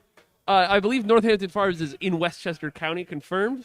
I believe it's in Northampton, Massachusetts, actually. Oh, well, why the fuck would that be in New York City block constructed? Because it's part of TMNT. Any card even remotely Massachusetts coded is out. Beyond again. Yeah. Fork Fountain Art Kitchen. on the card has to depict New York City. Okay. I think Northampton is in New York City and Massachusetts, personally. I think you should get the hell out of here. What? We're talking about Northampton Farms, the Magic card, and the TMNT set. I Now, Scott, once again, what is your favorite turtle? Scott likes turtles. Scott went to sleep. Amina and ooh, in 2026. I don't. The one with the staff. Same answer. Still don't know which one that is. Whichever one's not in my cube, so all of them, it turns out. Definitely my favorite. I love how those fuckers got 8 versions, and I'm not going to learn a single one of them. The white sneak one or whatever, right? Yeah, it looks crap. That gives White Weenies basically Fire Blast, which is rough. You Oh, think it's bad? Chris, you've cockatriced it? All right, so if it's good, everyone has to make fun of Chris. Okay, Start Chris has making fun of seen. this? Chris's third eye has seen that it's not doable. Oh, there they go. Blue Vine Range. To be fair, Popper White Weenie is the Fortnite deck.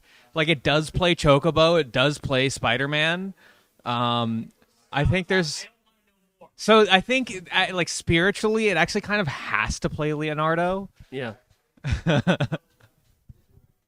will not be saying that one. Scott, have you ever played Fortnite? Fortnite. sick as fuck. I've never actually played Fortnite. Folks, if you haven't played Fortnite, you should check Fortnite out sometime. That's crazy. She hit that shit. Somebody clip it. Clip it. I don't know how to do it. I will be clipping that later and making it an emote on Hexa Company server. Get that shit. Okay, so how are we feeling? How about a slower start for both of them? And then Okay, this is game 2 also. So did Daphne get the W? Daphne did not. She got Crater's Claws to the face. It's out of nowhere. But like as you said, like this is definitely a slower start, and that favors Daphne. Yeah, absolutely. Oh, we got a robot. Oh, beep boop. Honestly, though, if Daphne is going to lose a slow game, it's going to be to that card. Got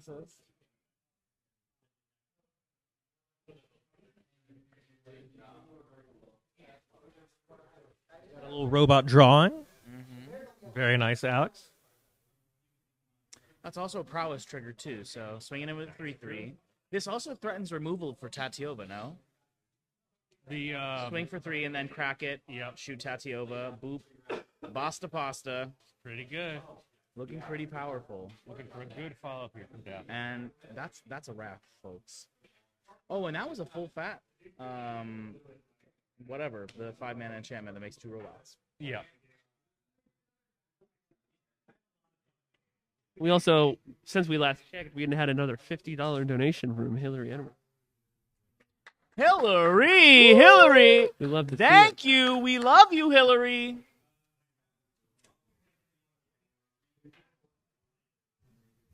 Daphne picking up the Syncopate with the Trawlers, drawing a card off the Skimmer. Feels great. Love having the Syncopate. Like, what are you going to do? Anytime Kishless Skimmer activates, it hits like drugs. Yeah. It really is like drugs. It feels so good.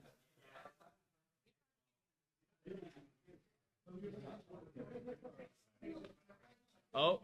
Oh, Andy up the moves. Dabbing on them in the room.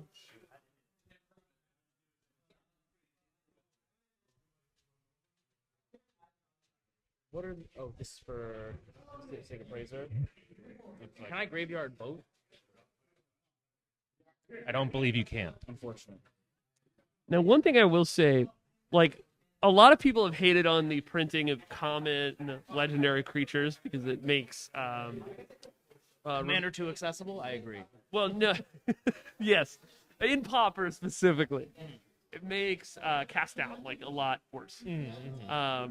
Yeah. Because cast down used to just hit everything. Yeah. What are you but gonna do? Shoot the sheriff? No, it's probably an uncommon. what people are forgetting is that because Pauper uses Miko legality and Miko Masters 3 printed all of the legendaries at common, there have been common legends legal in Pauper forever. But not good ones. No, those cards are bad. Yeah. Very bad. And if you play them, you should feel bad. Yeah. I want to play. I want to pay 8 mana for a 7/4. I mean, I kind of do. That's if I'm good honest. clean magic. And the 7/4 has like Rampage 2. It has no text. Legends hits so good. So we've got a Reckless Pyro Surfer being chumped by a Sig Appraiser. We got a 2/2 robot swinging in. A lot of mana up. I cannot tell how many cards Alex has in hand, but doesn't look like a ton. Last time I said that, Daphne had 6. So And we also know Alex has Crater's Claws in hand. again, okay, that's that feels meaningful here. That feels really meaningful. Okay, double trade, but you know, I feel like if I'm in Daphne's position, I want to take every trade that I can. Yeah. Okay. And then card advantage down. But you know what? Right now, I mean, blank board, but Alex has got this social engineering. Mm-hmm. That's 7 mana. That is 7 mana. Oh, is it? Is it time? Boom! Nikki Bolus. There we go. If there's a card that's gonna beat you social engineering, like, damn, Nicol Bolas is one of the most terrifying things you can have. I gotta say, what a powerful card to resolve here. I feel like this is gonna. I feel like he's gonna lock it up and put us to game 3, isn't it? Like, you don't come back from that if you're in Alex's position. Alex discarding a World Souls raid. Oh, that sucks too. 'Cause that could have gotten a ton of value. And then we top deck a land, get a robot, make a second robot. But I don't know. Eight loyalty is just like an absolutely silly number, and we've got the Wrath in hand. Yeah. What wrath? The Blasphemous Edict. Oh yeah.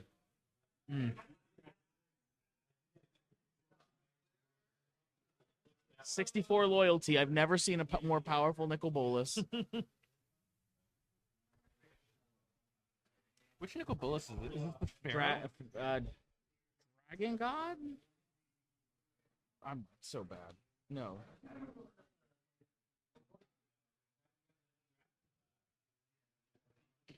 God Pharaoh. It is God.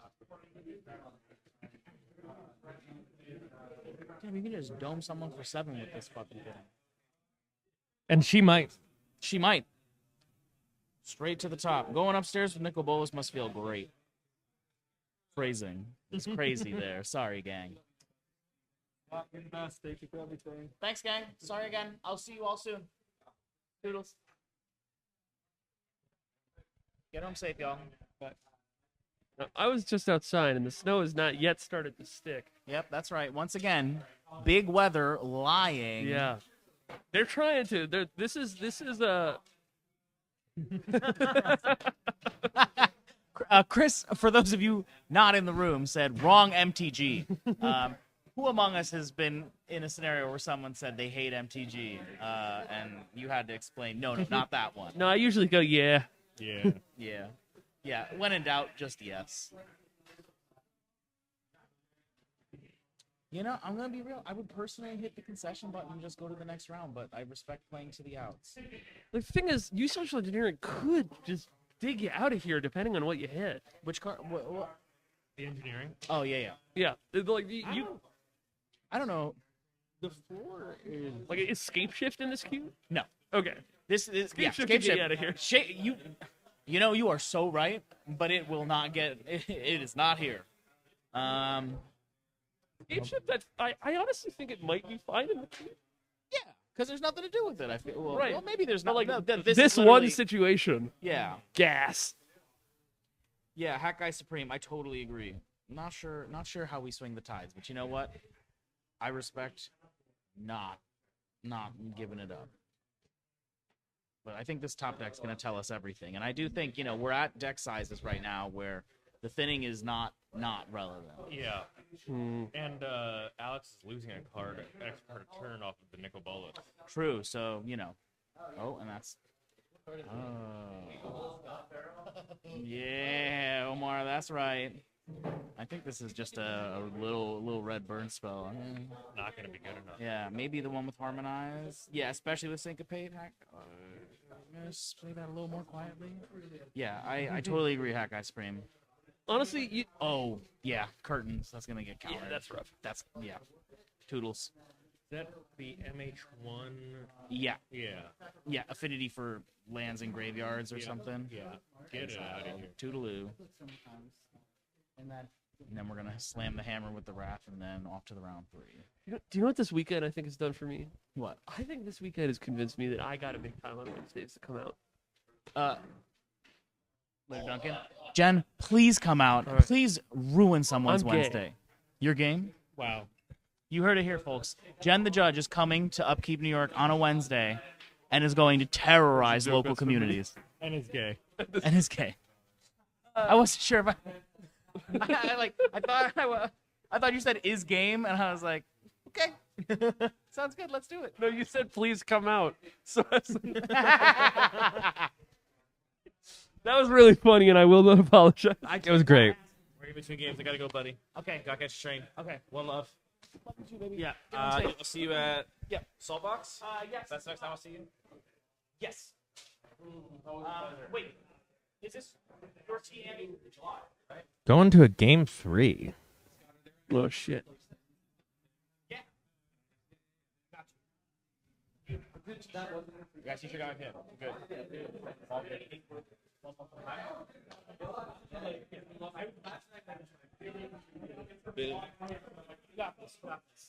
I got nothing. What do you guys think about Girls. Do you guys like girls? I've been known to dabble. Yeah, that's crazy. I have a question. What, should we talk about politics? No, we shouldn't talk about politics. What are you talking about? I mean, I guess kind of. Spirit. 1,000 years Juche. No. What? Robin's trying to silence me. Jen's like, can we talk about politics? I had to pull back so many comments in that lane, and I will continue to do that. Meanwhile, as I was saying, fuck ice. In Mamdani's New York, God people Emperor. play Magic to fight ice. That's right. In a literal sense, that is true. That is what's Which happening you right gotta now. love to see. Thank you, Mamdani. Thank you, Zoran. Also, shout out Zora Mamdani for actually canceling school and not making kids do Zoom school. That fucking rules. Yeah. Do you guys remember when in 2017, 2016, there was a really big blizzard and people found Bill de Blasio's kids' Facebook and like kids all over New York City were like DMing Dante de Blasio to be like, you tell your dad to cancel school. That is crazy as shit. Not so hard to find a mayor that doesn't suck shit now, is it? Actually, it turns out it's not. It's not. All it takes is a lot of canvassing from a lot of good people. A lot of hard work. Yeah. Thought you said hog work for a second. A lot of Hogwarts. You gotta work that hog.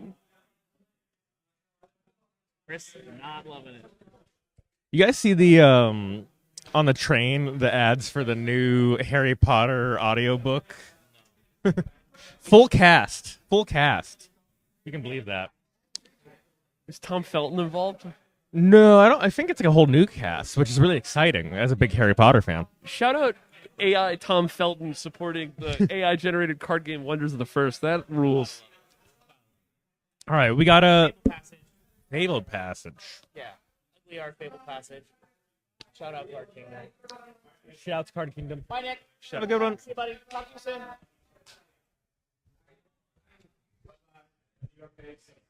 Bye, Andy. Get home safe. Bye, Andy.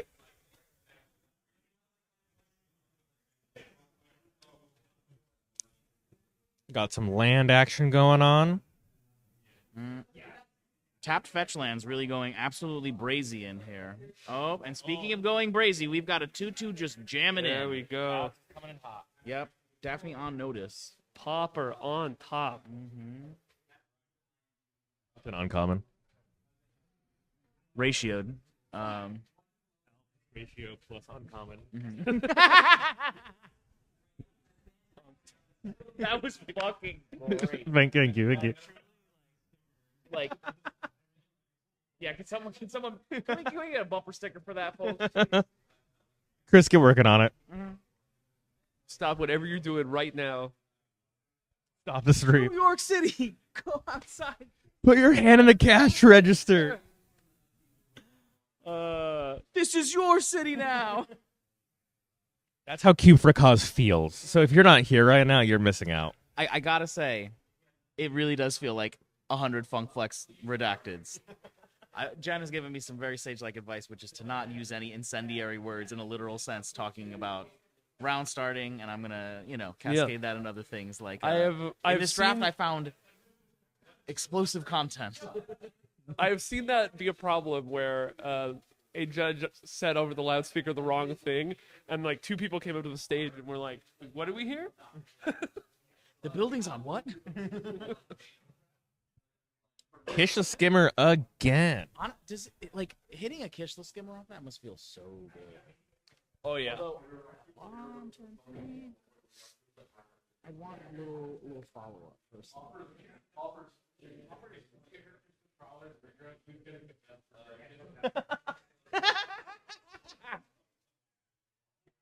Oh, that Chipmunks meme goes platinum in every.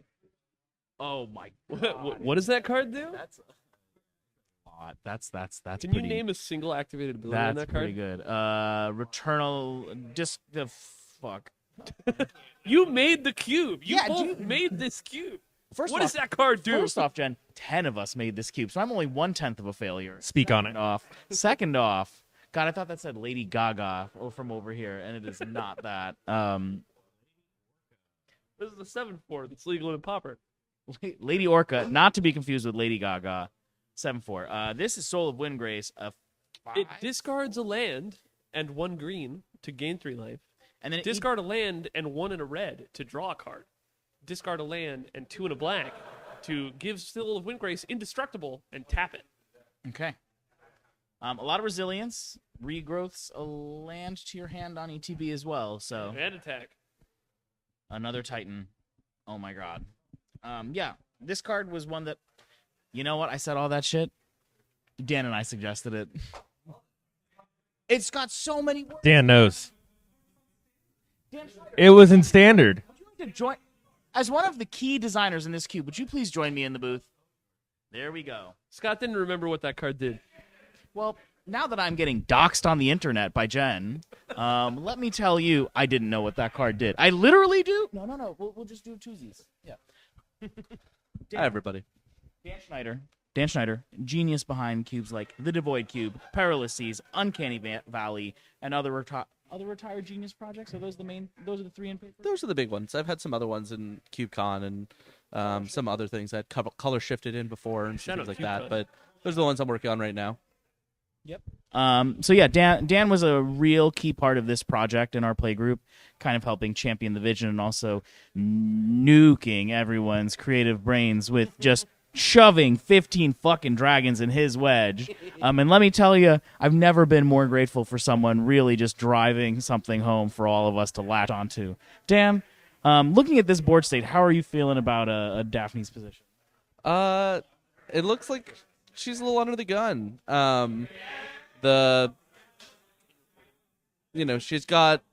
She's from what I've seen, she's playing 5 colors. She doesn't seem to have access to all of them. I don't know where the bulk of her interaction is. And I think that definitely is showing. It seems like her opponent's deployed many more cards so far than she has, and it's looks like she's fallen a little bit behind. Yeah, I hate to say it because while she does have those pieces, I feel like this draw has been pretty soft and not proactive enough. And honestly, like a lot of her interaction is on the stack and not on the board. So I think without that, what we need to find an edict and an extra land like right now to get back in this game. Otherwise, like I'm feeling pretty bad for our star here. It looks like we just shrunk the Bannerhide Crew Shock so that the soul continues to exist in combat. So yeah, Soul of big resilient threat that's still on the board. And mana not up to activate it right now, but it could be depending on how this fetch goes. We'll see if there's another land in hand to follow it up. But oh, did we miss value by cracking that Fabled Passage and then regrowing it with this? Chris nodding silently, just like as a pauper player, I wouldn't miss that. I'm built different. Again, nodding silently. They know the vibes. Yeah, I think that actually is pretty meaningful here because that means no activation to keep it indestructible. That's pretty bumpy, but we've got an Explorer. Okay. Yeah, it looks like trying to press the advantage as much as possible. Interesting to see the Explorer with the enchantment from Edge of Eternities in exile in the Warp Zone. You'd think with the bounce line there that you'd want to maybe hold that a little bit longer, especially with the Explorer. Oh, and we find a Wrath. Yep, the Edict was there after all, That's folks. huge. That land was there, but, the question becomes, Alex has 1, 2, 3, 4, 5 cards in hands, and Daphne's down to 4, so we're behind on lands, we're behind on a couple axes here, so Daphne's going to need something really crazy to come back from behind. But, with cards like Nicol Bolas, Godpharaoh, and all of that, I think there's a world. But now we're just going to start pumping out robots. And there's a mortar pod, too. Why not? Fuck it. Yeah, use social engineering is a big problem. Just a constant stream of threats is going to be something that's really good. We know that there's at least one land in hand because of the bounce land, so we know that more is still coming. Interesting. I think it would have been much better to hold that Explorer, knowing that U-Social is coming out and that there was a land in hand to work there, but still going to be generating resources as those lands come out. Yeah, and I think, especially after a Wrath just hit the battlefield, like, to rebuild this quickly feels pretty pretty punishing for Daphne because there's only one of those now. If we got that, goated regrowth that we've been seeing, there may be a different story to tell here. But I think it's like the social, not what is it? Social engineering. Thank you, gang. No, I'm sorry, gang. The Simic 2-drop that makes things a 3/3, then a 6/6. Genomorph Imago. Thank you, Robin. In the hand, but I just don't know if that's gonna. I think the bounce lands make it a little awkward. We're in a funky spot right now. There's an opportunity for a blocker. Daphne seems to. I think we see a Hooting Mandrills in hand, so that's something where she may be in a position to double spell this turn. So we're seeing a Tireless Provisioner come in. That'll help pad the life total a little bit. That's it's not going to trade profitably with the social engineering tokens, but it is a blocker and a way to help keep the life total up. And yeah, it looks like we're going to see that. Oh, I can't quite tell. It looked like she was thinking about the Hooting Mandrills. I hope so. Oh, we tapped 2. We know that. We got a regrowth on the Edict. Let's fucking go. Called it. Shot called. You know what I wish I could regrow, gang? More donations to Make the Road New York. We're winding down our stream. We are in the semifinals, and we're at a decent number, but we would love to see some more money go to our cause this year. Make the Road. This is the second time we're working with them, and we are just trying to get a little closer to $2,000. I know that's a stretch. I know we've got a little bit of time, but we're already at $1,400. All of you have been so generous and helpful. Anonymous, with your $50 donation just now, I don't know who you are, but I am grateful for you. Folks that Make the Road are grateful for you. And now tapping back in, we're counting stuff up, but I'm really curious what's about to happen here. I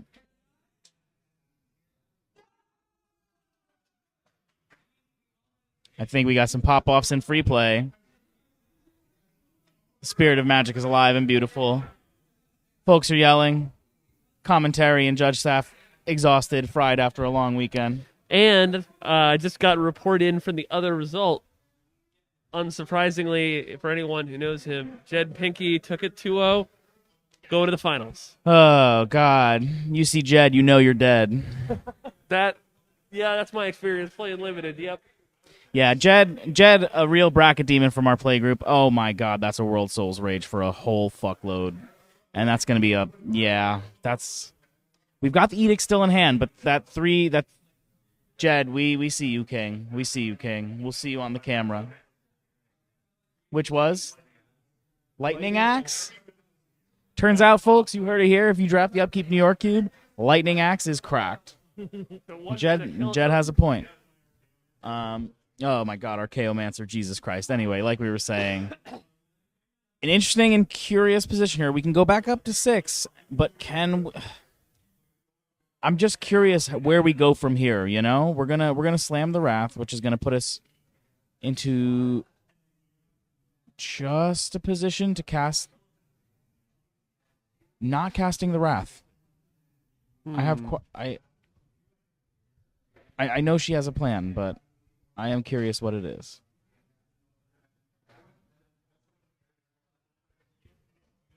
Oh, and here comes the Mandrills. Monkey.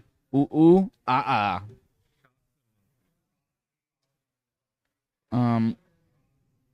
Fun fact, my actually not really Magic playing group chat is named the Hooting Mandrills because everybody just be shouting like a bunch of fucking, What is a mandrill? Don't say mandrill. It's a mandrill. Okay. Is it a chimp? Is it an ape? It's an ape. I believe mandrills are greater apes. I'm going to look it up now and make sure that I'm right. Oh, is that the game? Oh. Wait, that was game 2. We're going to game 3. Oh, no. Unfortunately, that was game 2. Oh. But also... Wasn't that game 2? Oh, right. We completely forgot the Nicol Bolas game. Game 3. I erased Nicol Bolas from my mind. That was a great showing for Daphne, though. Alex in the finals. Alex to the finals. Both games. Holy were shit. Really close. But once again, this is more proof. New York City Popper on top. Oh yeah. You Hey, need it's a up. charger, dog? All right. Oh, okay. Chris, I need you on the couch right now to talk about Popper. Okay. Yeah. As I am coming over, Hooting Mandrill's son or Gurmag Angler daughter? Gurmag Angler daughter. Yeah, that's the right answer. All right. So we have a legend in the New York City Popper community going to the finals with Keep for a Cause. Absolutely, we fucking do. Yeah. Alex Dury is a mainstay of the New York City popper scene. One season 3. Wow. His Has been deck in every is top cut. yes, yeah, has All- like every- one of the all highest four win rates like in city like consistently. My man's is fucking cracked. Yeah, pull up dexandthecity.org. Oh, I'm going there right now. Real website, dexandthecity.org. That's the New York City Popper League website. Alex- we have like advanced. We have ELO. We're on. We have ELO charts. We're on season 5 right now. Alex currently in 8th with 16 points after only 2 weeks. That's fucked up, dog. How do you? That means you got a draw. 5-0-1. 5-0-1. Undefeated. I think it was tied, or not tied. Got second most draws in season 4, I believe. That's because we have people who play horrid decks. Fucking God. It's like imagine like Pestilence and Cauldron Familiar, and that's the entire fucking deck. You're just like, activate Pestilence. Oh boy, in response, bring back Cauldron Familiar. I'm just like, I don't fucking care. We're in minute 25 of turns. Fuck you. But Alex currently has an ELO of 14-16. It's crazy. 9 trophies. A record overall of 87, 55, and 11. Their best deck, Jun Wildfire, 44 and 19. The man's is Jun's. Yeah. All right, I'm gonna hop up the couch for a minute to get them going. Sure. Robin, you're up. I'm gonna change some stuff on the coverage Alex overlay. has been an old time player of Popper since before the pandemic. When I was running Popper at the Brooklyn Strategist on Saturdays, Alex Dury was the end boss of Popper in like 2019, and nothing's changed. No, I mean Popper has become so popular in the city. We were just talking about it off screen. That's apparently 4 nights a week, every week. If you want to play Popper in New York, you have the option to do so. And I know that it has an extremely loyal following around the city. So very exciting and a lot of opportunities to play and practice for that format, and clearly paying some dividends here. I believe, if I am correct, Alex has a Popper Cube that he has played many times. I believe so. Not a surprise given everything we've learned so far, but clearly like plays limited as well, like deep in the game, and very skilled player. You ever play Popper, Dan? Oh my goodness. Ooh. Never mind. Yeah, so I lost that game. Game 1, I think I kind of got too aggressive there. Was kind of going for the 2-turn lethal off of Bolus, but I think if I just play more for value there, I think I can win that game 1. Yeah. So I mean, it's on me. I think that deck was sweet. Did y'all enjoy watching it? We loved watching it. We loved the draft. Yeah. Just slamming a nickel bolus is always so sick. Thank you. It is really impressive what that card can do. I mean, it's a 7-mana planeswalker. Yeah, and it is 3 colors. I had a honestly kind of reasonable mana base. Yeah, your mana was great. There's a lot of 3-color lands in that cube, so yeah. It's hard to play around the Crater's Claws. Yeah, I mean, fireballs are just good and limited, and I feel like Upkeep Cube is kind of very bread and butter limited, kind of the stuff that you would think is good, and your kind of retail limited draft set is good in this cube. Yeah. Well, congratulations on semifinals. Yeah. That's sick. Pretty happy. It's my first time doing one of these, so Daphne is going to be killing it at Lotus Blooms to come. Future Cube for a causes. F&M End Boss maybe. Who knows? Who knows? Let's see what we got going on here. We got Jed and Alex coming in for the finals. 6-7. 6-7. Looks like Alex is going to take the play, I think. Yeah, I was told that my deck would have had a good matchup against the other deck in the finals, which makes it hurt a little bit more, but Yeah. I don't know. Can't like really complain about like losing one match the whole weekend. You've killed it this weekend. Yeah. They're starting to break down behind us. Yeah. It's the end of the night. Got a Heartfire Immolator? Yeah, which was I think from like M20. Yeah. Yeah, which was like that was the set that you got like Field of the Dead, Golos, Kethis the Hidden Hand, which is a personal favorite of mine. Love Kethis. Did you ever play that 4-color combo deck in Standard? No, it got banned before I could play it. Okay. They're gonna they'll unban him in a Pioneer one day.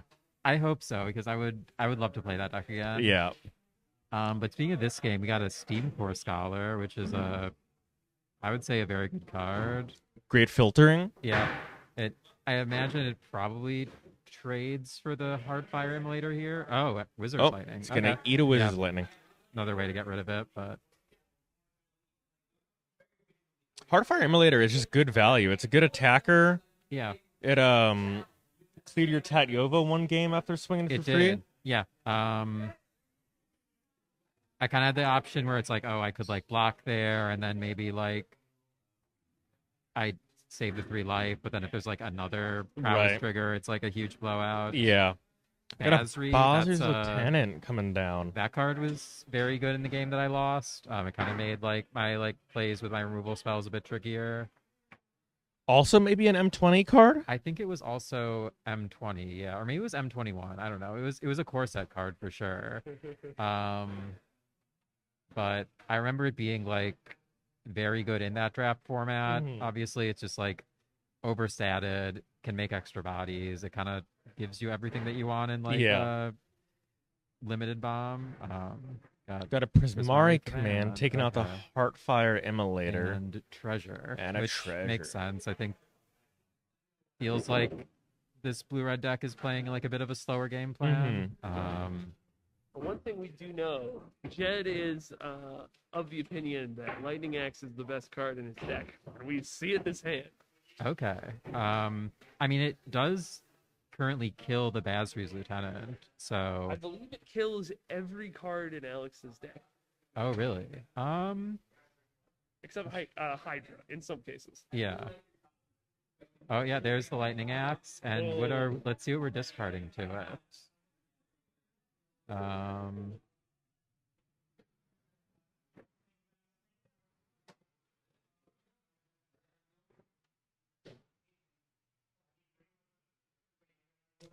Okay, interesting. So Dragon's Breath? Yeah, it's kind of surprises me because this does feel like it's probably a pretty creature-focused matchup. Yeah. So I think that spell is good, but I don't know what else is in the hand.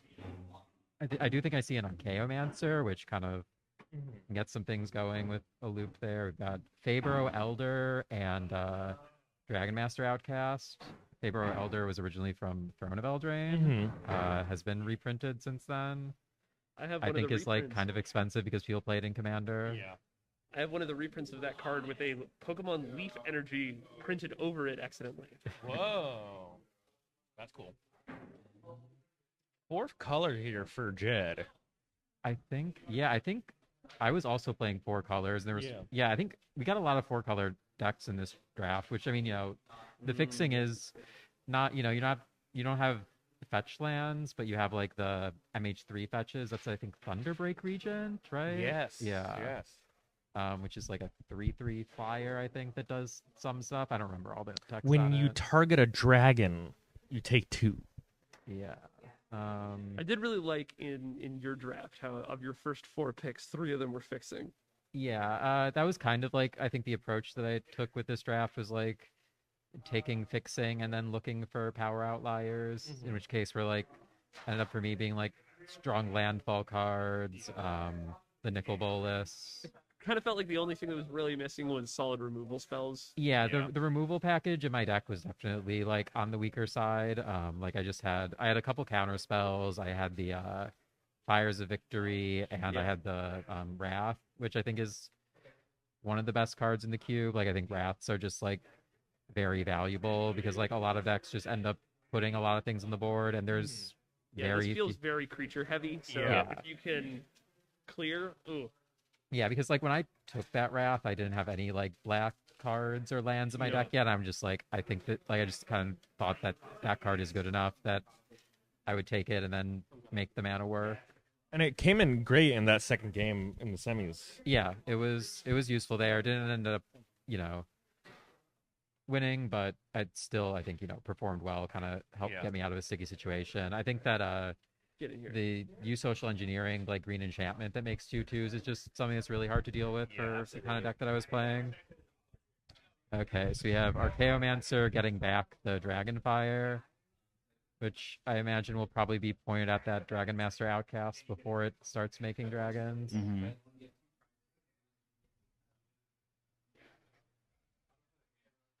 We got the off-screen life total, which I'll go fix that right now. Okay, that's I don't remember what that does. Got Soul of Windgrace as well, which is a card that I feel like I've seen it a lot in like the brawl queues on Arena. People play that card a lot. I haven't seen it much in like constructed or limited formats, but it seems pretty strong. It's oversatted and it gets a lot of value.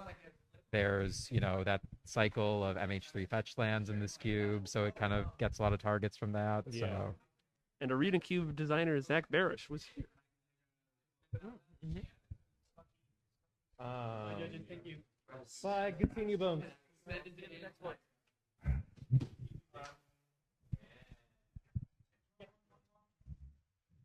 Bye, Gabor. Bye, Ollie.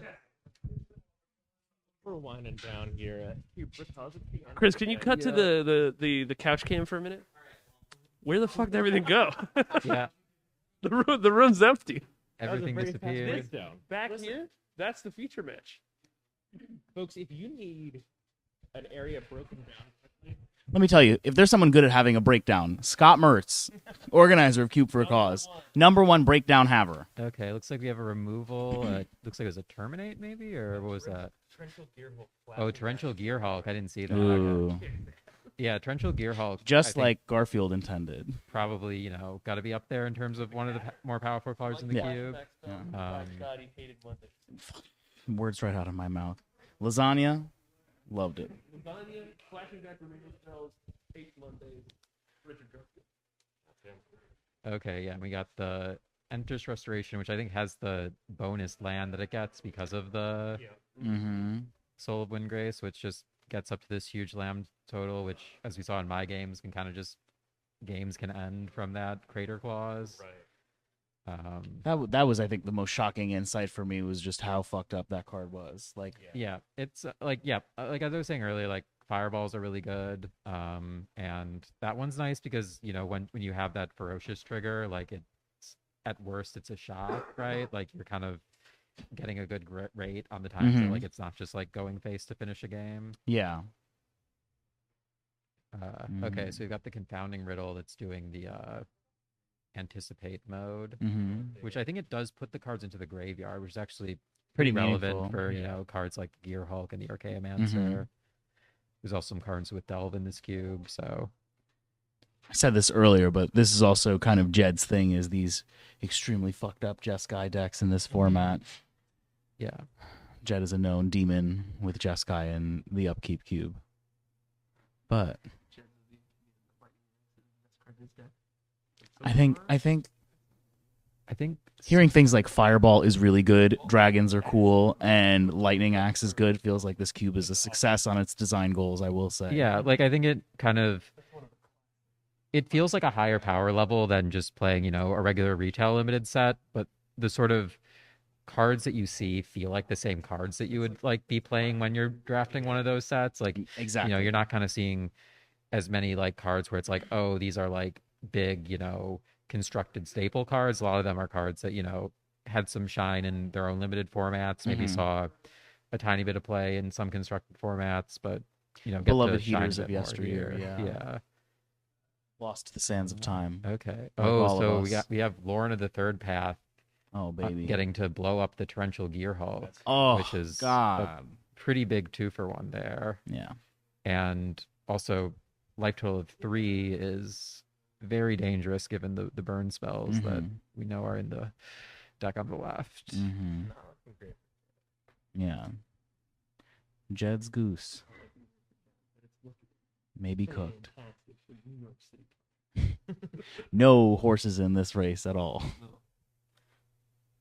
I mean, I'd like to see Alex win so I can say that I lost. The only loss that I had was to the player that won the whole tournament. So I mean, yeah, pretty strong. Yeah.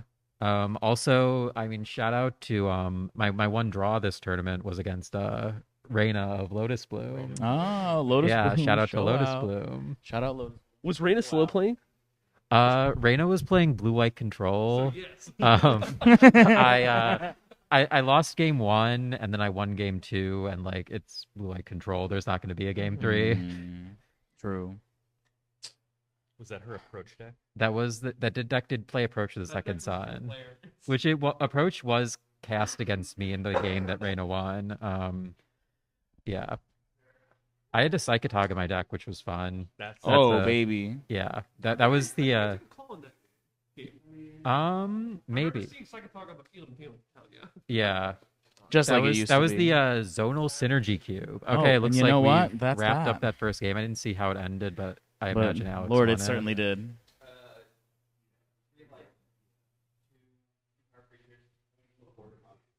Nice. Oh, man. That was a kiss into the mic for those. unclear. Yeah, so now we've got some Of a chef right. sideboarding for game 2. As you can see, deeply empty behind us. It's, I love this composition of like what 100 feet. Yep. back. Mhm. Yep. Let me tell you, the lights are on at the club right now. Afters is not happening. It's fucking blizzarding outside. We're just Chris. Oh, Chris is just popping off. This is where they jump us. That was so cool, Chris. That was sick. Whoa. Okay, can we get $50 for Make the Road for Chris popping off like that? Come on, chat. We are still raising money. We are not done yet. If the shenanigans are not rewarded, they will continue. Yeah, I feel... Or they won't. Whatever you want. I feel like we kind of got like one of those, speedrunning event setups, We got to like read some donations from the couch. Exactly. I'm trying to lock in. I need to lock in. I won't beat this Punch-Out stage. We were discussing speedrunning earlier. Yeah. Yeah, exactly. Jen, former speedrunner. Washed up. We were discussing Washed up speedrunner. If you were to speedrun a game, what would you speedrun? I actually do have an answer for this. For a game that I've like played, Imperial Life I played a lot was like the Google Minesweeper. Ooh. All right. What's I the can- 80% run on that look like? Well, it's mostly just like there's different categories for the things. Let me pull up. I'm gonna pull up some of my times. I have like a thing, but like let me see. I think my best time. Shout out Speed Demos Archive. Was you can see this. Where's our camera there? I tried this earlier. It just does not. Yeah. No. Anyway, that's a 64 seconds for Ooh. the hard difficulty on that on the phone, which is pretty fast. I invite our viewers at home to try playing some Minesweeper. It's a fun game. And lose. Yeah. If you beat Daphne's record, I will donate $100 myself. Yeah. Tap in right now, chat. Yeah, sweep those mines right now. If you do it in under 64 seconds, Mhm. Scott will give $100 to Make the Road. That's right. And That's right. Also, if you're watching, you should give money to Make the Road because they're doing some great stuff. Thank you, Daphne. I agree. And If it somebody looks doesn't like, donate right now, I'm going to disqualify both players. yeah, it looks like we're starting to get our opening hands for game 2. I think we've got one player taking a mulligan, it looks like, perhaps. Okay. I'm checking to see if somebody donated. Stephanie, who you feel No good about donations right yet. now? We're holding tight. Yeah, Alex is up a game. I think that Alex's deck has like the card that I think has been like a difference maker, at least was in the games that I played, was that social engineering, which just creates multiple bodies. Kind of like as I was saying earlier, I heavily valued the Blasphemous Edict because it's one of the few sweepers in the cube, and I think that any card that can make multiple bodies because of that is incredibly good. There was an earlier iteration of this cube that had Lingering Souls in it. Yeah, you have played. How many times have you drafted this prior to this event happening? Once. Just once. Okay. Yeah, and it was I think we cut that shit. I think so it was quick. the first. I think it was the first iteration of it. But yeah, Lingering Souls in this like sort of environment was kind of unbeatable. I bet. Who won once? And then Four again, and then 1/1. 4/1/1 flyers. I think like there's not a lot of decks in this format that can beat 4/1/1 flyers. Yeah, that's But yeah, that card's out of the cube. But a card like Use Social Engineering, I think also Felidar retrieves in this cube and kind of does a similar thing. I think both of those are very premium and can kind of just snowball outvalue really quickly, games, and My vibe so far from this cube is like removal seems to not be super strong. That's we got Knowledge Seeker. Yeah, I think from we should. Avatar: The Last Airbender. I think It's a 2/1 with Vigilance. Spot that removal gets a needs to 1/1 get counter juiced when up you a draw little your second bit. card. I And then think when it Fell is dies, kind it of like makes a that clue perfect token. card where it's like sorcery Yeah, speeds, it it doesn't was, invalidate it everything. was quite good in that and draft. lets you still jam, but you could do if you don't want to. It's a 2-drops are always great in sort of bread and butter limited sets, and this is one that both has the ability to grow to become a bigger threat, and also, naturally a 2-for-1 because you get that clue token when it dies. So, a card that's probably not going to win a game on its own, but is a great role player in a deck. Oh, and we see the classic having to discard to hand size after playing a bounce land when you're on the draw. Winter Night Stories, Freaky Edition. You got the special art, the booster fun treatment. Yeah, and it's so fun on Magic coverage when you don't know what the development. fuck it is. There was one cube this weekend. I didn't get a chance to play it. It was called the Bong Cube that Yeah. used Yep. like a lot of cards with alternate art in it. Mhm. It was definitely The weirdest printing of every card they can find. yeah. There was like a Field of the Dead where like the name was sideways. That a was, lot of that was the cube when we were having our judge meeting at the very beginning on Saturday. I was like, I assume we're probably going to get a lot of Oracle text questions on this one. So Buckle up. And I was right. But yeah, asking the judge for Oracle texts can often be a good thing to do because Underrated. it gets changed up a lot. They really Sometimes do. there's cards where the Oracle text is different or it doesn't really fully explain what the effect does. You see that especially on a lot of old cards where, earlier in the days of Magic, they didn't really kind of explain like what cards did. They kind of just wrote sentences that were descriptive and if you look at that Oracle text, it'll have a more sort of sensible explanation of what Magic cards actually do. So we just had a Faber Elder on the battlefield that was really threatening a lot of men on Alex's side, but then Jed had an Omen Dragon removal spell just in time because I really do think there was some alarm bells going off in my eyes. And now Jed, Alex could have potentially been spending 6 mana or more on the next turn. yeah, straight to the dome. So pretty huge. And now Jed is casting, or just going in with this Universes Beyond Fox that I do not know all of the words on it because I know there's just so many. Yeah. Yeah. We've got the Universes Beyond Fox, which doing a lot of work. It's got vigilance, so it can like attack in and then be tapped for one of these harmonized cards. Yeah, and it looks like there's a decision being made on what to discard, which is 2 lands. Castle Ardenvale? I think that's Hallowed Fountain. I don't think It is a Castle Hallowed Fountain. Ardenvale is in this cube, right? No, yeah, it's a Lorwyn print of Lorwyn Hallowed print Fountain. of Hallowed Fountain, yeah. That's not the I've ever seen.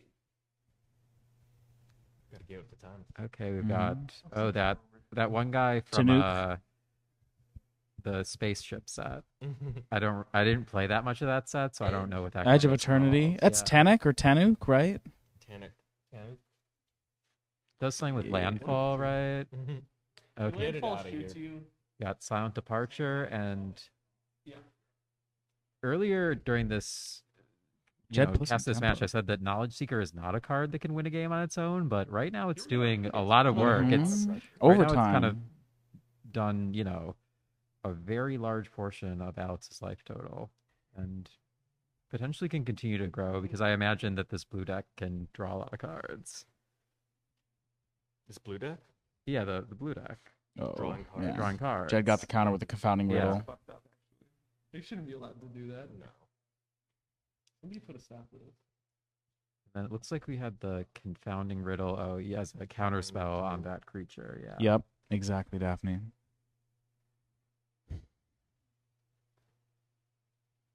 Ooh, is that the Prismari command? Yeah, I think yeah. I do see perhaps That's a Prismari command right there. Spell. I So- actually, during the draft, you got to see Prismari command. I was did. thinking about taking it. I was like, when you cast it, I was like, it does so much. Yeah, I did in one of my drafts this weekend. I did play Prismari Command in the Zonal Synergy Cube. I had like a it's good there. Grixis deck with like discard synergies where I thought it really shined. I think it's quite good in this one. I don't remember. Do you remember what I took over Prismari Command? I think it was that one of the pieces of black fixing that you took? Yeah, it was. If it was a land, I think just like Mhm. my deck kind of just. I was playing 4 colors. I need to take no. lands. I was trying to justify in my head is like, That's that. can I write Yeah, off shatter. to Yeah, shatter. to another people's Okay, we're going to game 3, chat. Okay, we're going to a game 3. Jed got there with the Prismari command, shatter, solemn simulacrum. A word that I can't even tell you how hard it was to properly pronounce for so many years. Come on, Alex. Spike you 17. We got to cheer for Alex. So New York City Pauper is one game away from taking out another format. We already defeated Standard because nobody plays it. We already defeated Modern because nobody plays it. Legacy. What even is that? We actually get 40 people for Legacy every week. Fuck yeah, New York City, baby. I'll eat my. I'd say I'd eat my hat, but I don't wear a hat anymore.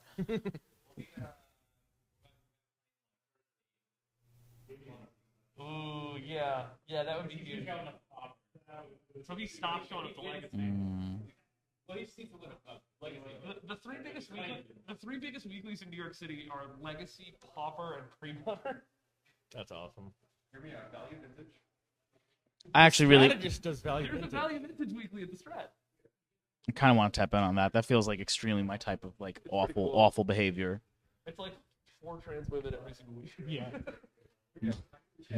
Honestly, love that. Catherine and Yeah. On the other side of the coin, we've got Jed from Upkeep, a regular bracket demon for all of us, known weak ruiner for many. Killer and limited.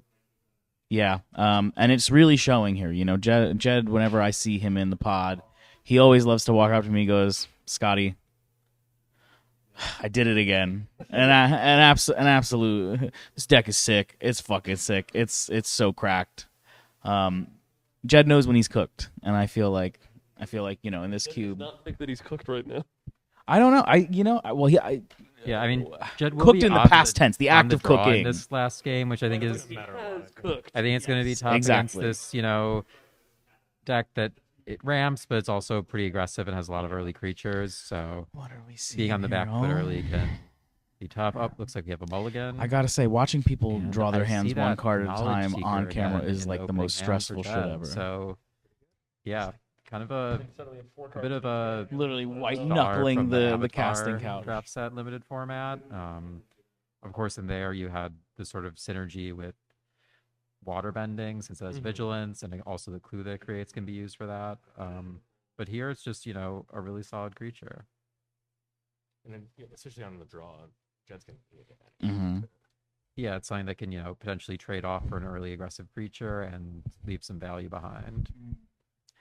I'm gonna say also not being on the mulligan for Jed feels probably really good right here. Yeah. Yes. Jed's deck has a lot of methods to punish like a even remotely slow start. Oh, and it looks like Jed kept a hand without blue mana. Well, there's an Azorius Chancery in that hand. Yeah. Okay. Card 2. Yeah. Okay. Card 2, yeah.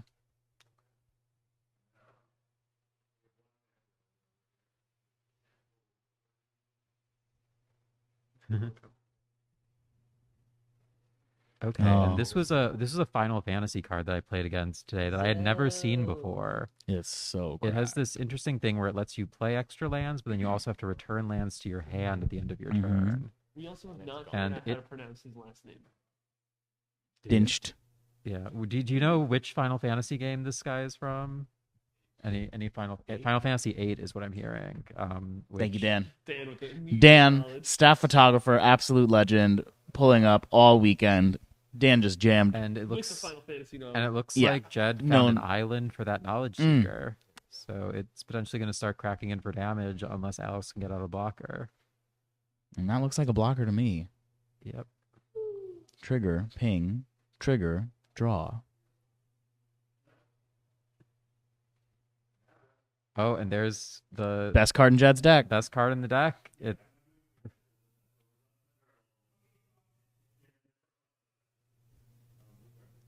Yeah, No that, car- that will stop the second trigger on that creature. So Yeah. Yeah. In this moment, I can't.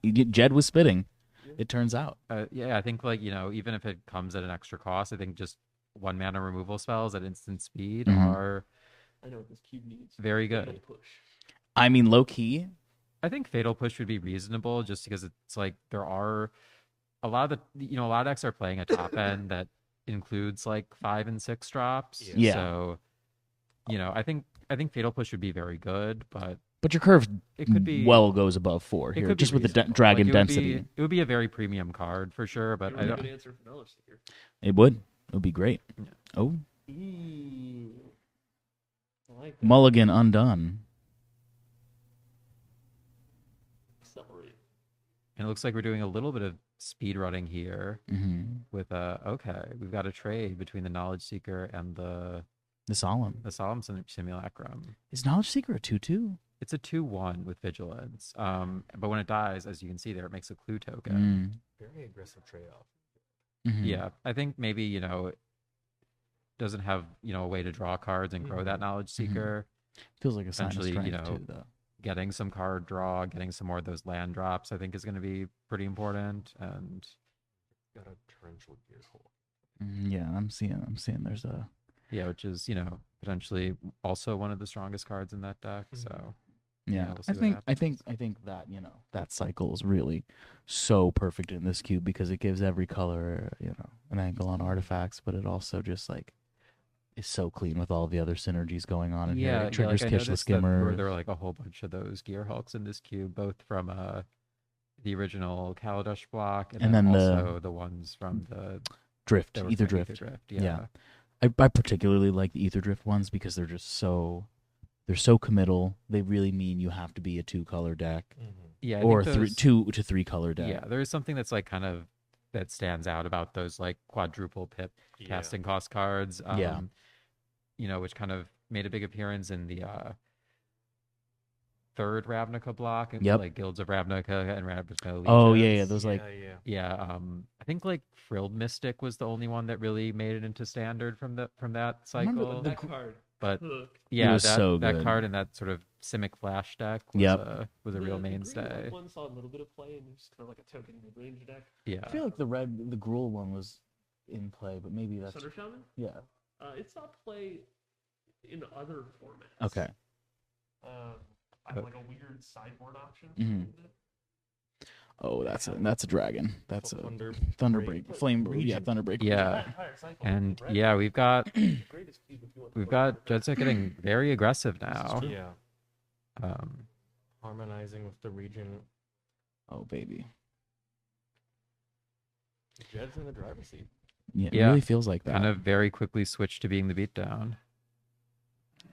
Oh man, that's a Loran. Okay, we've got a tap out for Avenger. of Avenger. Zendikar. That is definitely a card that can turn around a game.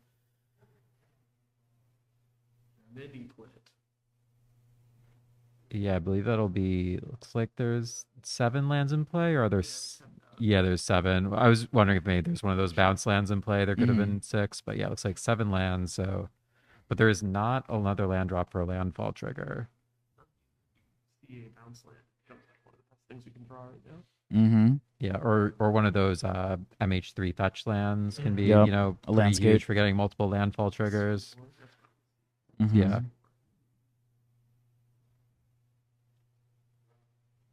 Did Alex just cross his legs, just like really like dialed in, cozy AF? Sign of strength. Yeah. That's usually what I do when I need to lock in and get as comfortable as possible. Mirari conjecture. Oh my god. Jed is doing it. Fucking Yeah, wow. lightning axe coming in again. Y'all, he was not lying. He was not lying. Ooh, and getting some value out of the discard with that flashback spell, Mhm. Silent Departure, which That's the rough they're coming from. Mhm. That's a synergy. that is a synergy. Mm-hmm. A combo. This is also really interesting because there's a Lauren in Alex's hand, which is pseudo Doomblade for the Gearhulk, but it also stops the Mirari conjecture from finalizing, which is pretty meaningful here, I feel like. Yeah. Judd's like putting on pressure from a few different angles here, both in terms of, that Thunderbreak region is a 3-turn clock in the air, and then also that Mirari conjecture, can potentially generate a huge amount of value down the line. So You're getting quiet ASMR coverage right now because the hall is super empty and we don't want the players to hear us talking. We're shy. yeah. This is my Yeah. first time. If on you don't know, coverage. fingertips are touching right now. Shy. Chris switched it. We're really shy. Please, Jed, don't. But what's not embarrassing is how well these players have been doing this tournament. Mhm. And there we There have it the is. Now, Lauren. what's the target? And let's What's see the what it's target? And okay. it The is the torrential Gearhulk, Gearhulk. okay. And it looks like there might be some thinking of playing some card. Tyrant Scorn to return Wait. Torrential Gearhulk to hand. That's a huge play. And I believe that's the Outlaws of Thunder Junction printing. Didn't know it had that mode. Yeah, from a card from War of the Spark. Yeah.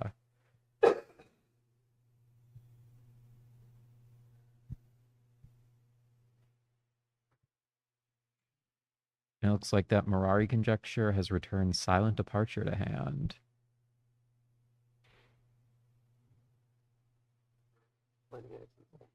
Yeah.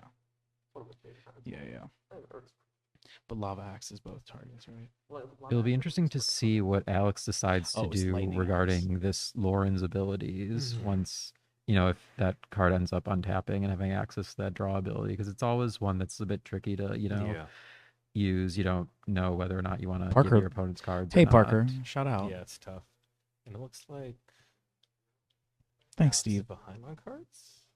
Steve, if you love the ASMR, I maybe would- drop I would a think drop so. a I little can't 20 see in are the made those two Make the cards on the Road side donation or link. Alex's hand That's or Alex's head. yeah. So it's definitely I think a very tough position for Alex right now. So what? And we see that Mirari Conjecture Dragon Chapter getting in 2, for even what- more what happened damage. from that? He picked up the Silent Departure. Nice. Yeah, and now we've got the Steam Core Scholar giving some really nice card selection for Jed, and it's also another threat in the air, which Jed's deck is could just deliver firing on lethal all next cylinders. turn if there's not an answer for either of these flyers. Chad, I think we might be winding down here as we see Jed just run away with this. And it was Lightning Axe that decided this game. 100%. Yeah, absolutely. You know, Jed was not lying earlier when he said it was the best card in his deck. Jed's tank was everything in this cube has 5 or less toughness, which means Lightning Axe just kills the entire cube. And he was so freaking right. When you drop this cube, first picking. Mm-hmm. After today, I most certainly will be. Yeah, and I feel like in some ways Lightning Axe has a lot of similarities to Dismember, which has been sort of a perpetual like overperformer in things like Vintage Cube and other very high power level cubes where you know, it's an incredibly efficient removal spell that has a bit of an extra cost, but you're often fine with that, you know, either loss of life in the case of dismember or card advantage with Lightning Axe that. Oh, and there we see the Crater's Claw having to be used to get rid of a creature. Mm-hmm. Mm-hmm. He's got to spend it all year. And then, so that Mirai Conjecture reached its final stage, I believe we'll copy any instants or sorceries that are played by Jed this turn, which we'll see if, we'll see what gets cast here.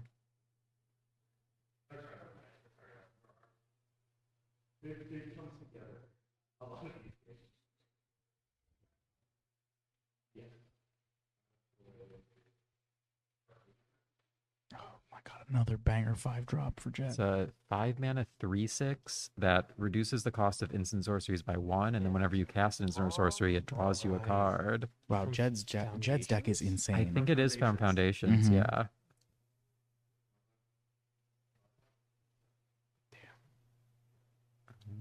Alex has got can buy a decent amount of time. Yeah, which I think there may have been a miss on the trigger to copy that silent departure there, but we've kind of gotten past that at this point. Yeah. Oh, there we have that. Yeah, gain some life. It's I don't. How big is that dragon? It's a 4/5. It's a 4/5, so not large enough to block that Gear Hulk.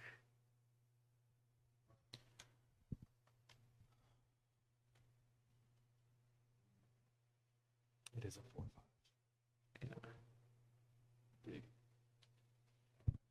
Talran Sky Summoner, another powerful card.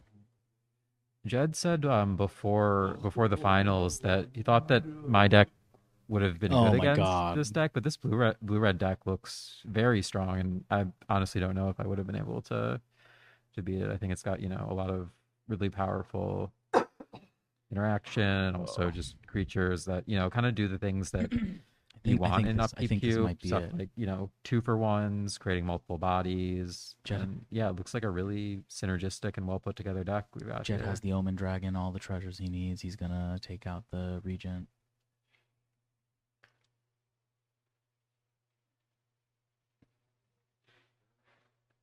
Just a straight up terminate. Yeah, and those plant tokens are dwindling down in their numbers, which these ground creatures will be able to start getting in. Mm-hmm.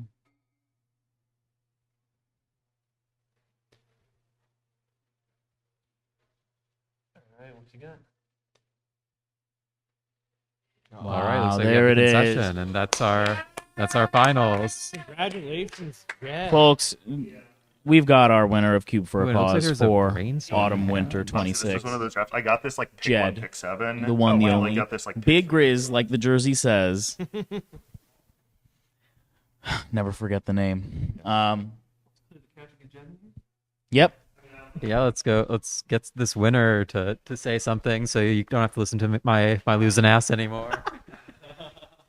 We got a few more minutes, and then we are out of here. Jed, come bring your playmat up here.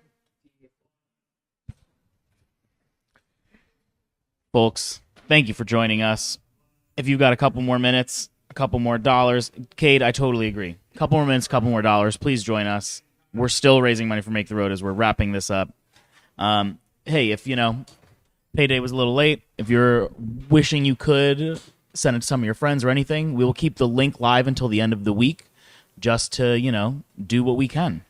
Hop on stream, baby. Our boy's coming over. Bye, Jed. Bye, chat. I love you. I love you too, Robin. I love you.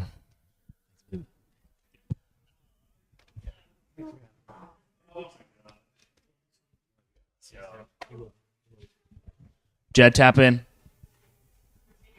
Ooh, the gold 1/1 foil. Jed, give us a couple words. We regaled everybody with your statement of Lightning Axe being the best card in your deck, correct? Bye, Daphne.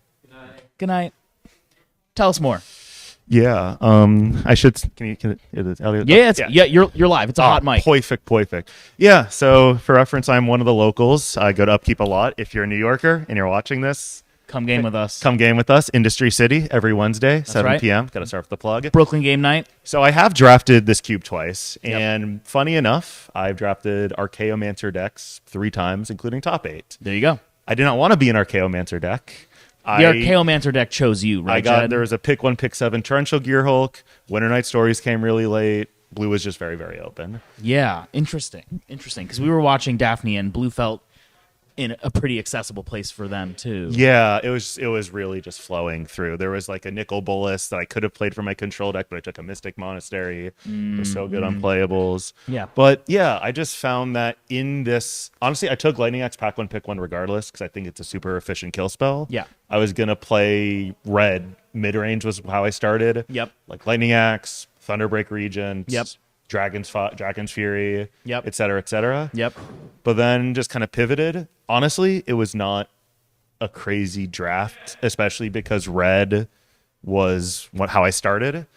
I had to cut like a couple like mopey dragons that weren't great, like a Taurian Mauler, which maybe I took a little bit too highly out of a weak pack. Yeah. But it's still a dragon. It's a dragon. And you know the vibes in this cube. Dragons have a lot of extra text tied to everything else, right? And I found like it's also kind of hard to get the good dragons. Yeah. But I feel like the Boros dragon was with the Omen on it was actually pretty secretly like a house in your deck. No, it was excellent. Like Roast, I love Roast. Great card. The 6 mana 5/4 came up a lot. Yep. It's just a very good magic. I mean, look, I think that match I'm sure was a great one to spectate. Real ups and downs. Game 1 I thought I had So much it. fun. Game 2 I thought I was dead. The amount of times Lauren being Dewblade, and then the hard decision of like, do I hit the Mirari Conjecture or do I hit the Gear Hulk? It was tense. I mean, they were. My opponent was 100% correct to hit the Gear Hulk. I just happened to have the Tyrant Scorn ready to roll. Yeah, which originally I had Wall of Omens in that spot, which is kind of cope. It's like, oh, it's good with Ghostly Flicker if I'm going off, but no, it's honestly this.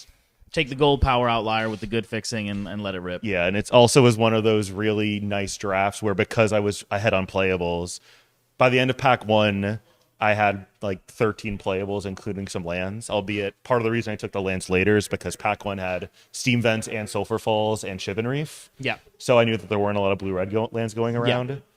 Yeah. I was like, had 13 playables. Yeah. So I was able to then take the land, splash the Terminate, get extra lands for the Twin Moth. There was another white card that seemed good, like a Lightning Helix. Yeah. It really made it a smooth draft. I heard that a lot of other people had tough seats. I was fortuitous to have an easy seat, and as much as I want to draft a different deck, I have the one deck that I've drafted in this cube.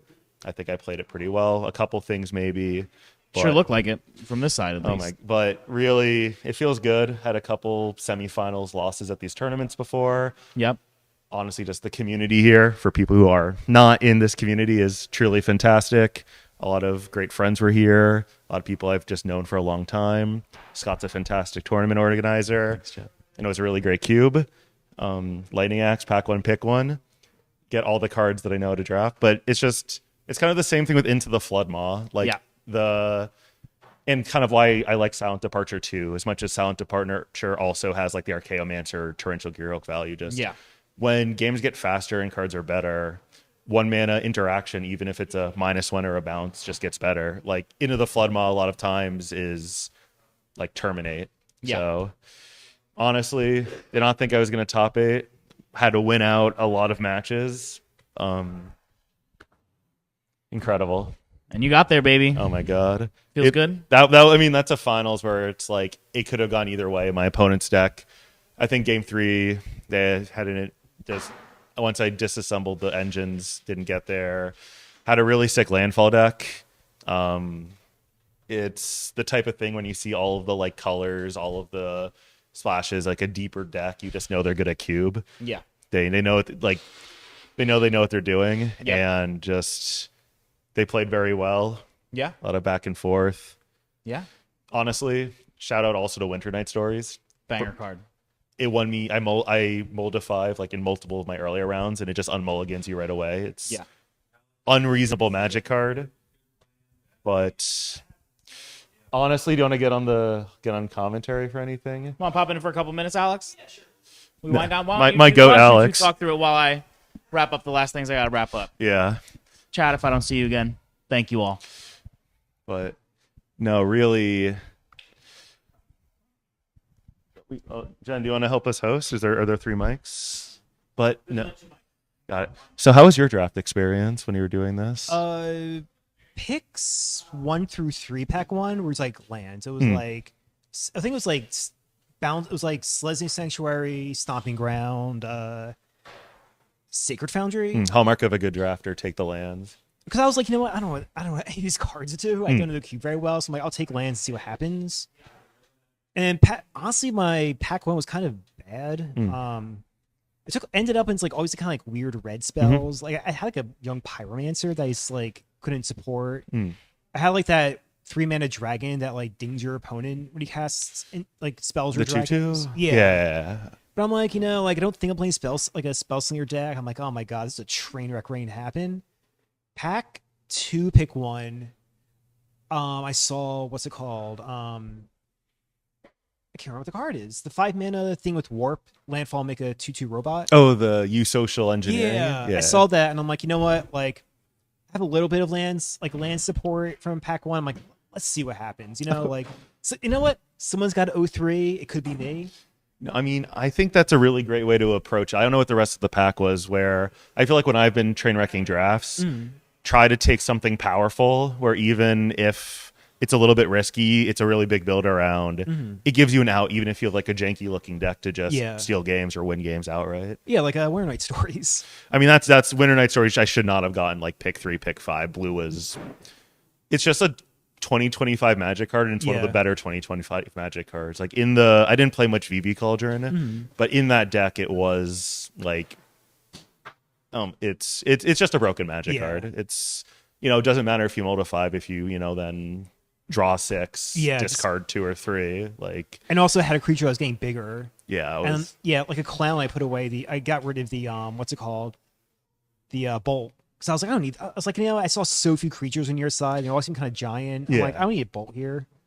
I mean, I think that I was, oh my god, what a match. Yeah, I'm not gonna forget this one. Yeah, I was saying, the one card I wish I drew in any of our games was Nyxborn Hydra. Oh my god, yeah, because I think that would have been like, I think I don't think your deck could have answered it outside of like the counter, like your one counter spell. Yeah, I have a Salumgar Scorn in the sideboard. I try to take some of the dragons, but the one thing I found in this cube, because I've drafted it 1 or 2 times, is the good dragons like Thunderbreak Regent, Icefall Regent, the Stormbroods.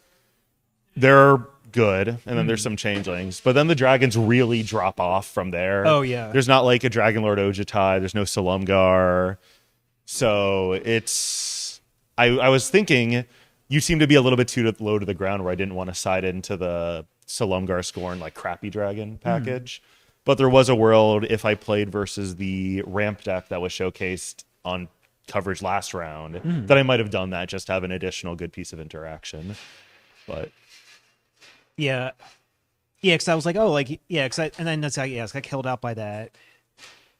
Yeah, but the 2/3 vigilance got 2/1 vigilance. Got to take that gets bigger. Got to take the stat monster. Oh my god, and it's honestly it's kind of, I originally had Wall of Omens and I cut it because I had enough sources, but like very few to have it on turn 2. But it's just kind of like a Wall of Omens in the deck. It needs to trade off. Oh my god, I am wiped. These cube events for people who haven't played them before are exhausting. Oh my god. Yeah, especially after like you cube in the morning. I had to wake up like 6 to like eat breakfast, get here, cube, run errands, cube, and now I'm like, whew. Oh, we're done though. Yeah, no more magic for the day. No, now we have to commute home or to our Airbnbs, or hopefully commuting home in a blizzard. It looks like it's not too. Yeah. Okay, that's good. That's good. Oh my god. But yeah, I'm hoping we can get home before it gets like too nasty. I hope so. I'm surprised. I did not think there would be a top 8. I thought the snowstorm would end it. No, I mean, look, we had a super memorable match. I'm glad they ran it. Yeah. But yeah, honestly, what I learned is that Nyxborn Hydra, amazing card. Modern Horizons 3. Yeah. What a set. But no, that card it's just stats. Yeah. But yeah, I think it's some way to punch through all of your removal.